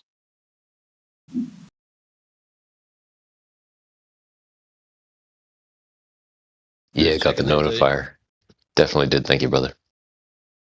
All you have to do is just join. Like once you join, you're in, and you'll have access. I'm not going to do too many, but I'll send you a few. Just join each server, then just hide them away in your server list. Make a folder and just put them away. You don't have to do anything in the server. All you have to do is join, and you'll have access.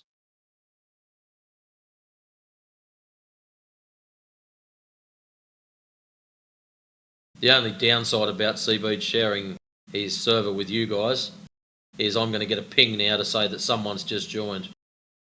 I know, right? Exactly. That's crazy. You'll be sitting there minding your own business, sexing ping, ping, ping, ping, ding, ding, ding, ping, ping, ping, ping, ping, ding, ding, and ding. it'll be like person X has just joined this server. Person X has just joined this server. So like when Flat Lloyd was joining them, Flat Lloyd's just joined this. Flat Lloyd's just joined this. 28 servers later. You know you can mute servers, right?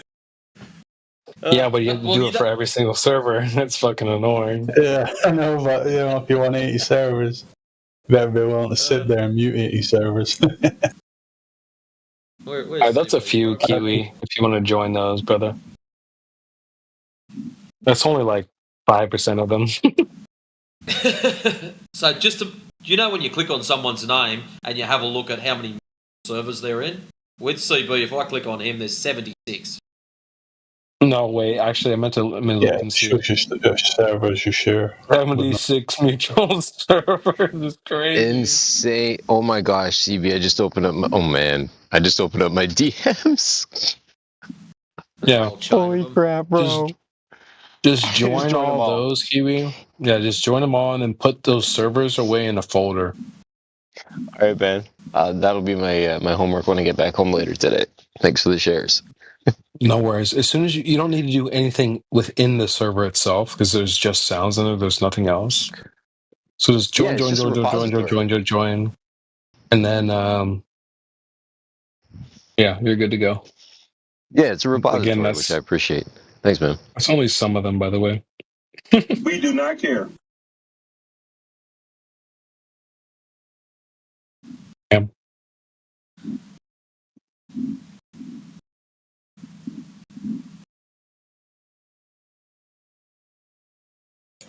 How did it finish up with that Tarn guy earlier? Oh, he had a little passive aggressive meltdown. What I miss? Oh, did he? T-Dub very much basically so politely told him to kick rocks. I was just wanting to ask T-Dub like what his trouble with that guy was, because I thought he was pretty alright. Oh, Especially for being drunk, you know. He doesn't fuck around, bro. Yeah, We sat there and we talked about some.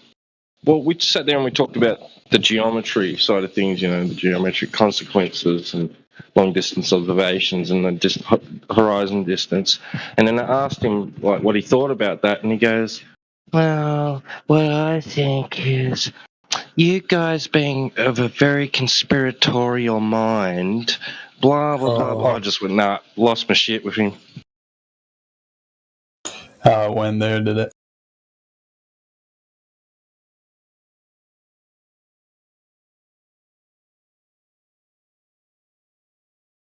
Yeah, I think everybody in here has their own like type of glober that just fucking pisses them off to no end, you know? True. What, all of them? Yeah. No, I'm not that bad. But the good thing is, I flip my shit so you don't have to. Yep. Trademark it, man. Welcome to the Angry Aussie Hour.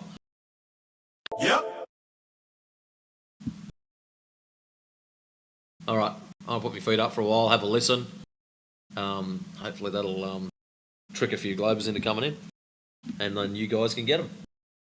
So I'll be in the background having a listen, guys. If you need me, yell. Well, you don't have to yell. I got the speaker on, but give me about 20 seconds to get back because I won't be on top of the PC. Alrighty. Yeah, buddy. Let's get some W's in the chat for Matrix. I'm gonna head out too, guys. You guys tomorrow. Later, CB. Sounds good. See you after, man. Cheers, guys.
get even bigger. It's called shoaling, right? As they get closer to the shallow water, they get bigger, right?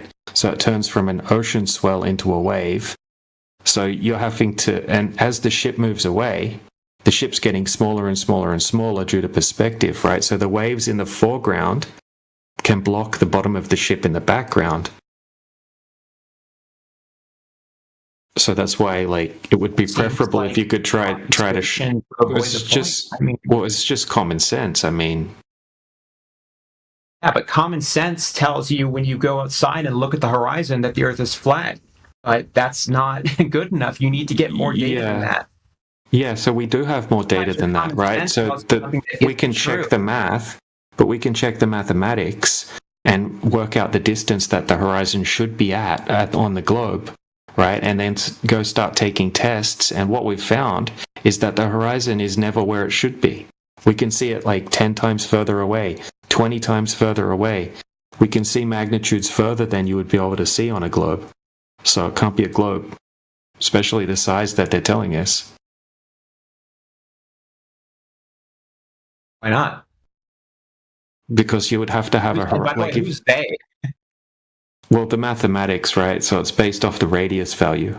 3959 miles is the radius value because they tell us the size of the globe, right? So you can even just go and use any Earth curve calculator online, or you can do the math yourself. It's just basic math. Like, you would have to have a horizon at 3 miles if you're 6 foot, observing the ocean, right? You're standing there 6 foot tall.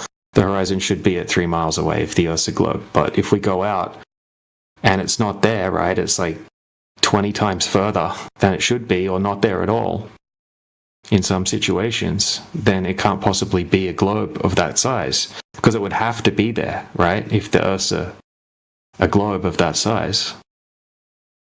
Okay, but that formula is not accurate over long distance. It's just a rough approximation that only works for the first few miles, and it doesn't scale linearly. It becomes totally inaccurate at larger distances. Okay, then, if that is not acceptable, what would you require us to use? And we're happy to change to something that's more accurate. Well, let me just explain to him quickly that this is a completely accurate formula.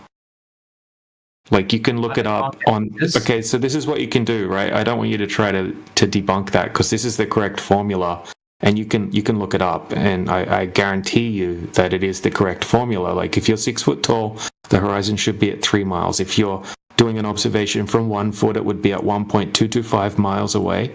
If you're doing it from 8 foot, it would be at 3.46 miles away, and so on. It depends on the height of the observer. And you can just do the math, or you can go on Google and you can type in Earth curvature calculator and pick any Earth curve calculator and just put in the observer height, and it will tell you the distance to the horizon. Right, but the formula that you're citing here... No, this isn't my formula. I didn't even say a formula. Which formula did I tell you? But I didn't give you a formula. Argument, and it's always wrong. Because what's the formula that I'm... What's the...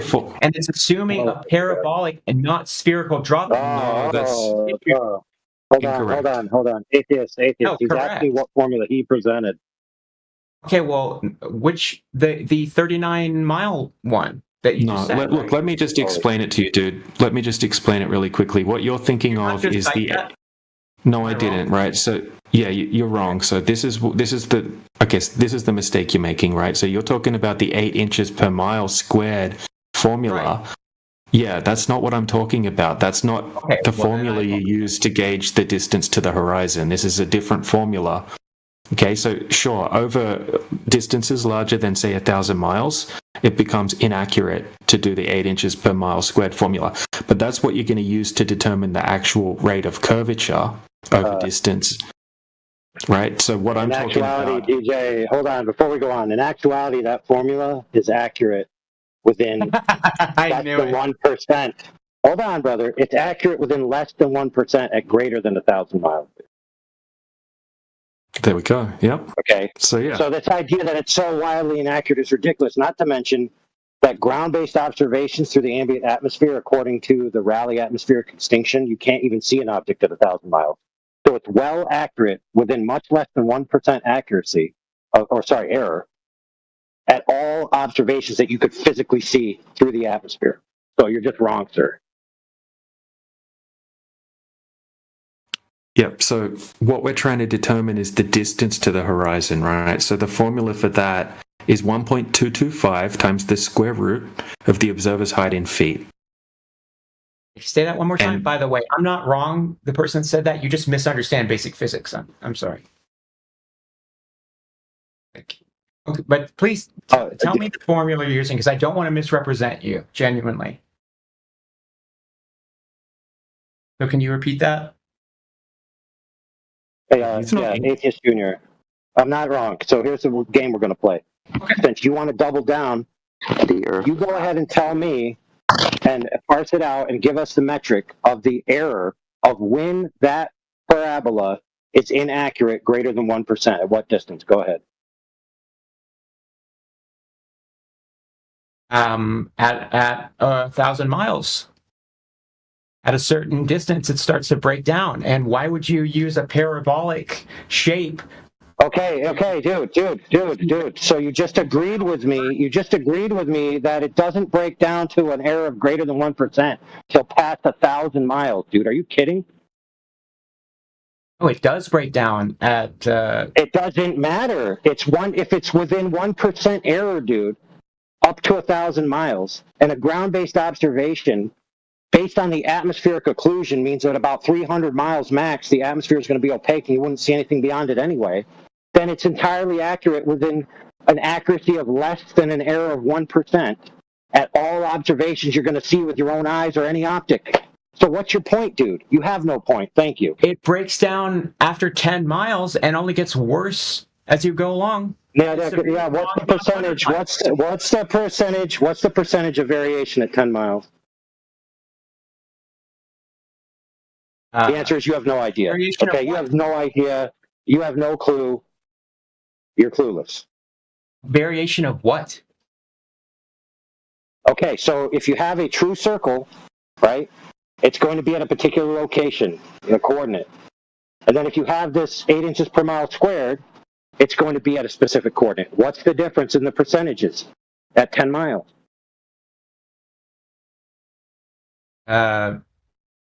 How far is it off at 10 miles, dude? Because you made a claim that it so can't be used because it's so off and it breaks down. Go ahead and quantify it for us.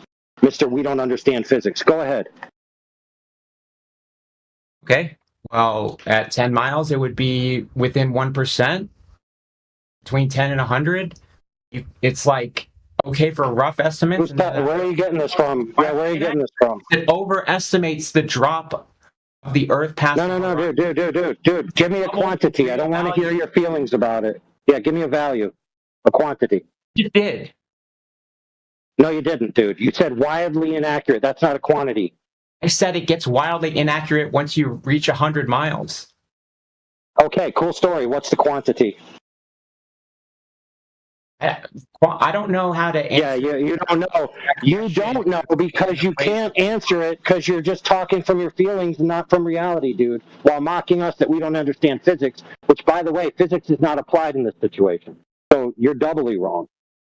Physics isn't applied in measuring the Earth? Yeah, dude, an idea of where the horizon is versus a parabola and a true circle is a geometry question, dude, for goodness sakes. While you're mocking us when you're not even applying the correct category. If I may never mock globe earthers. Give me that. Unless you're going to give him the answer, Mick, unless you're going to give him the answer to the equation, there's nothing to add. I was just going to point out what percentage it's off. Go ahead. The formula is using a parabolic approximation, which is treating the Earth's curvature like the curve of a parabola, not a sphere. Doesn't matter. What's the difference? What is the error margins at 10 miles versus 100 miles versus 1,000 miles? Doesn't matter, dude. I'll tell you the difference, and the difference is that a parabola curves more and more steeply infinitely, but a sphere curves... Yeah, that's right. We understand that side of it. Atheist, we understand that side of it. What we want is the difference as a percentage between the two.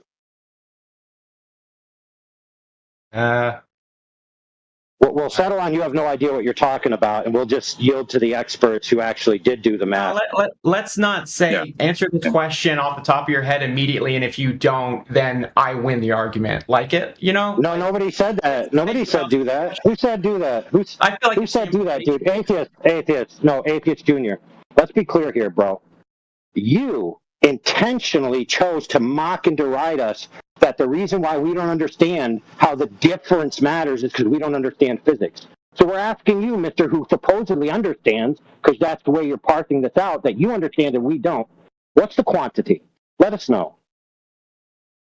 Okay, can you phrase that question a little bit more like verbose? Like, what's the quantity of what? What's the difference, dude? The error margin difference of a parabola of 8 inches per mile squared versus the radius of a circle of 3959 at 10 miles, 100 miles, and 1,000 miles. What's the difference? Okay, I'm going to write this question down because I need to actually think about this. So what's the difference between, say that again, please? So you have a circle, which is a radius 3,959 miles.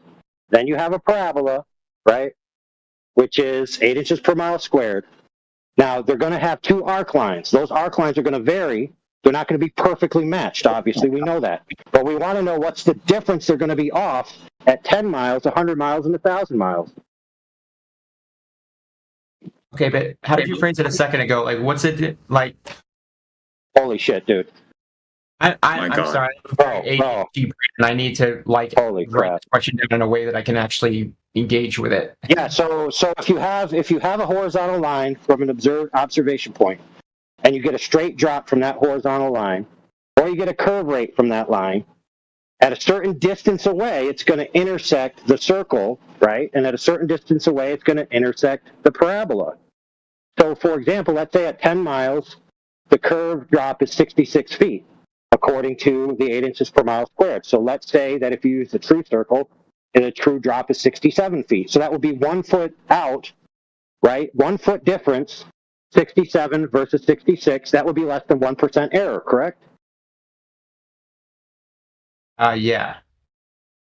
Right. So then you claimed it gets wildly inaccurate at 100 miles, at 1,000 miles, right? So I want to know if you can actually quantify the actual error. I want to know if you can quantify the actual error at 10 miles, 100 miles, and 1,000 miles, so you can back up your claim that this is wildly inaccurate and that we don't know physics. Okay. Give me a moment to think about it. Or you could just take your mockings. You could just, I know, it's word salad. Oh, asking you to parse out your claim is word salad. Are you kidding?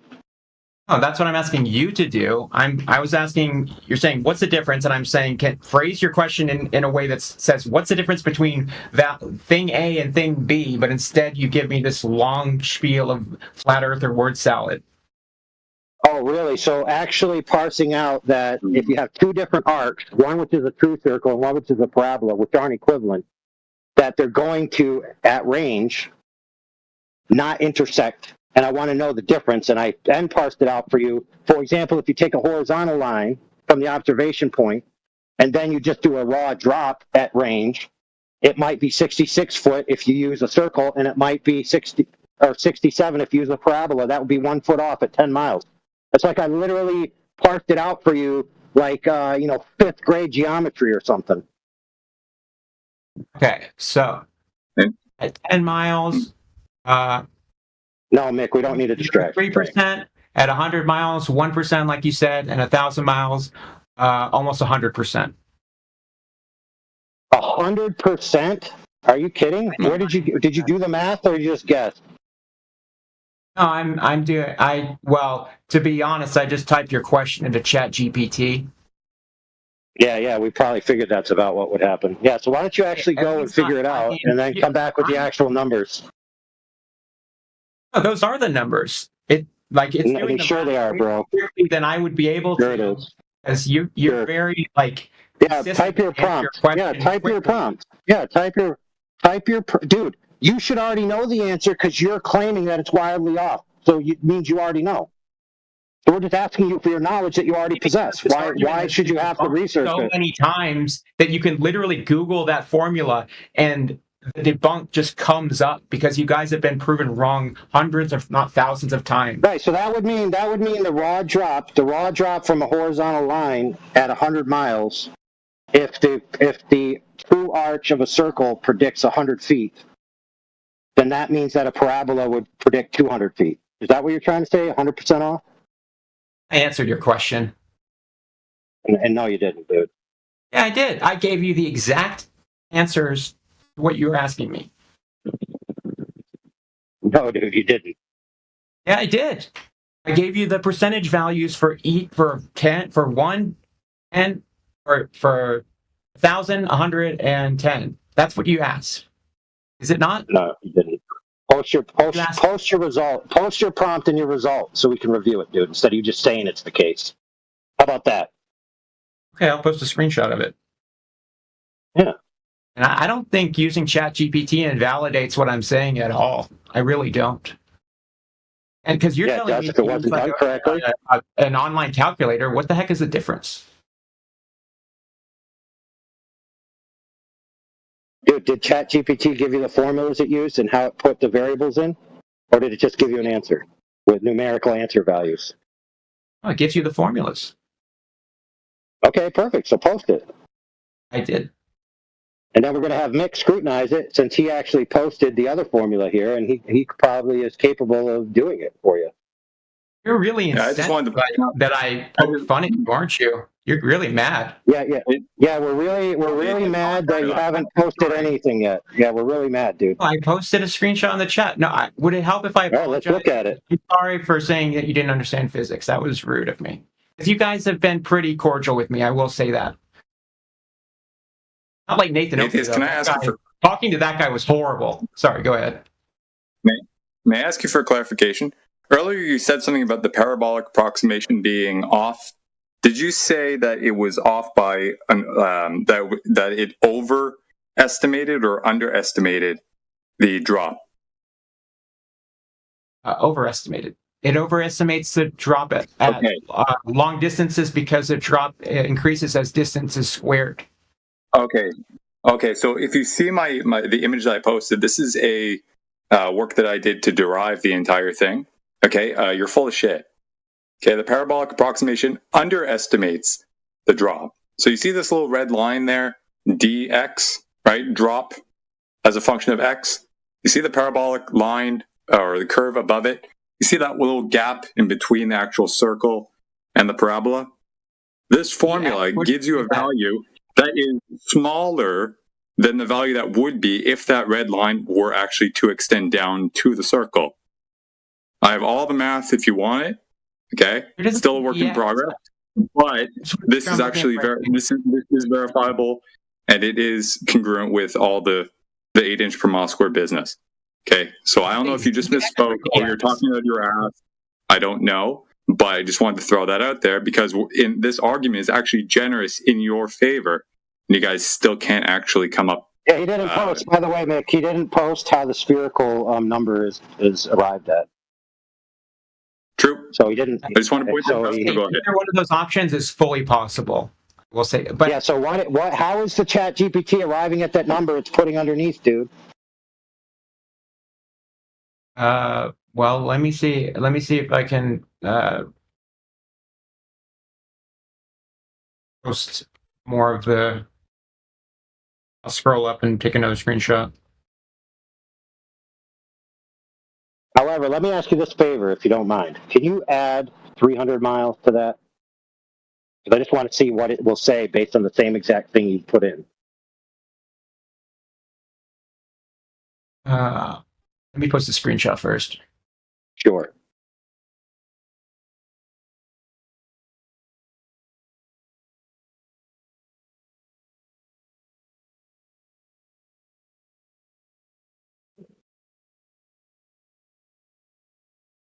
Give the keyboard. Okay.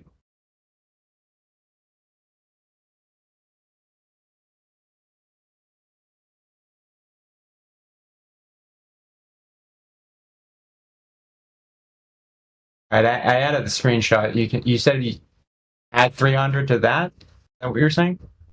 Yeah, so no, I asked for 10, 100, and 1,000. Can you do 10, 100, 300, and 1,000? I'm just curious what it's going to say at 300.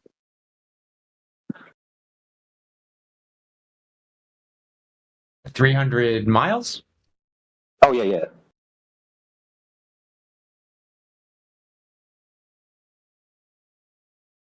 Like how much, how inaccurate it is at 300 miles instead of 100 miles? Is that what you're asking? Yeah, whatever that same prompt you did that you posted a screenshot first, just add 300 to it so that it'll give us the answer for 300 based on whatever it Wouldn't did. that be 400 miles? Or are you saying 300? No, I'm just curious what it would be at 300. Okay. Based on that prompt, that's all. Okay. So you want the percentage error for 300 miles?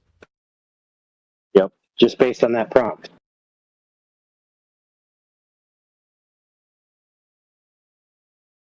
It says 40. It says it underestimates the true drop by 44%. You can post a screenshot if you want.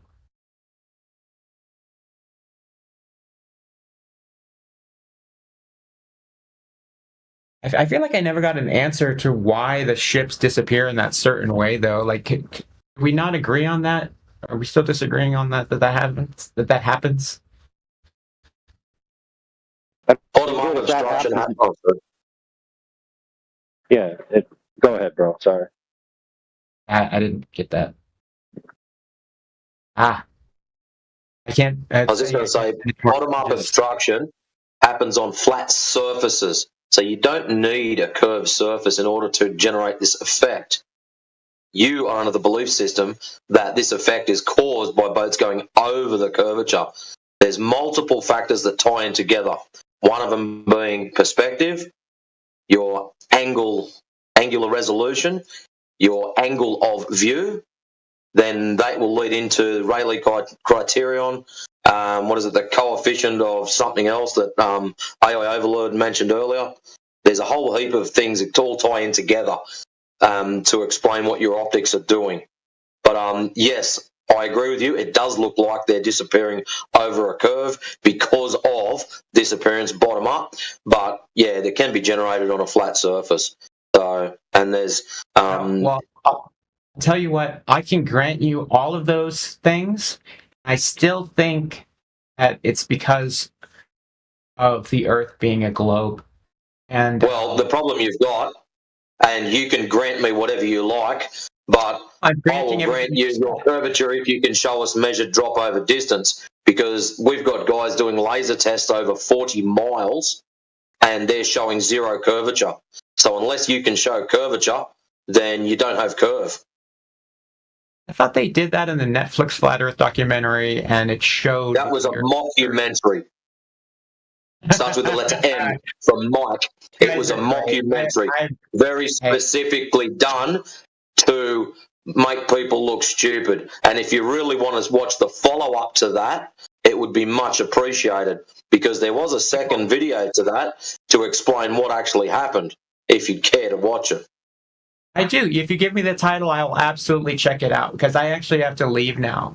I've enjoyed this. I want to actually thank you guys for engaging with me, because you guys have been pretty cordial with me, and I've enjoyed my time here. Thank you for that. What's the title of the video?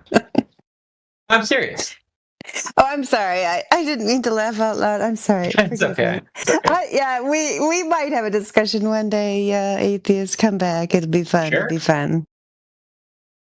So the short version, Atheist, in that video, they destroyed the accumulator for the laser, or burnt the laser out, and decided to use a flashlight at the end of it. And at the end of the video, all they say is, that's interesting. Right? That was... Oh. So I'd like to know how you got... I'd like to fully understand your thinking of, we live on a globe because someone said, that's interesting. You know that's not my argument. Come on. Well, you've got no other proof. You use that as proof. You put that forward as proof. Not me. That it seemed in that documentary that their laser example didn't prove what They didn't use a laser. They used a flashlight. Yeah, he broke the laser. He melted the laser or something. Like they left the laser on, melted the collimator on the laser, and because they had it all set up and all that kind of thing, they decided they just had a flashlight, right? So they're just going to shine the flashlight through the hole. Apparently, everyone walked away saying, "Well, that was silly. That didn't prove anything." Then they kind of, when they did the editing of the documentary, they edited it in a certain way that kind of made it look like he proved the globe. But it was really terrible. Before that, they used a laser gyroscope, expensive ass one. That's not to do a long distance observation. That's not to do a long distance observation. That's not the tool that you that had to do with the rotation of the Earth, because they said it wouldn't register any rotation if the Earth was flat, but it detected a 15 degree per hour drift, which is consistent with the Earth being a sphere. No, they didn't say that. They said you wouldn't register rotation if the Earth wasn't rotating. Good grief. Well, gentlemen, so to agree to disagree. I will say that I feel like I've been vindicated because earlier in this discussion I said that that any video or sometimes video or photographic evidence that's presented to flat earthers is discounted as being fake or edited or photoshopped. No, dude, it wasn't discounted as that. It wasn't discounted for those reasons. Nobody discounted it as simply nobody here discounted what you presented as simply being fake. Didn't happen. So you guys aren't saying that the Netflix documentary was edited intentionally to make the flat earthers look dumb? That doesn't mean it's fake, dude. I'm not saying it's fake. Aren't you guys saying that? You guys, that was your claim at the start. You called it a mockumentary, did you not? That was your claim at the start, that flat earthers will claim that it's fake. I've seen it happen. Accusation right now that debunks the globe, dude. Yeah, but think about it this way, friend. Before we go on, the reason why we know it was edited is because we actually know the guys. In fact, Bob used to be a member of our server, and he would come in. In fact, he talked to us about it directly. He even has friends within our circle of friends. Okay, so we knew what happened, and they had evidence that it happened. We knew that they altered it. We knew it. So it's not like we just made it up and just said, oh, we're just going to sprinkle fake on it like we sprinkle salt on our steak. We had reasons. Can you explain how they edited it false to make it seem like the flat earth claims were wrong? Yeah, for example, the phrase, that's interesting, in response to what occurred, happened before the event. I don't know how that matters. Oh, because the impression that the audience gets is that it happened right after the event and was a direct response to the event in question, rather than an edit, for goodness sakes. Isn't that obvious? Yeah, but what matters is the footage of the experiments, no? Oh, you mean the footage? You mean the footage which doesn't show anything, dude? I disagree. Yeah, the footage. He's talking about the cartoon bit. The gyroscope showed a 15-degree drift. What did the gyroscope say on the screen? It showed 15-degree per hour drift, which is consistent. No, dude. What I asked was, what did the gyroscope say on its screen? The readout. I don't know off the top of my head. Exactly. Yeah, you don't know. It's 15-degree per hour drift. That's the important thing, not what the do I need to bring up the video? These are such weak ass arguments, seriously. It is. Dude, why would they claiming that them changing around when the guy said, "Oh, that's interesting," invalidates the fucking documentary? Give me a break, dude. Atheist Junior, I'll tell you why it's weak, because it hasn't been reproduced. So if you could reproduce that for us, that'd be fantastic. Then we'd have something. Well, you know what has been reproduced? What? The experiment that proved the gravitational constant. Such as? If I may. Oh. Hold on, Mick. Go ahead. You mean such as? Which experiment are you appealing to? Experiment. Okay, what is the dependent and independent variable, please? You take two quantities of known mass, And that's not a dependent or an independent variable. I wasn't even finished talking, but I know, because you're already wrong. What I need from you is the dependent variable and then the independent variable in the experiment. Need the hypothesis, friend.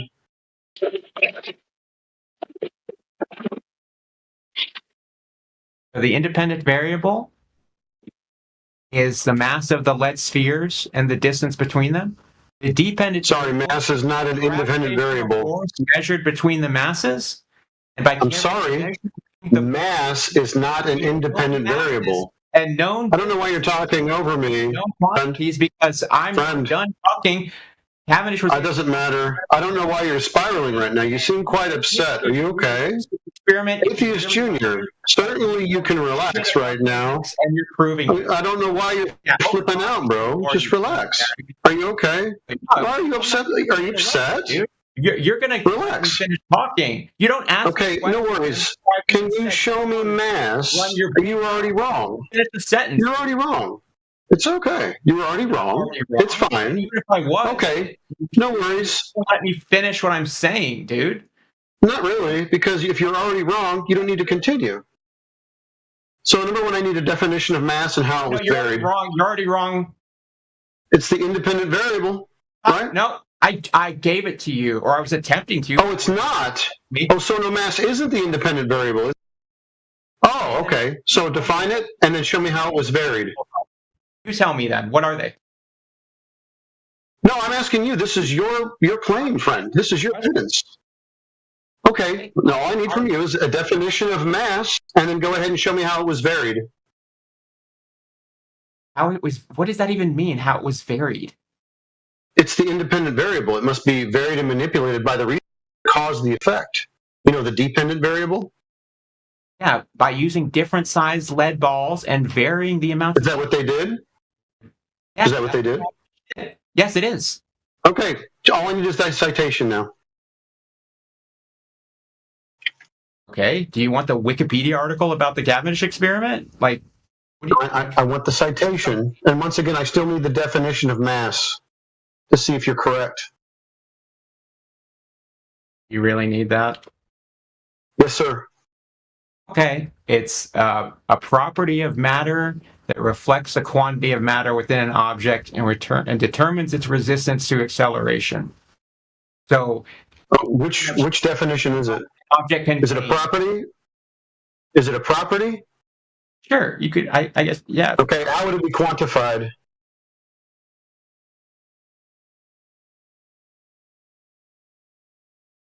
Is this really like necessary? Yes, it absolutely is. This is your evidence. Okay. Mass is the amount of space that an object takes up and its density. It's distinct from weight. So now it's density instead of resistance to acceleration. Now you have two definitions for one thing. Something Seems strange. Harder to move. Do you agree? It's harder to move? Yeah, the more mass something has, the more matter or atoms it has within that object. How tightly bound its atoms are. And so that was varied and manipulated, the amount of matter in that object? In the experiment? Yes. Yeah. Okay, how do they do that? Mass lead balls, different masses. Okay. Great. Show me that. Would you want a video of somebody doing the Cavendish experiment? Yeah, I want to see them varying it as apparently hanging on the rod or whatever. No, friend, this is your evidence. Show me how they vary that as it's hanging on. I feel like I already answered this question. No, you didn't. Well, just drop a link to ChatGPT, and then you can go about what you're supposed to be going about doing that you said you were going to go do. I ran out of. I can't send any more messages to ChatGPT. You guys can if you want, though. So, are you asking me again? Okay, so they vary the independent variables. Do I need to answer this? That was your claim. That was your claim. I want to see how it was done. How do you vary the mass, the resistance to inertia, or the resistance to acceleration in the experiment? by using different size lead balls, because things that have different mass have a different resistance to a change in that object's motion. Mass is directly related to inertia. Didn't you ever watch Bill Nye the Science Guy? Inertia is a property of Yes, I matter. did. Now, if I show you a citation that says this is incorrect, what are we going to do? I'd have to see the citation first. Okay, no worries. Which definition do you want me to remove first? Do you want it to be the amount of matter within a given area, to be the resistance to acceleration? Which one? You have two definitions for one thing. Well, I mean, terms can have more than one definition. Are you saying they can't? Okay, which one are you picking? Which one are you picking? I'd say quantity of matter. Like mass represents the amount of matter in an object. Okay, just a moment.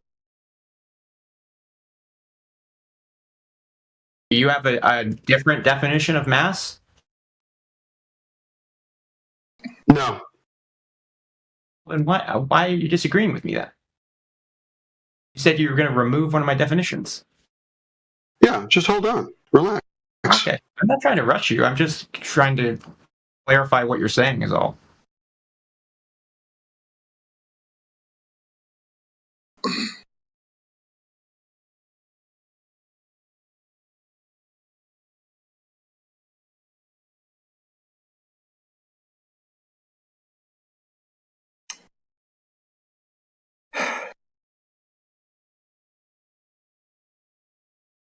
I mean, I didn't even get into the relationship between mass and gravity, which is also important. I mean, well, I guess I did, because that's the whole point of the experiment, kind of. Or I don't know if you guys disagree with that, too. You guys think Einstein was wrong? Well, right now you think he is, because you're using that has already been superseded. This idea of spooky action at a distance because of mass. Right now, you're the Einstein denier. I don't think he said it was because of mass.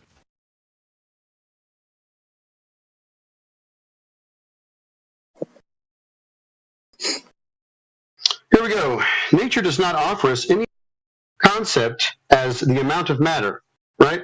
History has struck down every proposal to define such a term. Even if we could count the number of atoms or by any other counting method to try to evaluate the amount of matter, that number would not equal mass. This is from Taylor Edwin. Space-time physics, you okay with that? Can you post a link to this? Yeah.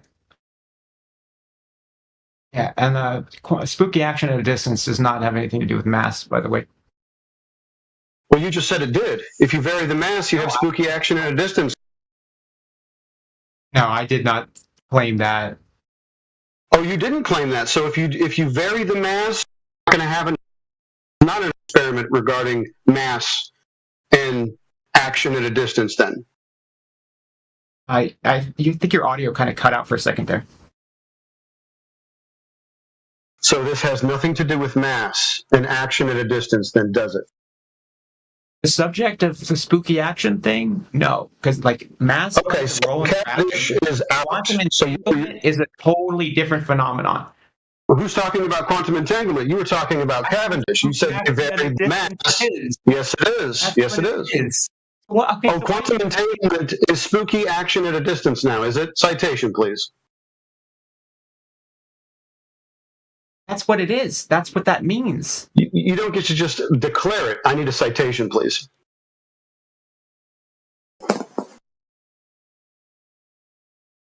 Okay, why don't you type into Google, what is spooky action at a distance? And sorry, friend, once again, this is your evidence. You post the citation. Don't just declare things.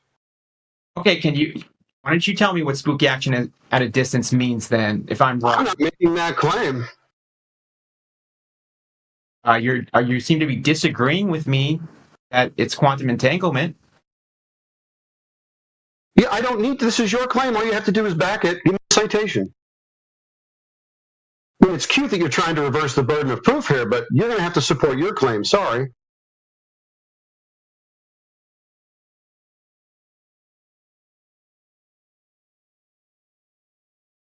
And I posted a screenshot in the chat. I don't think you know what a citation is, by the way. How clever.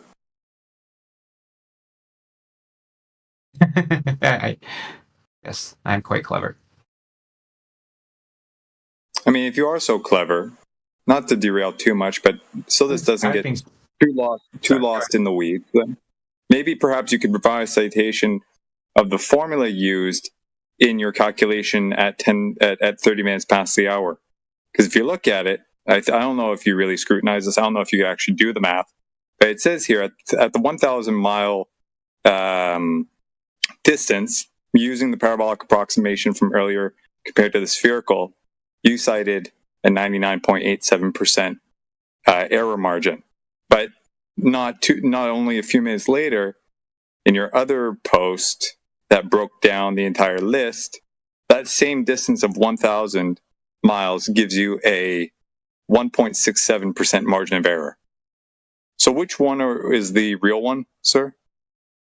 Or is ChatGPT using is he hallucinating or some shit? Maybe did ChatGPT show the work? Nope, not for the spherical calculation. I noticed that. I would just like this person to acknowledge that a screenshot that says spooky action at a distance is quantum entanglement. Well, so far I don't have a citation. You posted a screenshot. So until I get the citation. What is a citation? You don't know what that is? It's a quote within a source. I don't think you know what it is. I just told you what it is. Say it again. A quote with a source? A quote within a source. Oh, really? Let me look what he posted here. Does it have to be a quote from a person? Is that what you're saying? Or a quote from any article? I'm genuinely asking because I feel like you have a really weirdly specific version of what. Well, you'd have to look. Everybody knows when you're given a citation, you got to give the source and the quote from the source. So technically, this wouldn't be a citation in any classical sense.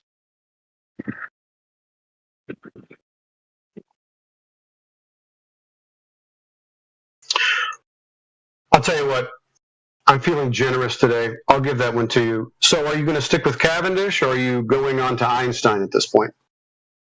Or Obi. No, Cavendish is dope. Okay, so then you don't like Einstein in general relativity? I have no issue with that. I think Einstein was more accurate than maybe any scientist ever. Okay, all of his claims have been vindicated. Okay, so then Cavendish, which is declaring that mass is the reason for action of balls, right, in the shed, which was not varied and manipulated, because I don't see anything that you posted that showed that, is still wanting. You know it was? Yeah. No, I don't need an explanation. I need a demonstration. You can't just tell me the story and call that good. Use different sizes of steel or lead balls that had different masses, and he positioned them at different distances from each other. That was the varying. No, you have to vary it to cause the effect. Don't you understand? What? Yeah. You have to vary the independent variable. He's doing the experiment. Oh, gravitational constant. Cause the gravitational constant to happen. Is that what you're saying? Oh, so you manipulate the independent variable then? Are you saying that Cavendish making those changes is what caused the gravitational constant? No, I don't think he changed them at all. I don't see anything that demonstrates that. Every time I've seen the Cavendish done, they just hang a couple of things from some rods and hope that they go together, but sometimes they go apart. So it's really not that consistent. It's definitely not repeatable. Yes, it is. You could repeat it yourself. Yeah. Well, listen, brother. Let's say you do or don't. But I got a citation I'm going to read for your benefit, so we can see where all this gravity stuff results in at the end. So let me read this for you. you don't mind. The surface of water is level. We know that things fall down. If water is level and arranged horizontally, and things fall down, which is perpendicular to horizontal, and if gravity is anything, then it's just proving that the Earth is flat. Now, you might have a predisposition in your mind that gravity is somehow synergized with the Earth being a globe, because that's the rhetoric that's put out in the mainstream. I'm speaking. I'm reading something. Shut the fuck up. I'm sorry. Dude, I literally asked, can I read this citation, dude? Fuck's sake, man. What, I gotta get a note from your mom? That you passed manners class? Holy crap, dude. All right, let me continue. Unabated here. Now you, the listener, might have a predisposition in your mind that gravity is somehow synergized with the Earth being a globe, because that's the rhetoric that's put out in the mainstream. Gravity is actually irrespective of the shape of the Earth. It doesn't matter at all. The only reason they claim it is because they need it for their creation story of how the globe got here in the past. Because they have no direct knowledge of it. It's pure fantasy. In other words, it's a religion, a creation mythos. What we experience in reality is we drop things down. Nobody experiences things falling inwards to a giant ball. What you experience every day is up and down, horizontal and plumb, level and square. That's how you experience the world. Gravity is irrelevant to the shape of the Earth. What is relevant is the actual structure of the surface. Cited from myself in 2025. I rest my case. You cited yourself? That's great. I love that for you. Yeah, now go ahead and rebut any of the points in there. Okay, gravity is absolutely relevant to the shape of the Earth, because that's the reason why the Earth and also every other celestial object... Hold on. He's going to do it. Yeah, now I'm getting it. Oh, wow. You didn't ask to not be interrupted, George. You didn't ask to not be interrupted, dude. Oh, you have to ask that? Heck yeah, brother. Oh, okay. I didn't know. I didn't know the rules. I didn't know we had a safe word.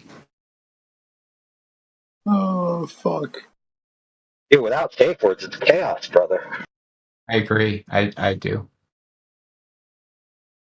Mick posted something good that backed up what AI Overlord said earlier. I would appreciate before we go on, just let him finish this thing that I interrupted. Go ahead. Okay. I remind me what I was supposed to be answering.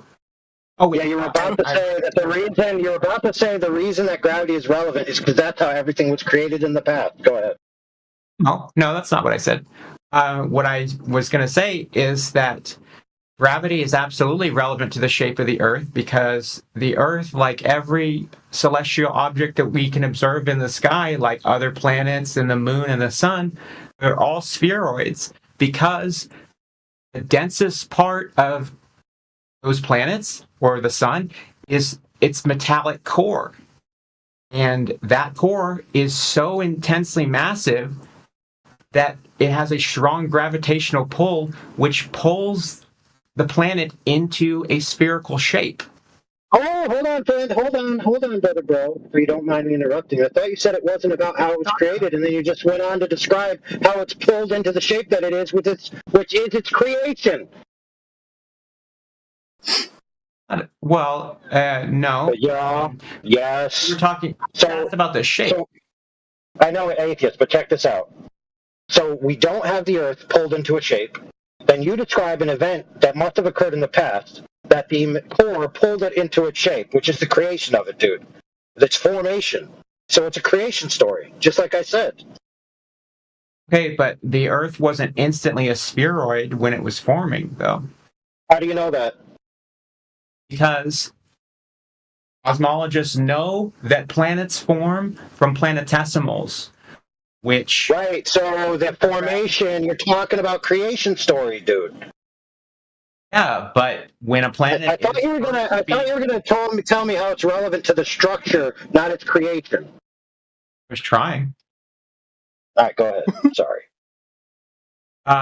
So, when a planet is forming, it's formed by a planetesimal, which cool story. Prove which are attracted to each other because of gravity, because they have mass. And eventually you get more and more of these large asteroids and rocks coming together and getting meteoroid impacts, and that causes a molten planet. And eventually, tell me more. Hey, brother. I don't want to interrupt you while you're rolling, telling us about your religious creation stories. Go ahead. Or because that liquid metal that's in the rock sinks down and becomes the core of the planet. And that metallic core is so much denser than the rock surrounding it. It has a strong gravitational pull, which shapes the resulting planet into a spherical shape, but it's not instantly a sphere. Interesting. So you have a story about events that occurred in the past that you have no way to validate about the creation of the Earth. Sounds like a creation story to me, bro. Okay, do you have a better explanation of what happened? Yeah, I have a really great explanation. None of that happened to the Earth, because if that did happen, the Earth would be a ball, but it's actually not curving, so it's not a ball. There. Okay, then why is the moon a ball? Irrelevant. No, it's extremely relevant. No, it's not. See, here's the thing. You're basically, let me break it down logically. Why is something that's not the Earth not the Earth? That's basically what you're asking me. No. That's just dumb. Why is something that's not the Earth different than the Earth? That's another way I could parse it out. I don't think it's different than the Earth. You do. No, dude. It is different than the Earth. All I asked is the moon a sphere? Yes, but I just told you it's irrelevant. Now, if I say yes or I say no, it's not relevant. No, it isn't. The sun also a sphere? Doesn't matter. Yes, it does. Because my follow-up question is, why is it that all the planets in the solar system... Why is it that 2 things that aren't the Earth different than the Earth? Why is it that 9 things that aren't the Earth different than the Earth? Yeah, answer that. Answer that exactly. Yeah, exactly. The answer is simple. It's self-evident. They're different. What makes them different? Why are they different? Dude, they're different because they are. It doesn't matter why. Why did the Earth form to become flat, but those other planets didn't? Why don't we observe other flat planets? Yeah, it's very simple. It's called, you ready for this one? I know it's going to hurt. It's called specific creation. I know that's a problem for your worldview. Is that like in the Bible next to Adam and Eve? No, irrelevant. The Bible's irrelevant, dude. You asked me why it would be the case. Here's the problem. You asked me why it would be the case that all of these objects that formed under assumed naturalistic processes would result in different shapes or forms. But I don't even need to entertain that, because I could just remove the naturalistic assumption and just say that the Earth could have been specially created, and then it would have a very good reason why it's different. Please define specially created. Yeah, special as in unique, specific instead of general. Okay, next word. So, for example, if a river forms a bunch of rocks naturally over a time with erosion, that's much different than if a carver carves a rock into a specific form. So that specific formed rock would have been specially created versus the other rocks. And so to say, why is this rock completely different than the others? Oh my goodness. They're both rocks, right? Doesn't matter. Oh, it does, because some things. No, it doesn't. They both went under. Just hold on, friend. No, they went under completely different processes to get how they are. That's the point. You're assuming that everything went under the same processes. Now, go ahead. Now, here's my question for you, friend. What experiment validated retroactive uniformitarianism? Can you tell me that? I don't know what that is. I'm still waiting for you to tell me what's... That's the philosophy that's necessary for your worldview, that all objects are the same because they were all under the same creative forces. You can't prove that. I'm simply asking, when you say creation, do you mean created by an intelligent being, or do you mean created by... It could be created by a non-intelligent being that was programmed by an intelligent being. Who cares? Doesn't matter. I'm asking you what you're claiming. Dude, I'm not claiming anything. I'm telling you that your caveat of assumptions isn't necessarily true, because I could just posit a different assumption and then I end up with a different conclusion. You're trying to say that your assumptions are necessary because you have a naturalistic predisposition, dude. Because you don't have an imagination, because you can't think outside your own box. No, I have evidence. No, you don't. You have no evidence of the events of the past, dude. Yeah, really? Oh, sure. So go ahead and prove to me an experiment that validated retroactive uniformitarianism. Go ahead. Hold on a second. You understand that when you take a telescope and you look out into space and you see the light coming from very far away, you're literally looking into the past? You get that, right? Okay, let's say that's true. Show me the big mirror in the sky that shows the past creation event of the Earth. Go ahead. It's not a mirror. It's light from many, many, many light years. Yeah, well, let me tell you. Yeah, let me tell you where it's not from. Let me tell you where it's not from. It's not from the Earth. Kaping? Didn't say it was. Okay, so then you have no claim to the creation of the Earth in the past, dude. I told you the reason why your assumption of how the Earth was created is wrong is because the Earth isn't curving on the surface, meaning that your claim that it formed into a ball because of this creation story in the past is self-evidently false. And I asked you why all the other planets are spheres, and you're scared to answer that question. No, I gave you a sufficient answer. Specific creation. No, it's not a cop-out at all. It's not my fault that you're not intellectually advanced enough to understand. Specific creation. I thought atheists were smart, bro. Something with intelligence or by incidental random processes? I'm asking what you. It could be. Listen, friend, check this out. It literally could be either. All it needs to be is different than the rest of the things. Okay? Simple. That's why it's a cop-out. Special. Unique. It's not a cop-out. It is because you won't make a solid claim. I don't need to, dude. When you could prove to me retroactive uniformitarianism and the legitimacy of your claims about the event in the past, then you might have an argument. Until then, you're just assuming things based on your philosophical predispositions. And I'm just showing you that they don't necessarily carry your conclusion. So I'm sorry that you don't understand that. It's not my problem. Please define that term for me that you just said then. What term? Retroactive, whatever you said. Yeah, it's that the processes that are in place today are the same processes that caused everything in the past. I mean uniformitarianism. So in other words, yeah. No, it's called retroactive uniformitarianism, dude, not uniformitarianism. They're linked, but not necessarily. So, for example, everything could be uniform now, but it wasn't necessarily in the past. So in order for it to be retroactive continually from now to the past, you have to assume a continuity that extends retroactively ad infinitum. You're tacking on this retroactive term. That's not a term that's... No, not, dude. No, it's well known, dude. No geologist or scientist that studies geology. You're dumb as crap. Yeah, watch this, homie. Yeah, watch this. I know, because they're stupid, dude. Or the scientists not my fault.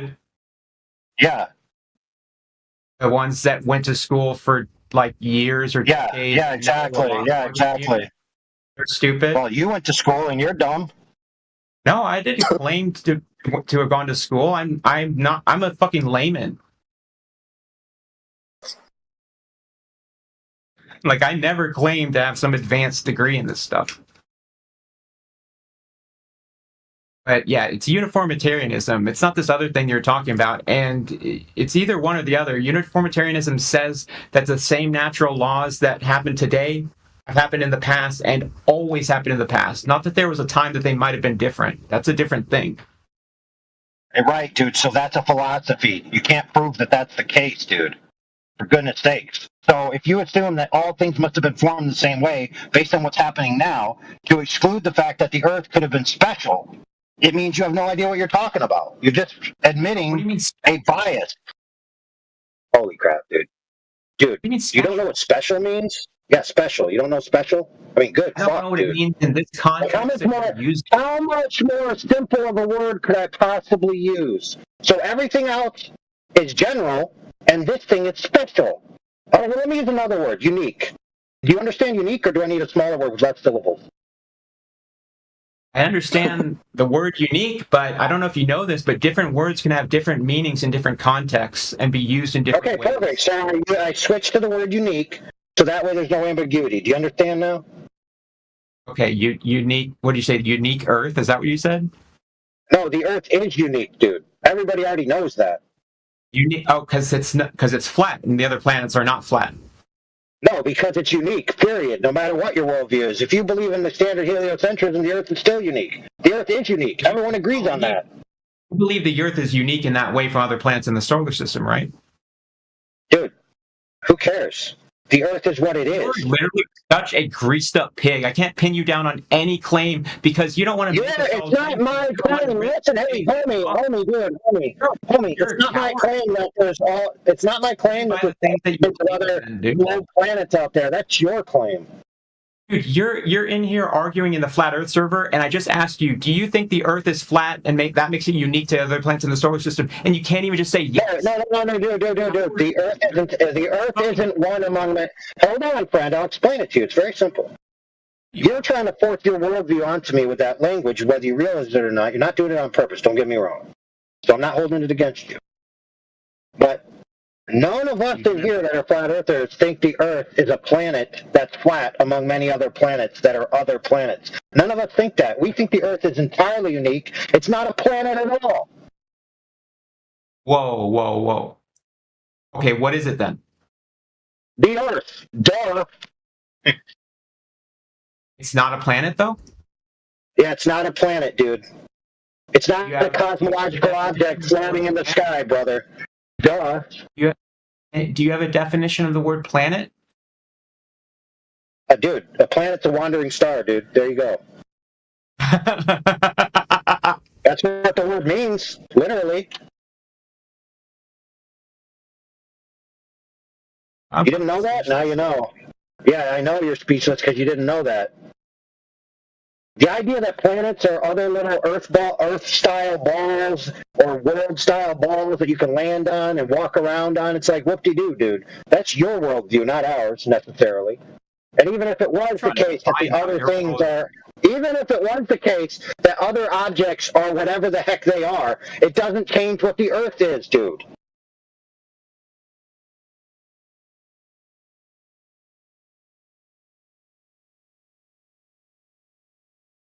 Hilarious. I know, it's hilarious that you can't comprehend that other objects being what they are doesn't make the Earth what it is. I know it's hilarious that you can't grasp that. I have a question. Do you think dinosaurs are terrible lizards? Junior, may I get in here quickly? I apologize to interject. I've been waiting for a while. I know you have to leave. I wanted to address something before you left out of courtesy for the room because you kind of left everybody hanging. Sorry, AI. I just wanted to take a minute. We've been moving topics really quick, so. Well, I'll let you go to your dinosaur thing right after. I just wanted to see if you can reconcile something. You see, at 10 minutes past the hour, I reposted a post that I posted above, but got lost in the sauce. Reposting your posts about what ChatGPT gave you in terms of values for the error margin, the drop, and all this shit. There are two photos there, and there's a discrepancy between the two. Which one is correct? Oh, do you see that? Okay. Because the 1,000-mile drop is, or the margin of error is basically off by a factor of like 90, 85, 90, however you want to do the math. Okay. So. Okay, you see it 10 minutes past the hour. You see, it says point number 3 at 1,000 miles. The spherical is 333,000 feet, 333,550 feet. You do some math, and you get a 99.87% error margin.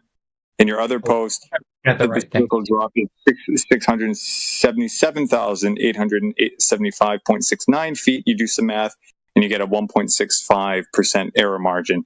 Did you check your own fucking work?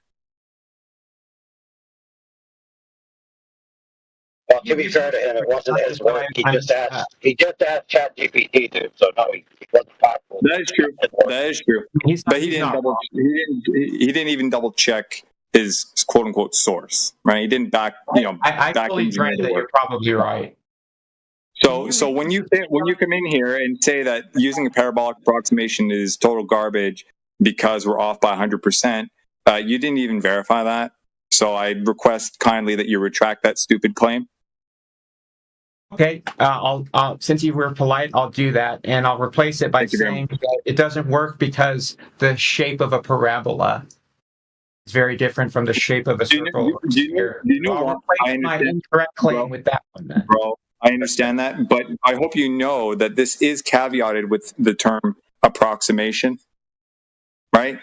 The use of the term approximation in and of itself is acknowledging the fact that it is not perfect, right? If you look at my little graph I'm going to post here, this is my work. I derived the entire fucking thing.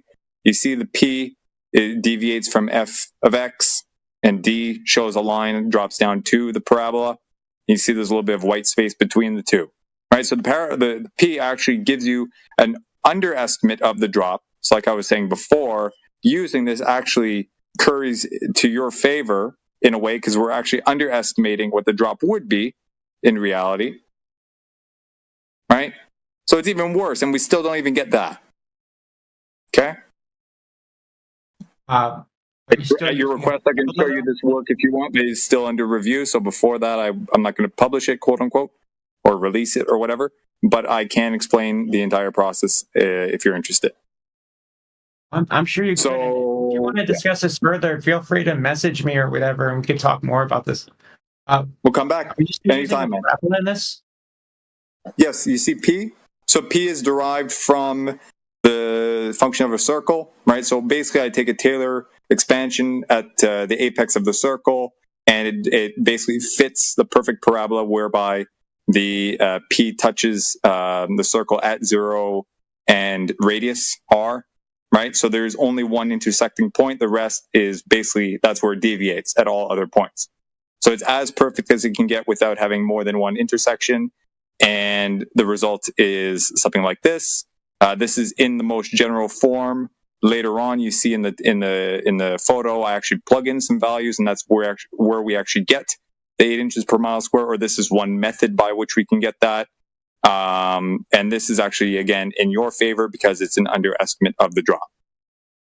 Yeah, but what? Hold on. I think I missed you telling us the quantities of 1,000 miles. What'd you get for 1,000 miles? Well, I didn't do the calculation myself. I was just looking at his, and I was just pointing out in his, right, at 1,000 miles, in one of his thing, it says it's off by 100%. So, the thing is like, undershooting it by like a lot. And the other one, it's only off by 1.65%. So which one is correct? He retracted it because he acknowledged he didn't actually check his work or check the work. One is 300 and something thousand. I understand that, but you said you derived it yourself. So what value did you get at 1,000 miles? Okay. I derived the mechanics. I didn't plug that one in yet. I only derived the function. Okay. 8 inch per mile squared. So eight times 1,000 squared, which is roughly what he got in one of them, right? But it seemed like he had a point of contention, so I wasn't sure which one he was actually arguing for or against. All right. So the one in my calculation, would closely approximate the second one. Go ahead. Sorry about that. I was just saying that I fully grant you that I've likely made mistakes in this discussion, and I'm not very good at math. I grant you that. Thank you very much.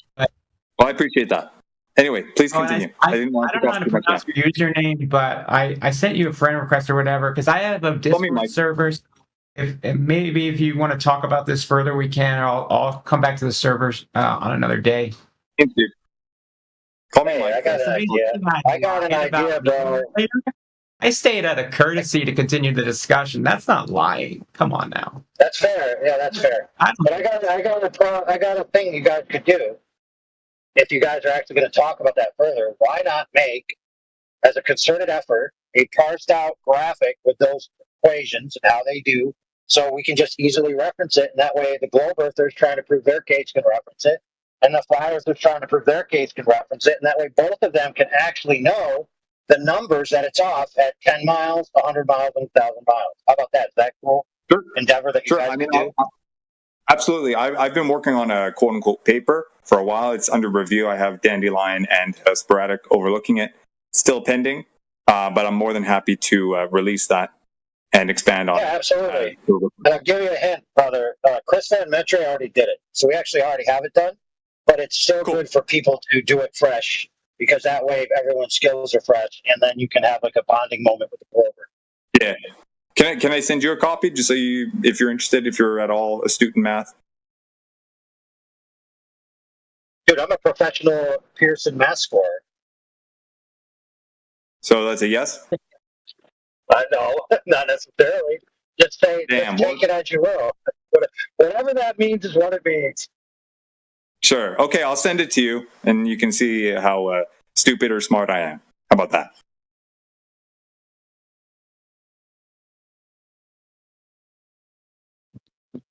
Well, for example, Mick, if I was scoring his answers, his prompt that I asked him was, what is the numbers and how did you get to it, like the work? And he didn't present the work.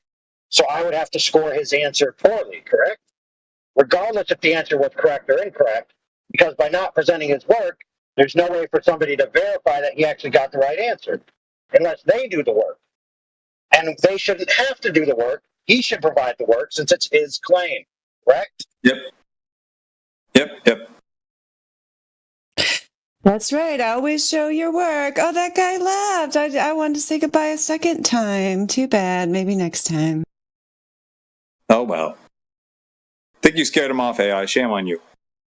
The one thing we did demonstrate is that simply asking, what do you ask, ChatGPT, since it gave two different answers for the same range, that doesn't, just asking ChatGPT isn't the same as getting the correct answer, for goodness sakes. Yep. I mean, we see right there, ChatGPT gave two different answers for the same question, basically. Like, come on. And So the fact that he didn't say that, you know? Yeah, it permutated its curation of its data set differently each time. And so it had different information that it was working with, not necessarily the correct information. It's relying on other people having already done it to get its body that it then pulls from. If you critique it enough, it'll get the right answer eventually. I mean, that's all well and good, and that's fair. Like, if you work with it enough to where it gets the right answer, then it's finally arrived at the right answer. That may be correct. But that doesn't mean that if you say to yourself, hey, ChatGPT, what's this? And it gives you an answer immediately, that you could just say, oh, I'm going to hang my hat on that. Yeah, I've spent upwards of like 20 minutes like banging out, organizing syllogisms in it because I kept noticing that there were things that didn't work in them. I was like, damn, ChatGPT, what are you up to? Yeah, they hallucinate all the time. Especially in math. It's a known thing. Especially in math. Regarding geophysics. Yeah, but keep in mind how this began, though, friend, is without any quantification at all, without knowing how it's even done. He made the claim that not only is the accuracy wildly off, he used that term, that adjective, wildly, to describe how off it was, having no knowledge of the actual offness whatsoever. He then said, we don't get it because we're bad at physics. When it's a math question, for goodness sakes. Yeah, that was pretty pitiful. However, Mick, with our faithful wounds as friends correcting him, he arrived at a humility where he said, you know what? I'm going to have to retract that because I actually was wrong. And that was, yeah, I appreciate that. I hate, forgive me for interjecting there. I was just waiting for that moment to get him on that because it was a must, right? It was blatant. It was a blatant error. I know, that Mick. I know, brother. I know. That's why I went back in time after knowing when he was about to leave to let you do it right before he left. I sent you the paper, by the way. Question.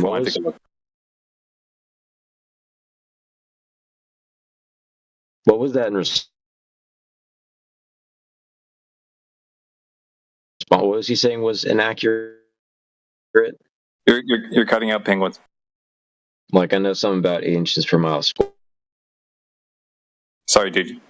You're all choppy. You're all choppy, bro. But like, what was he saying? It was like it was wildly inaccurate or something. Yeah, check it out in the chat. So I'll give you the prompting of how it actually happened. So DJ was explaining to him that if you have an Earth of a certain size, then the horizon would be at this distance, right? Didn't mention anything about how he got that answer. The other guy then started critiquing him for using an inaccurate formula, to which DJ replied accurately, I never said anything about a formula. I just said this is what it is. So what formula are you critiquing me for misusing? I haven't used one yet. And he then tried to strawman DJ by saying, oh, well, you're using the 8 inches per mile approximation. But he wasn't, because DJ was actually referring to just a known factor of deriving a distance to the horizon from circle math that has been done for us and can be easily found online, right? It has nothing to do with 8 inches per mile parabola at all. So the guy just had it in his mind that someone told him flat earthers misunderstand the curvature because they use a parabola because it's wildly inaccurate, and he actually had no knowledge of it whatsoever. He admitted that ultimately, gracefully so, and so we forgive him for his initial mockery of us that we're too stupid to understand it, because in fact it was him who didn't understand it.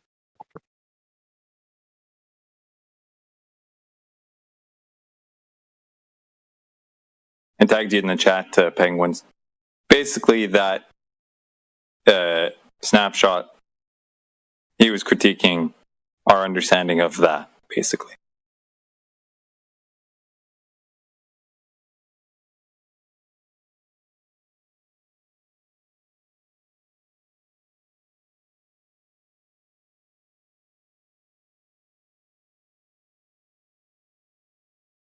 Now, the reason why this matters, my friend Penguins, is because Homeboy was initially claiming, well, I know the Earth is a globe because of a certain thing. And that certain thing is that boats disappear from the bottom up as they go away from it. That was his claim. It's that because boats disappear from the bottom up, because the Earth is curved, that's how I know the Earth is curved. Now, keep in mind, if the Earth is a ball, then it has a fixed radius. It's not getting bigger and smaller. So that means that the boat is being cut off from the obstruction of the Earth curve at a particular point that can be derived from the circle segment formula or the whatever the other ones are called. I can't remember them off the top of my head. But anyway, you can draw a line on a circle and get, your eye line intersecting the circle, and then carries on to the boat in question, and you know how much is cut off, et cetera, et cetera. So the actual quantities of this formula matter, and that's why he said, oh, well, you flat earthers don't even know the way that it's messed up. Like your interpretation of what a curve is wrong. Here's why. Because if the curve is indeed curved, and it is indeed the cause of things disappearing from the bottom up, and that's a geometric consequence, which can be measured and tested in reality. But when it comes out, dude, you actually find out that you can see boats that are 30 miles away, which should be 400 feet below the curvature. There's no such thing as a 400-foot tall boat.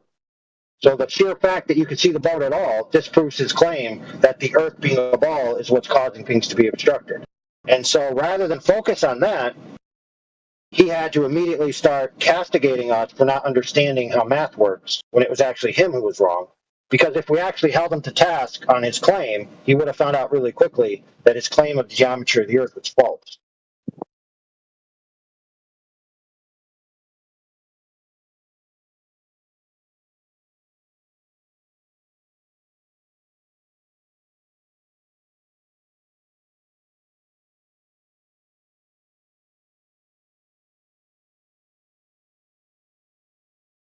So it was about like vision.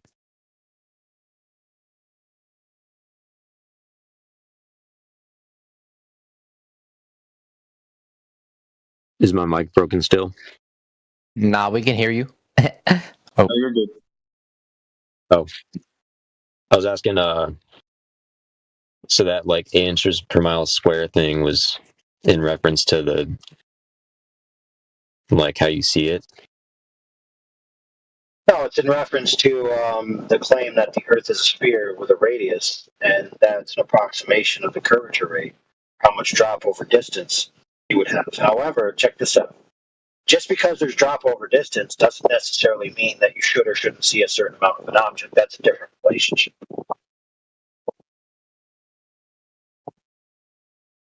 Yeah, that's whether or not there is something blocking it, not the distance of what would be blocking it. No, the 8 inches per mile squared is just the raw drop. So if you imagine a horizontal eye line, and then you imagine you're on the side of the Earth as a circle, then there'd be a certain amount of drop as you look out further and further. So that's just the raw drop. Now, the obstruction rate would be as if you're looking out towards an object and there's a hump of Earth curve in between you and it. That's a different formula.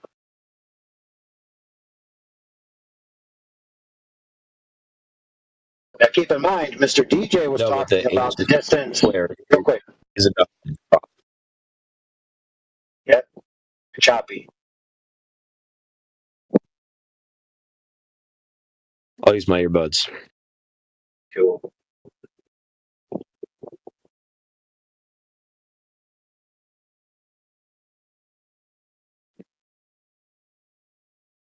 They're saying you weren't referencing any sort of like line of sight, visual, like how far something was. You were just referencing like the geometry of the Earth.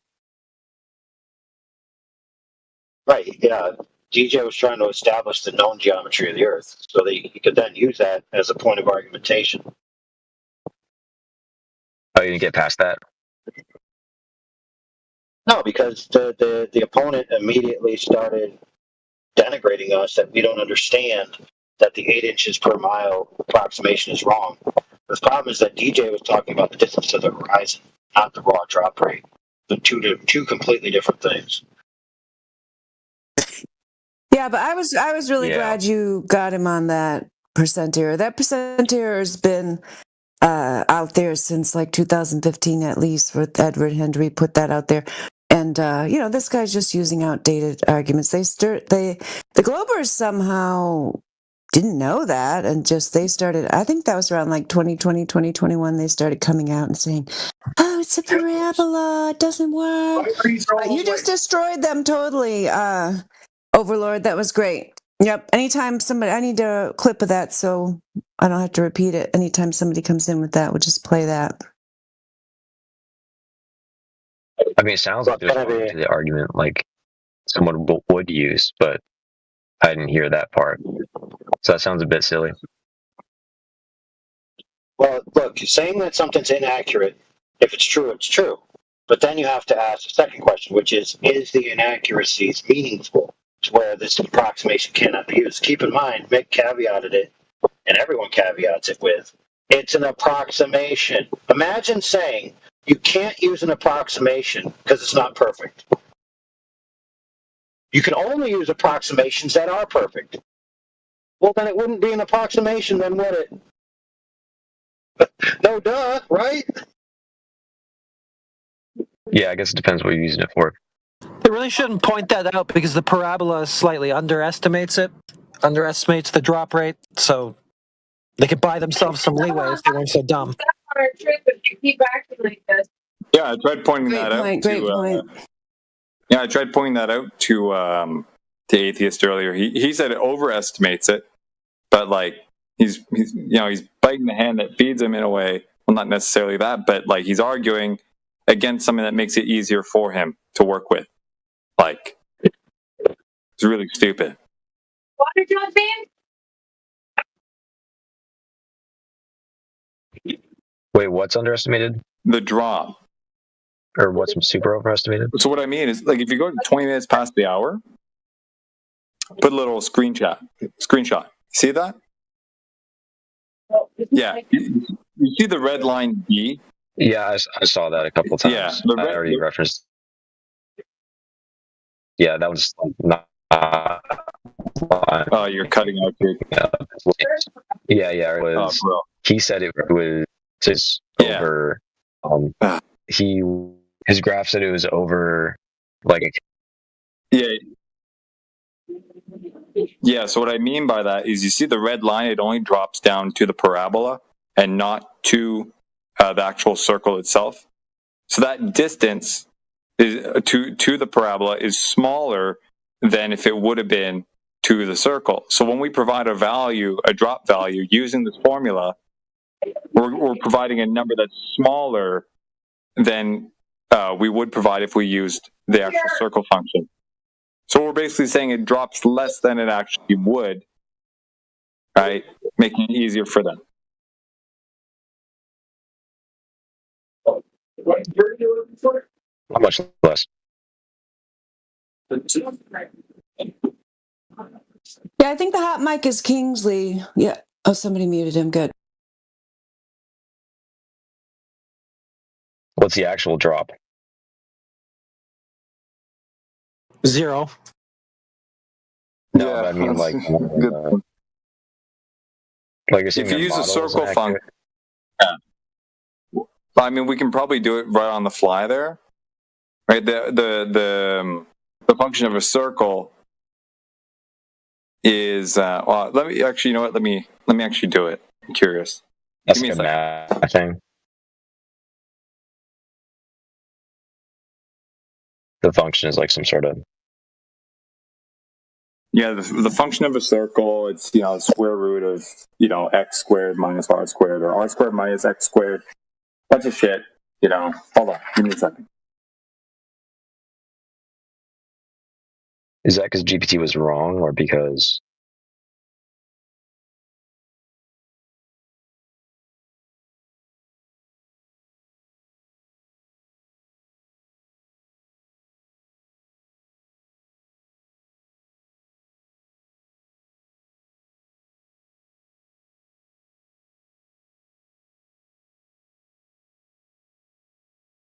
Yeah, GPT gave two answers. So in the end, we discovered that one of them aligned more with what we would have expected, which is a very small deviation. Whereas the first one, it was like, oh, you're like almost 100% off. So it was like, which one is it? You know? Right. So what we should see is a slight deviation, of like what was it, the 0.05%? Was that the one that was right? At 6,600. At 1,000 miles. Yeah, at 1,000 miles, that error margin represents like 1.6 something percent.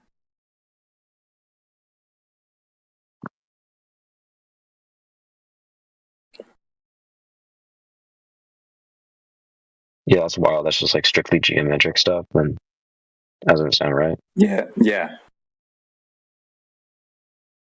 So what is it actually, though? I'm doing it right now. I'm going fast, so forgive me if I make a mistake. I don't think it sounds reasonable. The value I get is minus 128 point something, as opposed to, and this is in mile. Fuck it, never mind. I'm not even gonna try. I don't want to sound like an idiot. I don't want to rush it. Forgive me. Oh yeah, no, no, later. Never mind. I don't even think I was like. we went over the important bits already. Oh yeah, okay. Yeah, at 1,000 miles, it looks like on a rough draft. Satisfied. Yeah, a rough draft. It looks like it would go down 128 miles over 1,000 miles.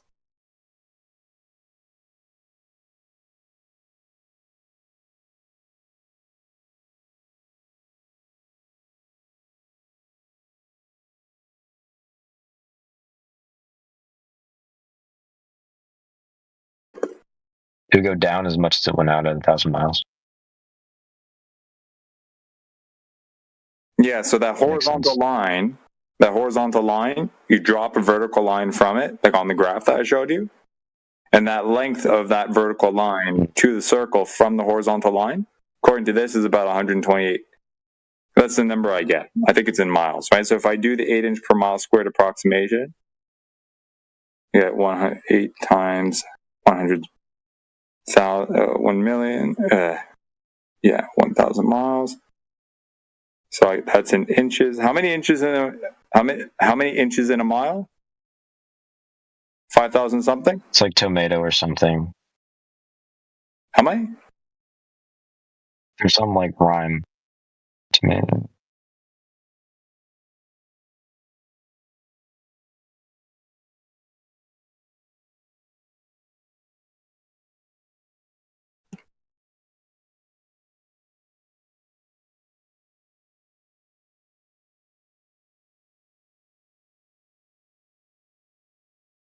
My bad, my device is slow. 63,360. 63,000? 360, yeah. There you go. Okay. 126. So in one calculation we get 128 something, the other one we get 126 something. Is that really that big of a deal over such a large distance? In terms of percentage wise? It's like what that's it. So that's about a 1 point something percent. We're off by 1 or 2 units. Yeah. Yeah. There you go. Bingo.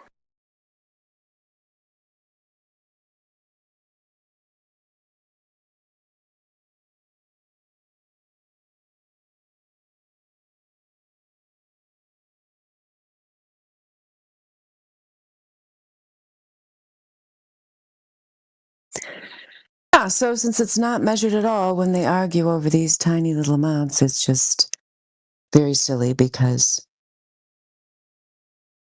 it doesn't help their argument at all. It's just an excuse to avoid the truth.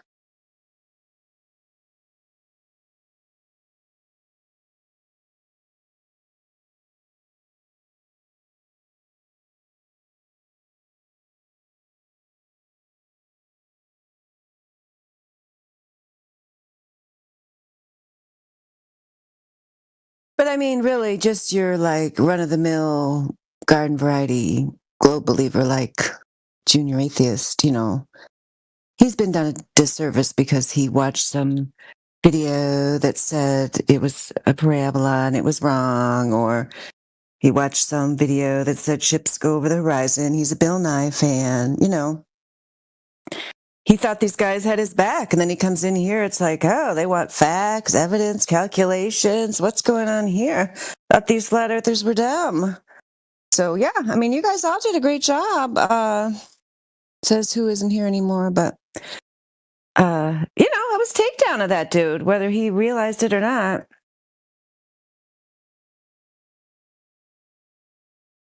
Fair enough, but he wasn't destroyed. In fact, he made a new friend. Oh, yeah, he's got Mike, right? Mike's his new friend? Yeah, they're gonna make gorgeous math babies together. Yeah. Let's say that. Sure.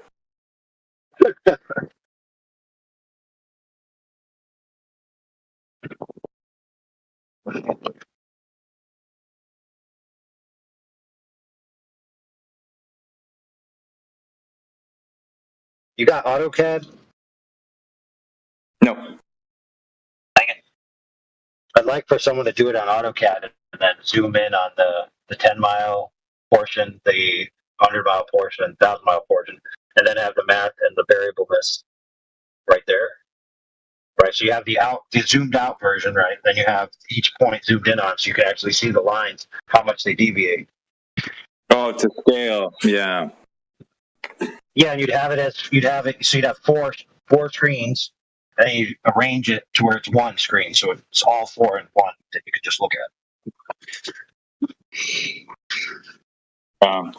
I tried to derive a function that would predict the error margin between the two in raw units, but it kind of got complicated. I was like, fuck it, getting too far away from the simple 8-inch per mile squared. That was the whole point of that, is to simplify in the communication, right, and the derivation. Like it's good enough, So yeah, that way a visual that would probably be better.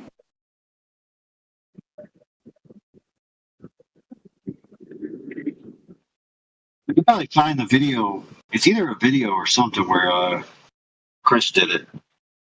Probably find that if I search for it.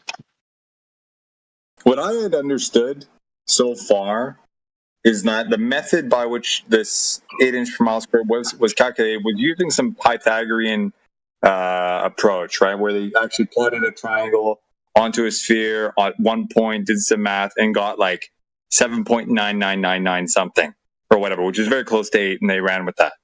So that's like one number. This approach was very close also, similar but more general, or maybe not more general, but general in a different form, and it gave another approximation. So there's somewhere in between, like, is where the circle actually lies. So they're both very, very good. All right, so I wouldn't be surprised if that's the one he would have done. I took a calculus approach instead.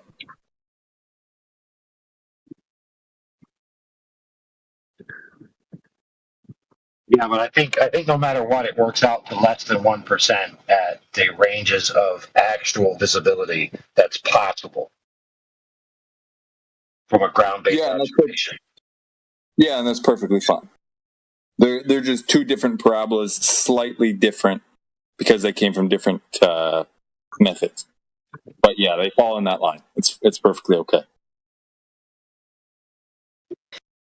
Yeah, it's 0.5% at 500 miles. So yeah, you could say less than 0.5% at any of the distances we're talking about. Vision have? Sorry, I thought you're done. Yeah, I'm done. Go ahead, penguins. I didn't mean to interrupt. What is the inch per square thing at the top right? Shit.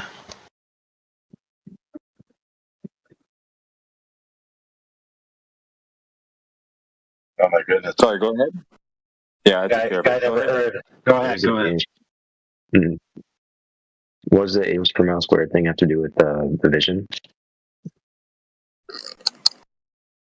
Nothing really.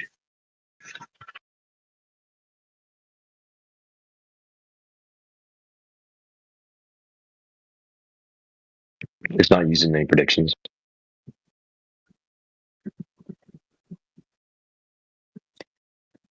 Well, look, it's raw drop from a dot that would be directly on the surface, basically. So since your eyes aren't directly on the surface, you'd have to do it from 6 feet elevation, right? And that would change. And then, the relationship between you and the object and the distance is going to be cut off by your eye line intersecting the curve, supposedly. So there's a few more steps you got to do to actually get that to be relevant to what you can or shouldn't be able to see. You know what I mean? Yeah, it's a little bit different math. They kind of intertwine a bit, but they're not expressed in the same fashion.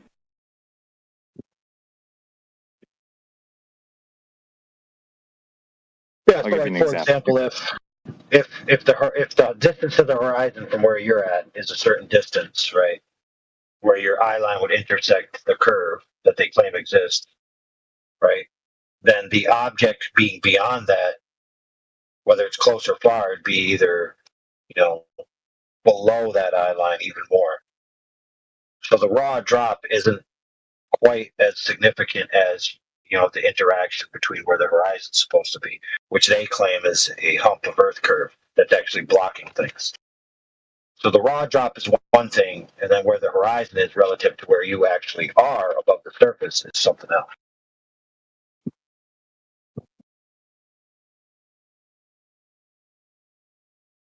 But yeah, it's much easier understood from a picture, for sure. Yeah, I'm working on it. Give me 2 seconds. I'll give you an idea. So I get you're saying like line of sight is like a straight line, right? Well, that's what you're referencing there. I don't see how that follows to like how that would be used in a prediction along with that, with those variables. Not this one per se, but hang on. I'll give me a second. Shit. Like I heard the best math I can do. said, but yeah. It's assuming a few Sorry. things. Yeah. That are accounted for. One second there. So like I get line of sight, but like light interacting with it's a different thing. check this out, right? Forgive my drawing. It's obviously not to scale. But you see on the left-hand side, the little red scribble. Tried to draw a little Banum there, little guy standing on the surface of the curve that extends outwards. You see his head is where that line, the black hashed line, continues. Is that drawing in like a vacuum? What? Like, where's light come into play here? I only see like this would just be a guy. No. Like a reference point. Forgive me. The drawing's pitiful, but to convey the idea, you see the black horizontal hashed line above the arc. You see on the left-hand side, it extends right into the middle of that red circle. Yep.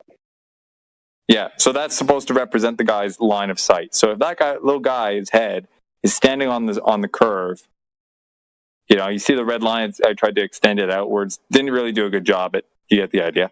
That's where his eyes would be. If he was looking out over the horizon, and the horizon is indeed a hump, right? That hump would obstruct anything below that hashed line on the right side. Okay, so you're saying that line of sight. So in that sort is what you would see with the light.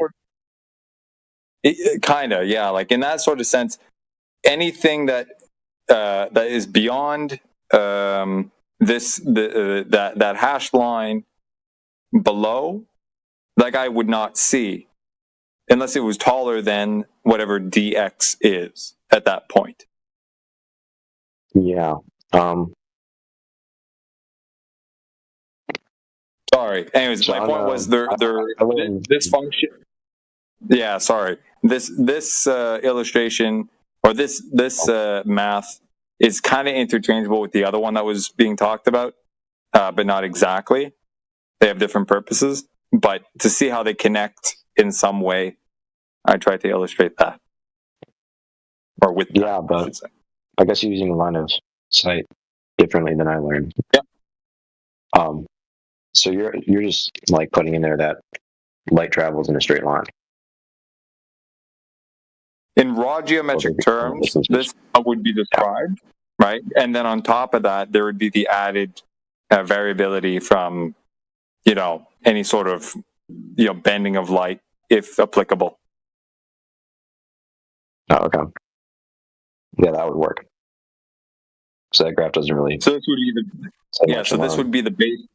Yeah, so this would be the baseline upon which you build with all those extra variations or variables. If you're talking about the variables that you're not including, which include how light works, why are you referencing how light and vision should work if this graph doesn't actually include that? This just describes the raw geometry. All the rest of the stuff is built on this. Like, for example, if you look at any Earth curve calculator that has the ability to predict, what you should see over a horizon and allows you to play with refraction, they're building on top of a model, not exactly this, but similar to it, in the same fashion as sort of described. So they have a geometric baseline, if you will, and then they modify the path that the light would take depending on the conditions, and as expressed by that refractive index. So it would be like a little bit of a warping of this very kind of geometric expression, but all the while having this underpinning it in the first place.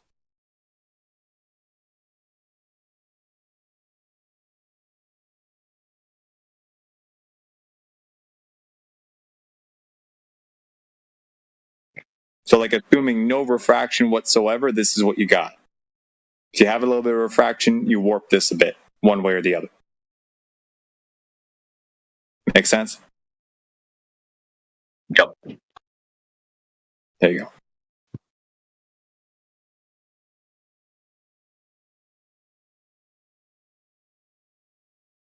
I guess I personally wouldn't use the phrasing, these are the variables and this is what we should see, but we don't see that.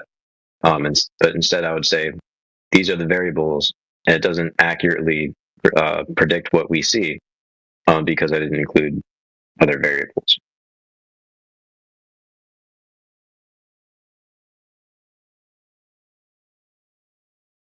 It doesn't accurately predict what we see in nature because Earth is not a ball.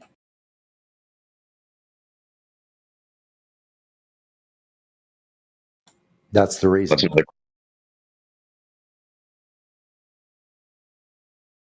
Well, it doesn't include the variables, so I don't even know what exactly is wrong here. Like, what doesn't line up? That? Well, it definitely doesn't, because that's in a vacuum. Well, even at maximum distortion or maximum refraction, whatever you want to call it, the 1.225 mile geometric horizon at 1 foot above the water would only be like 1.3.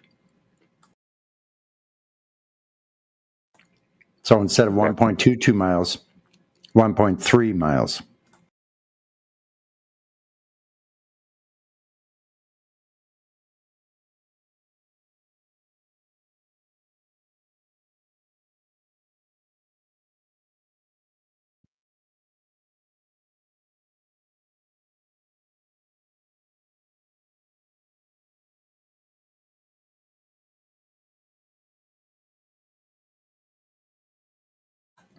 So the required geometric horizon has to be there. You're gone, by the way.